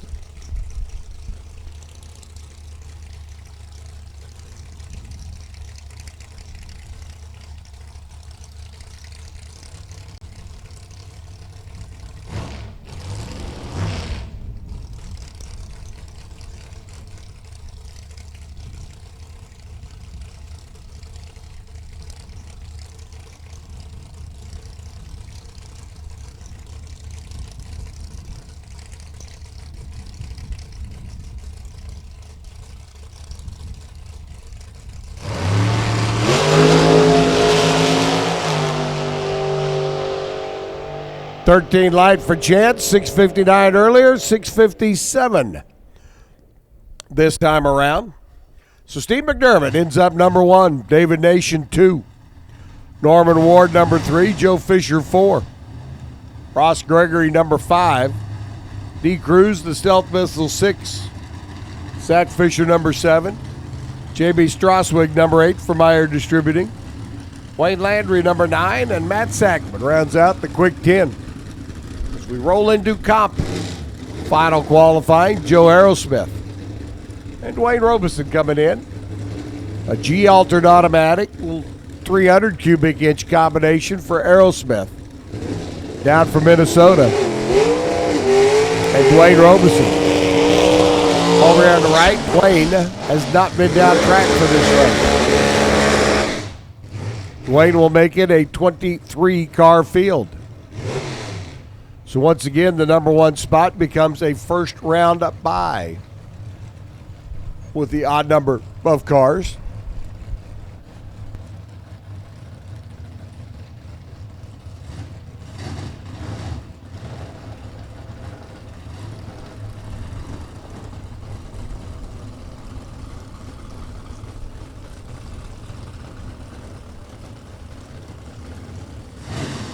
Top Sportsman, need you to lanes, please. Top Sports, need you to the staging lanes, please. Joe, your number 9 qualifier, 49 under the index. Little Pontiac over on the left-hand side. Wayne Robeson right down the road in Olathe, Kansas. He said pointing due east. 341, C-altered combination. Wayne looking a whole lot more better this time down track. About a 761. 181 miles an hour. 831 at a $163. 50 under for Joe. Harold Smith improves from 49 to 50 under.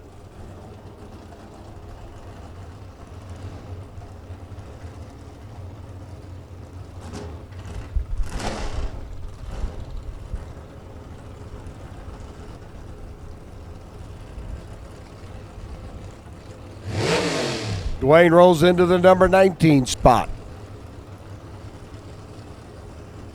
Keith Mahi looking to improve. They were well off pace in the opening round. 845 against the 827 index. Jim Greeneck, C-altered automatic. C-Tech Manufacturing. Racecabinet.com entry in the number 10 spot.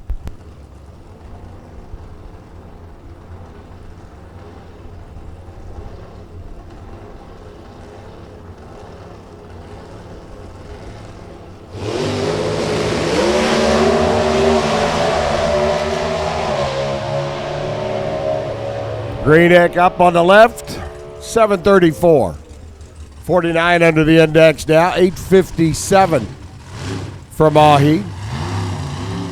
He steps up the game a little bit.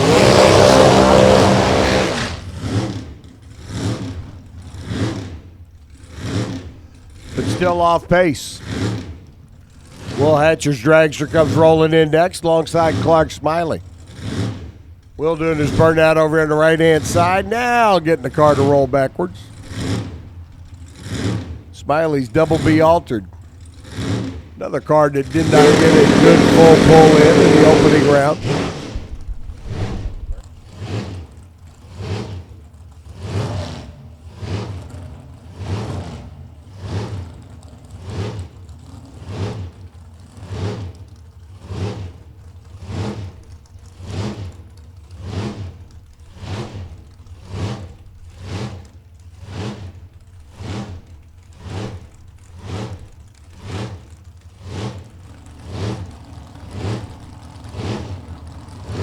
Smiley on the left. Strong qualifier in yesterday's race. That's your little puff of smoke off the line out of the slicks.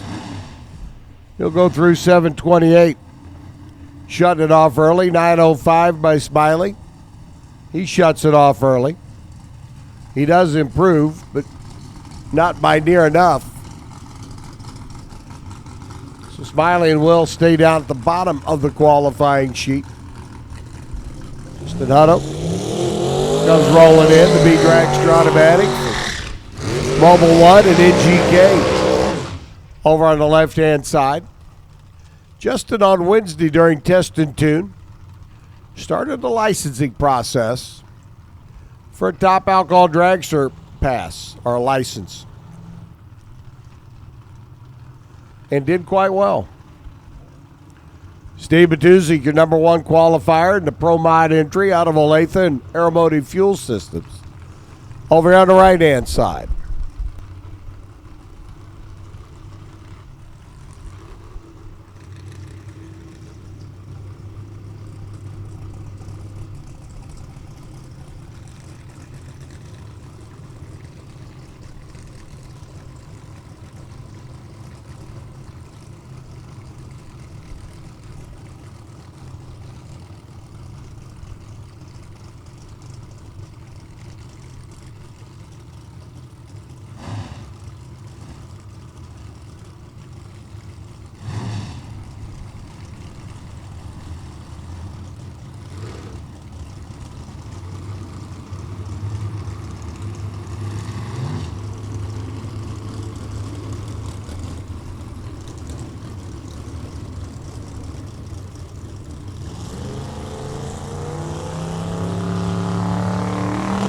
Justin Hutto, Steve Matuzik.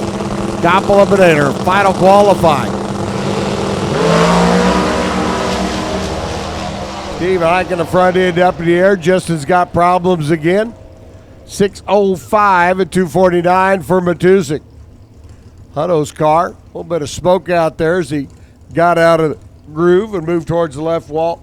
1193 at 62 miles an hour.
Just Travis Gusso and Scott Shamness come rolling in next. Gusso's G altered over to the left-hand side. Currently your number 13 qualifier. Shamness your number 7 qualifier. C&M Engineering, father and son team out of Illinois.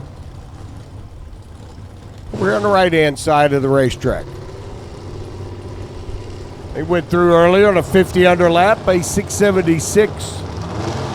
Gusso 45 under on an 852. Cop eliminator with the many different types of cars. Qualify against their national index. And it's all about how low you can go. And Travis Gusso just picked up 0.05 of a second. Putting him 50 under, 13:29 by Shamness. So no improvement there. Gusso goes up to the number 8 qualifying spot. As the shuffling and moving around for qualifying, getting ready to come up next is Don Thomas and Taylor Comiskey.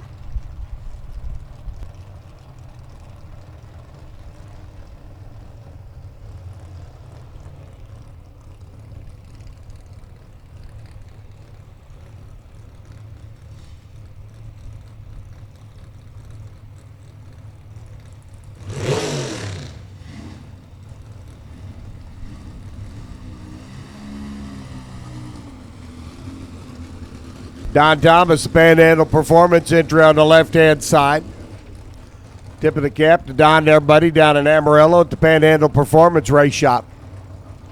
Stepping up this weekend, little DragRacer.tv sponsorship. And Taylor Comiskey. I think Taylor's still getting a little acclimated to the Dodge Dart over here on the right-hand side. De-altered entry. Very methodical. Very poignant on his staging process. Trying to make sure he gets every step of the process in and done correctly.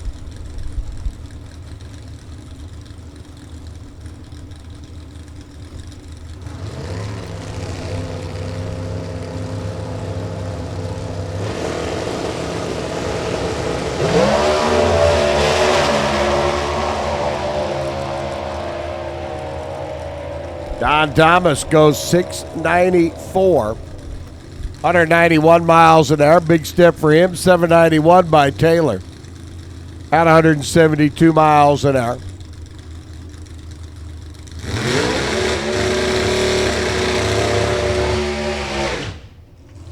Thomas with that 694 lap puts him 50 under the index.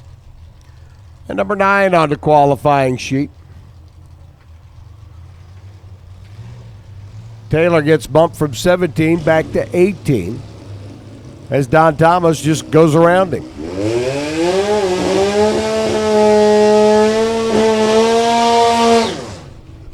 Richard Freeman up in the Mustang on the left-hand side for Jegs.com. Patterson Elite Motorsports.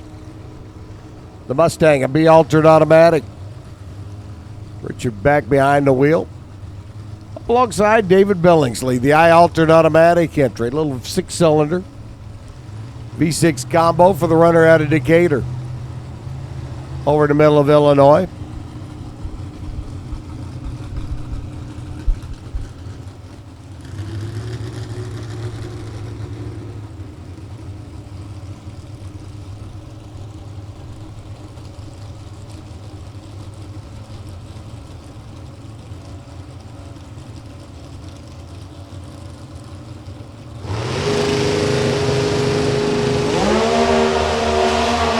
Wheels up, launch Billingsley. He continues his onslaught of great reaction times. Freeman goes 7:07, picks up a Hun, now 55 under. 8:21 by Billingsley. He slows down by a Hun.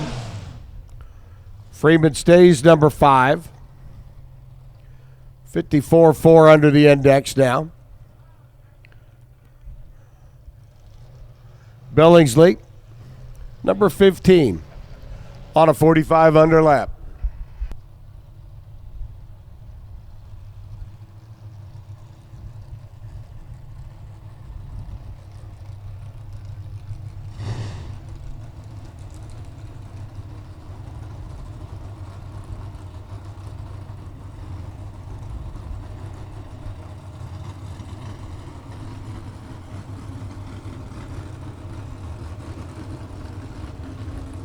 Matt Ayers having some problems getting the E-altered started. Our starter steps out in front, says make it a short burnout. Art Hodges has already done his. Custom home builder out of North Carolina over here on the right-hand side for Lucas Oil. Mav TV. Hodges number 17. Harrison number 12. Matt's been 49 under. Art's at 40 under the index. Seen some improvement pretty much across the board. Everybody picking up a few Hun. Going down the racetrack. Again, a reminder to all of our competitors. Photographs from the events this weekend, EGLEYE.com, eagleeye.com. You'll be able to order them online first of next week. If you have a chance, take a look at all of them. Matt Harris goes through 779. He picks up a Hun. Now 50 under, 745 for Art Hodges. He slows down a Hun. So just like the pair before, one driver picks up one Hun, one driver slows down a Hun. And Christine Harris, your number 2 qualifier for W&H Manufacturing. Getting ready to make a lap at our Pontiac Grand Am, Chad Vogus. What was a 500 cubic inch aluminum V8 is now a 250 cubic inch aluminum 4-cylinder. After a little trip to the machine shop and a couple hours work with the bandsaw, and then a whole lot of engineering to make everything else work.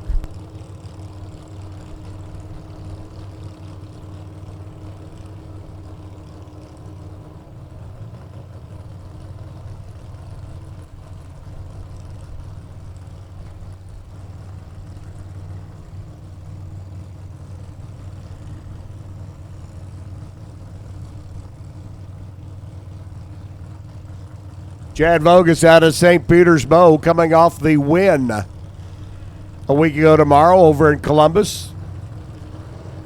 Actually, a week ago Monday because we got rain delayed till Monday morning. But you get the idea. Jag Sports Nats champ making his way down track. A little 4-cylinder that could have been a V8.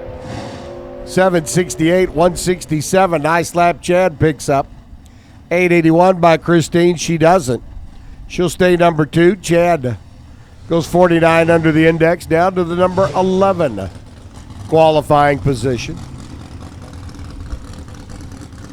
Sean Vincent comes rolling in.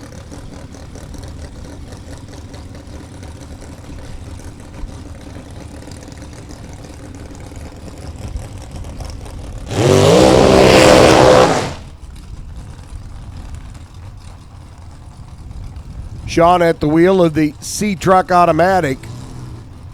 I've been talking about the fact that soon to be a dad, that's an old note. Sean's bride, Heather, sent me a note earlier today and said, hey, Cody's here. Born in December. Well, it's been a COVID kind of year, Heather. I'm sorry. Heather also reminded me that she is the daughter of Rick Brown. She has an affinity for red Chevrolet S10 pickups. So congratulations to Sean and Heather. Welcome to the world, Cody. Although, Cody, I'm sorry it's kind of screwed up right now, but it'll be a faint memory, hopefully, in your future. Troy Galbraith, number 7 in the world last year, and a former Division III champ. Raleigh Competition Engines pulls in alongside. And thank you, Heather, for the update. Sometimes the information on my computer screen doesn't get updated as quickly as it should. 679 for Troy Galbraith, 852 for Sean Vincent. Both of them improve. Vincent moves up a little bit.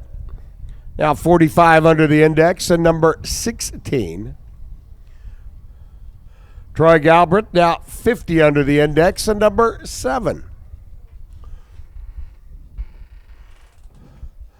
As we let the top end clear. And Eric Enders gets ready to make her pass. Erica, your number 4 qualifier, been 54 under.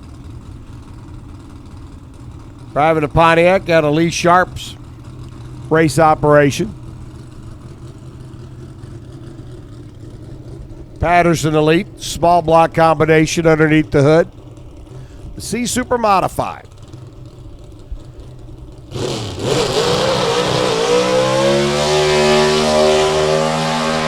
Small block combination, and just like she does in the Pro Stock car, Heather has to work her way through the gears here in Comp Eliminator in the C Super Mod entry. Number 4 qualifier. 54 under the index. Keeping the skills sharp in between Pro Stock events.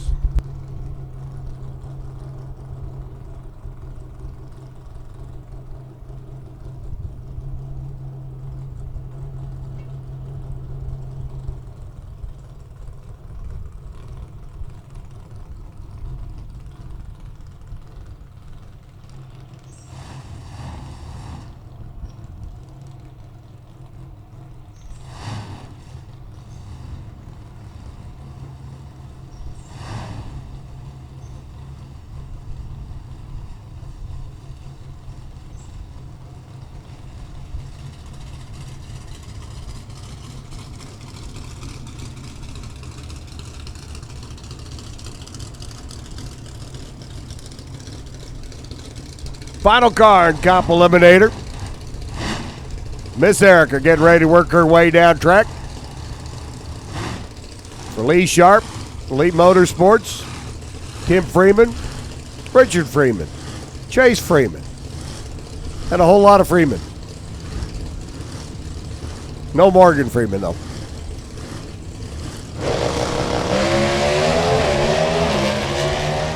Can she improve on an 830? Little Pontiac goes 829, sure can. 55 under the index for Erica. And Penny rolls out a Comp Eliminator and into Top Sportsman 4. I'm sorry.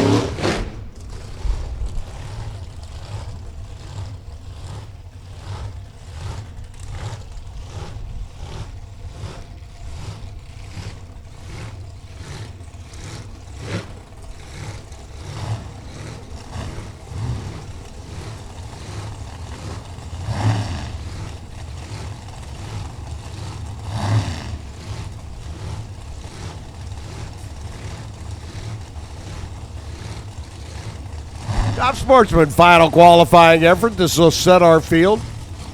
Round number one coming up a little bit later on today. 27 cars so far answered the bell for the Top Sportsman ranks.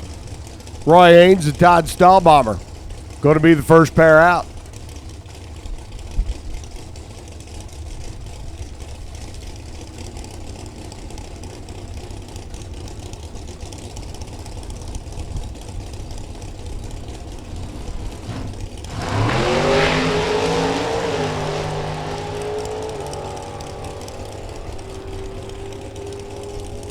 So Roy Haynes makes the single, goes 689, slows up a couple of hun.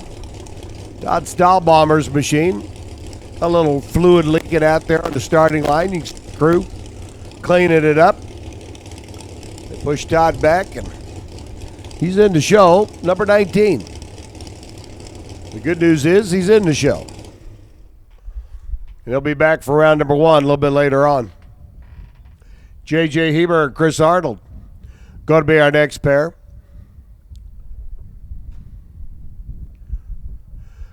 Guys, I'd roll Chris back a little bit more. They need some water in that water box. A little dry on this side. There you go.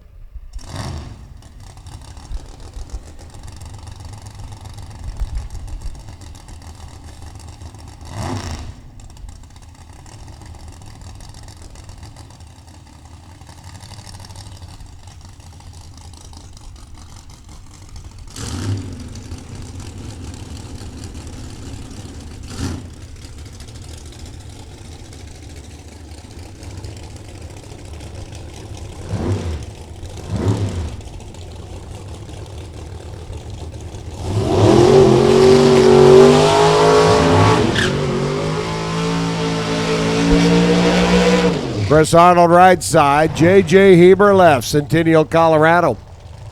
And an all Ford Mustang. J.J. sitting at number 6 spot with a 683. Chris Arnold number 12 with a 696.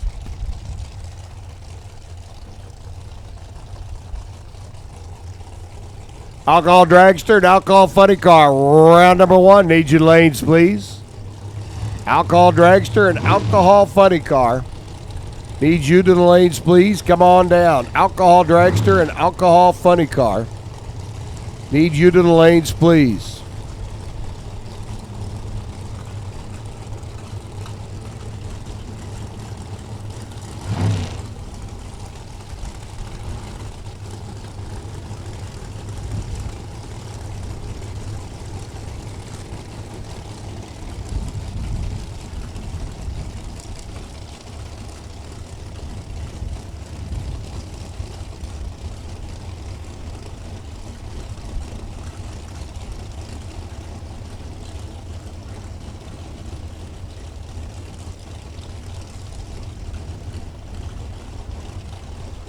Chris Arnold here on the right. JJ on the left.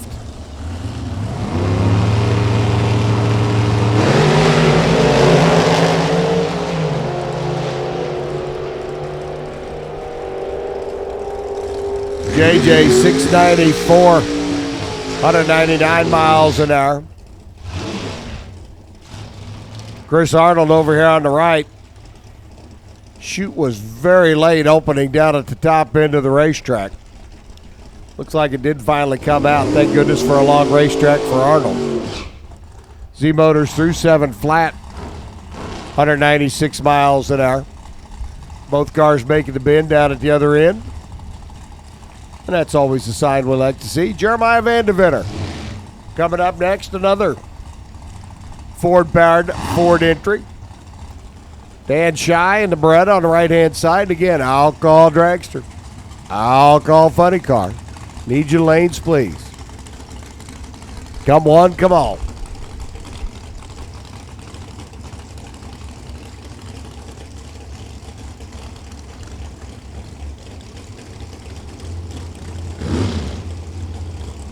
Jeremiah sitting number 9 with the Mustang, 6902. Off like a rocket ship. Good short numbers. Jeremiah at 6907. Off 5 foul from his earlier run. That ain't bad. Dan Shy goes 771 on a 770 earlier lap. He stays consistent. He also stays number 21. Jeremiah stays number 8. Number 9. Dwayne Doffing and Matt Driscoll come rolling in. Again, round number 1 of Top Dragster Comp and Top Sportsman. Coming up a little bit later on, early evening. In between our semifinals and finals in Alcohol Funny Car and Alcohol Dragster. Boys, the girls over there in the alcohol ranks had an opportunity to sleep in this morning. Get a leisurely breakfast. Bask by the pool for a couple hours. Yeah, well, it's a nice thought. Been here all day working on the cars, getting them prepped and ready to go.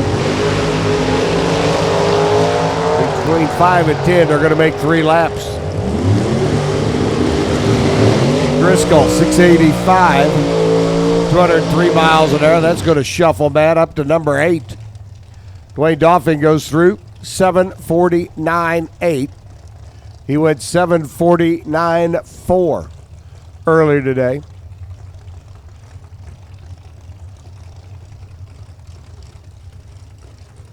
And I'd be willing to bet Stevie Wonder could dial that car.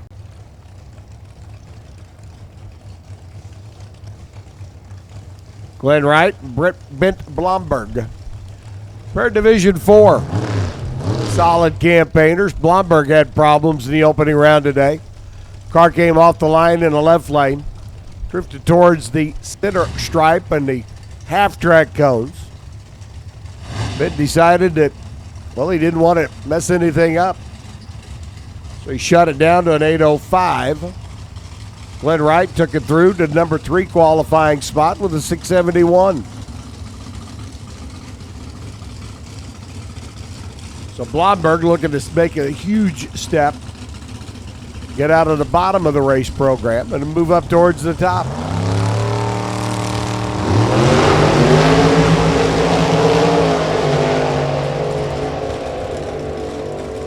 That's a whole lot more better looking. 689, 203 miles an hour by Blomberg.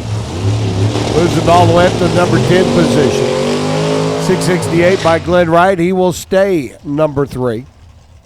Phil Dion and Rich Smith manhandling the number 1 and number 2 positions so far. Glenn Wright goes in number 3. Blomberg makes the move from 24 all the way up to number 10. 689.6, 203 miles an hour.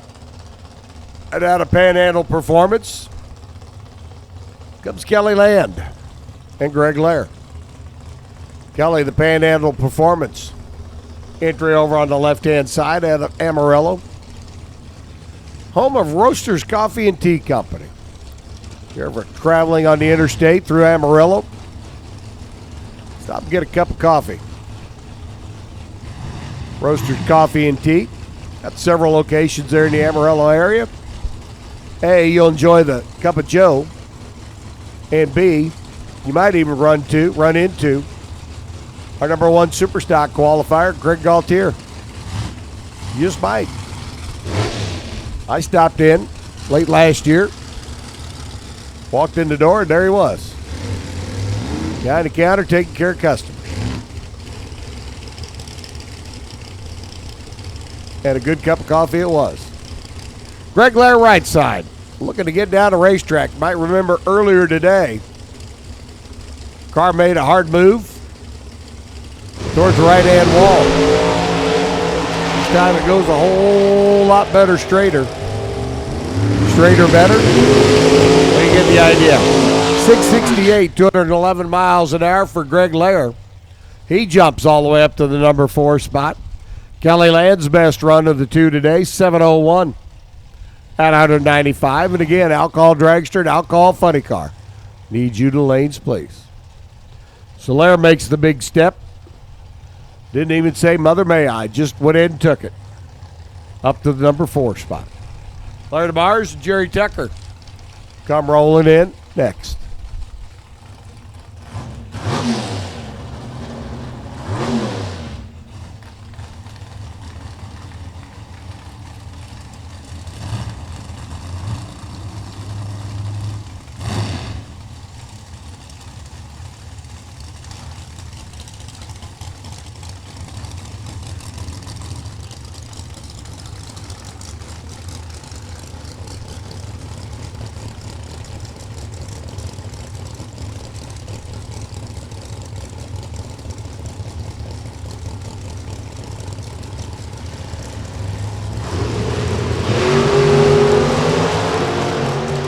Tucker and DeMars off and running. Jerry trying to improve on a 685.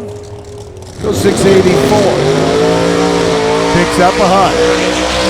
DeMars on a 722 earlier lap goes 723. At 191 miles an hour. Solario State 19. Jerry improves the Hun. Sits number 8. Rich Smith, your number 2 qualifier, now taking on Jeff Staub. Runner out of St. George, which of course is in Kansas and not Utah.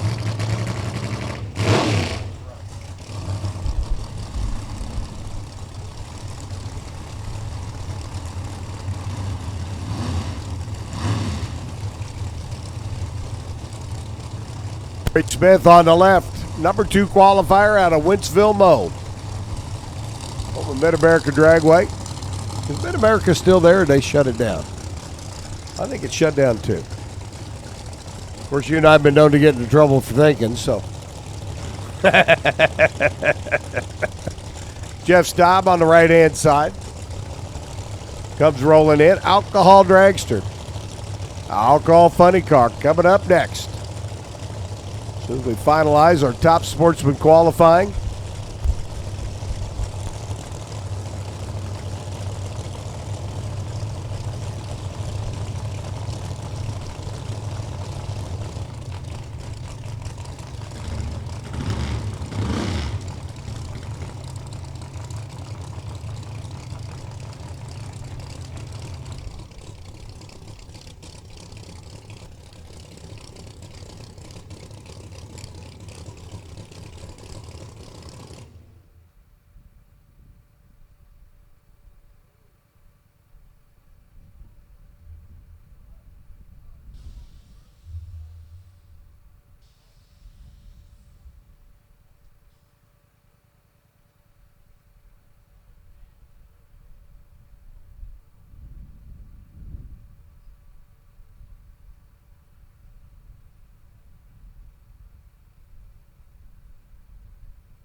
Looked like one of the track guys down at the top end noticed something, held everybody up for just a moment, make sure.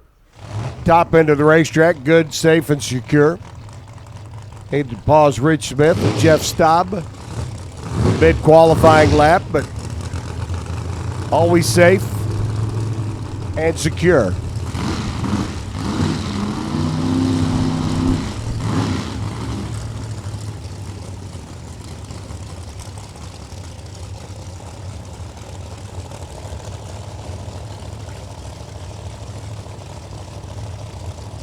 Bridge number 2, Jeff Staub on the right, number 26. Jeffrey once again having some problems getting the car to launch. Very lackadaisical for the first 60 feet. 784, 183, it's better. It's not best. Rich Smith, 657.7. It's better, but it's not number 1. But it's close. 657.7 right behind Phil Dion, 655.5.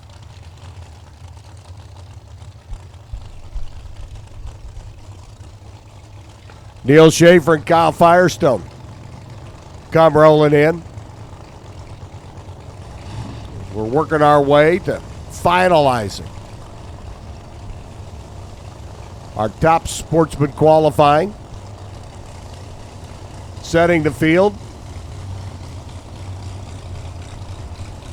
with alcohol dragster and alcohol funny car. Round number 1 coming up shortly.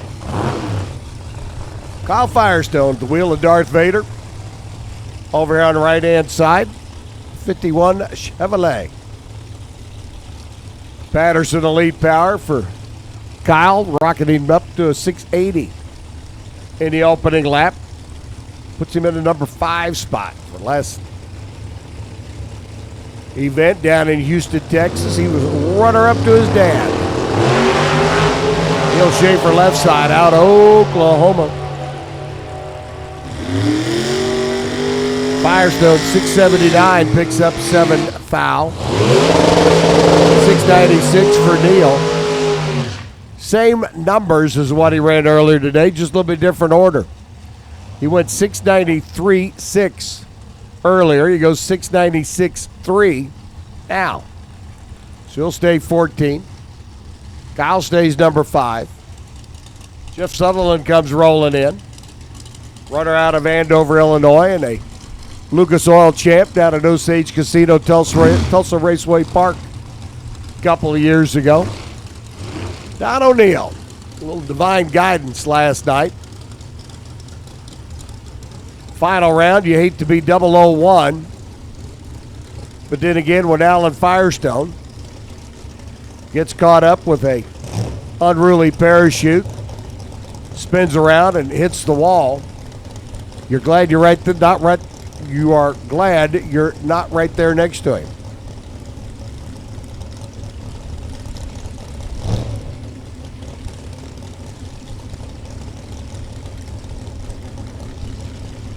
A unique combination for Don O'Neill.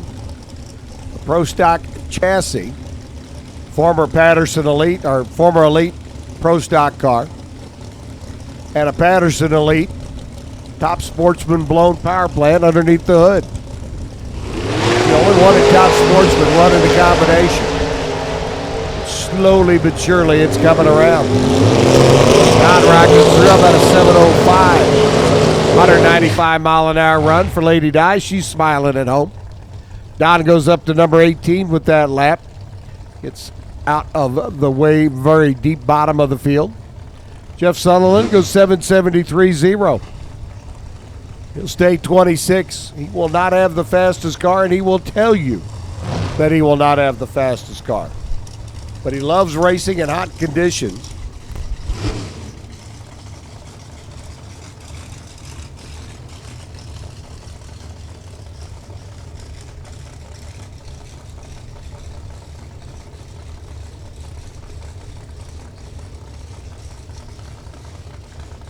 Mike Seacrest and Dusty Meyer come rolling in now.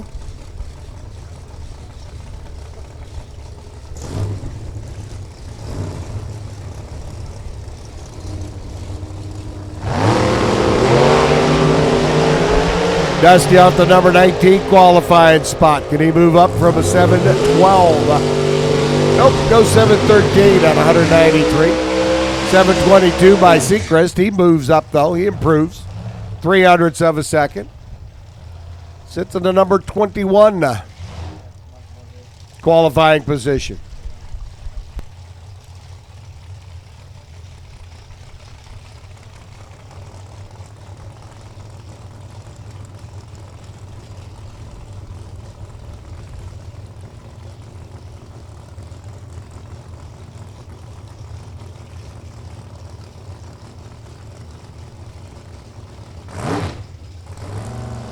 Mike Moorhead out of Arkansas. Second official race in Top Sportsman competition. Got his license completed on Wednesday of this week. Competed Thursday and Friday in race number 1. Sit number 17 in the field here in race number 2. Joey Keith sitting next to us as he was talking to Mike earlier. Said it is the most fun thing he's ever done. Mark McDonald out of Indiana, the Mustang, over on the right-hand side. Dragstersforsale.com. Colors on the side of the car. Moorhead at the wheel of a former Elite Motorsports entry. The new Camaro. Royce's old hot rod. Mike having a blast. About a 7 flat, 199 miles an hour. Got one good parachute and one that's kind of gnarly down there. They'll be unstrapping strands of parachute down at the other end. Or I should say once they get back to the pit, but he gets stopped safely, securely. Moorhead set number 16. McDonald shuts it off to an 8:15 lap. At 121, he'll stay number 6 based on his run earlier. Phil Dion out of Paradise Valley. Number 1 qualifier. Corvette coming up, but I do believe, looking at all the alcohol crew members out on the racetrack right now, we're about ready to go alcohol dragster, alcohol funny car, round number 1.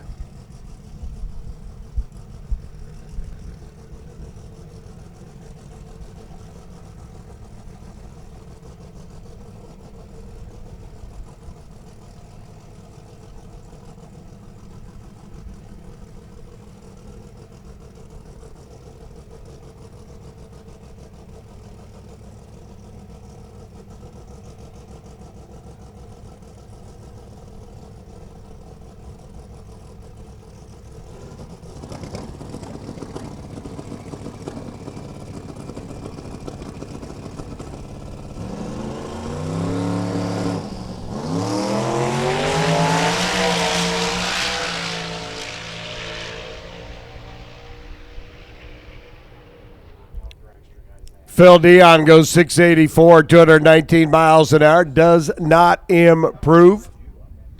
Alcohol dragster, alcohol funny car, round number 1, getting ready to come up. Know the drivers are in the cars, suited up and ready to go. We're going to do our invocation. And then something just a little bit different. So everybody pay attention. We're going to do our invocation. And I ask all of you to please rise for our invocation as Joey Keith from Racers for Christ gets ready to lead us in prayer before we take off. And today, instead of playing our national anthem, I'm going to ask each and every one of you to rise, and we're all going to say the Pledge of Allegiance together. So please rise for our invocation. Joey Keith, if you would, please. Let us pray. Heavenly Father, thank you so much for an amazing day, an amazing weekend of racing thus far. And God, tonight as we get set to run some final eliminations, we ask your blessing over the remainder part of this event for the safety of our drivers, crews, families, all those on this property here tonight.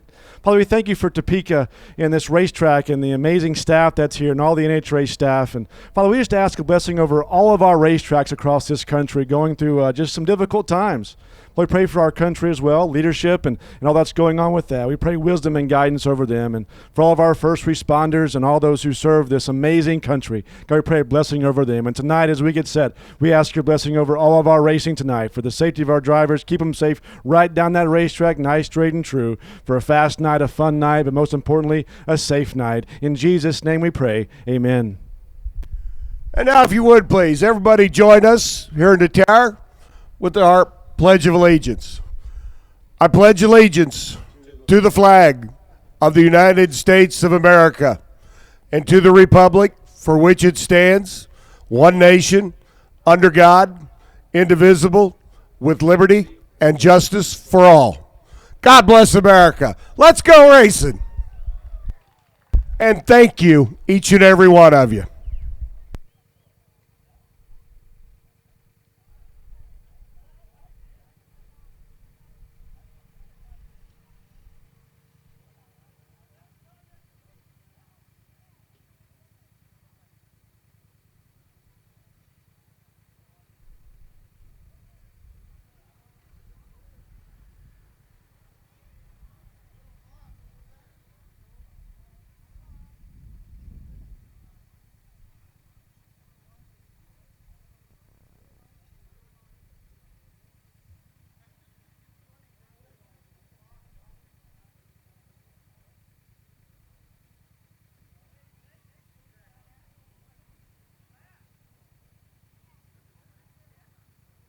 Quick little final check of the racetrack.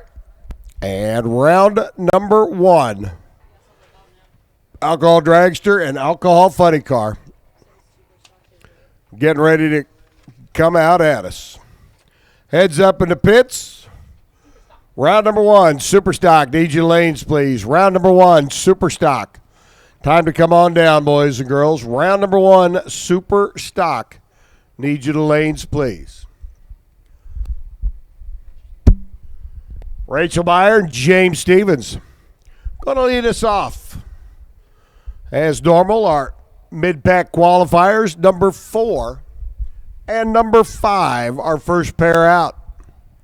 Stevens coming up over here on the right-hand side of the racetrack.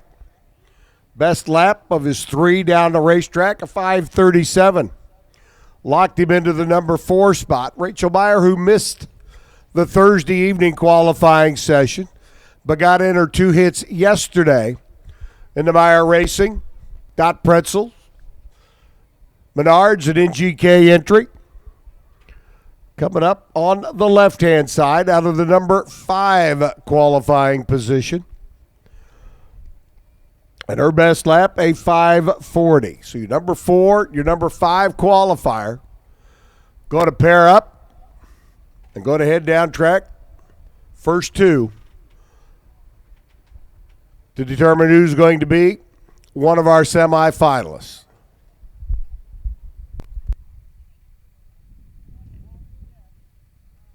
Injected nitromethane burner for Rachel Meyer. Blown alcohol for James Stevens and the Performance Truck Group out of Gothenburg, Nebraska.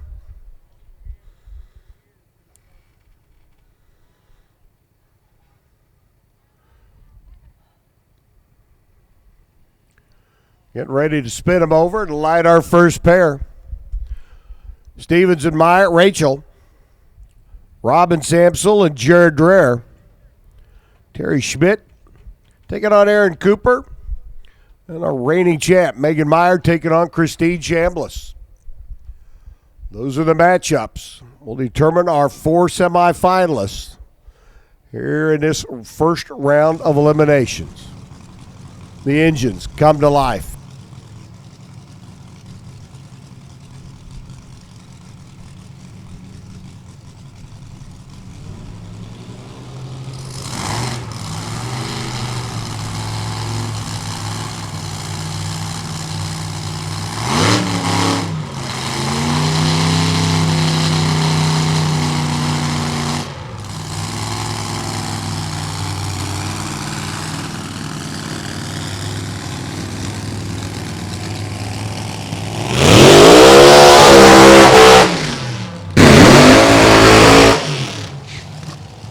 James Stevens doing the burnout. The blown alcohol combination. 2 completely different styles of race cars out on the racetrack. For James Stevens, we'll bring the RPMs up on the starting line. Swap feet. Shifted a couple of times going down the racetrack. If you will, very similar to a stick shift car leaving a stop sign. You got to bring the RPMs up a little bit, apply the gas, but not too much. Let out the clutch, but not too quick. Don't want to over rev the engine, and you don't want to burn through the clutch. For Rachel Meyer, the car leaves at a dead idle, like an automatic transmission leaving a stop sign. Plant your foot on the gas.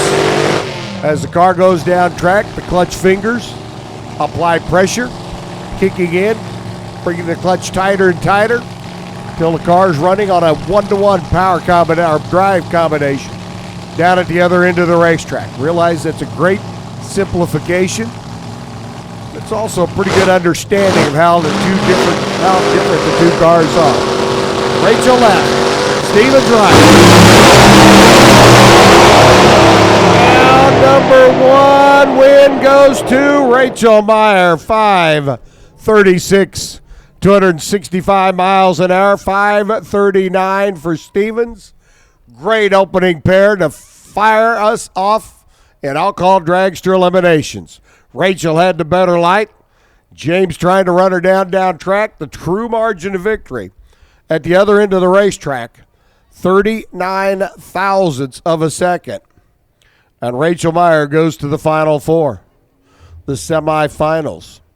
And it could be an interesting semifinal matchup. More about that in a bit.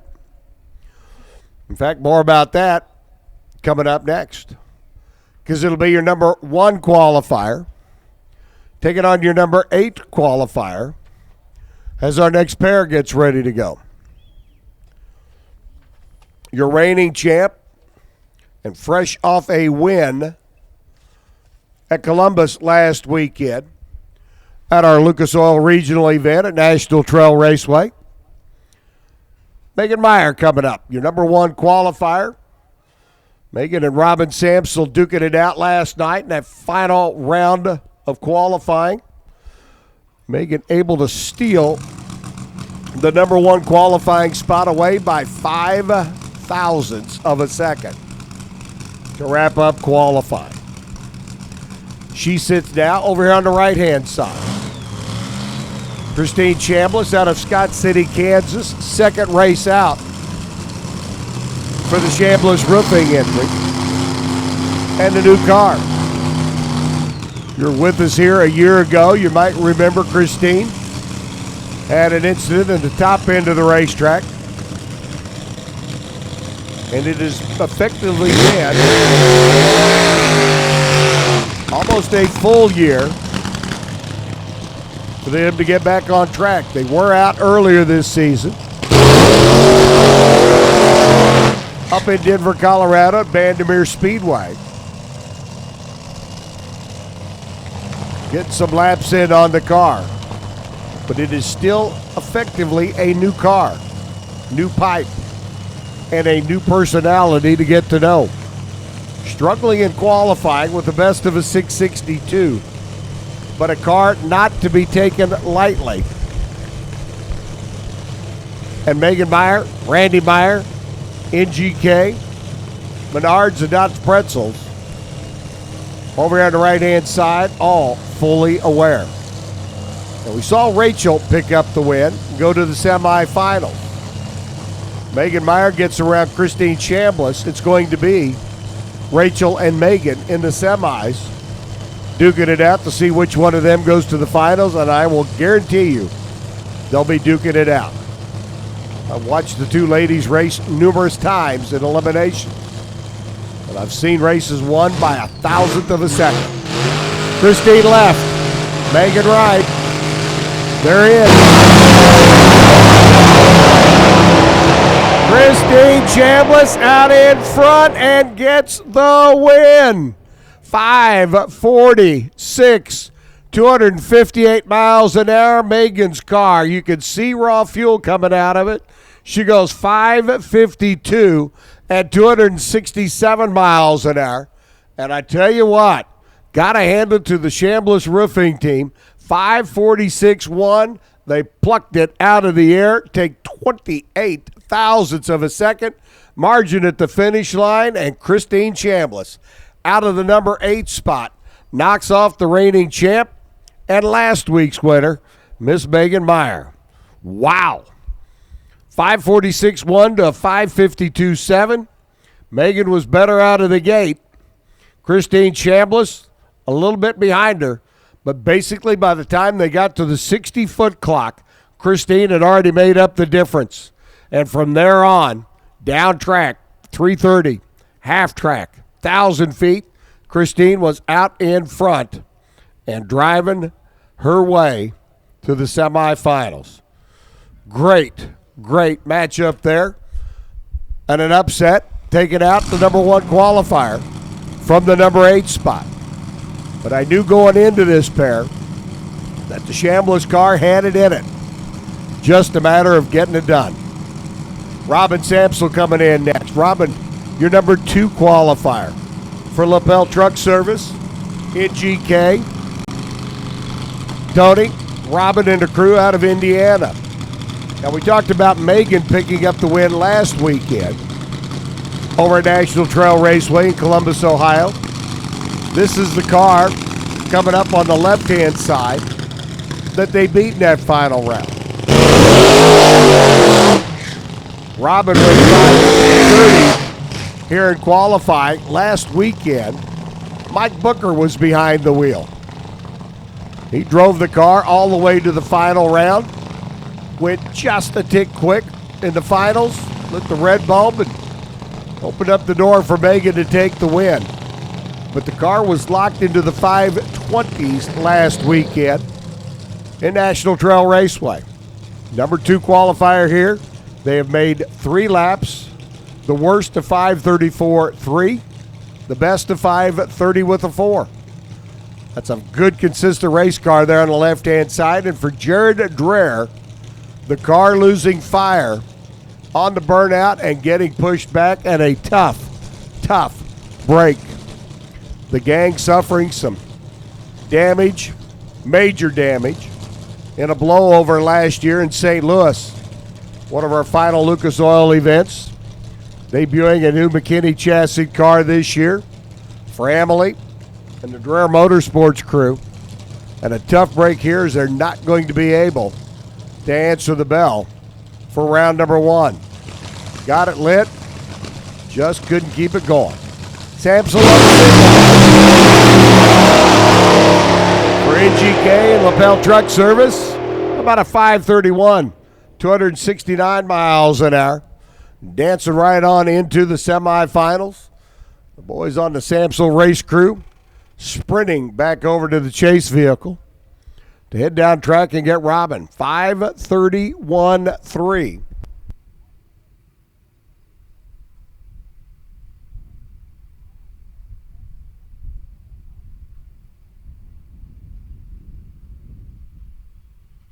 And Samsel rocking that low 530s. Again, the car dead consistent. 534, 534, 530, and now 531. They're on to something, let me tell you. Who's going to run Robin Samsel to semifinals? Well, either Aaron Cooper or Terry Schmidt. We know that. We just don't know which one. Superstock, round 1, need your lanes, please. Superstock, round number 1, need you to the lanes. Come on down. Terry Schmidt, your number 3 qualifier. Made 2 laps Thursday evening and 1 yesterday. They set out a session after laying down a 5:33. Carry over here on the right side, the crew out of Tuttle, Oklahoma. Talked to them this morning. They said the driver was ready, but the car wasn't. But they had all day to get it ready. So let's see what they've got in store for Aaron Cooper. Aaron taking over driving chores from Dad Gary. Family long involved in motorsports.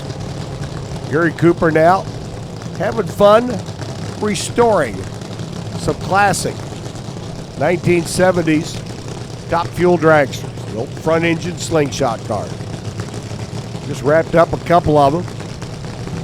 Does some beautiful work. Now he comes out. See if we can get Aaron Cooper down the racetrack. Aaron's best lap of 5:42. Like Christine Chambliss, a car that is capable of jumping up to the 30s. I got to tell you, in my mind, this race is a pick-em. Who has come to the line best prepared? Terry Schmidt, the quicker of the two. Aaron Cooper, maybe a little bit behind the 8 ball early, but gaining momentum. They're going to stage up and head for the other end.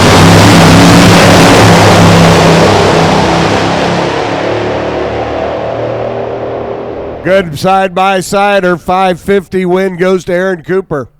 262 miles an hour, 569 for Terry Schmidt. They were virtually dead even out of the gate. But Aaron Cooper's hot rod there in the left-hand lane, picking them up and putting them down just a little bit better.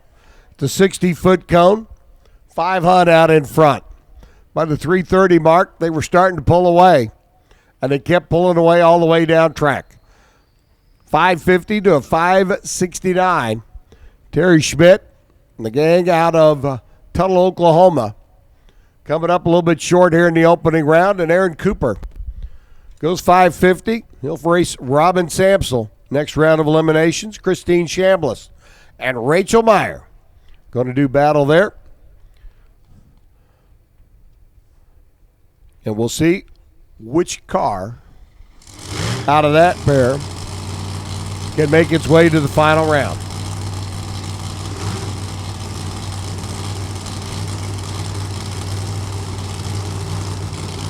Super Stock, need your lanes, please. Super Stock, need you to the staging lanes, please.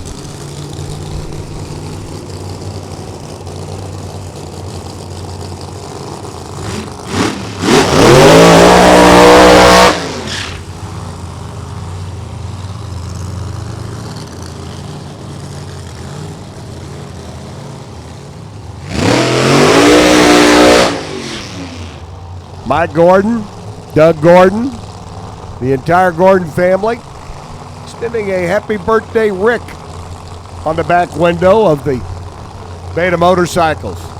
California-based car over here on the right-hand side, your number one qualifier. And like Megan Meyer, coming off a win last weekend. Now, Doug Gordon, sitting at the cockpit, was the winner out in Sonoma, California. Made trek up and over a couple of mountain ranges to get to the heartland of America. Qualified number one at a 5:58. Ran another 5:58 in qualifying.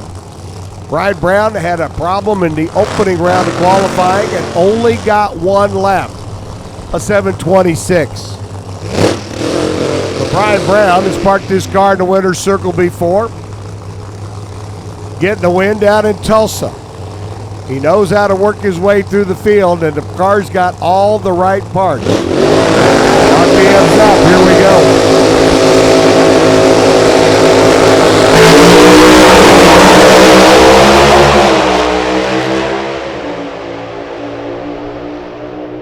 That, boys and girls, was a great side-by-side race, decided by 28 thousandths of a second at the other end of the racetrack.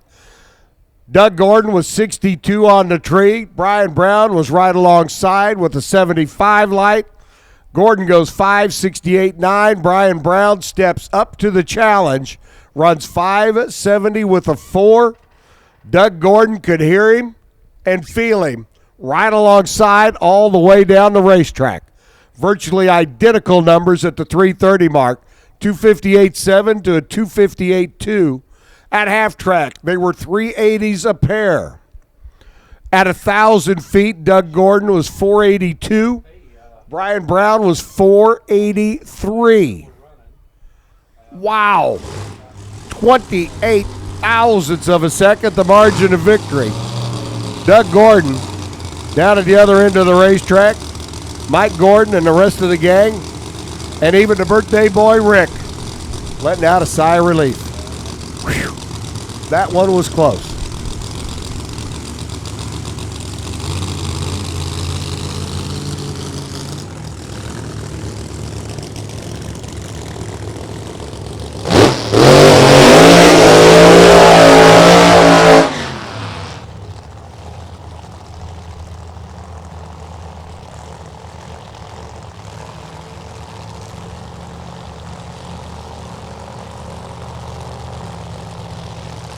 I don't know what a person's got to do to top that opening round, that opening pair. 28 thousandths of a second between them in an alcohol funny car battle, literally lockstep with each other all the way down track. But everybody's nightmare, Chris Foster, pulling up over on the right-hand side, the number 2 qualifier. Look on Kyle Smith. Kyle, a second-generation driver. Dad Stan, a longtime alcohol funny car campaigner here at Heartland Motorsports Park back in the 90s.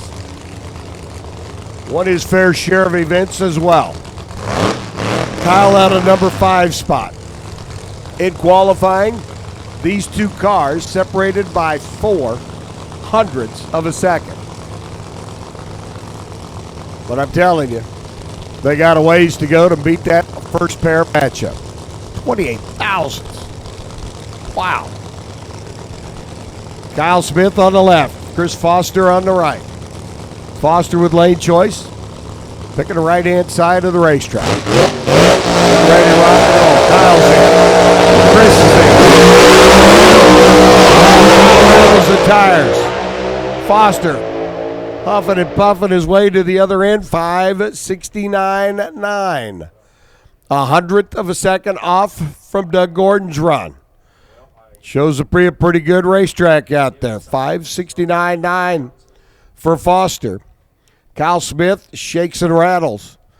Could not get through what is called the shake zone. Here in the alcohol funny car ranks. And Chris Foster picks up the W. He'll move on. 6 cars in the field. In the semifinals, we will have 2 on one side and 1 on the other. And by virtue of that number 1 qualifying effort and being able to get the opening round win, albeit by only 28 thousandths, but that was enough. Doug Gordon will have a bye run to the final round. And he'll be looking to go twofer. A win last week in Sonoma and a win this week in Topeka. But he's still got another mountain to climb to get around either Chris Foster, Chris Houle, or Bob McCosh. And Houle and McCosh sit patiently behind the water box, waiting for the all clears. We're working to get Kyle Smith's car off the top end of the racetrack. Looks like Kyle's making the bend down at the other end. Call goes out to fire him up. So Chris Houle for SeaTac Manufacturing, Featherlight Trailers, and the great state of Wyoming. The K&K Motorsports entry, Chris and Kevin Houle. Couple of brothers out here mixing it up. Getting ready to take on Bob McCosh, Chevy dealer out of Columbia, Mo. Home of them, Missouri.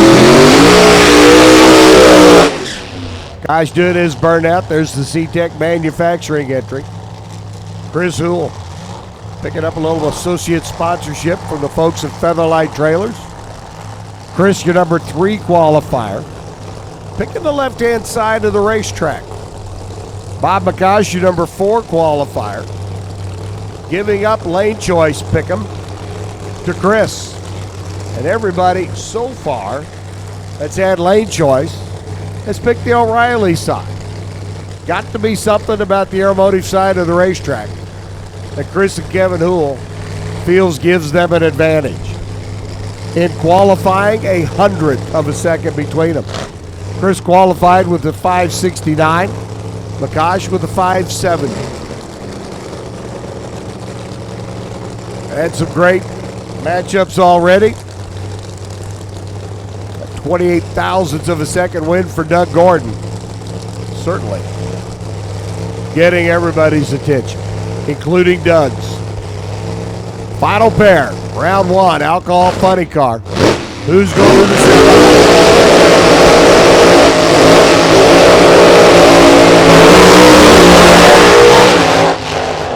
Red light start by Chris Houle. Bob McCosh smokes the tires. And we started off with a barn burner, and we're going to end with a coaster. Bob McCosh gets the win. Chris Houle turns it red, runs 9:36. And Bob McCosh goes 15:66 at 57 miles an hour, but gets the W. You know what? Wasn't pretty, but he's in the semifinals. Then go back, figure out what went wrong, and it'll be Bob McCosh and Chris Foster. In the semis, Doug Gordon make a freebie run, put himself into the final round. That, boys and girls, round 1 of Alcohol Dragster and Funny Car. Round number 2 Scheduled to come up just a little bit after 7 o'clock. Super Stock. Round number 1. Getting ready to roll in next.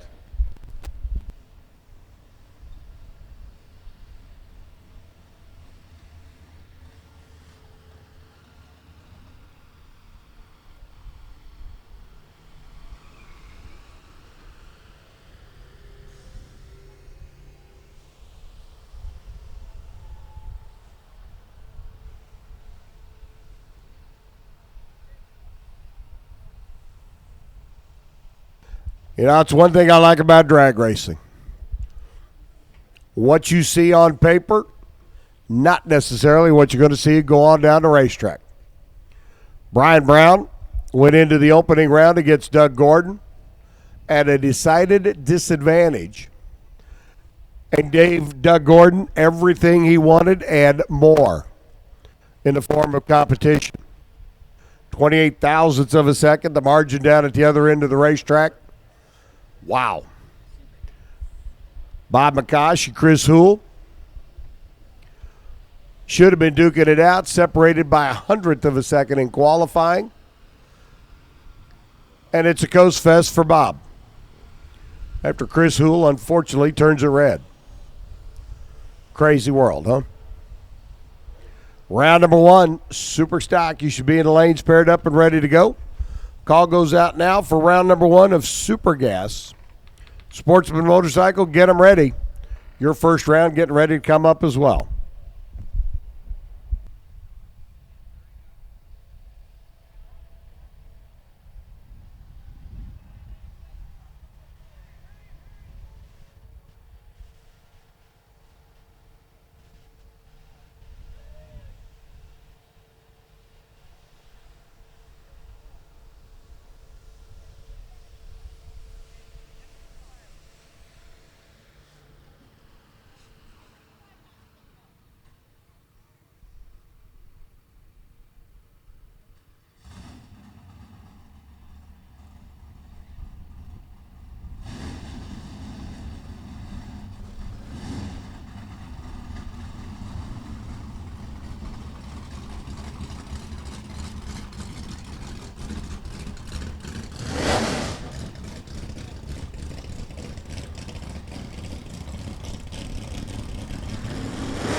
Superstock, round number 1, getting ready to come up.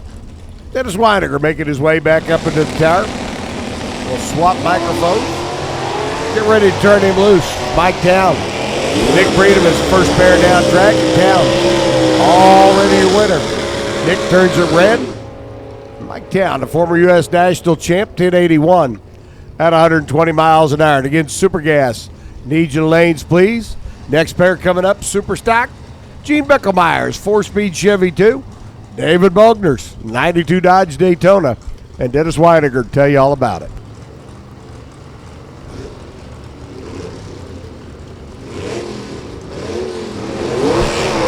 Thank you, Bob Unkerfer. Here we go. Red light start left side for Gene Bickelmeyer. Out of here with the 126 red. So David cruises on through with a win here in round number 1. 9:13, 153 for David.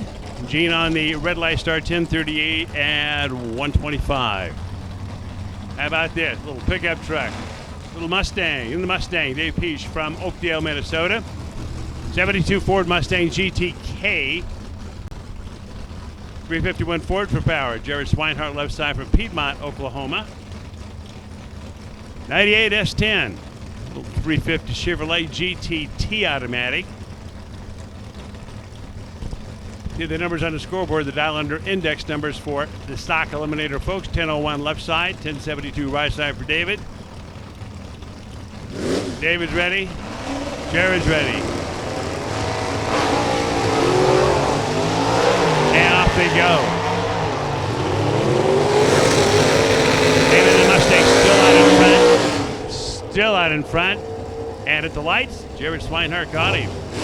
997, 131 miles per hour to a 1062 at 122 miles per hour.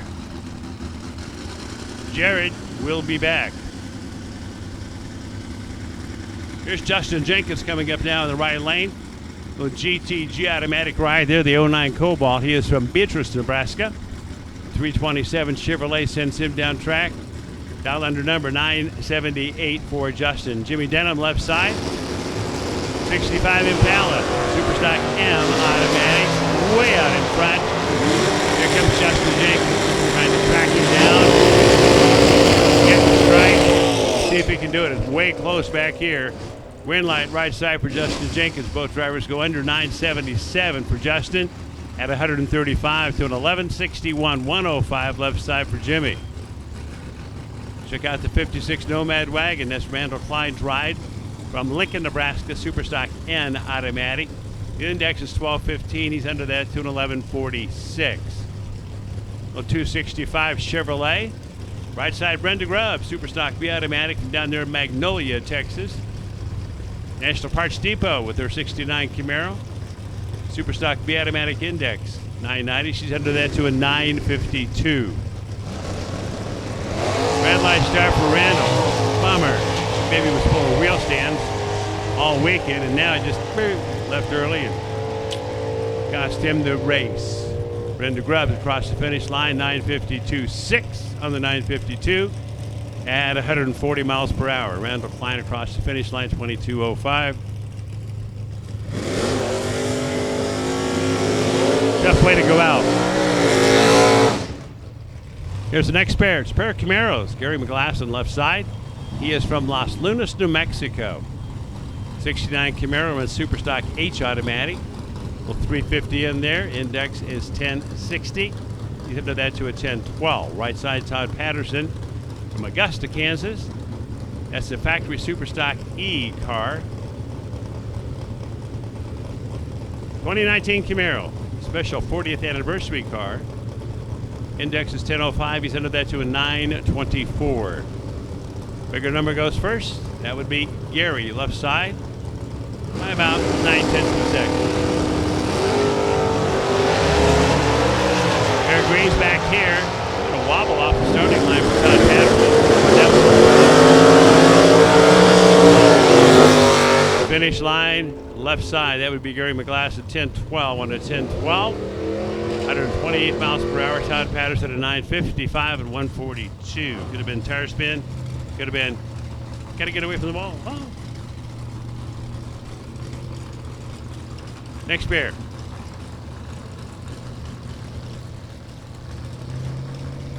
Marlon Bogner out of Kearney, Nebraska, comes up in the right lane. Superstock A Hemi. He's ready to go. Big change right now with Jack Gilbert. Factory GTB car. Red lights back here, down there. Marlon for the win. 920 at 143 to an 843, 161 left side for Chad Guilford. Here's the next pair. Mark Jenkins, right side. James Cairo, left side. James has got the factory GTK car. 79 Volare, Dodge 360. Index is 1075. Under that to a 1003. Right side, Mark Jenkins, GTE automatic, where the index is 1010. Under that to a 980.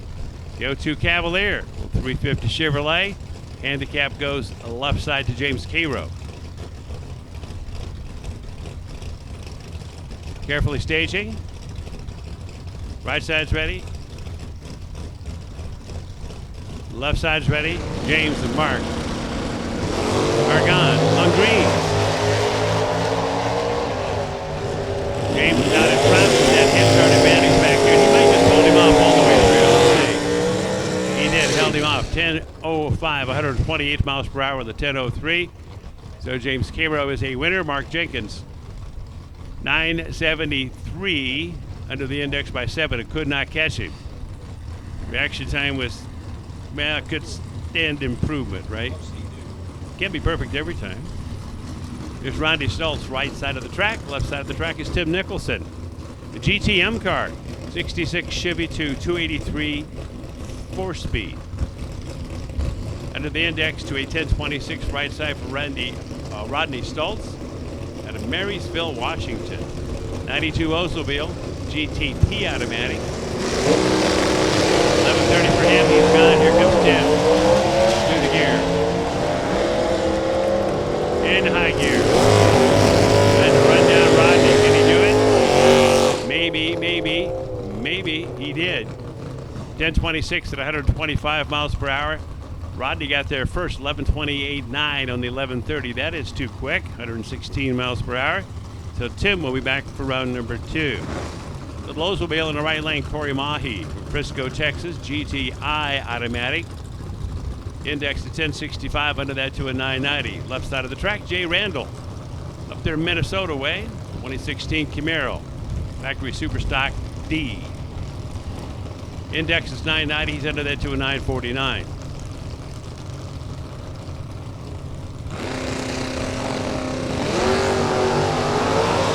Green's on the tree. Corey, Jay. Corey leading first, out first, in the lead. At the stripe, he got that win. 9.904 at 127 miles per hour. 951, 138 left side for Jay, and a runner-up effort there. Took the stripe by .144.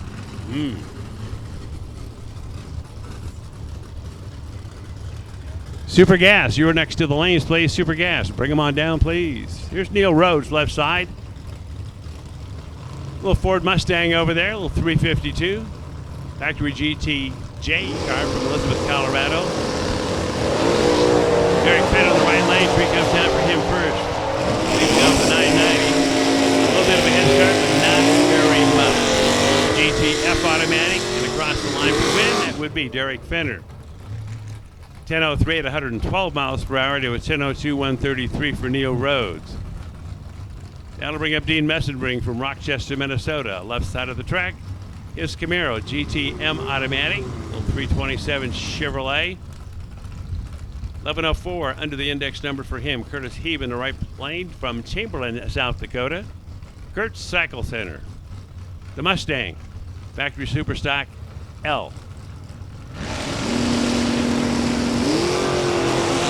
Red line start for Curtis. You can almost see that coming. The RPMs came up and hang on.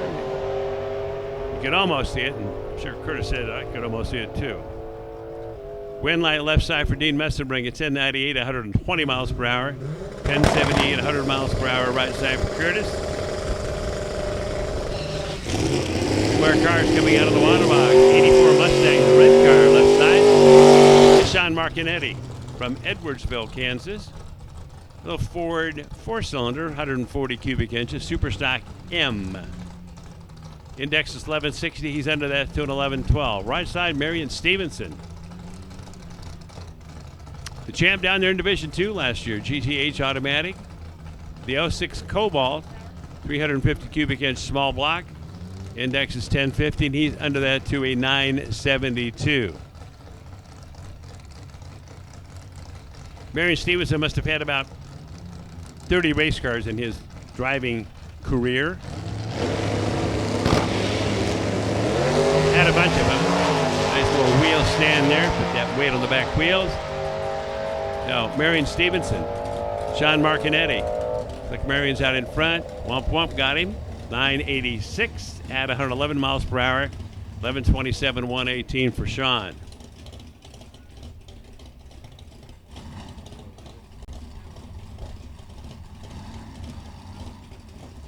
And the next pair should feature Dan Nixon and Lloyd Wolford. And there's Dan Nixon pulling into the water box. 2014 Camaro Factory Superstock E, as in Echo.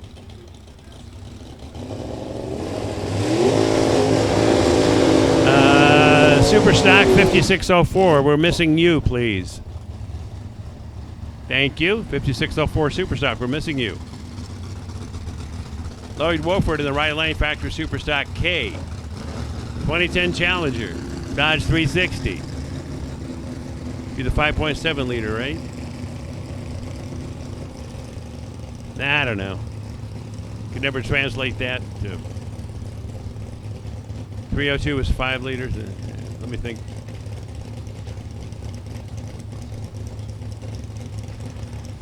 So, 975 for Lloyd.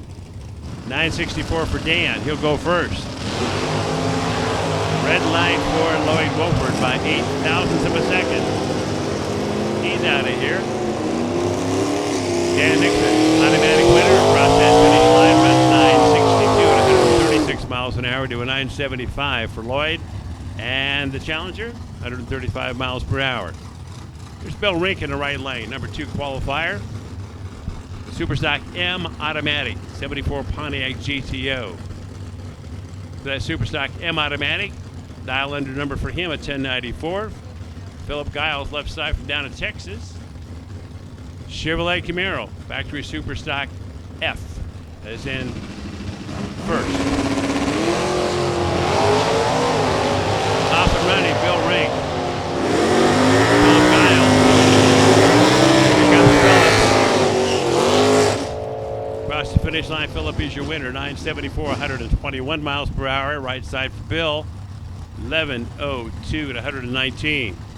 Just a bit tardy down here on the starting line. Next pair, Thomas Marlowe, left, Scott Burton, right. Scott Burton from Golden, Colorado. Pontiac Firebird, GTH Automatic 999, his dial under number. GTK Automatic left side from down Texas way, that's Thomas Marlowe.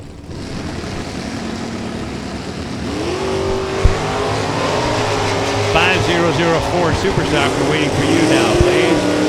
$5004 Superstock, we're waiting for you. Thomas Marlowe could not wait. 005 red. 10:03 for Scott Burton, a winner there at 118 miles per hour. 10:75, 123 left side for Thomas Marlowe. Check out the little yellow 65 Chevy 2. Jim Thune, the driver from Jefferson, South Dakota. Superstock J Automatic, little 327 there, 1048 under his index. Jason DeForest, left side. Number 9 in the world last year. An automatic winner because Jim could not wait. Red light start, right side. Jason DeForest, a winner. Thompson timers 956 at 140, 12:19.81 for Jim. That'll bring up that orange Camaro left side. That is Wyatt Wagner from Bayshore, Kansas. Wagner's Classic Cars. Superstock G Automatic 995 under the index of 1055. Right side, Paul Anderson from up there, Minnesota. Anderson Family Farms. Superstock F 396 4-speed 67 Camaro.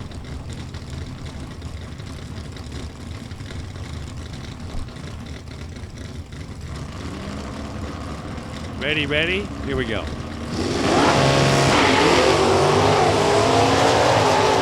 Off and charging down track, Paul Anderson right, Wyatt Wagner left side.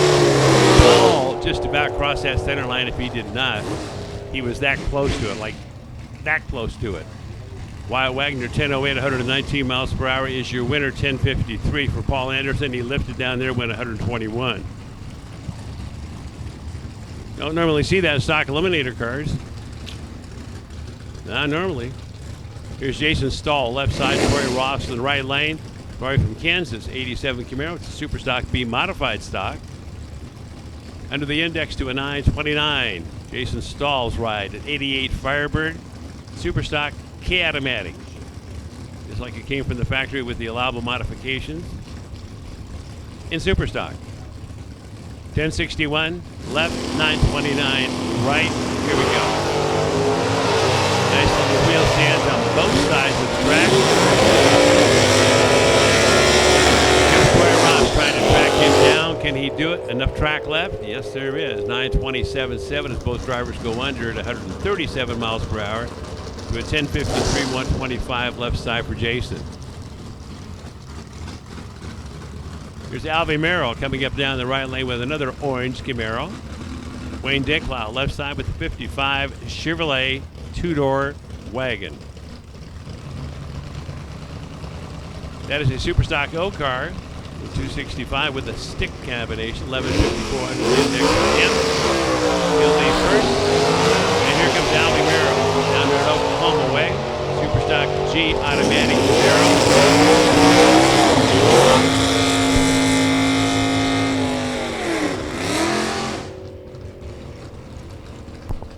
And the wind light goes right side to Alvy Merrill, 1027, 114 miles per hour. Wayne went too quick, 1145 at 113 miles per hour. Didn't have a very good light, and he was going to just run her right out. Didn't make any difference. Here's Randy Johnson left to Brett Spear right. Minnesota guy in the right lane, lives up there in Fort Ripley, Minnesota. Chiropractor by trade. GT J Automatic Camaro. They're off and running. Randy Johnson left side, 74 Plymouth 360 and FGT factory GTK car. Wind light right side, that is Brett Spear, 1021, 125 miles per hour to a 1049, 127 left side for Randy. And now we'll see Riley Spear in the right lane. 98 Firebird Superstock J Automatic. 1032, the under index number for Riley. Big Penrod left side number 1 in the world last year. Beat them all. Got the most points. 69 Camaro Superstock C Automatic, 982 under the index of a 1005.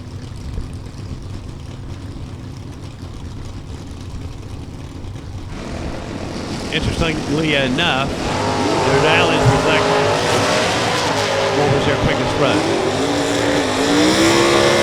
The weather might have changed just a little bit.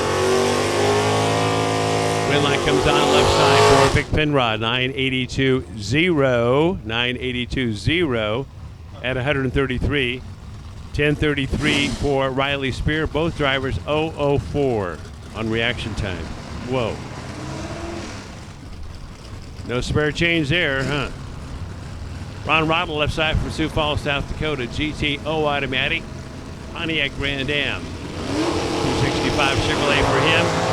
He's off and running off the 1084 right side Monty Merrill. Down Texas way. 85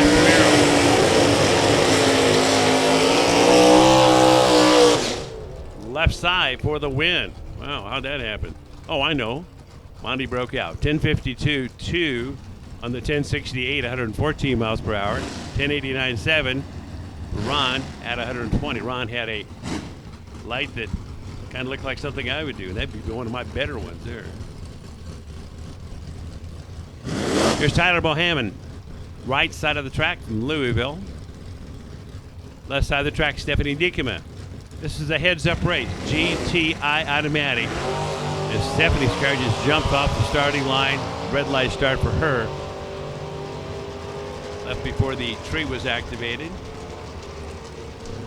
And that'll be a win for Tyler Bohannon. 10:08, 116 miles per hour. Stephanie's car might be just a bit hurt. Still running, though. Right now she's doing 51.2 miles per hour. Let me see. Oh, it's not going to tell us, is it? No.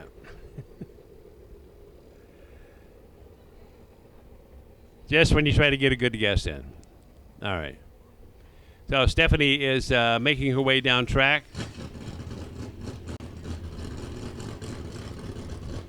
Make the turnoff down there someplace in Oklahoma. Larry Schmidt was supposed to be up here in the right lane this time. Where's Larry? Oh, he just didn't show up.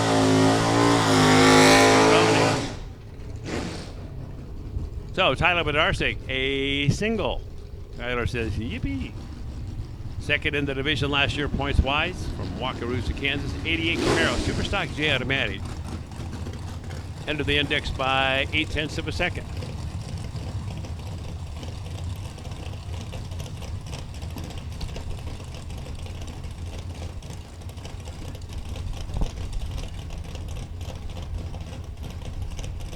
So, Tyler Bednarsek on a single pass here.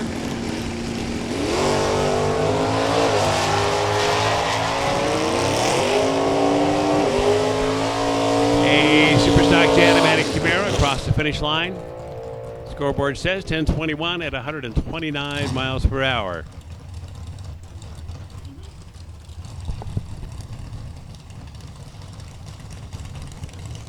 And here's the number 1 qualified car for the single pass. This is Craig Gutierrez from Amarillo, Texas. Second race in a row. Get the bye, first round. Number 1 qualifier. Way to go. Index is 1050. And he was 9.502 on his quickest pass. That's pretty quick.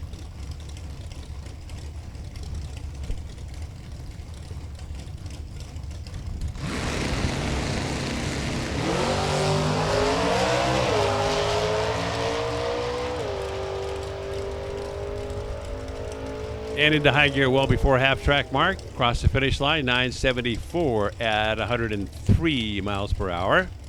So Craig will be back.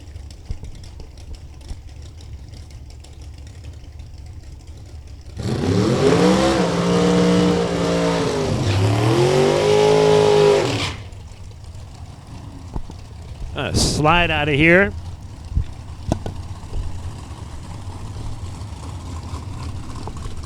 Guess it would help if I put my foot off of the cord. Anyway, I'll turn the microphone over to Warren Evans, who does not have his foot on the cord. Hey, Warren, here we go.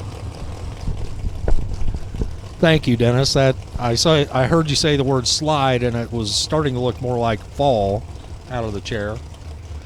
Christopher Best, Jeremy DeMars coming up first. 990 the number. Super gas cars. For round number 1, there's a whole bunch of them, looks like. The schedule sheet says 122. We'll be looking for something close to that. So they send them down 2 by 2 to cut them in half. Well, that wasn't very nice. 990 with a 1 at 148 right out of the box for Jeremy DeMars. 011 on the tree, a 12-pack. What did Christopher Best ever do to you? 028 on the tree, 989.7, and he was just wasting gas all the way down the track. Robert Rowan and Don Wetstein coming up now. Rowan left, the Corvette Roadster. Wetstein right, the Chevy 2. Like we've said a bunch of times before, the prop bet is Corvette Roadsters against the world. This time it's going to be a Corvette Roadster advancing. Robert Rowan on the double breakout win, 987 at 158. He's 3 under. His competition was 4 under and broke out by more. Ryan Stifler, the Chevelle, taking on the Firebird of Todd Malik.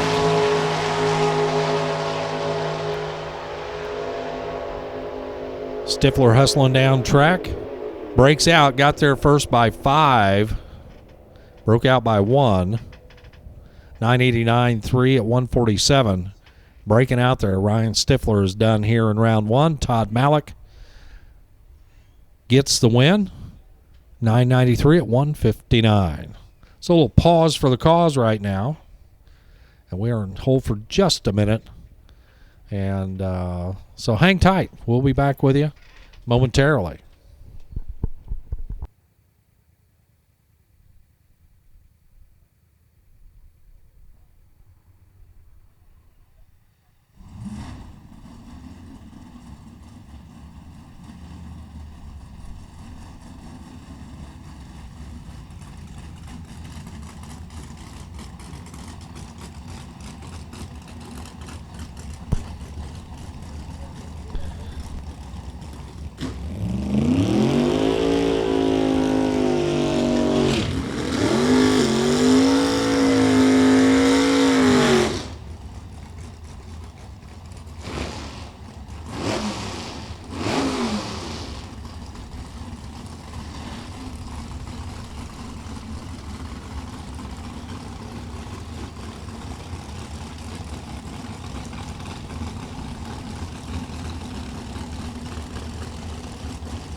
Randy Nygaard and Michael Burkhardt heading down track. Too close to call off the starting line. They're looking at each other, trying to make a decision. Randy Nygaard, 988 at 141, breaking out. Got down there, took 31 and broke out by 19. Trying to do the math in my head. I got to take my shoes off here. Michael Burkhart gets the win, 991 at 145. Lyle Schreiner, Keith Purvis. Pair up now. Schreiner's Camaro left side, Purvis's Pontiac on the right. Advantage Purvis as they head down track. Winlight Purvis as they get down there, 991 at 155. Schreiner got down there, was behind, took the stripe and went 989.9. Breaks out by 1/1000th of a second. He had just a little bit of a window down there. Cut it too close, breaking out. Schreiner out of here. Purvis goes on to the second round.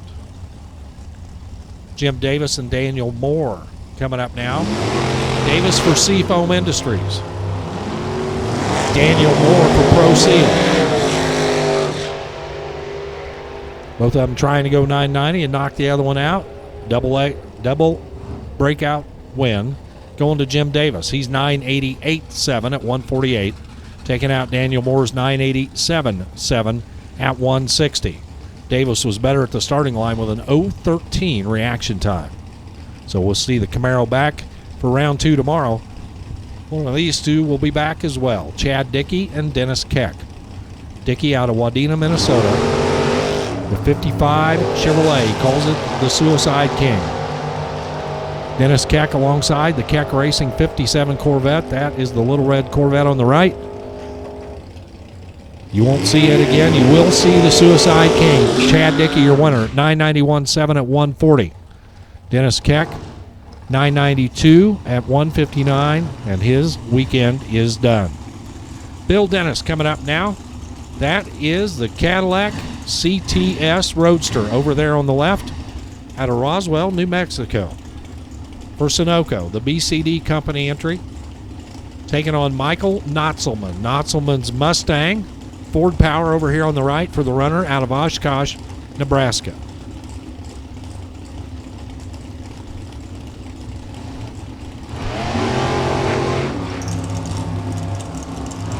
Knotzelman turns it way red. Bill Dennis heads for the finish line already with a win light on. 986 at 165, driving it out the back door. Mike Knotzelman, red light start, and a 988 at 158. Attention in the pit area, we need Sportsman Motorcycles. Sportsman Motorcycles to the lanes, please. Sportsman Motorcycles, we need you to the staging lanes, please. Eddie McDowell and Joe Fisher coming up now. McDowell out of Waco. McDowell Motorsports 63 Corvette left side alongside Joe Fisher. Fisher's new style C7 Corvette out of Clayton, Ohio. It's going to be McDowell going dead 2 to take the win. 990 with a 2 at 167. McDowell, your winner. Fisher was closer on the tree with an 012 light, but he's 5 off 995 at the finish line, and he is done for the RacingRVs.com Corvette. Sarah Becker. We told you earlier, Sarah Becker had quite the thrash yesterday, and she got things together, made a pass earlier today to try to get it sorted out. Hope she knows where she's at now. She's got Tim Parker here in the first round. Parker out of Longmont, Colorado. Parker sheet metal. So Becker gets another tune-up pass as she's green and he's red.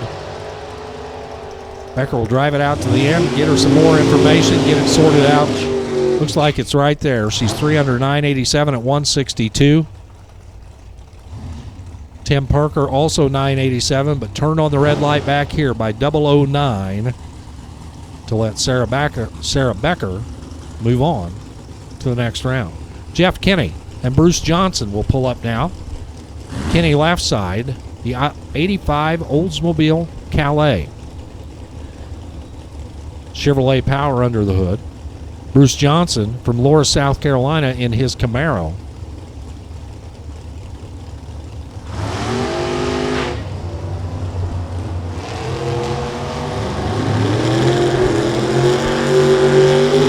.006, .005. B00, and then take too much wind stripe. 987 at 161 on the double breakout, going to Jeff Kinney.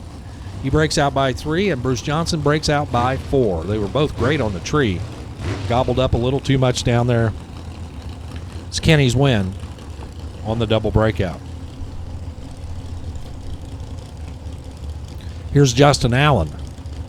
The Mickey Thompson K&N Filters 2018 built Don Davis Corvette C6 Roadster alongside Craig Maddox. Maddox having a better day in the super gas car than he did in his stocker earlier today. He ventilated the block on that one. The Plymouth Prowler headed down track for Maddox Motors. The Sidney, Nebraska native looks up, sees his win light flash, another double breakout, 989 at 161. That's better than the 988 at 153 for Justin Allen. So Craig Maddox gets to race on Sunday here in Super Gas. Roger Knapp and Robert Coleman coming up now. Roger Knapp, the 1990 LeBaron. 447 cubic inches of Pentastar power holding up the hood scoop. Robert Coleman, the Coleman Racing Roadster Dodge Power.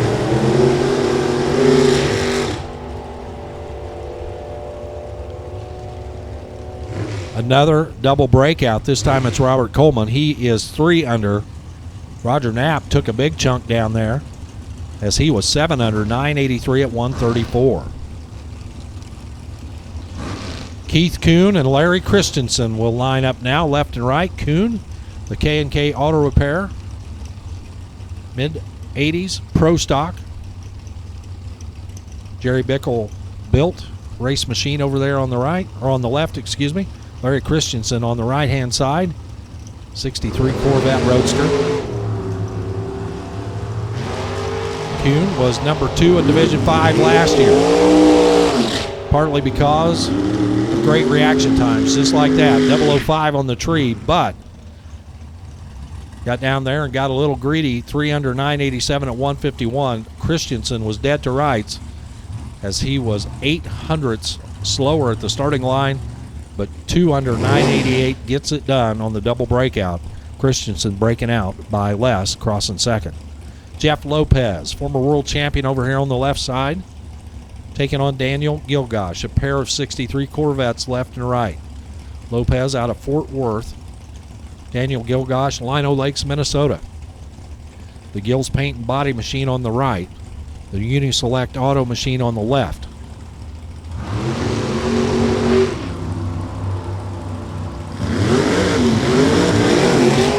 Well, we're not going to know from this end, as they are almost identical. At the finish line, we'll know on that end, and it's Daniel Gilgosh. He was 20 to Lopez's 22. Slight advantage, but Gilgosh drops it on the number. 990 with a 2 at 160 to take the win. Lopez 3 off, 993 at 153. Jim Repka comes up now. He'll be on the left side, another 63 Corvette. Right side, Butch Clewine for his glory. The 2013 Camaro Roadster. At the stripe, it's going to be Butch for the win. He's 991 at 156. Takes out the quicker, but losing 990 at 163. Starting line differential by about 0.03 of a second going to Butch Clewine. Gave him a little working room down there at the finish line. Tricia Owens comes up now. That real pretty dark maroon and red Corvette for the young lady out of Waco, Texas. For Mickey Thompson and K&N Filters, Tricia, newly a mommy not very long ago, and remember watching the pictures of the baby, watching drag racing TV. That was pretty cool. Kevin Theobald alongside. Theobald's Viper headed down track for wheel service and first choice transportation. Theobald, the double breakout winner, 987 at 154. He is 3 under. Trish goes 4 under, 986 at 153.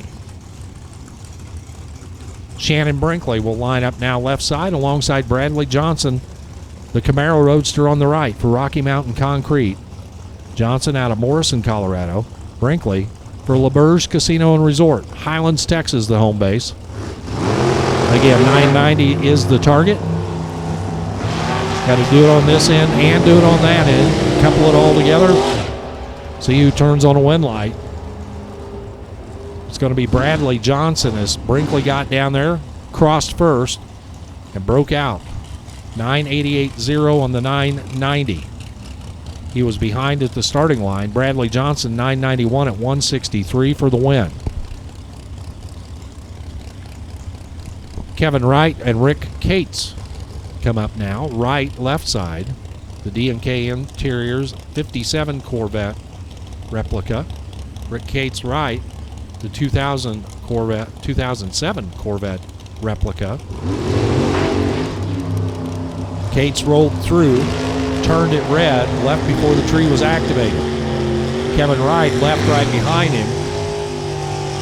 He would have red lighted had not Rick Cates beat him to it. Kevin Wright, 986 at 161. No time on the time slip for Rick Cates.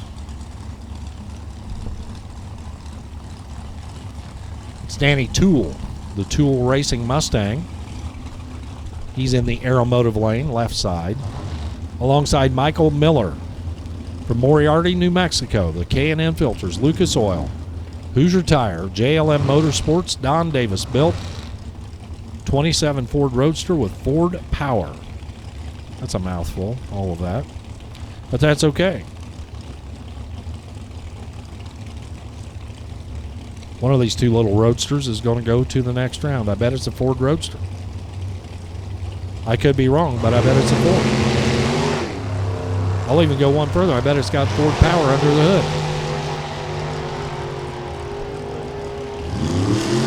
Yes, I'm out on a limb, a very thick limb that is about a foot off the ground. Michael Miller gets it done. 008 on the tree, 989.4 at 151. He breaks out by 0.06 of a second. Danny Toole breaks out by more than that, 987.8 at 157. Rod Walter and Todd Pullen. They'll give it a shot now. Walter left side, Mustang, Oklahoma. His primary sponsor, myself. So take that.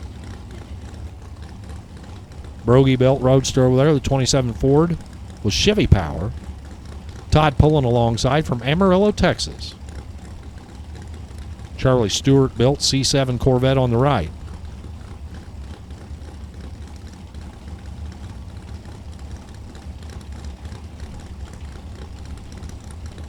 Both drivers very patiently staging. Pullen goes in. Walter's in. And we're off.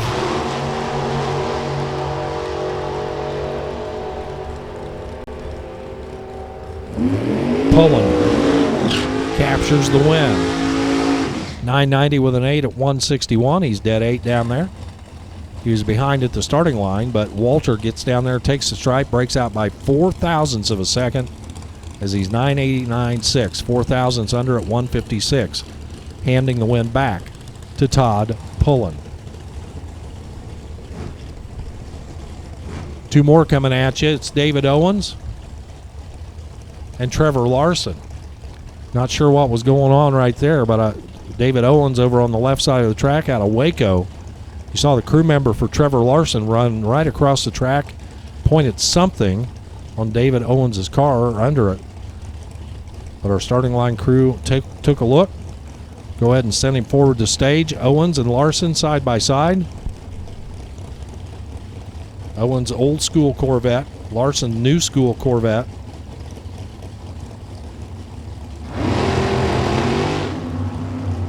Both of them headed down track now. Not sure if David Owens was distracted or what the heck was going on there, as he was dead late out of the gate, to quote Mr. Bob Unkefer. Trevor Larson, 023 on the tree, 998 at 158. David Owens, well, it started with a 1. and he was 3 under 987 trying to get there, and he was still behind by 0.05 of a second at the finish line. So no good for David Owens. Heath Phillips and Christopher Hess will give it a try now. Phillips, the Beretta left side from Scurry, Texas. Christopher Hess, right side, the Larson's Farms Camaro out of Spicer, Minnesota. The gray and green machine with the red light start. Heath Phillips going to get the win in his blue and white Beretta. And he'll drive it out to a 988.8 at 159. He'll have it tuned up for tomorrow. Christopher Hess turns it red by 008 and then couples it with a 5 under 985 at 167 to return to the trailer. Mark Buring and Nicole Stevenson coming up now. Buring left side, the Navasota, Texas crane operator. Full-bodied Firebird left side. Nicole Stevenson over here on the right. The Corn Dog Gypsy, they call her. The Stevenson family spends a lot of time on the road in the food service industry. Nikki right there on the front lines. Didn't play this weekend in her 69 Camaro. We head down track. Nikki and Mark. It's going to be Nicole Stevenson, 989.8, winning on the double breakout. She breaks out by 0.02 of a second. Mark Buring breaks out by 35 thousandths of a second, 986.5 at 156. She was behind at the start, but better on the other end on the double breakout. Mark Buttram, the Lumina, pulls up now left side. O'Fallon, Missouri, the home. Taking on Joe Lockhog's Corvette over here on the right. And away they go.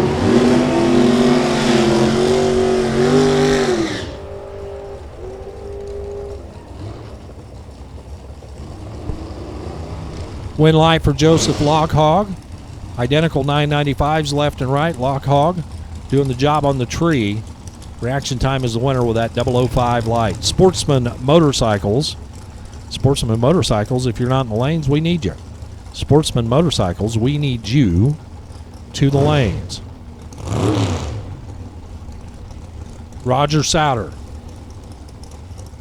The Souter Automotive 72 Barracuda left side, taking on Al Gavlovsky's Corvette. Over here on the right, the red machine out of Bemidji, Minnesota. It's Gavlovsky from Bemidji for the win. 991.0 at 125. They were 2,000ths apart at the starting line. Souter further off the index, 992.8 at 157. Al Gavlovsky for the win. Russell Ginger comes up now. Tom Dahlberg alongside. Russell Ginger at the controls of the Aspen over there on the left side. The Spendy machine for Seafoam Products. Tom Dahlberg alongside for 101 Transport. 7th hour apart, but Ginger gets down there, eats up the stripe, breaks out by 5. Tom Dahlberg, your winner, 991 at 156.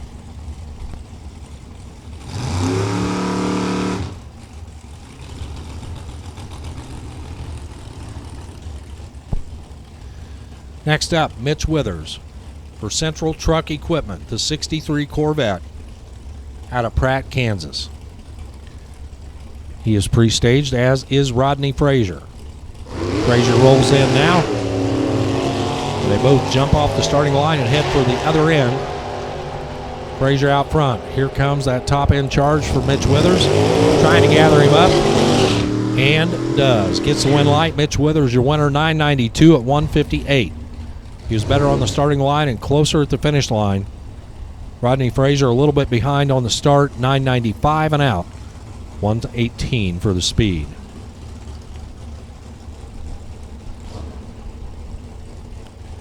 Jason McClure and Terry Pollard line up now, left and right. McClure left, the full-bodied Camaro. Pollard right, the open-air Roadster, 2008 Corvette.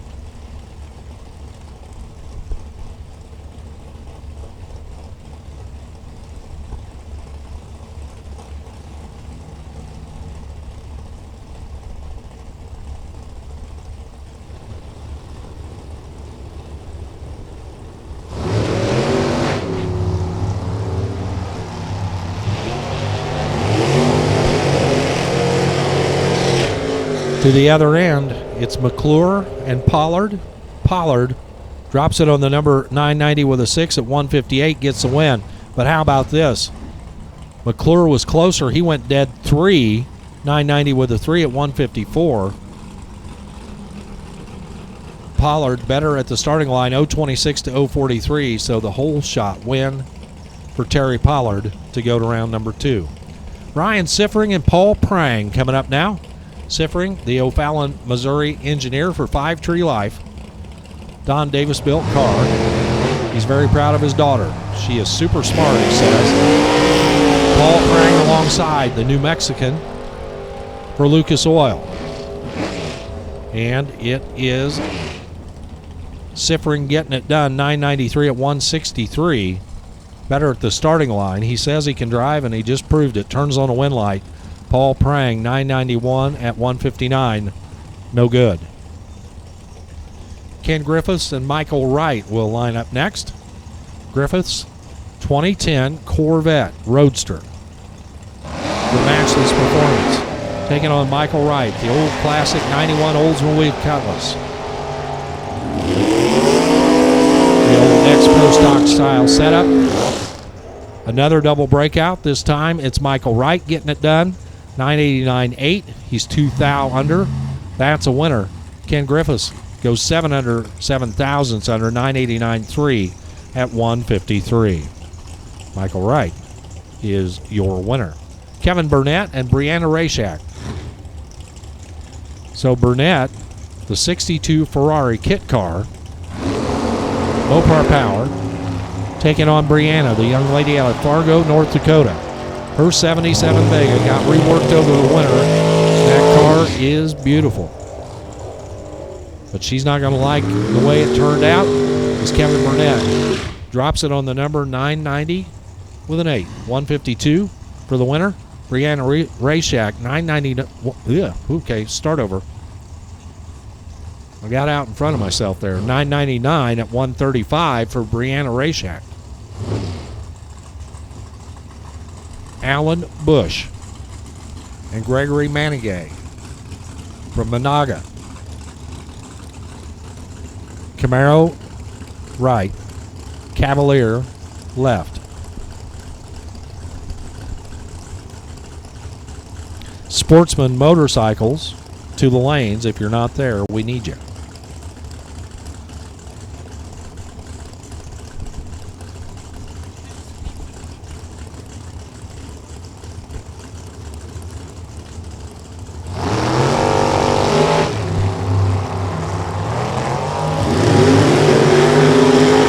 Alan Bush, Gregory Manigay headed down track. One light's going to turn on the left side. 989.1 at 163.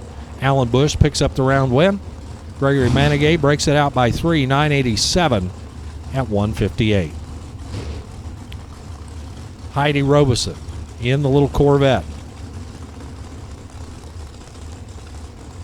The CBS Arc Safe Fleet Care machine out of Gardner, Kansas. Heidi Robeson, Chris Whitfield, division champion in Super Gas.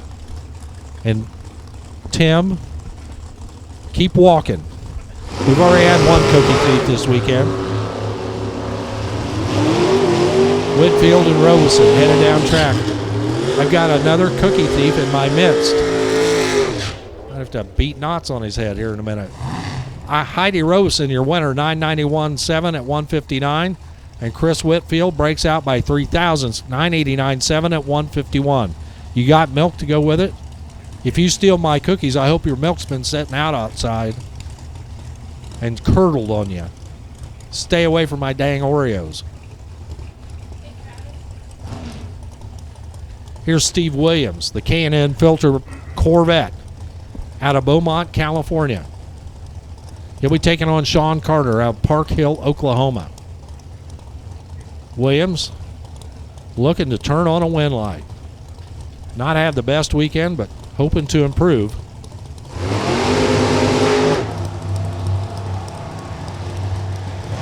It's Williams and Carter making their way down track.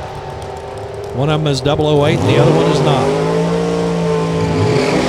Steve Williams, Makes the right decision down there. 988 at 157. He breaks out. He was 008 on the tree. Sean Carter was behind that. 3 under 987 trying to get there. Williams takes him across for the win. Chase White, Buddy Wood. Roadsters match up once again side by side. It's a Corvette left and a Camaro right. Chase White from McLeod, Oklahoma. Buddy Wood from Sulphur, Oklahoma. The Wood Racing 68 Camaro SS. Alongside the C5 Corvette for Chase White. One car, two car, red car, blue car, to quote Alan Reinhart. Red car left side, blue car right.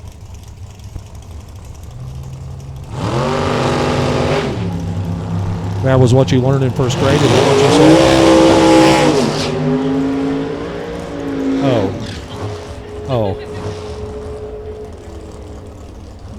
Oh my golly, look at this race. Chase White, 018, dead on 8. He's just in the way. Buddy Wood is 013 on the tree, dead on 00, 9900 at 160. Buddy Wood just kind of rubbed his nose in it there. Chase White, 18 and 8, packing it up. Don Nichols, his Corvette, will line up left side alongside Chet Tucker.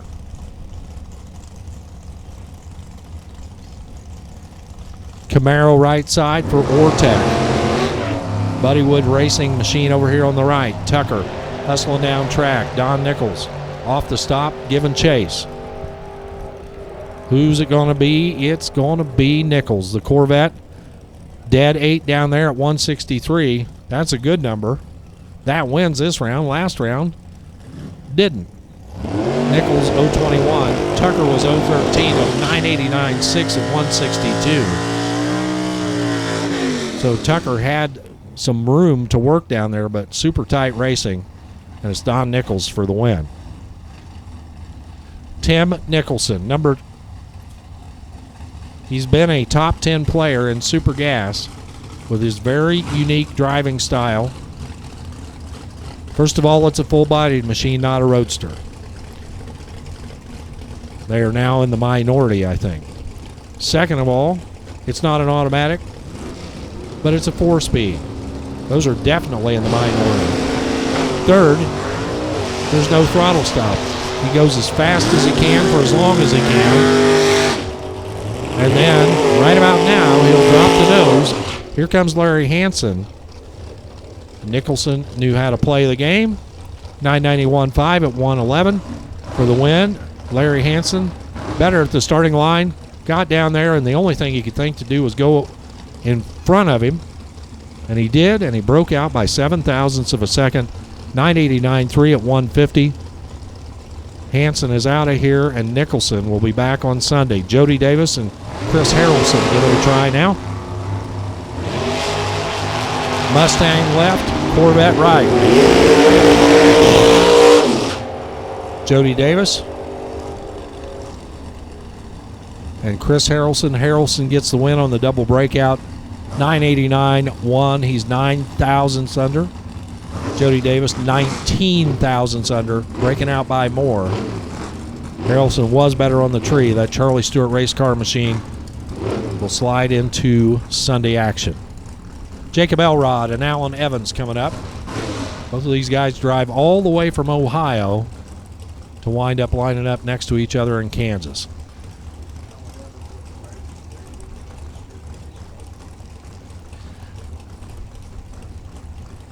Alan Evans, the brand new, fresh out of the mold, 1 of 1, 58 Corvette. On the right, Charlie Stewart built.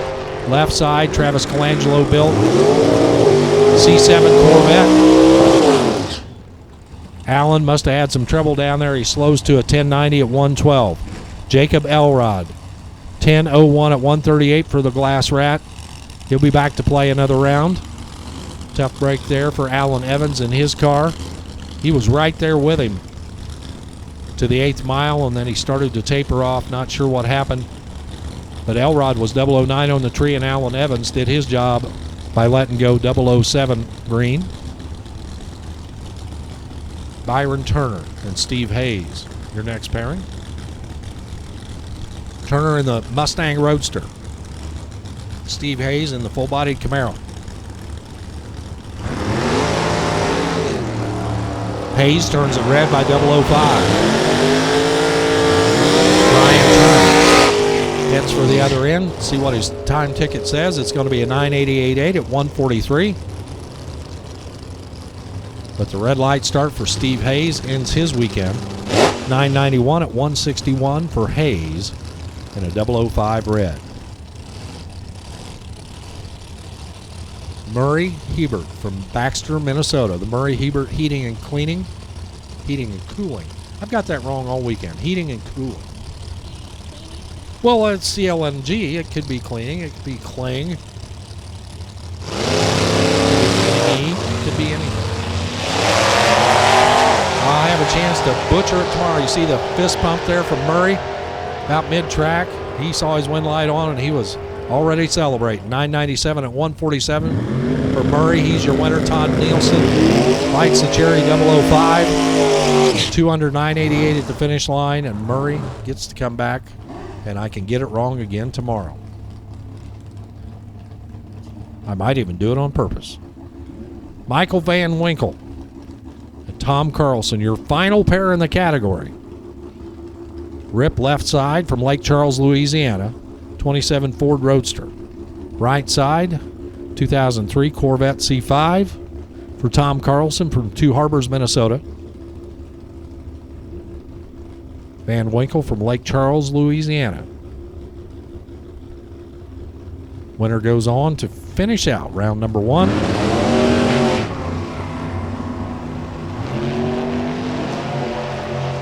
And I'll just say that Rip Van Winkle was not sleeping at the starting line. He's 001 on the tree, 991 at the finish line, 138. And how about this to add insult to injury? Carlson's 019 on the tree, which put him behind, and then he goes 9,900 at 155, and he gets to put it back in the rolling box. How about that? Motorcycles. Coming up now, Sportsman Motorcycles. Their round number 1 coming up. 24 bikes coming at you.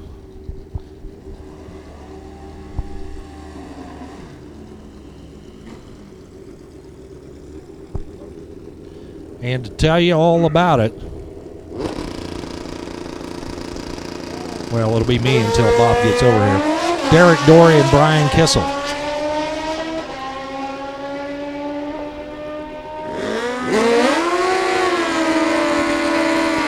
Brian Kissel getting it done, 997 at 125. Derek Dory, 910.7 on the loss. He was dead 7, but left second.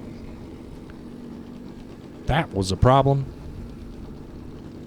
Kissel goes on. 2 more pull into the beams right now. Dave Olson and Philip Snare. And here is Bob Unkefer shuffling papers furiously because he's lost something other than his mind. 015, 014. Oh, the announcer ought to shut up. Bike's doing a great job, but Snare off the throttle early, and how about that? Olson got down there, took a mile and a half at the finish line, breaks out by about that much. Snare off the throttle, coasts across to a 1076 at 124, and guess what? Wind lights flashing on the right side.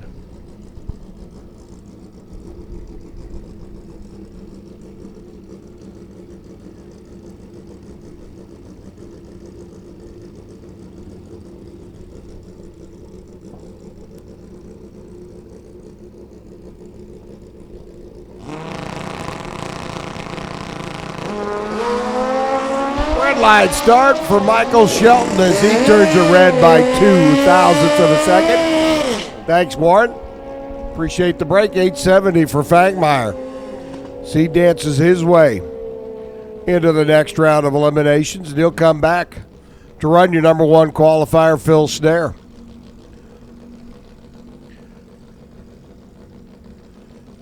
So Fangmeyer and Snare move on.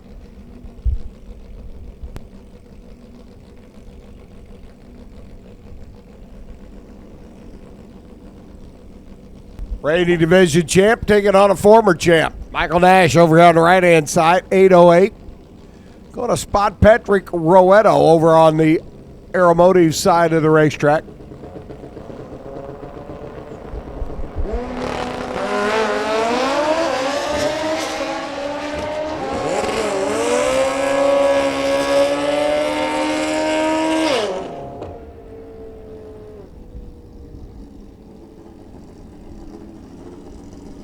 Michael Nash steals the win at the stripe. He was 12 on the tree. Goes 8:18 at 138 miles an hour. Nash moves on to the quarterfinals. We had 16 bikes for race number 2.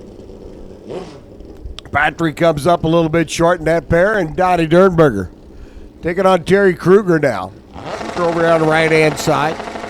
Going to spot Donnie's bike. Donnie going to the finals last night. Came up just a little bit short.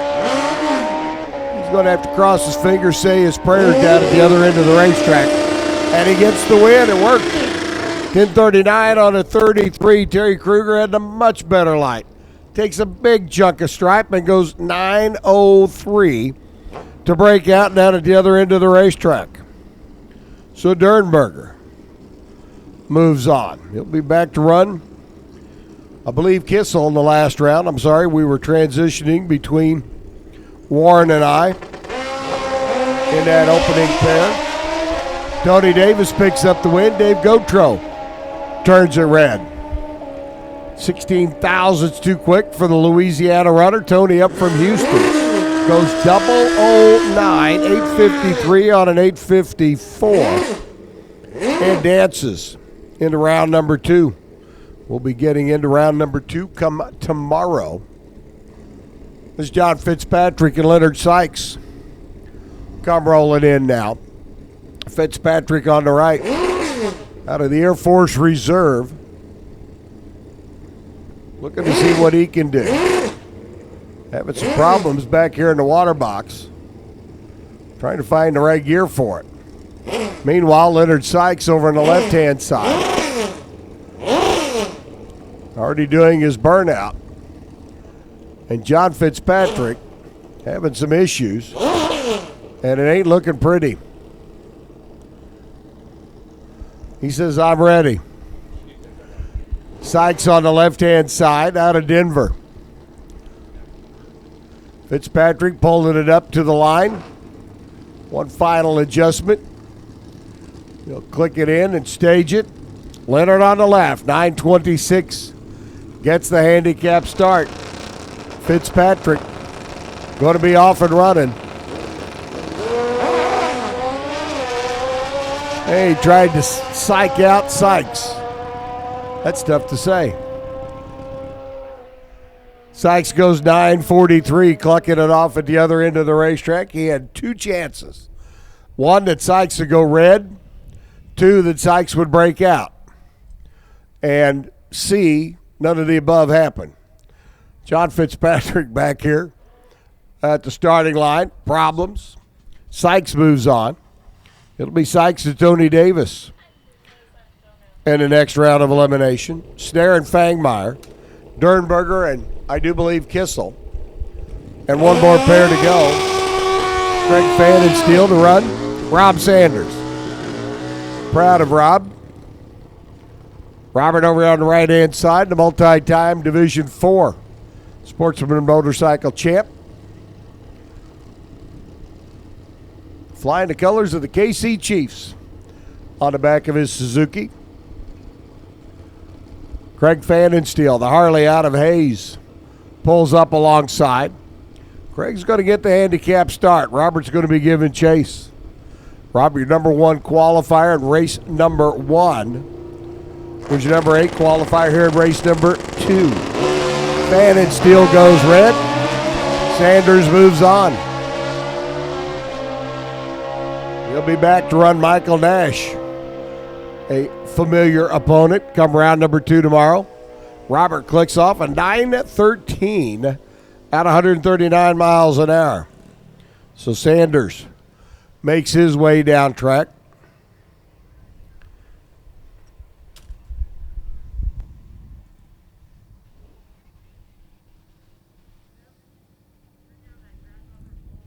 So for those of you looking on right now, we're a little ahead of schedule. We do have a track scrape scheduled here. Get ready for round number 2 of Alcohol Dragster and Alcohol Funny Car. They'll be coming up in just a little bit. We will be taking a break. Got some scraping to do down on the starting line. The sun beats down on the racetrack, heats it up, and as the hot rubber tires leave the starting line, we get a buildup of rubber. And once it gets a little bit too thick, we have to stop, take some off. Great opportunity, swing by the concession stand, head back to the trailer, whatever the case might be. Get yourself something cold to drink, something hot to eat. Get ready to come back for round number 2, semifinals, an Alcohol Dragster and Alcohol Funny Car. Again, racers, if you bought into our Larice Motorsports shootout, you do have to have a W-9 on file to get paid, especially those of you that qualified today. Since we did not run any form of eliminations, it'll be an even split. But we do have to have W-9s on file for everybody. If you have not filled out your W-9, either electronically or on the internet, I guess that's one and the same, isn't it? You do need to fill out a paper W-9. We have those available here in Race Control. And speaking of Race Control, if you signed up for the Larice Motorsports Insurance shootouts in Super Street, Super Gas, or Super Comp, and you did not have your 20 on you, you do need to make your way up to Race Control and get that bill taken care of and paid. Going to be down for a bit while we get ready to rock on. Semifinals of Alcohol Dragster, Alcohol Funny Car. Coming up next, we'll follow that. Round number 1 of Top Dragster, Comp Eliminator, Top Sportsman, another round of Super Comp Eliminations. And then they will dive into the final round of Top Alcohol Funny Car and Top Alcohol Dragster. If you're listening in via Drag Racer TV, we're going to play some interviews and a commercial or two for you on dragracer.tv. Don't mean to tell you to run off to the refrigerator and pick up a cold one. But if you run off to the refrigerator, pick up a cold one, grab one for me and Warren, if you would, please. We'll be back in a bit. Alcohol Dragster, Alcohol Funny Car. Semifinals scheduled for 7:15. Hey, come back a little bit. Come back about 7 o'clock. We'll see where we're at. We're down for about 15, 20 minutes. We'll do a little scrape out on the racetrack. Love this life. You want to...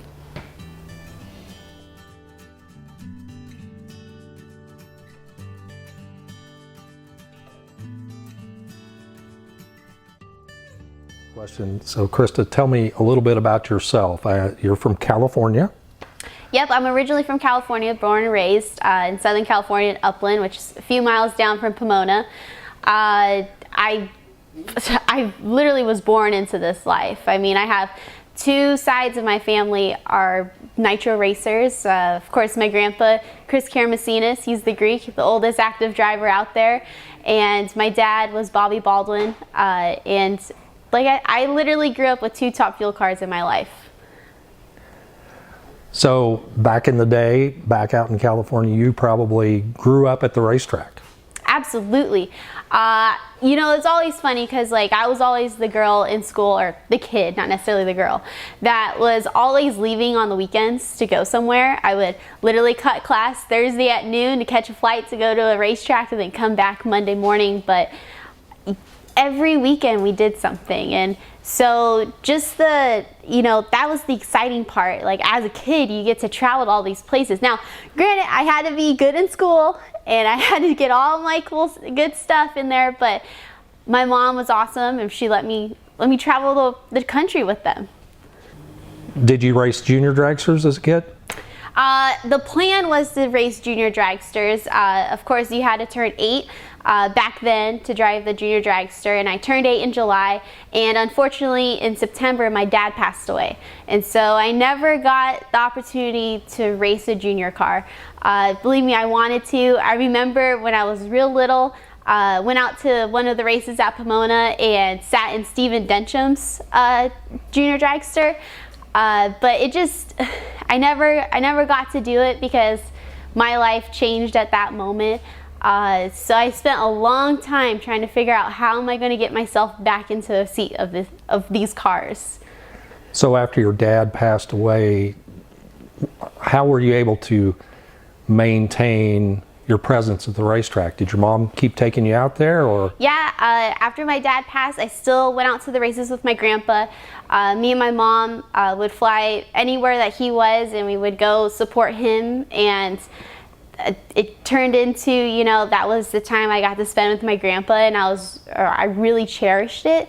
But it's been a whirlwind, that's for sure. I mean, it's not like your typical story where like I grew up in the junior dragsters and made all these progressive runs, but I literally strapped into a car when I was 18 and I drove a front engine dragster, a 7-second, 180 miles an hour, and that was the first car I went down the drag strip in.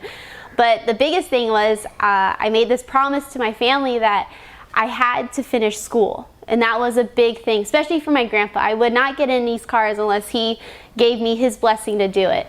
And so I kept asking him, like, Grandpa, I want to get in the car. How am I going to do this? He's like, now you got to keep going to school. So of course I graduated high school, and that summer I got my first taste of racing.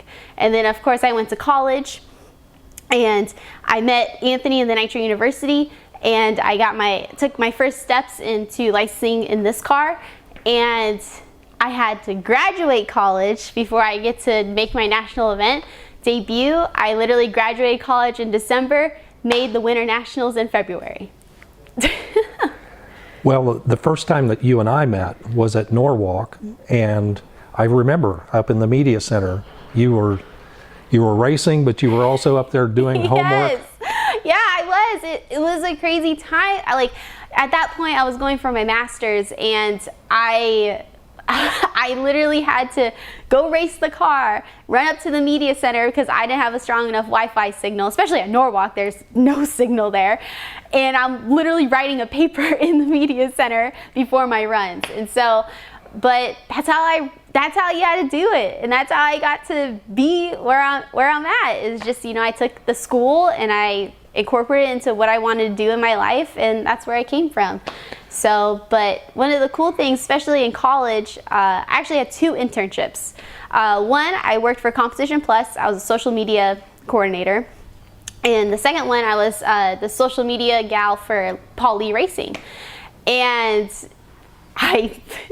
my last semester at college, I think I spent 2 weekends on campus, and one was because I was graduating. So where was the campus? Was it in California? I went to Northern Arizona University in Flagstaff. So what are your degrees in? So I have a degree in public relations with a minor in photography. And that's what your master's is in as well? I tried to do the master's, and I realized it wasn't cut out to where I wanted it, and it wasn't taking me to where I wanted to be in my life. And I figured, you know, I had to try it. I was proud of myself that I got through the application process, and I did a few classes at the time, but I realized that I could learn a lot more on the road. Well, that's true. This is all an education all to itself. You can't put it in a classroom, although working with Anthony, he tried to build a classroom type educational opportunity for people with Nitro University. So that's where you learned to drive one of these. Yeah, I mean, it was quite a unique situation on how we met. We were at Charlotte for the 4 wides, and I was working with Paul Lee, and it was horribly cold that year, like freezing that year. So, and it rained all through the day. So we literally, I think Friday was rained out, and we could only qualify on Saturday. So we're just hanging out, like just standing next to the car trying to be warm. And I get this text from Jake Sanders. And at the time, Jake was working with Anthony. And so it said, hey, do you have any nail polish in your makeup bag? Of course, as every lady, I have nail polish in my makeup bag. And I said, sure, I'll come down. And he's like, yeah, come down to Anthony's pit. So I walked down there. I got to meet Anthony, and the nail polish was actually for his little girl, Colette. And she, I guess she was helping fill the fuel and mix the fuel. And of course, nitro takes the nail polish right off your finger. And so I guess she needed some nail polish, and Jake decided to text me. And literally, that's how this all started, was over some nail polish. Once you and Anthony met, and you'd already had a friendship with Jake, how did it go from that to getting your license? And so, of course, the Charlotte race, I believe back then it was still in April, and so we, Anthony and I, like, you know, we met before, like, we knew each other. I mean, of course, everyone knows each other at this world, but like, of course, I knew Anthony, and I like remember seeing him around the pro pits, and literally a few weeks went by, and we sent a couple messages to each other on Facebook, like, hey, what's it gonna take for me to get my license? Or I don't even think I said license. I think I said just to make one hit in your car, just to, because I was really wanted to prove my grandpa that I could do this. And so I'm like, how are we gonna make this work? And so, and without Anthony's generosity, I definitely would not have been able to do, or what I've accomplished in the last few years. He took me under his wing, and let's see, in Indy during the pro test session before the U.S. Nationals, I went out there and I called my grandpa. I'm like, Grandpa, you have to be at the track at 9 a.m. I'm gonna make my first hit. You have to sign my license. I won't take anything but that. And of course, I get out there the day before, get fitted in the car, put all my fire suit stuff, sat in the car for a while, kind of, you know, just making it the runs over my mind. And I'm like, gosh, I hope my grandpa makes it, right? This whole time. And I have my mom there. And then, of course, my boyfriend Bobby was at Gym Heads at the time, but he was helping us as well. And so the day comes, and mind you, this is my dream. Like, this was exactly what I wanted to do. And so I couldn't sleep the night before, obviously. I kept waking up, and I was so excited. I get to the track, and, you know, you got to try and reel in those emotions and, you know, remember what the task at hand is. And like, we warmed up the car, I get changed, and we're towing up to the stadium lights. I'm like, oh my God, my grandpa's still not here. Where is my grandpa? And sure enough, I'm literally strapped in the car. We're in the water box, and Anthony's getting ready to start the car. And who comes down the return road? My grandpa. I'm like, oh my God, he made it, right? And so I get out there, and, you know, you're going through the sequence in your head, but it's nothing like actually hitting the gas. And of course, on my first one, it was like a mulligan. I did not do good at all. I was super mad at myself because, you know, I've spent, gosh, the last 20 years dreaming about this moment, and I just messed it up. I'm like, oh my God, can I even do this? Like, I was doubting myself the whole way back. And so, of course, I didn't go far, so we didn't have to do anything to the car. We kind of just zeroed the clutch back up, put some fuel in it, and we drug it right back up there. And Anthony's like, leans in, he's tightening me in. He's like, okay, this one you're supposed to go half track, but just go until you're comfortable. I said, okay. And I'm like, I'm probably gonna do a half track pull, just, you know, just to make sure to see what happens. I go up there. Mind you, it's the Indy Pro Test session. I have every crew chief in the pro pits standing behind me, right? So I'm out there doing my thing, and it comes to stage the car, and I remember it so well. I was hyperventilating in the car, right? And I'm like, oh my God, this is it. I couldn't even talk, right? So I go out there, pull the clutch on, or pull the fuel on, stepped off the clutch, hit the gas. All right, this feels pretty good. Oh my God, I'm doing this. Probably got to 60 foot by then. Those two thoughts went through my head. And I got to like half track and I'm like, well, I'm not stopping. And of course I made a full pull. My second time in the car, mind you, I made a full pull. I think I went 545 at like 260, right?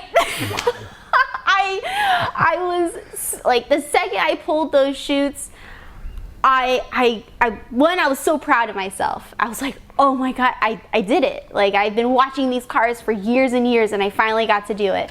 And like, I get out of the top end and of course it takes them a second to get up to the top and I'm just standing there and I have my helmet on and I'm like, oh my God, this is what it's like? I'm done. I'm hooked. Send me down again, right? Anthony comes up and he gives me this huge hug at the top end and he's like, you did awesome. And like my mom was like crying and she's like, I'm so proud of you. And of course I get back to the pit and my grandpa's like, well, I didn't think you were gonna go that fast. And I'm like, I didn't either, but it happened. And so, you know, that was just, and of course I made another run. I think I ran another 540, I think a little bit faster that time, but still, it was such the day. Well, I will remember it forever, and I will remember forever what Anthony did for me that day. And it was to give me my first step into one of these cars. Well, it sounds like you're pushing yourself to do it. Did Grandpa push you too, or did Absolutely not. Absolutely not. Even when I first started in the front engine dragster, like he was never, like he said, yeah, you could drive it, but he didn't think, one, I had it in me, nor did I have the passion I had. And so, you know, that was a big thing, is that I wanted to show him that me, your granddaughter, can do this. And so, even when I got into the A-Fuel car, I kept asking him for some advice because, of course, these cars are set up just like a Top Fuel car. We do all the same procedures, pretty much the same thing. And I kept asking him for advice, and he's like, you'll figure it out on your own. I'm like, okay, thanks. But in the end, it really did help me because I did figure it out on my own. Like, I had, like, half the stuff that happens in that car, you can't explain it. You just have to experience it. And so, a few years went by and I've been driving the car, and he finally started to, you know, giving me some advice because he comes up to the run. He's like, oh, make sure you do this, make sure you do that. Oh, I saw you did this on this run, make sure you correct it, whatever it may be. And so I'm like, okay, so you're finally like on my side, which is cool. And then fast forward to last year up until now, he's totally on board with it, which is, I'm having the best time of my life, just, you know, going through scenarios of what could happen, or going through like, hey, Grandpa, what did you do when this happened? And he'll tell me, and it just, you know, I think it grew our bond a lot more, and I'm super excited to see what the future is going to hold. Were you always close, or did that happen later in life? We were always close. Of course, he's from Chicago and I grew up in California. Of course, we saw each other multiple times throughout my lifetime, but ever since I moved to Indy, I see him now every 2 weeks. And now, because he comes down to go to DSR, pick up parts or whatever it may be, and this time in my life is our best bond yet. So, how old is he? Well, so that is the day-old question, right? Everyone wants to know how old he is. He's definitely in his 80s, and that's as far as I'm gonna go. Okay. Oh, come on, sissy. I understand. It's but it's his secret, so why do I have to spill it? Come on. That's fair. That's fair. So, I'm jumping ahead a little bit with this question, but this is a good time to ask it. Do you ever foresee a time when you and he will stage up side by side? I really hope so. So there's a few things in life that I want to accomplish, and one of them is to stage up against him. Like, there was one race that we went to, and I was driving this car, he was driving this Top Fuel car, and I'm pretty sure I out-qualified him to 1,000 foot. right? So I went faster than him in 1,000 feet on one of our qualifying runs. And believe me, I've been trying to sell it to him. I'm like, Grandpa, we could just line up next to each other. It's gonna be the same. You don't have to worry about anything. I'll let you go first. All kinds of stuff, right? And he's like, we don't need that. I'm like, oh. So hopefully there is a time when I do get to line up against him. Tell me a little bit about your dad. I know that he passed when you were very young, but what do you remember about your dad? I mean, so he had his own grading business back home in California, and of course we had the Top Fuel car. I remember when I was a kid, the big scooters were like a big thing, and I would, after school, I would go to the race car shop and just play on my scooter and go up and down the pavement. And I remember one time we were switching out some decals, and so of course, like, I wanted to help. Like, every little kid wants to help, right? So I'm like, oh, Dad, what can I do? And they put me on blower dryer duty to like heat up the sticker. And I'm like, I don't want to do this. I want to do something cool. Right? So, but gosh, I remember, you know, being in the staging lanes with him and my mom getting him dressed to get in the car. In fact, if you remember that huge explosion that Doug Herbert had, my dad was actually racing him. And I was in the tow vehicle next to Herbert. So Herbert was in the left lane, my dad was in the right lane, and in Pomona, all the tow cars are lined up on the other side of the left lane.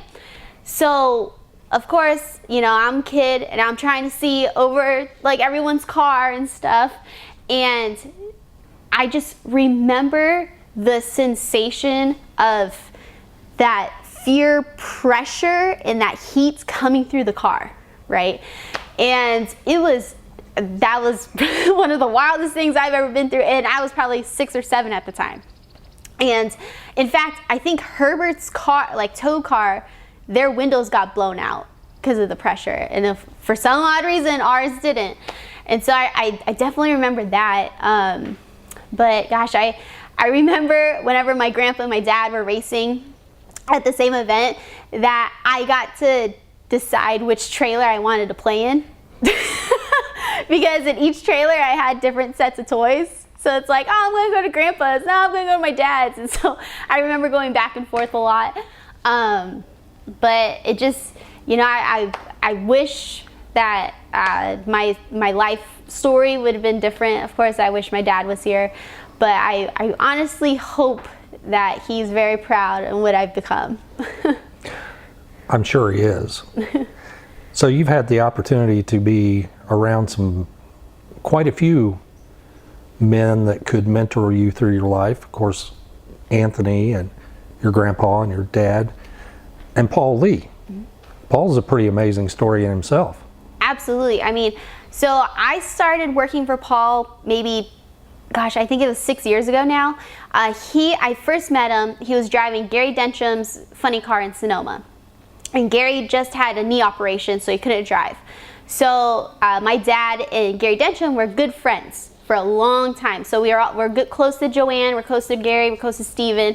And so me, my mom, and my stepdad were over in his pit. And I met Paul for the first time. And I just got into college, you know, studying PR.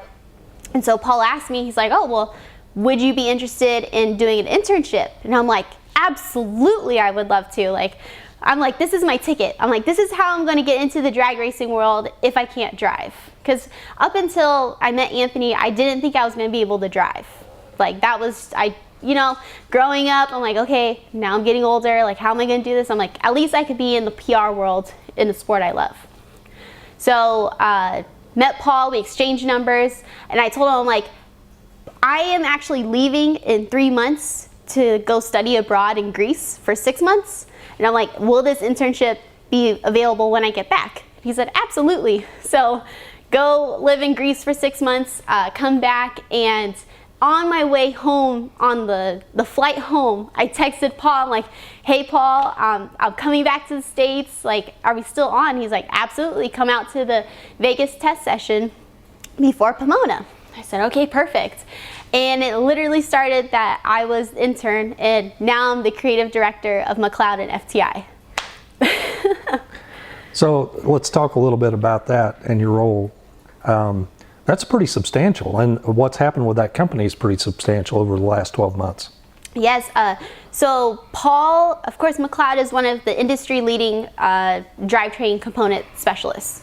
And Paul always has this vision of making the drivetrain market bigger, or a one-stop shop. And so Paul was working on this deal with FTI for at least 9 months before we could even announce something.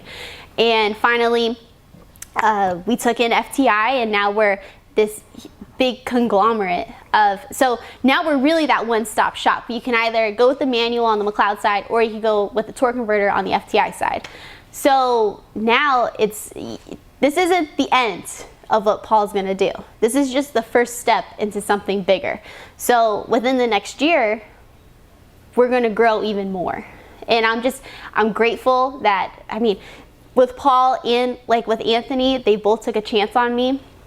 And now I get to represent great companies, and I get to represent Paul when he's at the racetrack. But yeah, this isn't the last of what the acquisitions are gonna be, so. You talk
ready for all of you on dragracer.tv.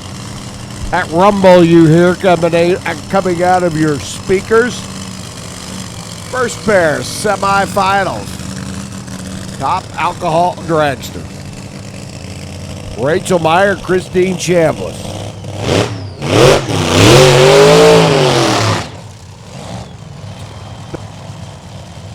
Simple, sweet burnout. Copying the style of the injected nitrogen. Ferrari Motive and Menards in GK. Randy Meyer Racing. Rachel up on the left-hand side. Rachel has been to the final round here at Topeka before. Looking to see what she can do. Christine Chambliss rocking the world a little bit earlier. Taking out the reigning world champ in the opening round. And taking out the number 1 qualifier from the number 8 spot. Rachel out of the number 5 qualifying position took out the number 4 qualifier.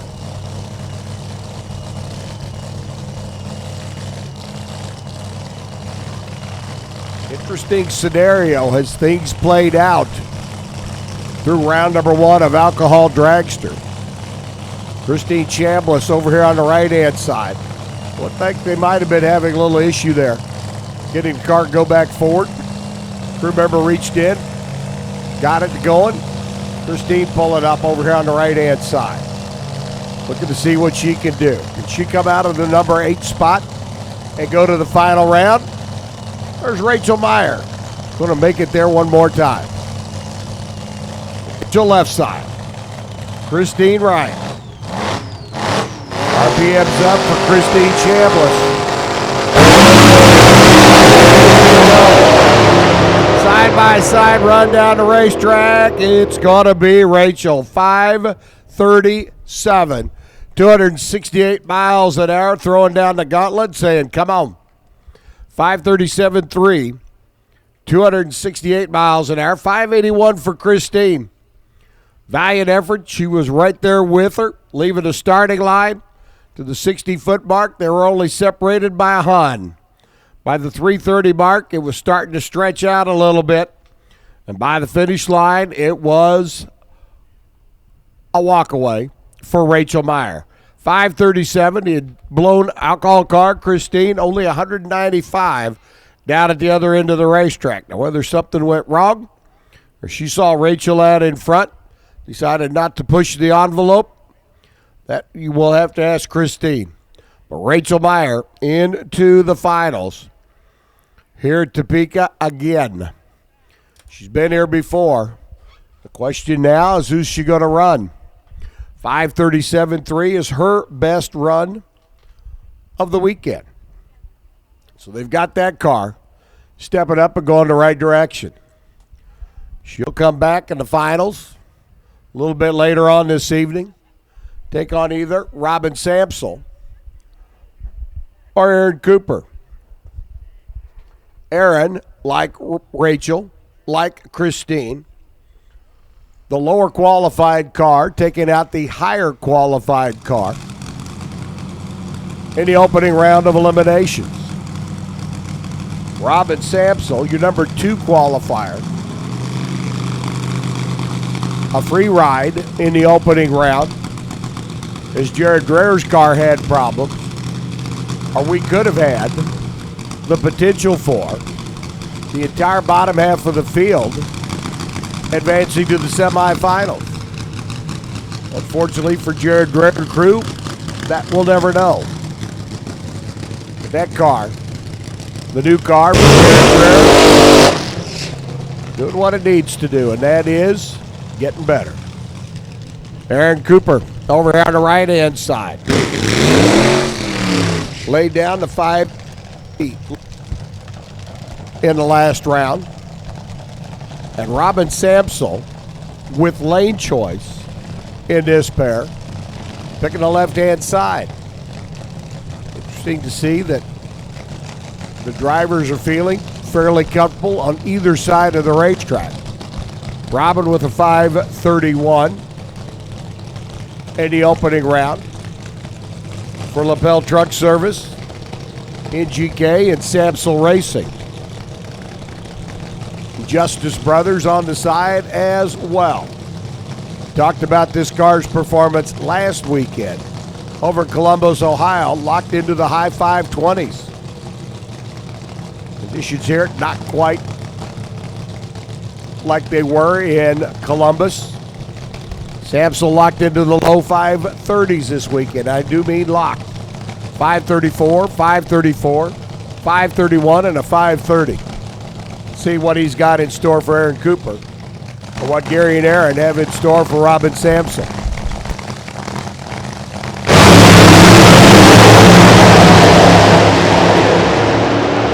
Ooh, I heard a quick pedal job out there, and another 530 run for Robin Samsel. 535, 269. They go into the final round, and you know what? 535-0 gives them lane choice in that final round. They can pick whichever side of the track they want to run down. Aaron Cooper, 549, 261. He left on Robin Samsel. At 60 feet, he was ahead of Robin Samsel. At the 330-foot mark, he was ahead of Robin Samsel. At half track, he was just a tick behind. Robin Samsel's machine was starting to pick him up. And at half-track speed of 224 miles an hour, Samsel's car marched for the last half of the quarter mile to the 535 at 269 miles an hour. So 535 gives Samsel lane choice over Rachel's 537. Finals will be coming up about 9:15, 9:30 or so. And Robin Samsel going to the finals with the hot rod for the second week in a row. This weekend, Robin driving. Last weekend, Mike Booker at the wheel. That car has been on fire. Not literally, but figuratively.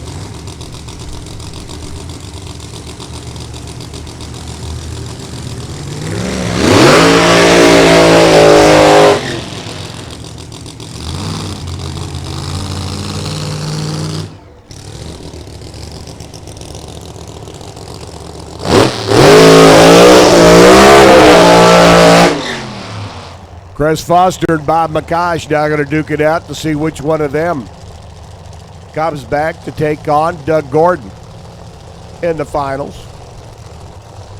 Foster over here on the right out of the number 2 qualifying spot. McCosh coming out of the number 4 position. Robert received a freebie in the last round when Chris Houle lit the red bulb, but then McCosh shook and rattled the tires, clicked it off to a 15-second run.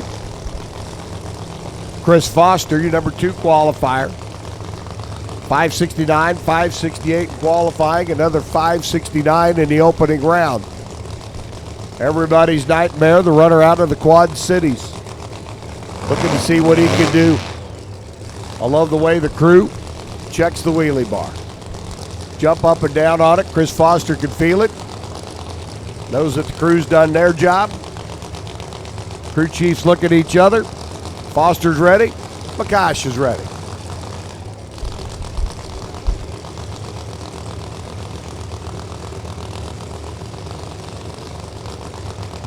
Bob McCosh out of Columbia Mo. Number 4.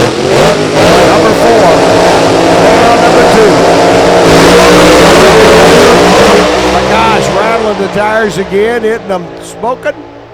And a 577 lap at 253. Chris Foster cruising right on down the boulevard.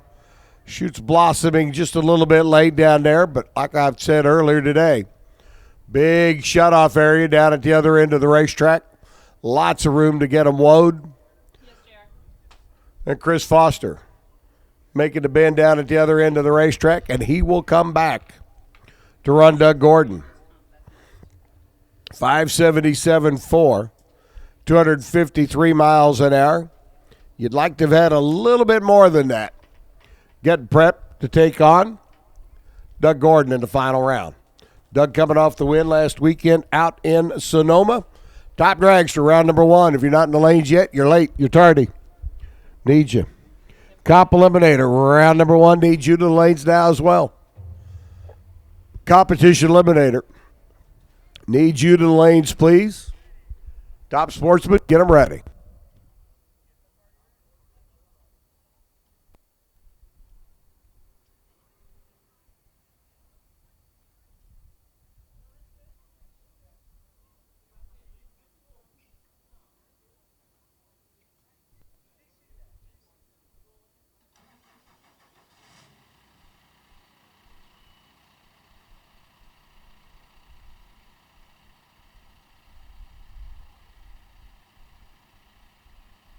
So a little quick conversation there underneath the body of the Beta Motorcycles entry.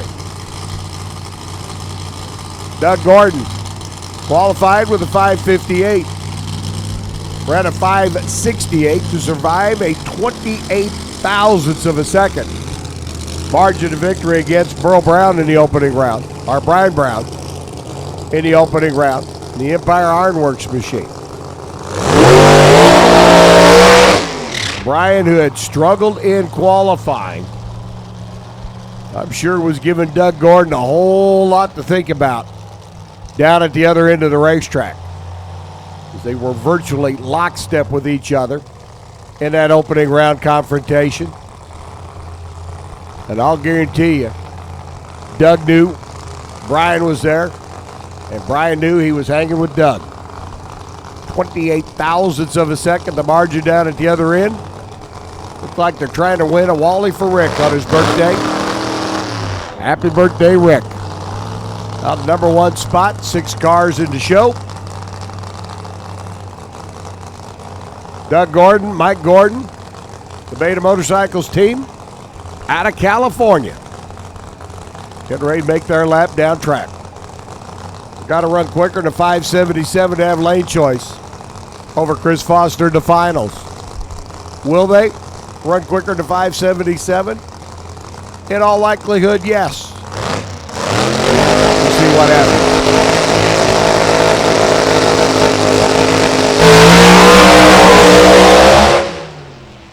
And then again, maybe not. So, Chris Foster with a 5:77. Going to have lane choice over Doug Gordon at an 8:50. Obviously, Doug Gordon didn't feel like he had to leg it out to try to earn lane choice. We got a pretty solid racetrack on both sides. So Gordon and Foster, number 1 and number 2, squared off in the finals of Alcohol Funny Car. Lane choice to Chris Foster. Alcohol Dragster, you got number 5 taking on number 2. And lane choice to number 2, Robin Samsel.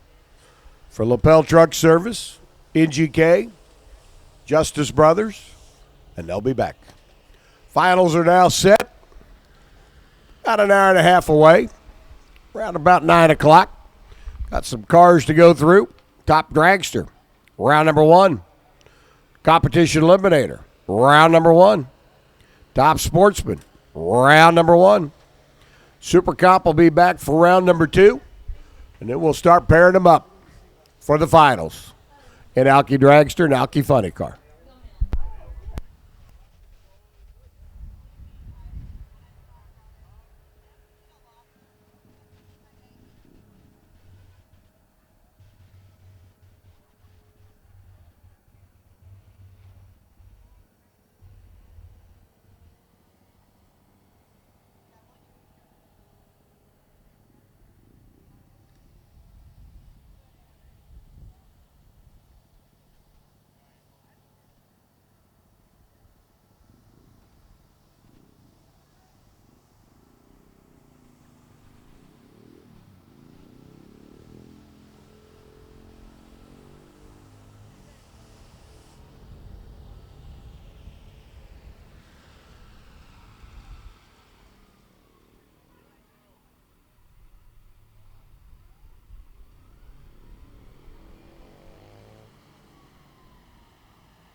Round number 1, top dragster.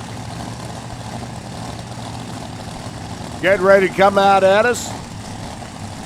A field of 43. Means number 1 gets the bye. We'll get to that in a bit. Jimmy Sakovich right now. Taking on the stealth missile of D. Cruz. All around the right side. 619 for D. 635 for Sakovich.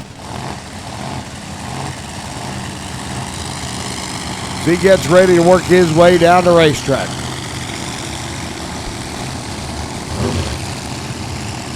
Pulling them up, staging them in. And we're getting ready to rumble in top dragster.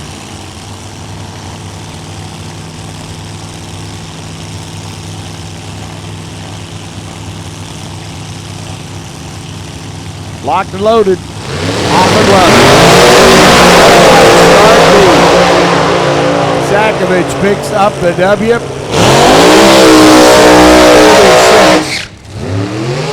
At 220 miles an hour, 625 by Cruz. He was red by 2 thousandths of a second. And we start off top dragster competition with a red light for D and a win for Sakovich. Aaron Stanfield and Keith Demon come rolling in next. The Flying Monkeys out of Wichita. Getting ready to take on the young gun out of Louisiana.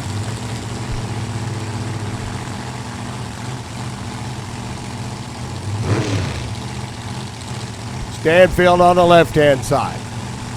Bossier City-based runner. JC3 Energy Service. Stanfield power plant of 760 plus cubic inches.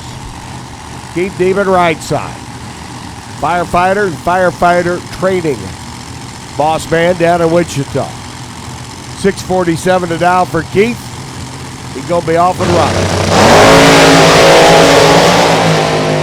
Great light for both. Who's going to be better at the stripe? Stanfield, 624 on a 23. Foul margin of victory. At the other end of the racetrack, 646.8 for Neiman on a 647 dial. Break it out by 2 thousandths of a second. Sean DeBenzler, yesterday's number 1 qualifier, today's number 10 qualifier. Jerry Githens, the Githens and Reed ride out of Choctaw, Oklahoma. 640 over here on the right-hand side. Couple of tenths, going to be taking that first step in the dance down a quarter mile. Shonda out of Arizona will be in hot pursuit.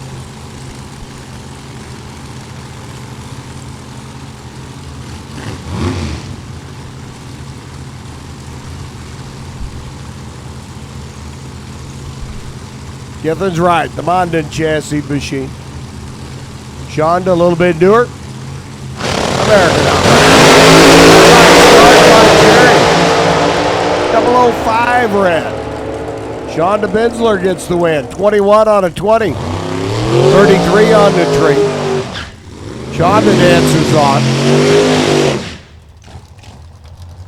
And we now have, out of the first 3 pair, 2 red lights.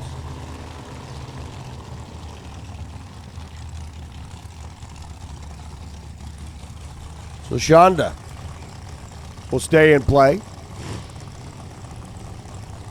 until tomorrow. Zach Fisher, Justin Frost, the JC3 Energy boss, over on the right-hand side, the TNT chassis ride. Coming out of Haslett, Texas, Zach Fisher. RacingRVs.com entry over there on the left lane.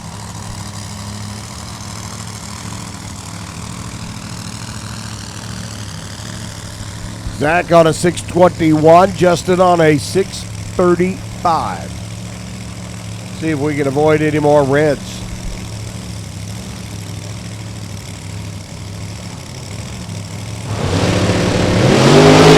Green lights are there. Zach Fisher, 002. 23 on a 21, taking 6th thou stripe at the win. 636 on a 35, Justin Frost. He was 17 on the tree. Grand total of a 21,000s package. But Zach was just a little bit better. Able to shut the door on him down at the other end of the racetrack. Patty Fisher and Phil Dion rolling in. Patty should be in the left lane. Broke on her one qualifying attempt this morning. So Phil gets a freebie. And into round number 2, a competition buy run for the runner out of Paradise Valley.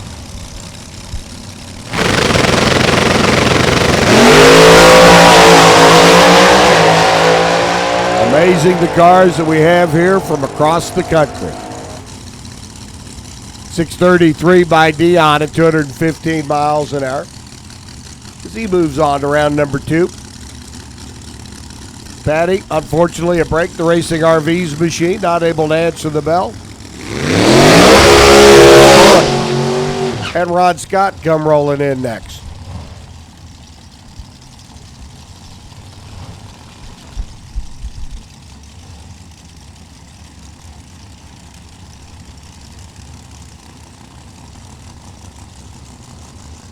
Ronald Scott out of Texas, up on the left-hand side.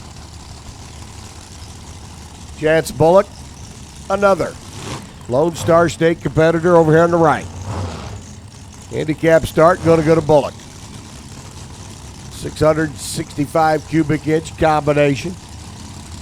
Taking on the Pro Charged entry of Ronnie Scott. There on the left, number 14. Taking on number 35. But like I said before, and I'll say again, top dragster, top sportsman, if you're in, you can win. It's all about the car's going to run.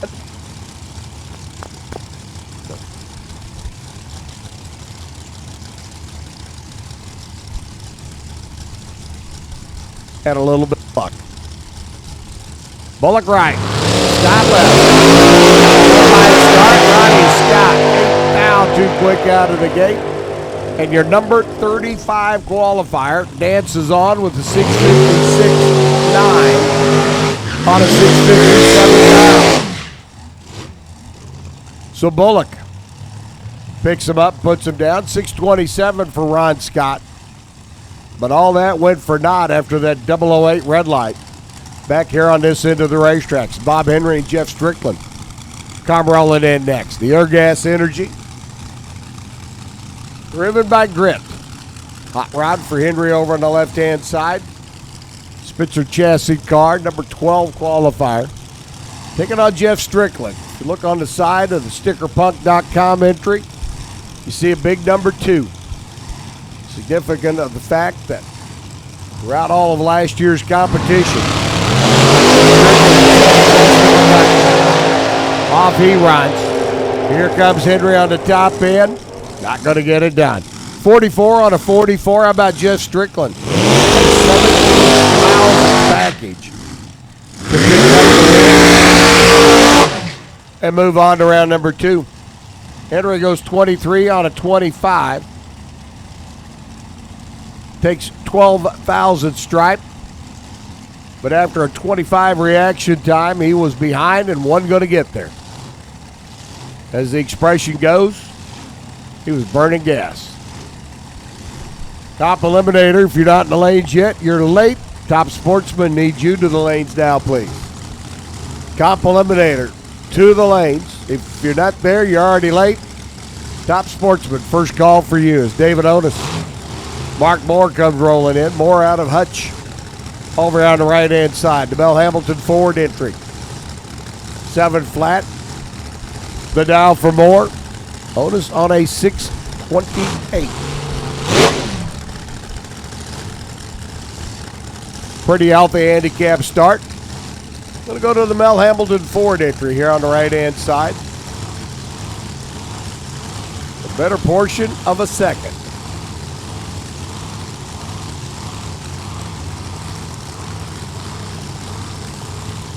Both drivers got the top bulb lit. Moore rolls in. David's in. 3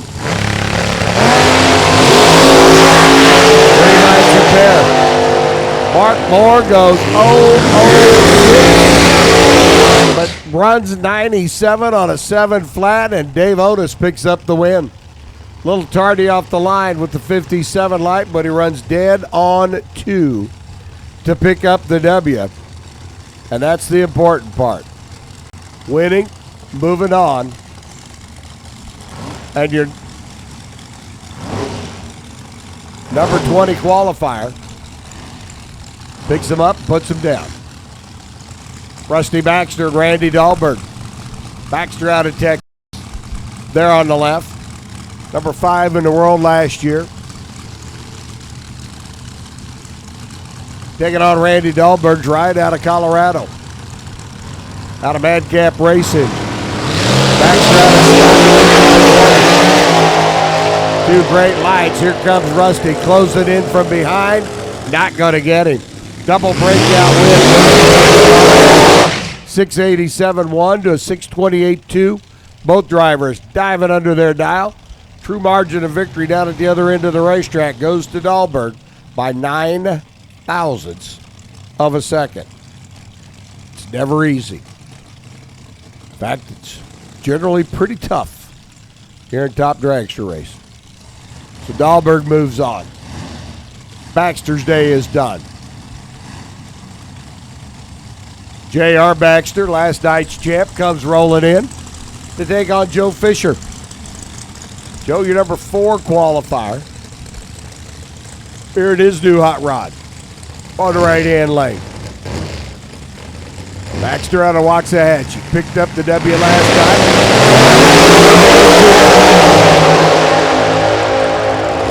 Side by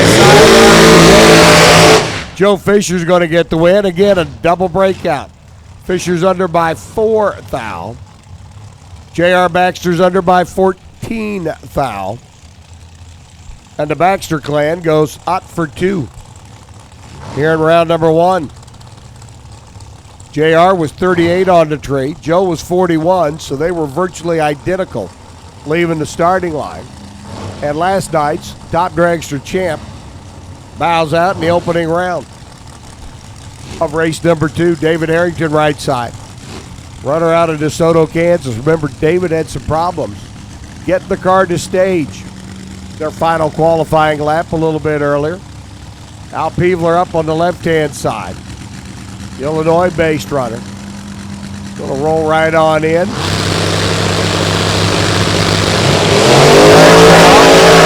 Peevler off. Like the last pair, pick them off the line. 27-2 on 210. 673 on a 663. Harrington down at the other end of the racetrack, off the dial by a 1/10. And I got news for you. If you're going to do that in Top Dragster racing, you better have a lucky rabbit's foot, the horseshoe, and about 16 dozen 4-leaf clovers. If you're going to run a 1/10 off the dial, because you're going to need all that luck and probably a little bit more. Dave Slatton, right side, taking on Blake Peevler. Younger of the clan, out of the Peevler family. His American chassis hot rod dialed in 624. Slatton out of Colorado on a 663. The youngster going to try and outdrive age and treachery. Slatton knows how to get it done. Been at this game for a long time.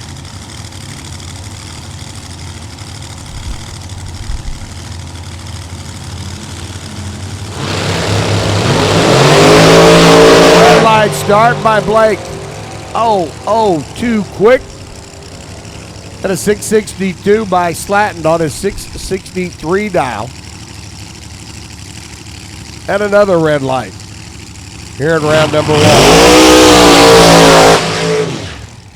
4 red lights have made the decision. JB Straswag and Jay McConnell come rolling in next. JB out of the number 8 qualifying spot.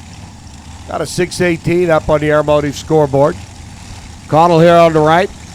Colorado-based runner with the unique body style